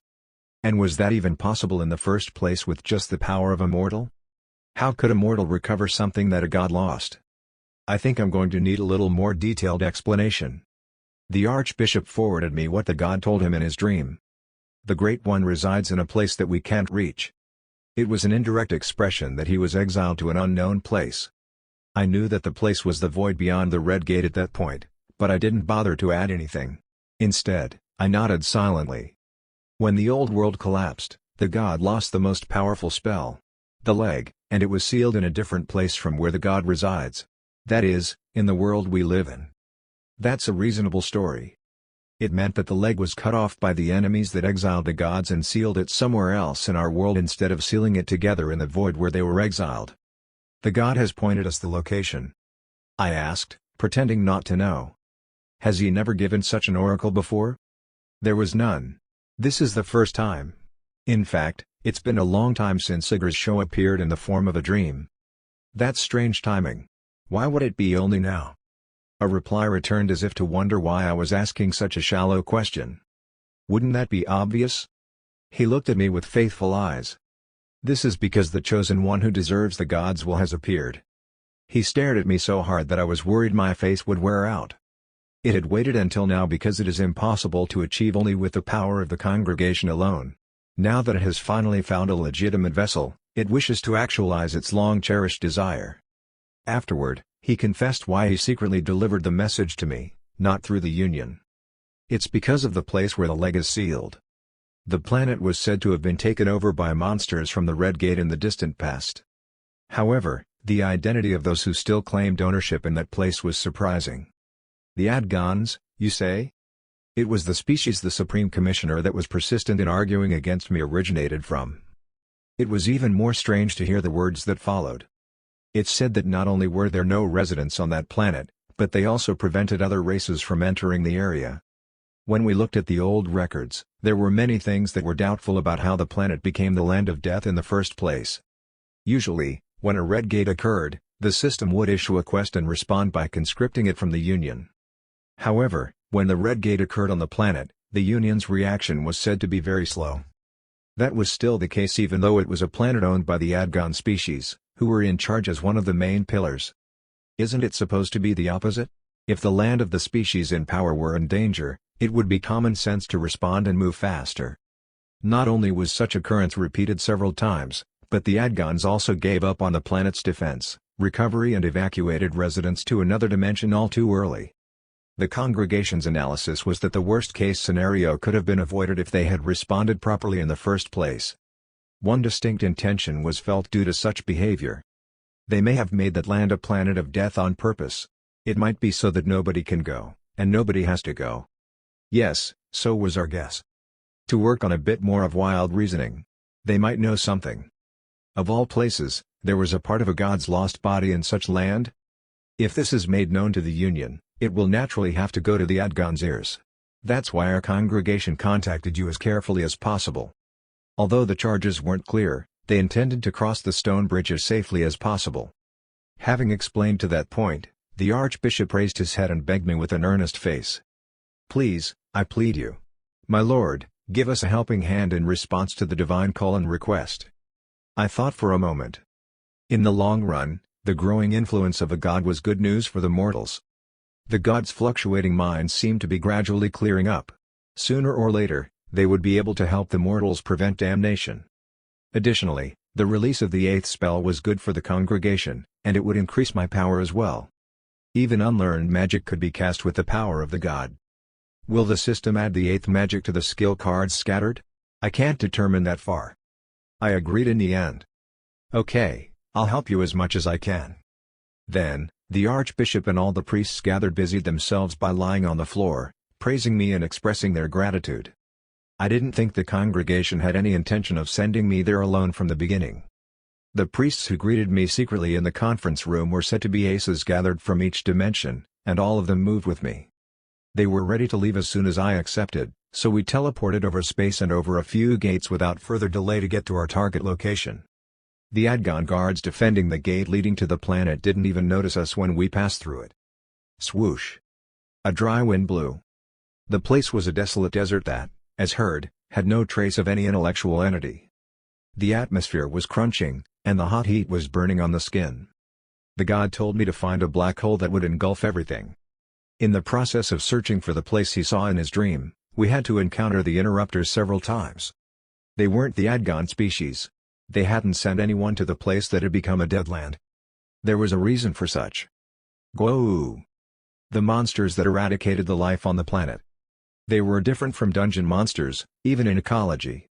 What did the monsters do after they crossed the Red Gate, arrived, killed the awakened beings, and then killed even the civilians? Never was a case that they would eat each other like dungeon monsters. They, having achieved their goals, quietly froze like a rock on that spot. It was the complete suspension of life activities. Then, when the creatures they perceived as intelligent entities moved nearby, they regained the energy of life and resumed the slaughter. It seemed to have been programmed with a particular purpose.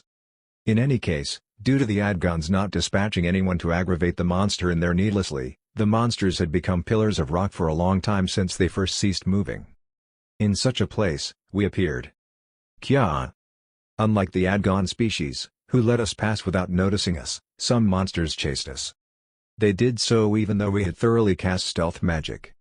Among them, some had the ability to find hidden creatures with transcendent senses mixed in. In that manner, when one charged in, even monsters without such ability woke up and flocked, and the cycle was repeated. Here it comes.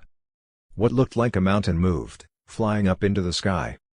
The winged monsters that had hardened and crouched on the floor quickly regained their lives and covered the sky by spreading their vast blood membrane. Kya!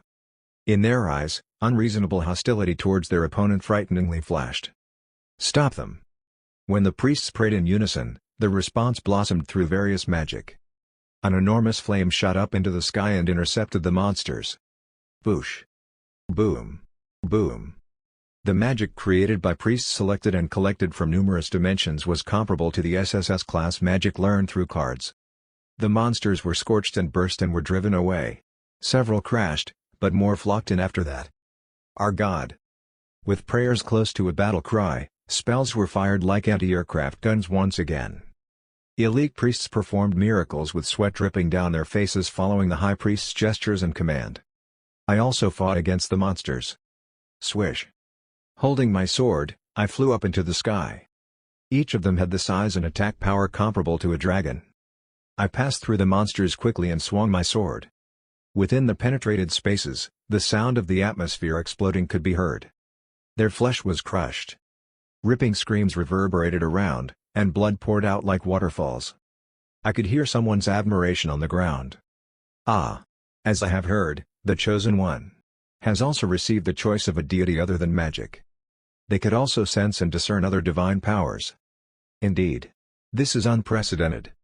Number-wise, we were at a disadvantage, but the monster's level at the dimension wasn't enough to threaten me, and the power of the priests was more than I expected. Regardless of mana, if such power could be gained only through deep faith and talent, it was to the point that it wasn't strange that the recent missionary works were going on at a fast pace lately. If Choi Sung-yun of my previous life had passed the tutorial alive, he might have been devoted to religion. As we went on a monster-slaughtering rampage, a priest finally found the target. I can see it. It's sensed under detection magic. Can we teleport to it? If we take turns to use our powers. Okay, lead the way. I'll aid you, my lord. After a few teleports, a scene I had never seen before unfolded before my eyes. Oh, that's right. That's it. That's the sight that the great being in my dreams has shown. I murmured inwardly. What kind of power is that? Woo-oo. There was no mana in sight. I couldn't even feel any divine force. There was just a thick, black swirling darkness. It feels different from what Igra's show used to spill. Darkness flowed like a cloud, like a river, suddenly blazing and boiling. There were many shapes in it. Instead of being fixed in a single form, it constantly changed and made eddy. Stiff tension lingered around the faces of the priests that had been advancing without showing fear until that moment. What in the world is? At that moment. Drip. 2 more streams of blood trickled down from the holy wound on my finger. It was as if it was hurrying me to go in there already. It must be getting impatient. The high priest spoke as if to calm their agitation. It is a path that the God led us to. What would be there to be afraid of? We are only to go straight for the resurrection of its great glory. Somehow, it felt like he was talking to me. Regardless, I didn't mean to come all the way there just to go back without achieving anything. As I approached the black vortex, the sound of space tearing echoed and pulled us in. I felt like my body was falling into zero gravity, and the surrounding environment changed drastically. Underground? There were many unfamiliar rocks all around me. The underground space evidently had been tempered with by artificial touches. I felt a certain force that gravitated my nerves before I could look around more. The priests seemed to feel it at the same time as I did. In that place, I sensed melancholic and cozy energy from that location. The Archbishop's voice trembled as he pointed at the deep space. He had the conviction that that place was our goal. But I was starting to get a strange feeling. Is this all of it? This easily? So why didn't Igra's show send the mortal man that served him to regain his legs earlier on? Just because he lost his memory? That's strange. I felt that I would only be relieved if I saw the identity of what was waiting for me in that place. Chapter 169. Servants of Magic, 4. Well, let's go further. Yes, my lord. I walked slowly with the priests toward the divine power flowing from the beyond. I then felt a strange feeling of apprehension along my spine. It was suspicious and sinister. Although it indeed is the power of Igra's show. That was made even more evident due to the priest's reaction. They looked deeply moved as one. Seeing them shed tears and shiver like they did when they first met me, I felt like there indeed was a part of the god's body, the leg, that was sealed in there. It would have been even more strange if there wasn't, since I had never felt that much presence even when the god initiated a conversation on the altar or communicated through the sacred beast. If I were to compare it, Perhaps it was at the same league as when I was confronting Mercadius? There surely was something beyond that. But then, why does it feel like there's a strange atmosphere mixed in it? It's very faint, though, but I can still sense it. A hunch kept whispering to me. It warned me to proceed with caution. As we got closer to it, slowly but surely, the faster the priests walked. An urgent feeling was revealed in their action. After a while, the feeling that overwhelmed us reached its peak. The creepiness that only I could feel rushed through my entire body. Huh? That's... The voices of the priests, which had been stained with bafflement, soon turned to a joyful echo. Wriggle. Wobble. Swish. At first, I thought it was a cockroach. Small creatures densely covered the walls. Countless entities gathered and rocked like a black carpet hung under a windy night. The outline of their body was similar to that of a spider. They were seven-legged beings that I had seen enough through the god's statue. In the place where their head was supposed to be attached, 6 tentacles that were reminiscent of a starfish stretched out in all directions like petals, swaying ever so idly. Those are creatures molded after the great being's image. Then it must be a sacred beast. No, it wasn't. I had seen the sacred beast of Yggdra's show twice so far. It was nothing like that. They had black tentacles.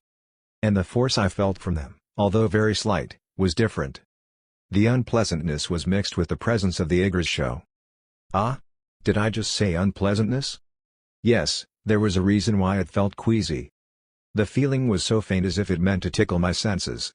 It seemed like it was about to get caught yet far from it as well. There! One of the priests shouted with bloodshot eyes. On the place where the priest's finger was pointed. As the small spiders scampered as if to move away, the object that was hidden beneath them was revealed. In that place, as if the look of the small creatures were enlarged a few hundred times, was a creature that looked the same but had a size that was incomparable to the previous entities. Screech. 6 tentacles attached on its head fully bloomed. At that moment. Zoom. A wave propagated from that place, and I felt my head throb. The successor's eyes, has resisted against? Rank? That creature had attempted something on all of us just then. The name of the skill didn't come up. It was the same as the phenomenon I experienced when I was contacted by Yggdra's show. Considering the fact that, the successor's eyes, put up a resistance against it, it was something that interfered with the mind. What the wave coerced to do and the spider's intention was confirmed immediately through the priest's reaction. Ah! Among the accompanied priest, the one with the least divine power walked forward with staggering steps. The floor was full of tiny spiders, but he took a step regardless of that. Crush. The spiders that couldn't avoid in time were trampled and died, causing their bodily fluids to splash across the floor. He spoke in a cracked voice. I take on the command of a great being. He sounded like he was responding to a voice I couldn't hear. The priest raised his hands with only bones left and rapped his head. Crunch. In that manner, as if a watermelon had just exploded, his skull shattered apart, and his flesh, brain fragments, and bone pieces splashed all around the vicinity. I shouted with fright. Everyone back up. The fastest one to move was the archbishop. He was the one that had the most divine power aside from me in that place. Among the rest of the priests, although some had moved immediately according to my instructions. Crunch. Whack. Some died of self-inflicted injuries, preventing us from ever saving them from such a terrible fate. Most of them were relatively weak in divine power. The nose-poking blood stench spread everywhere, and those relatively intact ones eagerly defended those that hadn't died yet. All hell went loose in an instant. The waves that the creature is propagating is tempting us to harm ourselves. At that moment. Drip. Blood trickled down from the holy wound of the finger again. It was as if it was rushing me again. At the same time, the 4 seals on the back of my hand began to prick. The blood started to gather. Could it be? I concentrated on my senses while keeping my distance. I could still feel the traces of Yggdra's show from that giant spider. However, something unpleasant was mixed in it. Whatever it was wasn't easy to identify. However, when it thickened as it started to emit strange waves, its trace became clearer. Only then did I finally realize what it was. This is the divine power that Mercadius bore. What? What did you say? The archbishop asked in confusion while he was occupied with pulling back the priests who were trying to hurt themselves. He knocked them unconscious instead of allowing them to commit suicide. Due to that, He couldn't understand my words. I explained it to him. What that creature bears is not purely the power of the god of magic. It also bears the divine power of another god. I noticed it a bit late since the overwhelming energy of Yggdrasil, the god of magic, overshadowed it. Why did such a creature exist there? A scenario was immediately drawn in my head. When I lifted my sword, the archbishop freaked out and stopped me. My lord, you mustn't. Seeing that we can feel such a strong divine power from it, that creature is surely not an ordinary sacred beast. But I nodded in agreement. Yes, that's right. That's the eighth leg the magical god lost. It appears to be the severed flesh of the god. Wobble. Keeping its ground in the middle of the cave, the giant spider constantly gave birth to a small creature that resembled itself from its end. I could be sure that that was the being that morphed from the severed leg of the god. Just as the fragments of planaria, which had the super regenerative ability, grew into new individuals, that object also had mimicked the main body. Of course, however, it failed to grow into another deity. All it could do was mimic its appearance at best, and it had borne a divine power incomparable to the main body. The archbishop shouted in a trembling voice. Then we have to send it back to the god. I don't think it's possible in this state. The monster was the one that tried to manipulate the minds of the priests just now. What? I didn't miss it due to my senses. I stared into the center of the giant spider's body. I felt the traces of the god of mind wriggling inside it. I could finally understand why Yggdrasil gave the archbishop the oracle. Without me, it would have been hard for them to fight by themselves, resisting the power that distorted their minds. That is currently contaminated. I aimed my sword at it. We will purify it and dedicate it to the god of magic. Cover me. As soon as I finished saying so, I stretched out my sword. Along the path that I extended, sword energy resembling 9 dragons shot forward. A new sword path was made by borrowing the sword god's power and combining the enlightenment I gained of sword movements known to the reincarnates of the past. Boo boo boom. The sword energy, which spread out like flames as soon as it crashed, swallowed the tiny spiders crawling on the cave walls at once and scorched them. The only thing left at that moment was the giant spider that was keeping its ground in the center. Screech. With a creepy noise. I almost couldn't dodge it. The spider's attack was literally at light speed. How I was able to block it wasn't because I had reacted after seeing it. It was thanks to preemptively responding by sensing the divine power before the attack could even be fired. The rock wall that was directly hit by the laser shot out from the spider's end melted in an instant. I had unleashed a shield barrier, but I couldn't protect all the priests unavoidably, and those that were attacked immediately got turned into ashes. It's extremely fast. No sacred power, skill, or magic I had witnessed so far had been that fast. It's an attack that had surpassed the speed of cognitive abilities of a creature. If I just watch then block after, I'll immediately get hit. I have to focus on my senses as much as I can. I soared into the air. The moment I did, the spider began to focus its attack on me. Laser rays burned the space, melted the rock walls, and caused flames to spark across the place. Our god. Flames, ice, electric current, and shock waves were poured out by the priests in the rear, all attempting to strike the spider. Pure divine power was mixed in with each spell to attack the contaminated divine power. Under their cover, I gathered the power of the 4 gods and wrapped it around me, and separated the air. Screech. Crush. Every time it plowed through the spider's flesh, the burning sword penetrated over and over. Its body wasn't that of a normal creature.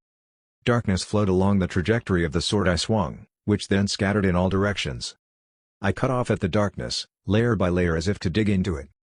Sensitized sensation sought a direction to gouge out the eerie energy inside the spider's stomach.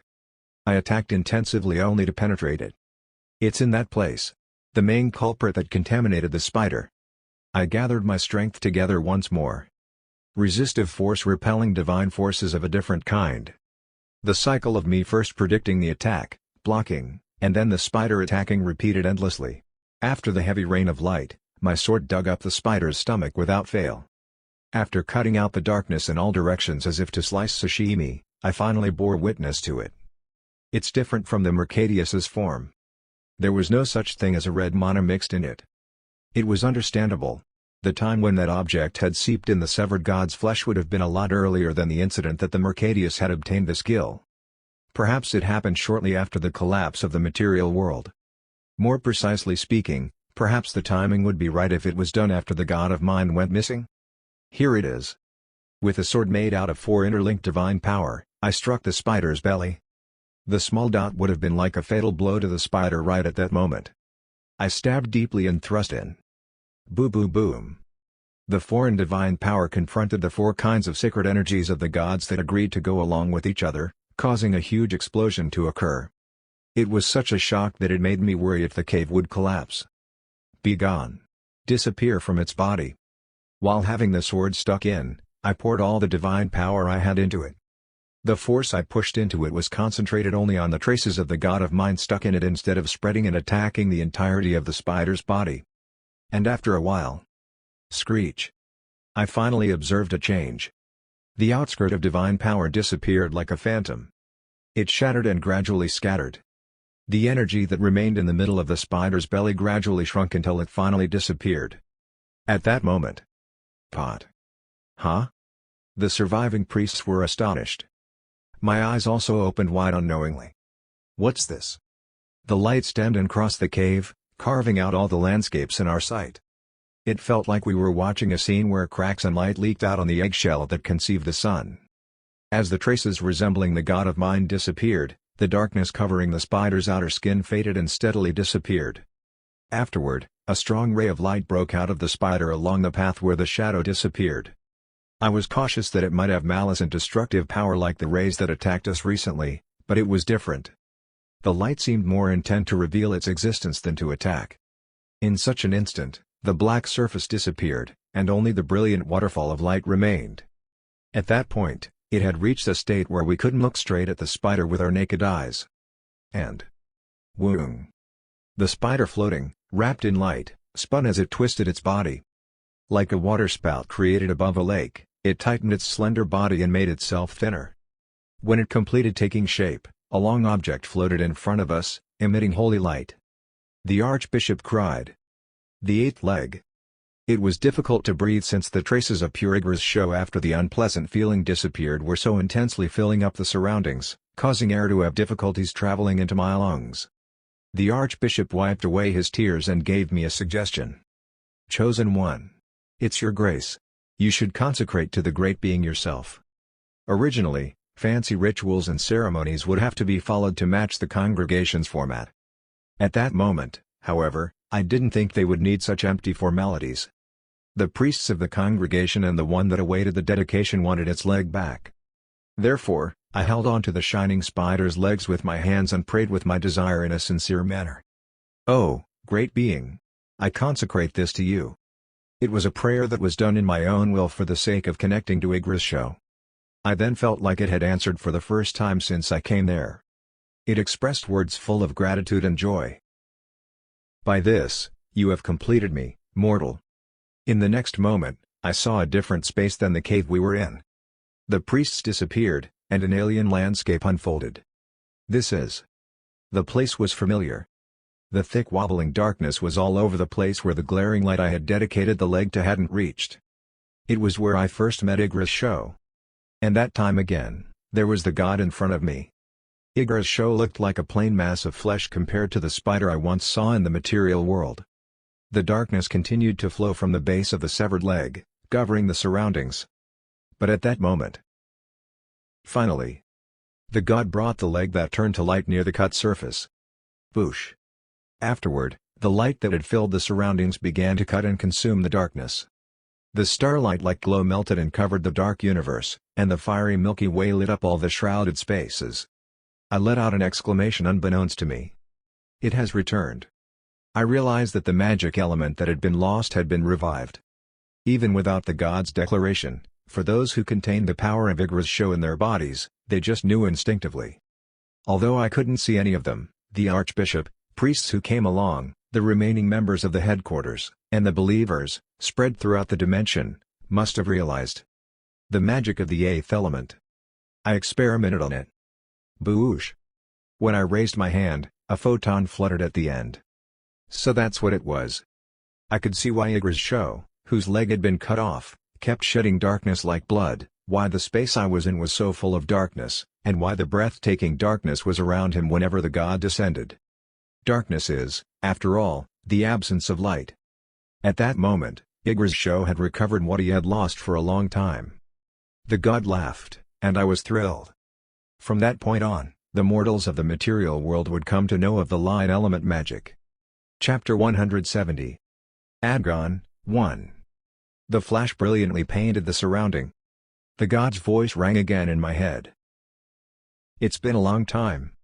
The sensation of the mental wave was completely different from when I first faced Yggdrasil. It was still grand, huge, overwhelming, and as if I'd be crushed, but should I say it was fundamentally different? The eccentricity and shadiness were faint, and instead, the holiness it didn't have back then was flowing out. The deity repeated what it just said once more. With this, I am complete. An immortal became completed with the help of a mortal. It was a phrase that seemed to imply the principle that supported the world of that time.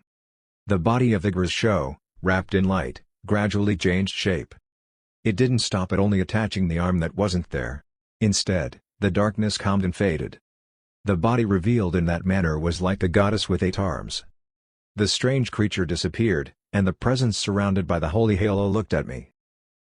I'm very grateful to you, child. There was no more trace of dense insanity in the echo.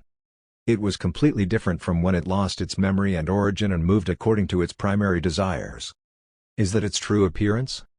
If it were the same as it was in the past, nothing good would have come out by staying.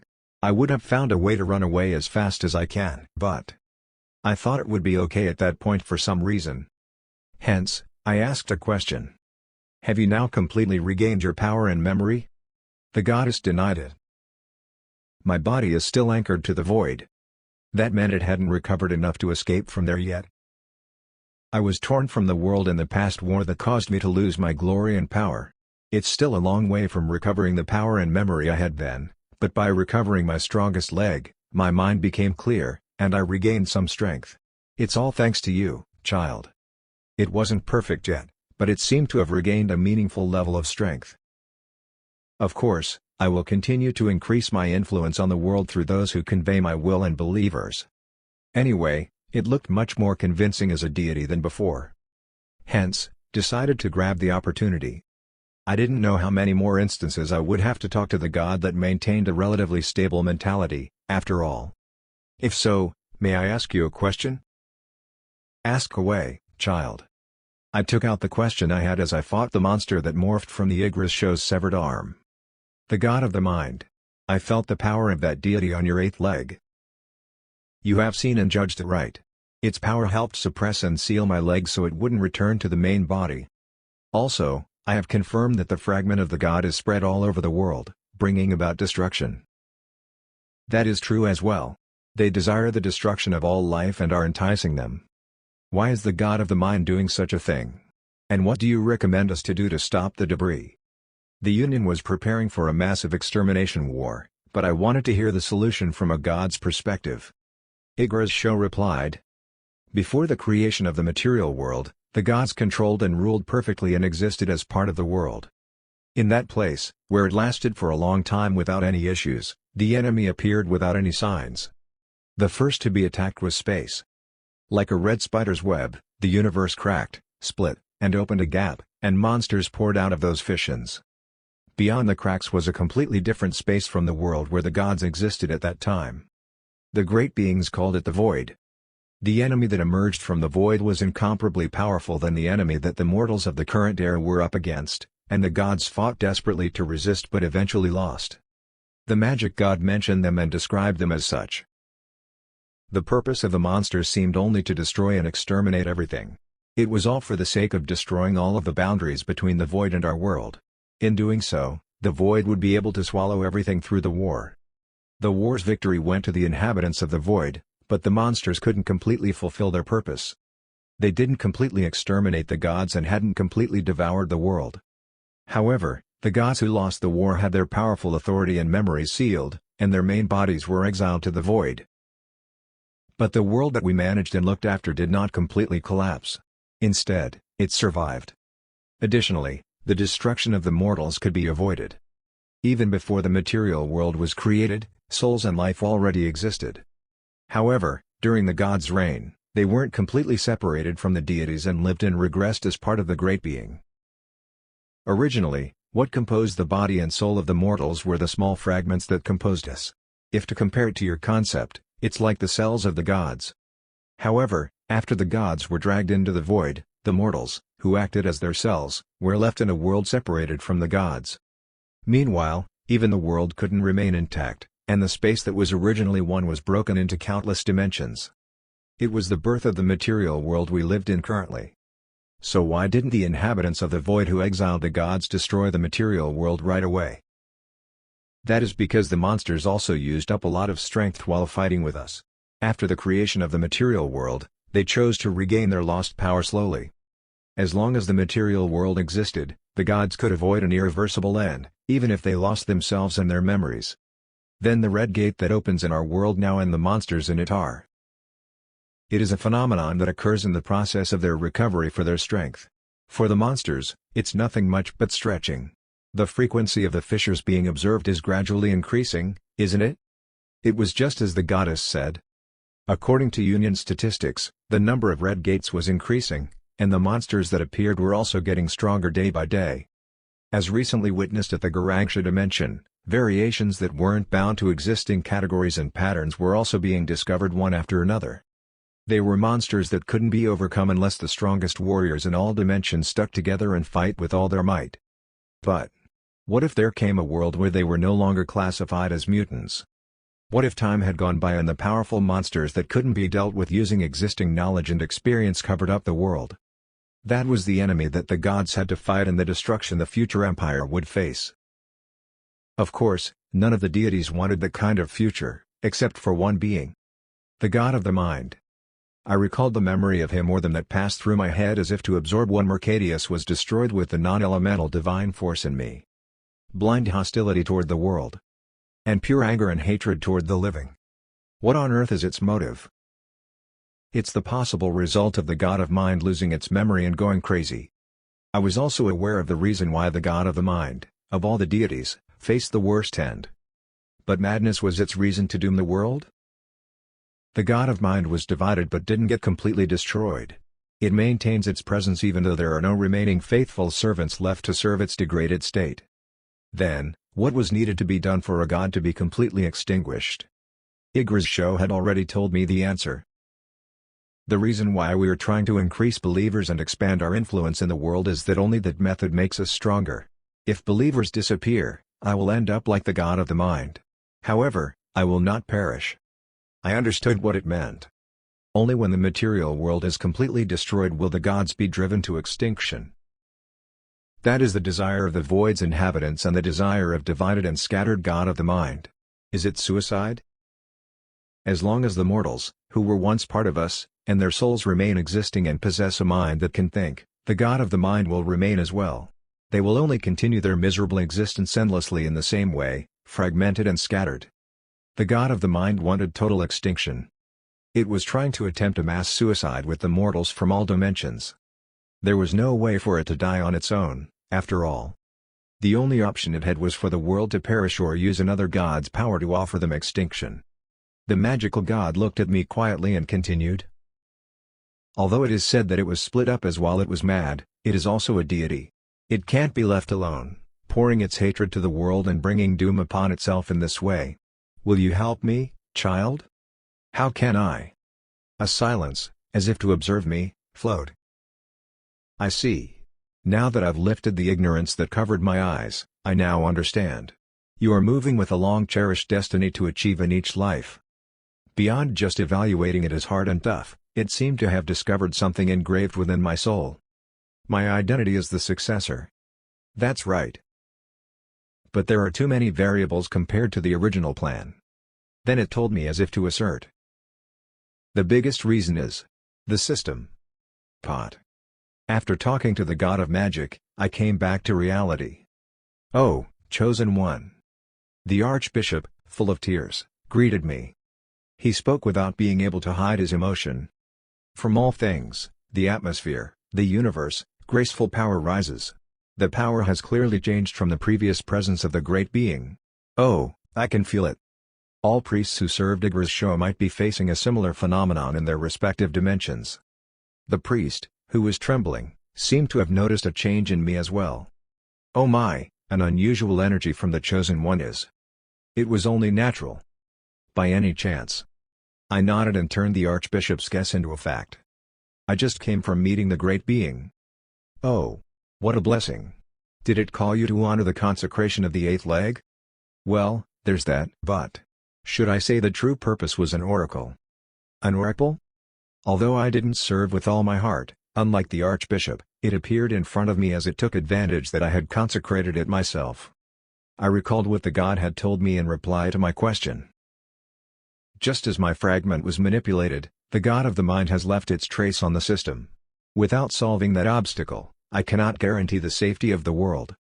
I spoke to the Archbishop. It's not something we can continue to talk about here, but let's go back for now.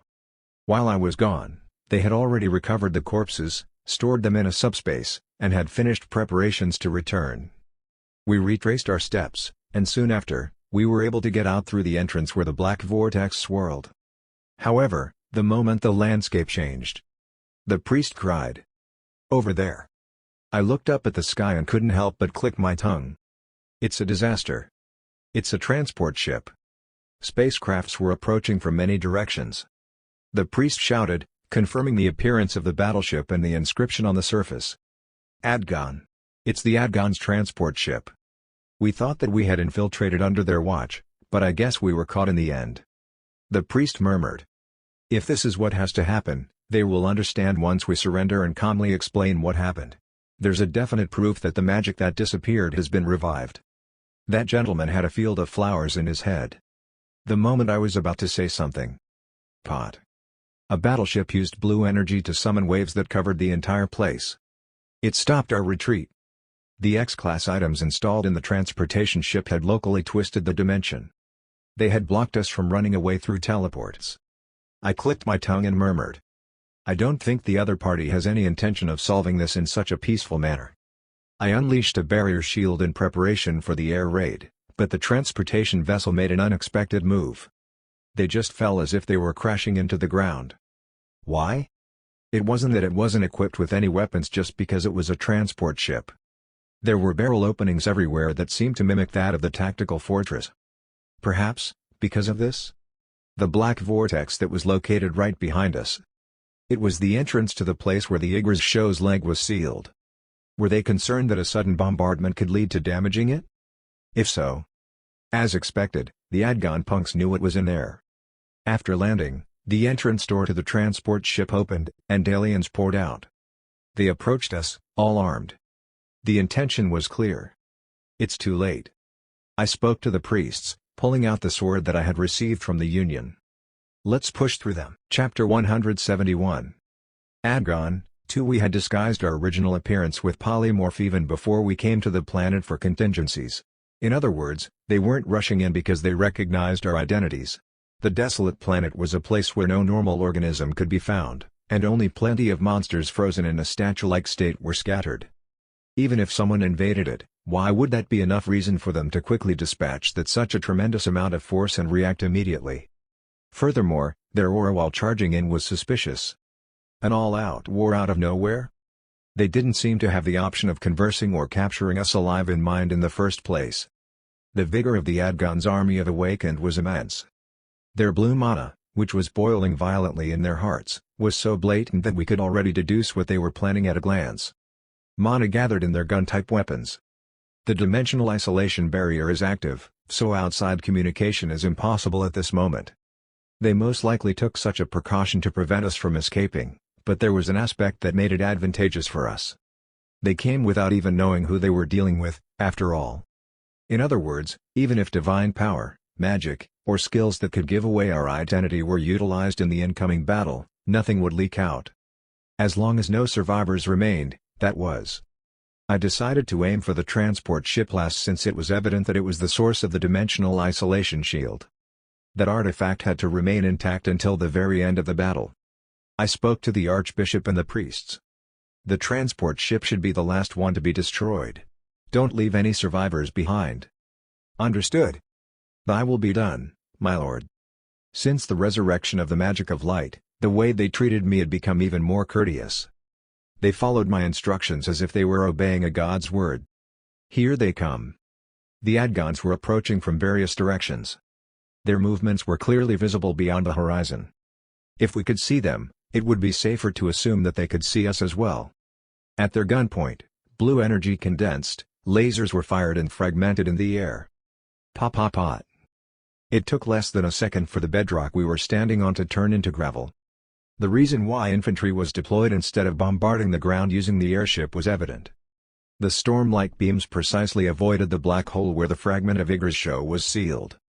It was clear that they had been given specific instructions. They feared damaging the dark entrance. Meanwhile, there were no casualties among us amid the barrage of attacks. Whoong!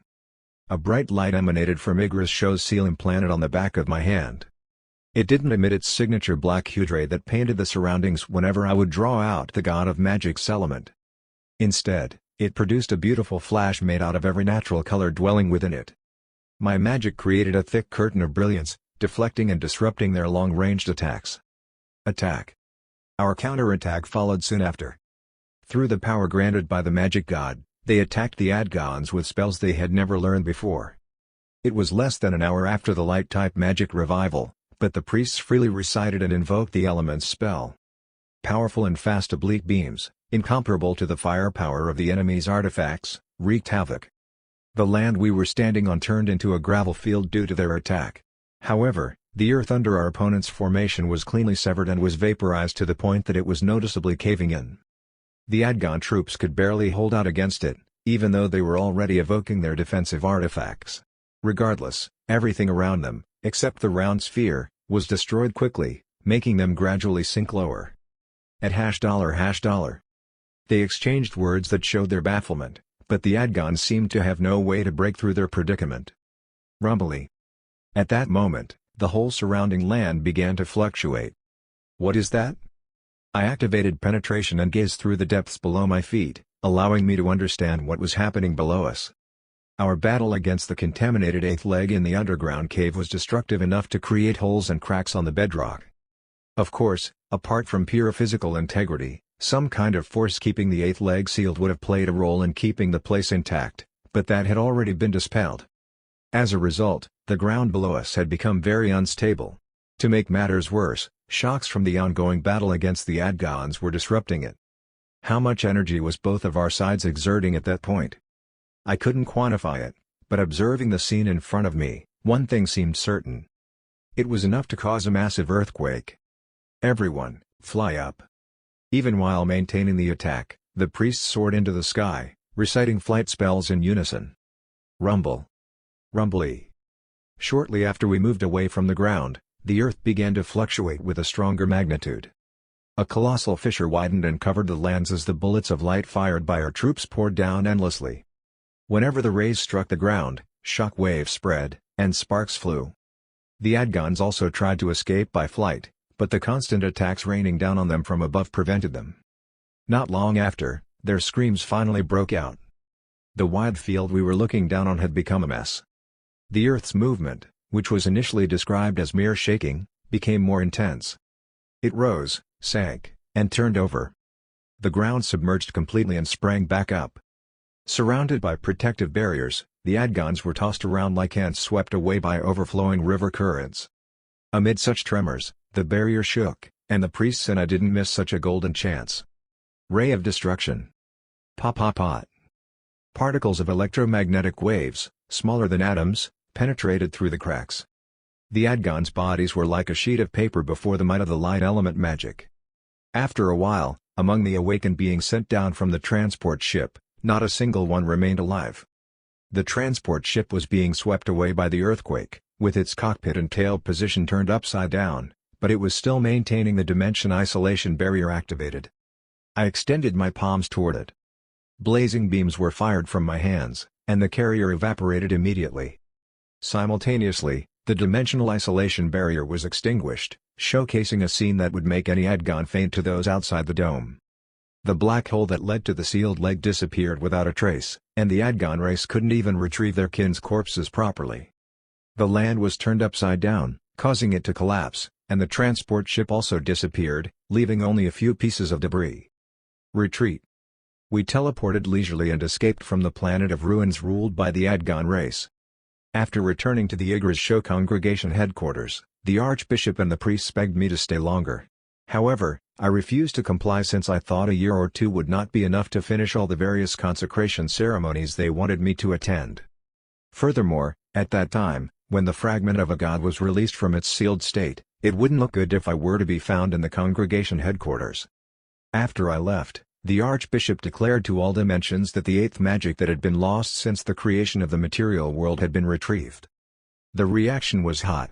The number of believers serving the god of magic also increased rapidly, and the candidates for becoming vessels of incarnation and had the talent to become priests, later on, were discovered one after another. Meanwhile, the Adgons remained silent during the turmoil. Although the planet they ruled was robbed by unidentified individuals, considering the item hidden in there and the recent significant changes that unfolded related to deities, the suspect was obvious. Adam, who I was conversing with after returning to Earth, told me. The Adgons will naturally suspect the Igris Show congregation, of course. However, they couldn't openly attack to oppress them or accuse them of the crime. Because then, it would be the same as revealing what they were hiding in there. The Magic Gods congregation also kept secret that it had sent selected personnel to Adgon territory and, of course, did not disclose the part that they had moved with me. Most believers and ordinary people who didn't know the circumstances accepted the simple explanation released to the press.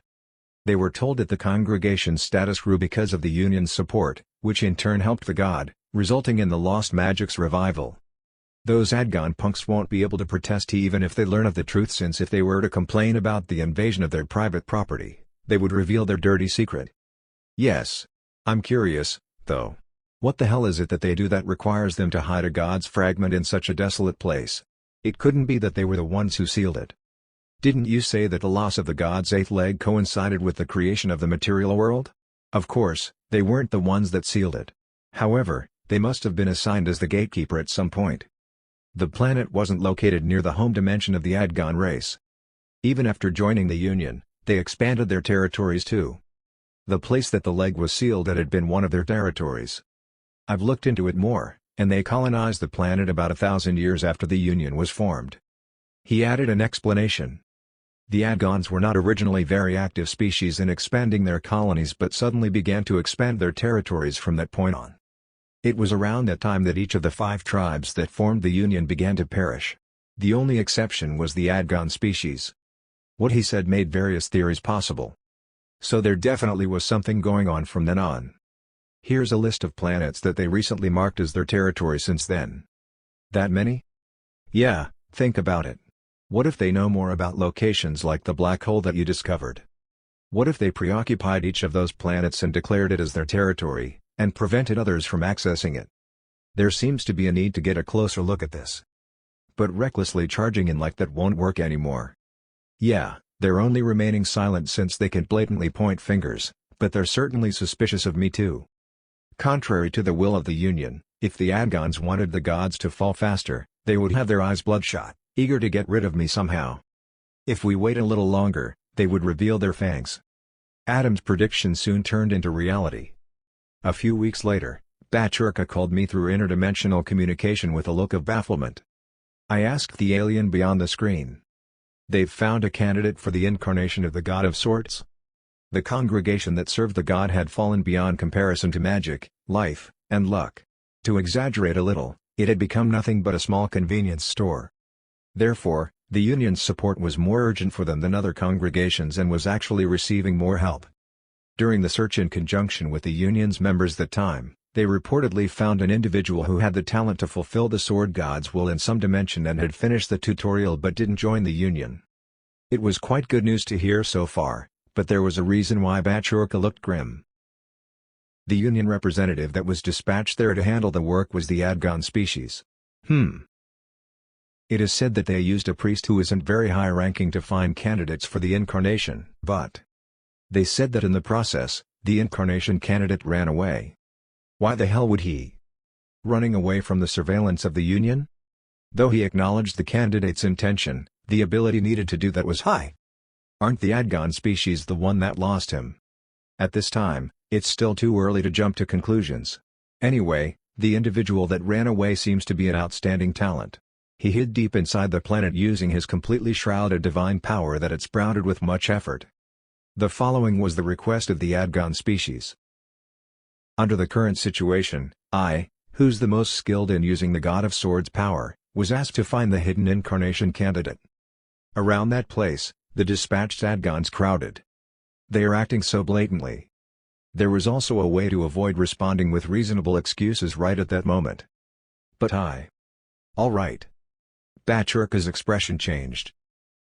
Are you sure? Yes, I'll go look for the incarnation candidate of the God of Swords.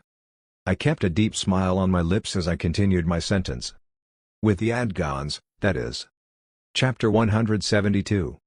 Adgon, 3. In fact, there were ways to find the runaway incarnate without having to mobilize me, such as using a more sophisticated sex detector.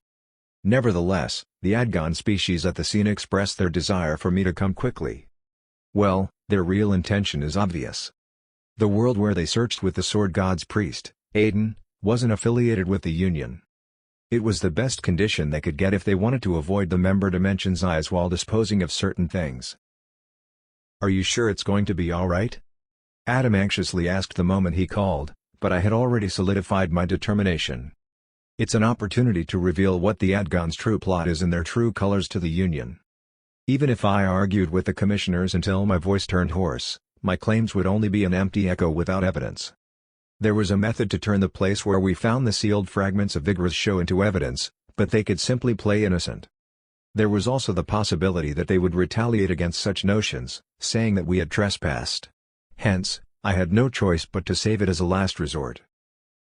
Call me if the atmosphere makes you feel like it's strange or if you're put into a dangerous situation. That world is not a member of the Union, anyway.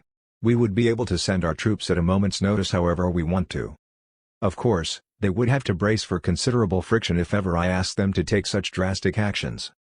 That went to show that he would sacrifice that much for me. Thanks. But are you really planning on going alone?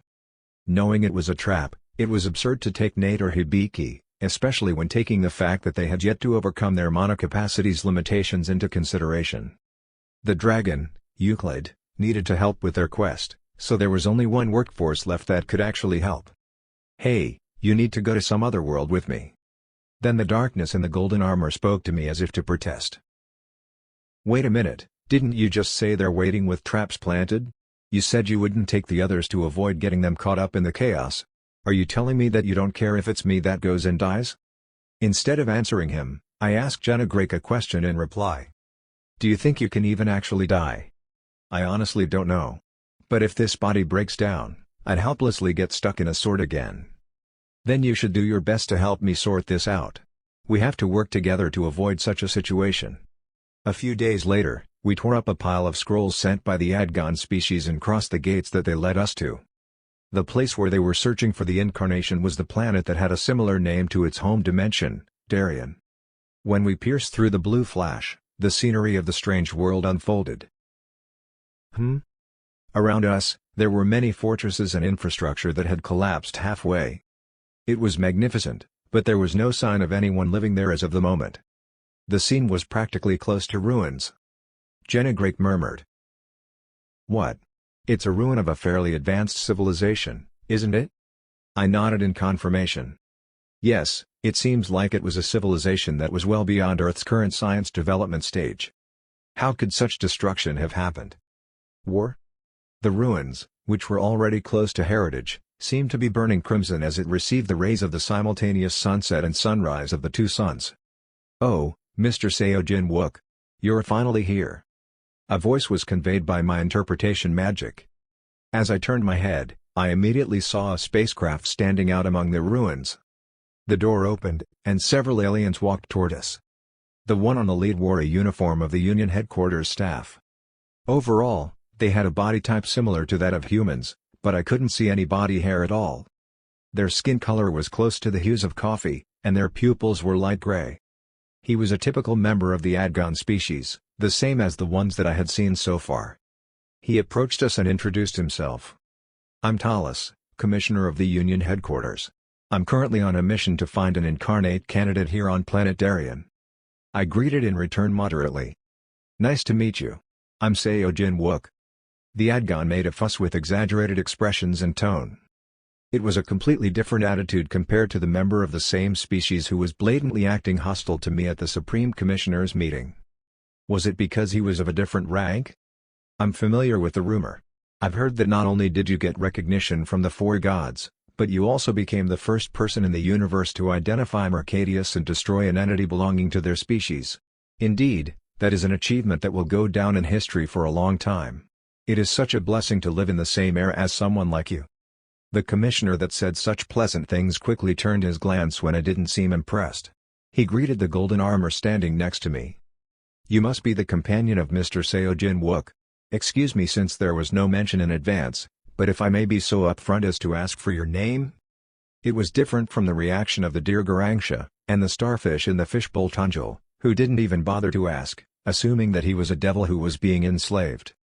Since their treatment of me was different, their attitude toward my companion changed as well. The devil's sword in the armor answered with a brief mental wave. Genegrake. Then the commissioner's eyes got a little bigger and quickly returned to his original expression. It was a lightning-quick change. Oh. That's a great name. You are named after the legendary demon warlord. When I heard that, I thought he would be arrogant, saying, actually, that's me. But the devil's sword's reaction was surprisingly calm.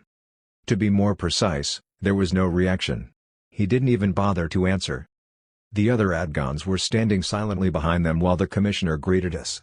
They numbered a little over 10. I checked the level of mana that was blazing in their hearts. Each individual was quite a strong awakened.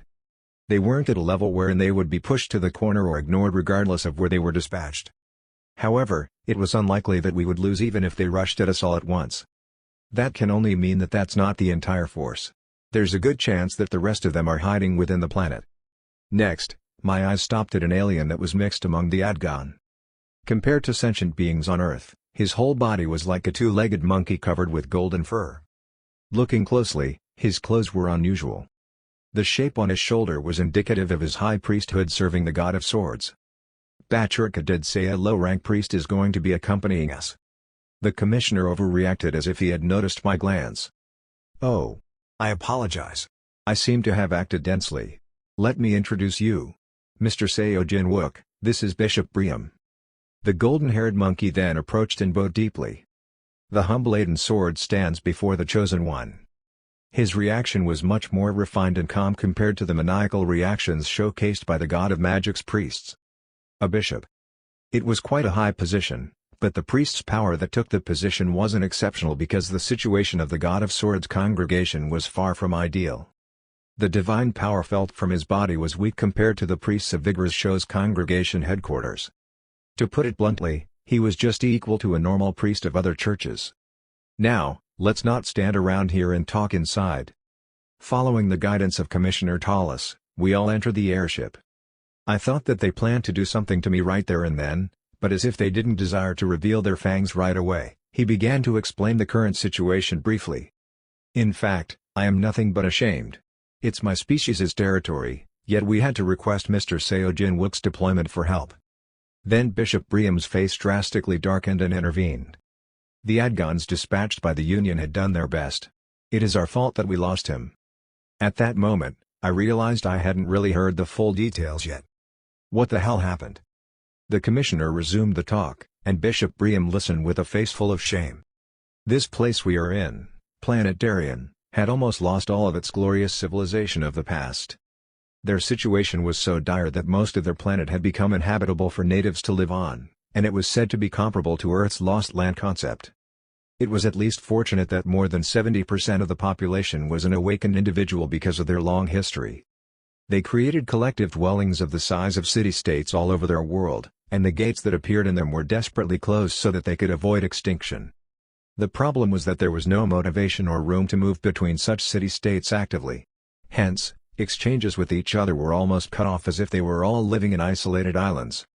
That's why it was difficult for Bishop Briam to move out of his original city and search for the potential incarnate candidate that we can then use as a vessel for the God of Swords. And that's why us Adgons came forward to support the search. That's right. Whether it was a transcontinental teleport or a flying artifact, mana cores had to be consumed to activate or utilize it. For the residents of the world we were in, who had to spend most of their cores on daily survival and gate response, they couldn't afford to invest in other things except for those. The Adgons filled such a gap. Through transportation provided by those dispatched, Bishop Brian toured residential areas around the planet that had virtually changed into a post-apocalyptic world and carried on with his missionary work. He had only spent a short duration, but it seemed like he already managed to gain a remarkable achievement. Many talented individuals had been found, and the number of their congregation's priests had increased significantly. Some of them decided to follow the bishop. The rest were to stay in the region to increase the number of their god's followers continuously. Meanwhile, in a recently visited city-state, the bishop encountered someone who owned unimaginable enormous talent. That child certainly had enough talent to be an incarnation. The golden hair on the mouth of the bishop trembled. "Oh, I can't believe I lost such a child." The bishop baptized a child named Roswellen, and she heard the voice of the god. Her divine power was newly sprouted, but it was phenomenal. It was to the point that since it was like that from the very beginning, we could expect her to be the perfect incarnation before long. The Adgon species thought they had carried out their duties perfectly and returned to the original world. However, as soon as they left the Darien planet, an unexpected accident occurred. Roswellen ran away. I don't understand this part at all. I asked a question in a voice full of doubt. And it's not that she got kidnapped by someone? The bishop shook his head. There was a letter she wrote left at the scene. It said that she was leaving on her own and pleaded not to look for her. That can be easily counterfeited. With the capacity of our species left in Darien, we won't be able to find the child if she determinedly decides to hide. And no one has the skill to kidnap her. That was unexpected and strange as well. A priest who just opened her eyes to divine power already has that much ability? I heard that there are a lot of other talented individuals here since it's an ancient dimension. They said that the secret to surviving the sterile environment was the awakened beings. The bishop replied, "There's a reason why we decided that she was the candidate for incarnation as soon as we saw her. She was born with great potential. As her divine power blossomed, we realized more certainly how intensely she had been blessed by the god." If she had received such a deep blessing from the god of sword, she could be seen as a biological weapon that could unleash uncontrollable combat skills in a wild manner. The bishop spoke in tears. Furthermore, her control over her divine power is so exquisite that even I can't find her or even her trail with my senses. Eventually, they were forced to ask for help again from the Adgon species that had already left. Commissioner Tallis had hurriedly returned, picked up the bishop, and searched every corner of the planet as he did before but couldn't track down Roswellen's traces. "And that's why you called me?" "Yes, those who received the power of a god can exercise power to locate where the power of the same property lies. If Mr. Seojin Wook searches for her, we thought that it would be more effective than my." "Then after I find her? Is there a way to persuade her?" No matter how talented she was, what were they going to do if she said she didn't want to be a part of it? And what kind of logic was it to run away after the baptism? The child is confused and scared right now. All we need is time and sincerity. If she studies the doctrines of the Great Being properly, she will definitely be influenced. Influence her? To be honest, I didn't know how to feel about that part. But there was no reason to insist on not finding her as well, so I decided to let my body drift with the flow. "Wait a minute. I'll take a look." "Yes, please." However, even if it's me that we were talking about, there was no way for me to monitor the entire planet. That wasn't to say that I needed to start with nothing, however. Woong. I concentrated my mind. Then among the seals on the back of my hand, light emanated from Maiden's symbol, the god of sword. "Oh!" Bishop Briam exclaimed his amazement. As I focused on my senses, I could feel traces of the god of swords scattered around me. Most of them were feeble. It was faint to the point that the bishop's sacred power in front of me was considered to be at the papal level. Most of them were at that level, but... Exclamation mark. I caught something. Wow. It's definitely different. If the other reactions were a blurry stain, what I felt at that moment was like a clear and sharp light source, a laser shot from far away. I set a direction and spoke. "The trail leads to that direction." "Oh. No way, that fast?" I explained it to them. "But I can't measure distance, and it's not that I have a precise azimuth. If we were to follow the trace recklessly, we might get farther from her, so it would be better to stop and scan every now and then throughout the duration of the trip. It would be better to move with this airship, right? Yes. Please, use as much as you like. The Adgon crew prepared to make the spacecraft depart immediately, following the Commissioner's commands. Unlike the bishop who couldn't hide his joy as if he had thought he could finally get out of the dead end, Jennegrake was grumbling lowly, clinging to the wall. Damn, what a shitty fate mine is. He had fled far away, frightened that he would come in contact with the sacred power I had to emit while scanning for tracks. The devil trembled as if he had foreseen the relentless pain he would suffer from due to the upcoming journey. Did you bring me with you on purpose? On a journey to find an incarnate candidate by releasing divine power all around, a devil? I didn't really plan for such a situation to happen. Regardless, however, as a result, the worst environment was created for the devil. For those that considered sacred power as poison, it was like being in a hellhole where mines were laid, and bombs were constantly thrown all over. Well, what can I do? I just shrugged my shoulders. Chapter 173. Adgon, 4. The Adgon's means of transportation were built on the premise of space flight, just like the tactical fortress. Hence, such a planet could be explored easily by it within an hour. Nevertheless, we were flying at a fairly slow speed. There's nothing we can do in this situation. We were in a situation wherein we didn't know how far away we were from the incarnate candidate named Roswale, and we couldn't precisely calculate her location's angle like a computer either. If we knew the exact coordinates, we could have just gone to her with a speed that was close to teleporting to the destination, but we didn't have such valuable information. That was what they used as an excuse to mobilize me in the first place. We had no choice but to retrace her path like a hunter following the trail left by animals as they moved. The spaceship's speed was reduced as a result of correcting the direction in the process, which relied on my senses. If we moved faster, we could have missed her because even the slightest angular mistake would cause us to derail a lot from the right direction. No, regardless of her divine power as an incarnate candidate, how is it even possible for her to move in this hellish land alone? I looked at the landscape on the ground lit by the hologram. It was inevitable for thoughts like those to pop out of my mind due to the planet's state. Most of the planet's area was uninhabitable by sentient beings and was occupied by monsters that most likely have poured out of multiple dungeon breaks. It had been turned into a world full of lost lands. Jennegrake replied bluntly. When an assassin reaches a certain level, they should be able to hide their position. Wouldn't it be that she had amplified such exquisite principle? That meant such a state could originally only be achieved through intense training, yet she could do such a feat simply because a god had blessed her.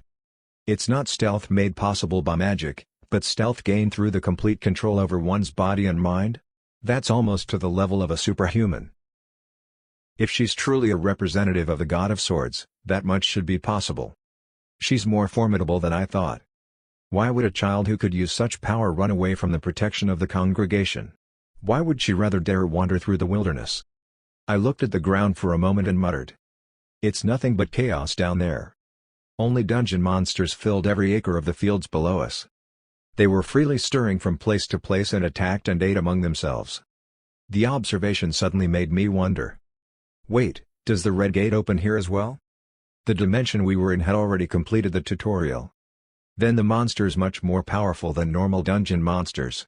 Wouldn't the residents of the void have the capability to appear on the planet as well? How can they still continue to survive in a situation wherein the base of the civilization itself had utterly collapsed? They're not even a Union member dimension, either. Don't tell me that the Union headquarters is willing to conscript awakened beings and dispatch them here as well should a quest beckons them to. The answer came from behind. Unfortunately, the Union does not hand out such charity. Bishop. It was Bishop Briam who approached us. There have never been any instances where they dispatch awakened beings to our dimension. If ever a red gate opened anywhere on their planet and monsters crossed over, the content would be added on the main quest. However, the awakened beings of any alien world would actively and naturally avoid that kind of quest, and the Union wouldn't forcefully order a dispatch to subdue it. Then that just confuses me even more than I already was. How the hell are the residents here holding out? The bishop then smiled bitterly.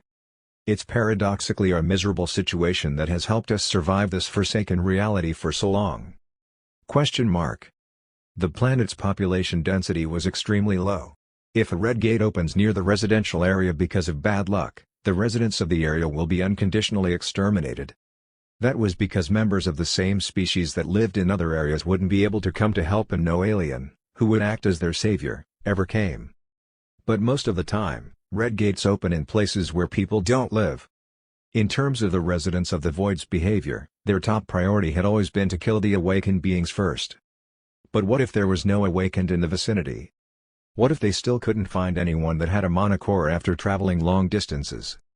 At that point, I could finally understand the bishop's reasoning. I see. If they can't find any awakened individual nearby, they must kill the nearest creature first. Yes, they attack the monsters that came out of the normal dungeons that have already collapsed. Meanwhile, another gate would collapse, and more dungeon monsters would appear. The red gate monsters became so busy fighting the normal monsters that they can't get close to the residential areas. It was nothing but ironic. On the other hand, the dungeon monsters, which threatened the lives of the Darien residents, served as a shield against the inhabitants of the Void's brutality. Up to that point, it might have seemed like a safety device had been placed, but they wouldn't be able to last 1,000 years this way. They said the frequency of red gates continues to increase. What if the number of red gates connected to the Void increases and exceeds the number of the planet's collapsed dungeon gates one day? Eventually, the entirety of their world would be dominated by the inhabitants of the Void. The stage they were currently in was only a transition period. I asked what I was curious about. Since when was the planet like this? Bishop Briam replied with a grim look. According to oral history, the planet Darien originally boasted a magnificent civilization. I'm sure you've already deduced that much from the historical sites you all have seen. Back then, the congregation that served the God of the Sword was said to be extremely powerful. Despite the difficult conditions of gaining divine power, several individuals overcame the ordeal. The glorious civilization collapsed after the last crown prince of the dynasty that ruled this place took power. The prince? Yes, he was a genius filled with madness. When the prince awakened, the whole planet was said to have been put in a festive mood. It was recorded that not only did he possess mana that exceeded the limits of their race, but he also had extraordinary unique skills. His brain was extremely sharp as well, and he had so much charisma that it didn't fit his age. However, such a crown prince had a fatal flaw. He suffered from a madness that could not be cured even when all of their best doctors joined hands. I had no choice but to feel a sense of deceptiveness when I heard that part of the story. Wait a minute. This story is completely. It's about Seo Jinwook before I possessed him. Even though the king was still alive, the mad prince grabbed the authoritative power and had the military force following him at his beck and call. After that, the era of his tyranny continued. It was said that his reign was an unprecedented, brutal and violent rule in history. In the end, the citizens who could no longer endure his corrupt sovereignty joined forces with the congregation of the God of Swords to plot his dethronement. Standing at the vanguard of the rebels was the last incarnation of the God of Swords in history. We were able to smite down justice to the Crown Prince and his forces thanks to the fact that the God of Swords sent us his incarnation since it pitied us. But the problem was that too many awakened died during the final battle. Eventually, even the incarnation fell together with the Crown Prince. I squinted my eyes. A mere awakened had an equal fight with the incarnation? To the point where both of them lost their lives together? It only meant that he had such a dangerous talent. I was getting a hold of the flow of the story. The Crown Prince. Could it be that Mercadius were manipulating him? There was also the possibility that the seed had already bloomed, and he had turned into a complete Mercadius. If they had searched through the system at that time, they might have been able to find out that a strange species had invaded their lands. No, their very own ruler. Whatever the truth was, it didn't seem to have been left in history. By the time when the Crown Prince took power, the Union had already withdrawn, and there were not enough awakened beings to handle the dungeon breaks. In the end, it led to the current situation of the planet. The madman. After asking a few additional questions, I was able to be certain of it. Mercadius had attempted yet failed to destroy this world. The decisive factor was the involvement of the incarnation. It wasn't a perfect happy ending. The collapse of the species had been avoided, at the very least. However, their civilization was crushed to the point where it could hardly function. I had more questions, but I had to stop talking there. Huh? Jennegrake and the bishop asked me curiously. What's wrong? What's the matter? Shadow cast over my face. The trace of the incarnate candidate had been cut off right where we are. No, should I say it's been mixed up? What are you talking about? I explained it using a parable. I've been following the drip marks leaked on the ground so far to track her. But I can't track her anymore because the ground is soaked far too much for me to determine which direction she went to. I hadn't confused the incarnate candidate's trail with the other priests so far because Roswellan's aura was very clear and intense in comparison. However, the moment we reached that specific location, I suddenly felt that divine power closer to the source, which was different from that of the priest, was overflowing across our entire vicinity. It was something that I didn't feel until I finally got close to it. Oh, could it be? The bishop's expression hardened when he checked the hologram that reflected the outside scenery. This place is... Strange words popped out of his mouth. Grave of Incarnations. As I relayed the information I had to the Adgons, they hurriedly landed the spacecraft. Bishop Briam explained to everyone why my tracking was cut off. This is the graveyard where the incarnation that saved our planet in the past was buried. The divine power that couldn't be recognized from a distance was only caught when I got near enough to it. It was flowing out from the stone gate made on the cliff. The commissioner gave me a recommendation. Would you like to take another round around here? Even if the trace is cut off here, wouldn't it continue again if we move a little further away from it? I shook my head. I've already checked. Roswellan's track was cut off here. It seems like she's in there. I pointed at the stone gate. But that place is... The members of the Adgon species' faces became clouded. Then Bishop Briam spoke as if it was unexpected. What do you know about that place? People can't go in there unless they're a believer, right? Yes, that's correct. As I had just explained, the grave of the incarnations allowed nobody to enter unless they were given permission to by having the God of Swords' divine power. Then the next step that I had to take was obvious. Then us two, the bishop and I, will go in, search, and return with Roswellan. Would you do that? Jennegrake was naturally unable to enter, and even if it was possible, he seemed to have no desire to follow us, so he remained with the Adgons. I sent telepathy to him before proceeding to the Grave of Incarnation's entrance. Keep an eye on these guys. If there's even a hint of suspiciousness in their movements, you know what to do, right? He also replied through a mental wave that only I could hear. Yeah, if I think they're up to something insidious, I'll turn the place upside down. It was so clean inside that it was hard to believe that a long time had passed since someone had visited it. Different artifacts placed in various places also continued to function as they should. I asked the bishop a question, admiring the vast space and beautiful interior decorations. It seems that the civilization was strong when they built this place. It mustn't have been easy since it was right after the rebellion, but wasn't it only proper for them to build something by giving more than they had to honor their savior, the Incarnation? It's a good thing it's at least still intact, unlike other heritages. It meant that the place hadn't been a target of looting by the remaining survivors on the planet. Only those who served the God of Swords could enter, and if one had such deep faith in the first place, their conscience wouldn't allow them to do such a blasphemous act. Can you feel something? I shook my head. There's so much sacred power spread everywhere. Where the hell is this power coming from? About that. Actually, it's the first time I've entered this place. There are rules that prohibit access unless we have a particular reason, and the planet's dire situation isn't making it easy for us to get here in the first place. While I was moving along, listening to the explanation. Exclamation mark. I stopped in my tracks and stared at one part of the hallway. I still couldn't detect the divine power of the Incarnation candidate. However, the fundamental forces present in that world weren't only divine power. Mana. It was indeed flawless stealth. I wouldn't have figured it out if I were using my ordinary senses. However, the successor's eyes visualized and relayed every mana that existed around me. For example, the little kid hiding under her breath over that pillar. And even the blue flashes that spread out of her heart. Exclamation mark. I moved quietly for a moment. Pot. I then launched myself forward. Arg. Crash. The alien fell down with a brief scream behind the pillar. Like Briam, she had the appearance of a monkey covered with golden fur. However, her size was much smaller. The bishop screamed with surprise and delight. Roswellan.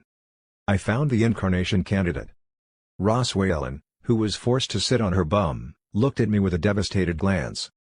In fact, the moment I flew behind the pillar, Roswell realized that her stealth had been broken. She retaliated against me and tried to run away again.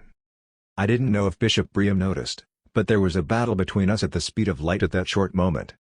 But eventually, she was suppressed by me and had fallen on the floor. She stared at me in disbelief. How? The bishop tightly held the hands of the child on the floor as tears rolled down his cheeks. I mean, how could you go alone to this far land? What were we to do once you run away like that?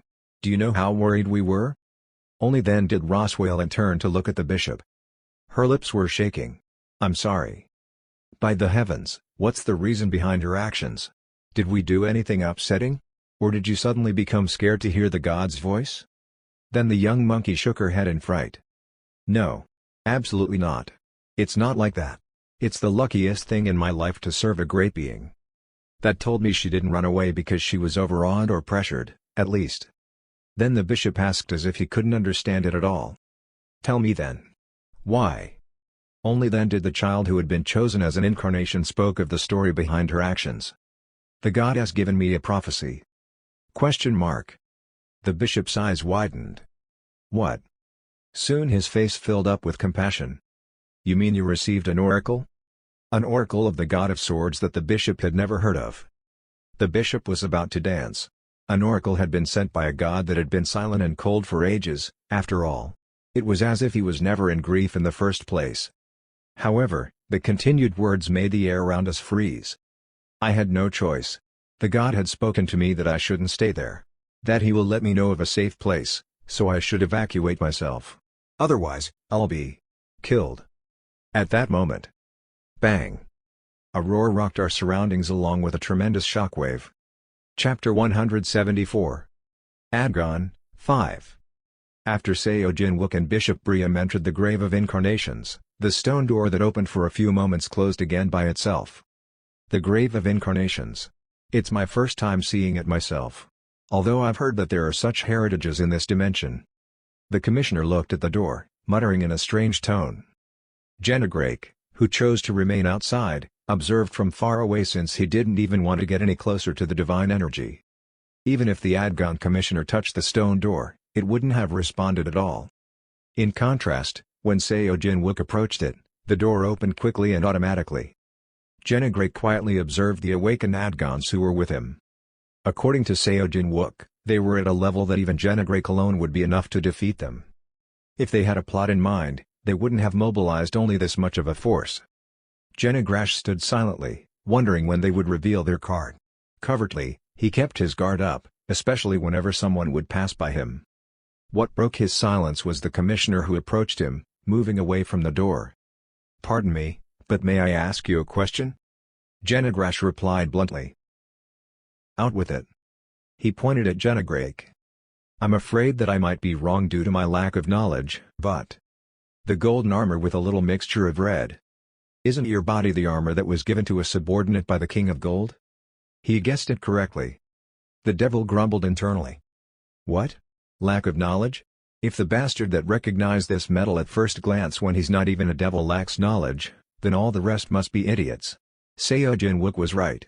The more I learn about these guys, the more suspicious they become. His body was built using one of the Magic Kingdom's minerals, and it wasn't well known to other worlds. Originally, it was used by the Golden Monarch to extract and transplant devil spirits and create subordinates. The commissioner looked at Jennegrake's body with interest in his eyes. But you don't seem to be a subordinate controlled by that king. It's strange. The devils who became the subordinates of the Golden Monarch spent the rest of their lives doing nothing but obeying his commands. If the King of Gold weren't satisfied by the results they produced, their soul would be torn out of the armor and immediately disposed of. However, Jennegrake was moving with Seo Jin-wook. Well, I have a personal reason behind that. Jennegrake avoided lengthy explanations. Shortly afterward, the commissioner changed the subject. That time, he looked at the Grave of the Incarnations. Isn't that amazing? Although they are gods that have already fallen in the past, their traces still remain like that. I don't know how old that site is, but our civilization has already developed considerably through the system's arrangement. Despite that, we still can't get through that door. Jennegrake responded vaguely. They say an old eagle is better than a young crow. That seems to be the case, considering they're still being called gods. If Mr. Seo Jin-wook finds the incarnation in there, the power of the war god will definitely increase. Jenegrake didn't reply because that was already obvious. However, he couldn't help but feel on edge by what the commissioner continued to say. Indeed, would that be the right thing to do? What do you mean? The commissioner spoke to Jenegrake with a faint smile. I'm simply uncertain if helping the fallen deity have incarnations in multiple dimensions and expand its influence is the right thing to do. I don't understand. I heard from Seo Jin-wook that your species are already cooperating with the progress of such work. Yes, we have to. Although we are the oldest species in the Union, we can't do anything about the fact that we are a member of the Union at the same time. Isn't it natural for us to follow the trend set by the Union? Then he threw a strange glance at him. But you, Mr. Jenegrake, are not technically a member of the Union. So what? I'm just curious about how you see this situation. As everyone knows, evil and holiness are two opposite extremes. The devils have been standing at the opposite pole of the gods since the beginning of time. No one knows why, though. He continued after telling such a well-known story. So if the number of believers increases and the power they borrow and use increases in the future as well, wouldn't it be a loss for the devils? The intentions behind those words were obvious. He was asking why a devil would help in something that would benefit the gods. I'm saying this because no matter how I think about it, I don't think a demon such as you should be enslaved as someone's subordinate. Only then did Jenegrake realize why the commissioner started the conversation in the first place. The Gurangsha and Tanjil species they met before regarded him as a slave and did not even talk to him. However, the commissioner had most likely gained awareness that he wasn't a low-level devil and mistook him for being with Seo Jin-wook of his own volition. Jenegrake replied with a mental wave. Let's say that is the case for the devils. What about the Adgon people? He insinuated. Is there any reason for the Adgon race to be reluctant about a god's expansion of its territory? There is. And that is? Don't you think the trend is a little dangerous? Dangerous? The commissioner no longer hid his intentions. We know from experience. The gods are mad beings. He left with a firm declaration. They're just rag pieces that have lost their ability and memory. Will it benefit all dimensions to expand the influence of such imperfect beings and borrow the power of unpredictable deities? If the god regains its strength, won't its memories be restored as well? Perhaps, perhaps not. Who can be certain at this point? And how can you guarantee that even if they regain their memories, they will reconstruct their sound reasoning? Don't you think increasing the servants of a god is like putting a razor-sharp knife in a madman's hand? That sounds extremely strange. A devil could argue so, but you're not one of us. Is that so? Furthermore, if the gods regain strength, the mortals that serve them will also become stronger. Wouldn't it help you keep this universe safer? That's what Seo Jin-wook says so, at least. We already have a perfect replacement for anyone who wants to borrow a power. It can't be. The commissioner nodded. Yes, we have the system. Jenegrake murmured internally, ensuring he didn't let out a mental wave. Are they fanatics of the system? God bestows divine power to very few selected believers. On the other hand, the system provides skills, items, knowledge, and experience points to even more individuals. Just as we know from experience that the gods are lunatics, we know that the system is absolute goodness. It's a rational, reasonable, and absolute being. The commissioner extended his hand sideways. Look at what the system has granted us so far. He began reciting the achievements of the system one by one. It has prevented us from being overwhelmed by the Red Gates monsters. It continues to help races that can't innately handle mana to awaken, allowing them to form a monocore. It helped us get our hands on a higher level of civilization that would have taken us a much longer time to achieve. The system moves for the survival and prosperity of mortals. It's a proposition that we can never refute. So you mean that the system is indeed a god that already exists through us? It is an existing god that has already been proven to be the absolute good and justice. He asked the same question. With all of that, would we still need the resurrection of the fallen gods? They're deities that were practically dead the moment the material world began. Jenegrake replied after a moment of silence. As you said, I'm a devil. He slowly and calmly continued to emit mental waves. We're one of the oldest races ever to exist. So I know stories that others aren't aware of. I'm talking about history that has already been forgotten. Jennegrake traced back a memory from a long time ago. When the system began to interfere with mortals, we were already able to use mana and had established a significant level of civilization. Of course, due to our instincts, we frequently destroyed and rebuilt the civilization, but the development never did stop. In the process, however, the system didn't interfere with the devils at all. It seemed like the system's initial purpose was only to teach the species that couldn't handle mana how to do it in the form of awakening. It didn't have to approach races like devils and dragons that were already capable. From that moment on, the story would continue with details that only a few individuals knew. At that time, the devils were able to travel to and from other worlds without the system's help. That's why I know that. The tower was responsible for training the awakened beings back in the day. There were not as many dungeon gates as there are now, and there were no instances where they collapsed and allowed monsters to come out, massacring the mortals. Hence, the awakened individuals were able to improve their skills by focusing on training without worrying about the possibility of a gate collapsing and carnage unfolding. Back then, discipline was more important than hunting. Unlike the present times, the system didn't scatter skill cards. The awakened beings formulated and created their own skills by observing their manas. There was a flooding of technology that individuals developed instead of someone or something making it for them. It also gave items such as imperial heritages in exchange only for experience points that they gained from getting rid of the Red Gate monsters. Therefore, those that had awakened fought more desperately and passionately against the inhabitants of the void. But from some point on, many things changed. First of all, the concept of a dimension storm, which was non-existent, was created.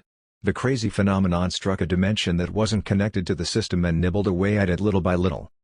Worlds suffering from such a catastrophe were gradually dismantled, worn, and the fragmented spaces created realms called Middle Dimension and became the foundation of dungeons. The same was true of the Magic Kingdom. The reason for the ancient world at least still holding its ground and not being destroyed was due to desperate efforts exerted by the devils. How long did the residents of the Magic Kingdom hold out? The system suddenly posted a mission called Death of Devils by the Sword on the main quest. The awakened beings back then, with individual abilities superior to the modern times, despite their lesser number, purchased an item called Dimensional Leap Ticket to come to the Magic Kingdom. That was when the devil hunting began. Those who died were rather lucky. The system enslaved the captured devils. For example, they were placed in a similar situation as the woman who worked as the reception clerk in the temple that upgraded the awakened individual's unique skills. Or the original owner of the golden armor that had been waiting in the Tower of Choice. They either suffered the fate of eternal slavery or were killed by the hands of the awakened after being appointed as a dungeon's boss monster. When it came to cases wherein they were impossible to be brainwashed, the system sealed them in items instead. That was what happened to Jennegrake. Then, what's your take now that you've listened this far? Can you still say that the system is absolutely good? The system regards the Magic Kingdom's residents as evil because we make contracts with other mortals and exploit them. So, are the other races composed of just pure beings who never did such things the same as us? Of course, they weren't. There always existed a being that did not participate in such matters. The commissioner replied with a slight tilt of his head. That's strange. What you're saying must be information that has already been erased in most worlds' history or has been kept in secrecy. It makes me think that you didn't learn of those events by reading or hearing about them somewhere, but maybe you've experienced it yourself. Rumble. There was a roar from the sky, causing Jennegrake to look up. A collection of spacecraft was approaching over the horizon. They were all owned by the Adgon species. You've managed well to hide that armada this long. They were hidden in a dark place within the dimension until they got the commissioner's signal to approach. Jennegrake held his true body, the Devil's Sword, in his hand. This has always been your plan. He extended his hands widely and spoke as if it was genuinely a shame. I thought that conciliation would be possible since you were a magic species. It's a pity. Instead of bombarding using energy cannons, the approaching spaceships deployed warriors to the ground swiftly. Some of the awakened beings that landed protected the commissioner while the rest started to approach Jennegrake while assuming a battle formation. The commissioner spoke to them in the native language of the race. It is an ancient devil worth studying. Capture him alive if possible. Jennegrake, who understood those words, smiled murderously. Capture? That's very arrogant of you. The commissioner shouted a command in a dry voice. Attack.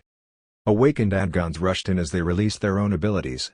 Jenegrake kicked himself off of the ground, conjuring fierce sword energy. A catastrophic storm of light struck the front of the tomb, where incarnations remained in eternal slumber.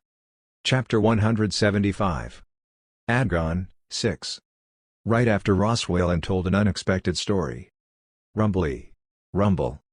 As if there was an earthquake, the entire grave of incarnations shook. The two Darians expressed anxiety without understanding what was happening. I explained it to them. The Adgons must have revealed their true colors. Their faces were colored with more baffled expressions. What do you mean? I explained what I assumed. I think the Adgons' true purpose is to prevent the resurrection of the god. No way. The pupils of the bishop shook. But they helped us locate the incarnation candidate. That's Roswellan right here. And as soon as they found Roswellan, the oracle came down. The prophecy that if she stayed where she was, she would be killed. I mean, why would they help find her if they would do that anyway? Briam's body, as he was raising his concern, froze. His thought had intersected with what I was trying to say. What if the reason the Adgons went on a search with Bishop Briam was to make it easier to find and kill her? Although it was after they left the world that she hid away. What if there were Adgons that stayed behind after the official team returned to their home dimension? What if they planned to kill Roswellan, who was left defenseless? What would have happened after the official team left, having fulfilled their duties, was no longer the Adgon species' responsibility? They were securing an alibi, an excuse for immunity. I spoke to the bishop, who was in disbelief. First of all, let's try to get in touch with the outside force. I tried to send telepathy beyond the tomb. It was to check on the current status and Jenegrake. But it failed. This tomb seems to be a kind of boundary. Effects of magic can't extend beyond the walls. When telepathy didn't work, I tried to teleport out of the tomb in an instant, but nothing happened. Regardless if it was magic embodied through my own mana or the divine energy borrowing the power of Igra's show, the story remained the same. Briam nodded as if he knew that would happen. Thanks to that function, this place has been able to avoid being looted thus far. In the current era wherein the planet's civilization had already practically collapsed, the relics of its prime would have been a good target for pillagers. Although there was a condition that only those who served the god of war could enter, it wasn't necessary to enter peacefully through the front door. Some would have devised a way to destroy the entire tomb and then rummage through the rubble. Others had probably put it into practice, but the interior remained intact despite that. The tomb still standing to the day was evidence that no one had succeeded. The bishop continued. The grave of incarnations is a mysterious place. There's a constant stream of divine power, but its source remained unidentifiable even now that a long time has passed since the incarnation returned to the deity's side. Nothing works unless you enter with the official permission of our god. That could only mean that it had the strongest barrier that existed on the planet. Wait a minute. The moment I heard his words, an idea passed through my head. Oh, really? Then. I took them to the grave of incarnation's door. The Adgons hiding on the planet were all top-tier warriors comparable to the Union's elite warriors. Their onslaught rained down on Jenegrake. However, the commissioner underestimated the opponent. He seemed to be a devil that had existed for a very long time, but it looked like the King of Gold sealed him in the armor for unknown reasons. The most abundant type of main quest was the annihilation of the devils. The Adgons, who had been interacting with the system longer than anyone else, naturally had a deep and wide knowledge about demons. That type of armor had a limit to its mana capacity and ability. It didn't matter how outstanding the ancient devil was. In other words, even if the software were remarkably superior, it wouldn't be able to overcome the limitations of the hardware. However, the battle was taking longer than he expected. What the hell is taking so long? The commissioner yelled with a look of dissatisfaction. Hey! How much longer will it take you all to take care of only one devil? Of course, no answers from the warriors in the battle returned. They were about to go crazy right at that moment, after all. Jenegrake moved like flowing water and fierce winds. The armor, which had a golden glow, maneuvered without pauses or intervals. And the swordsmanship techniques he executed were so free-spirited and diverse that if one thought they had grown accustomed to a sword flow, he would immediately launch an attack using a completely different trajectory and form.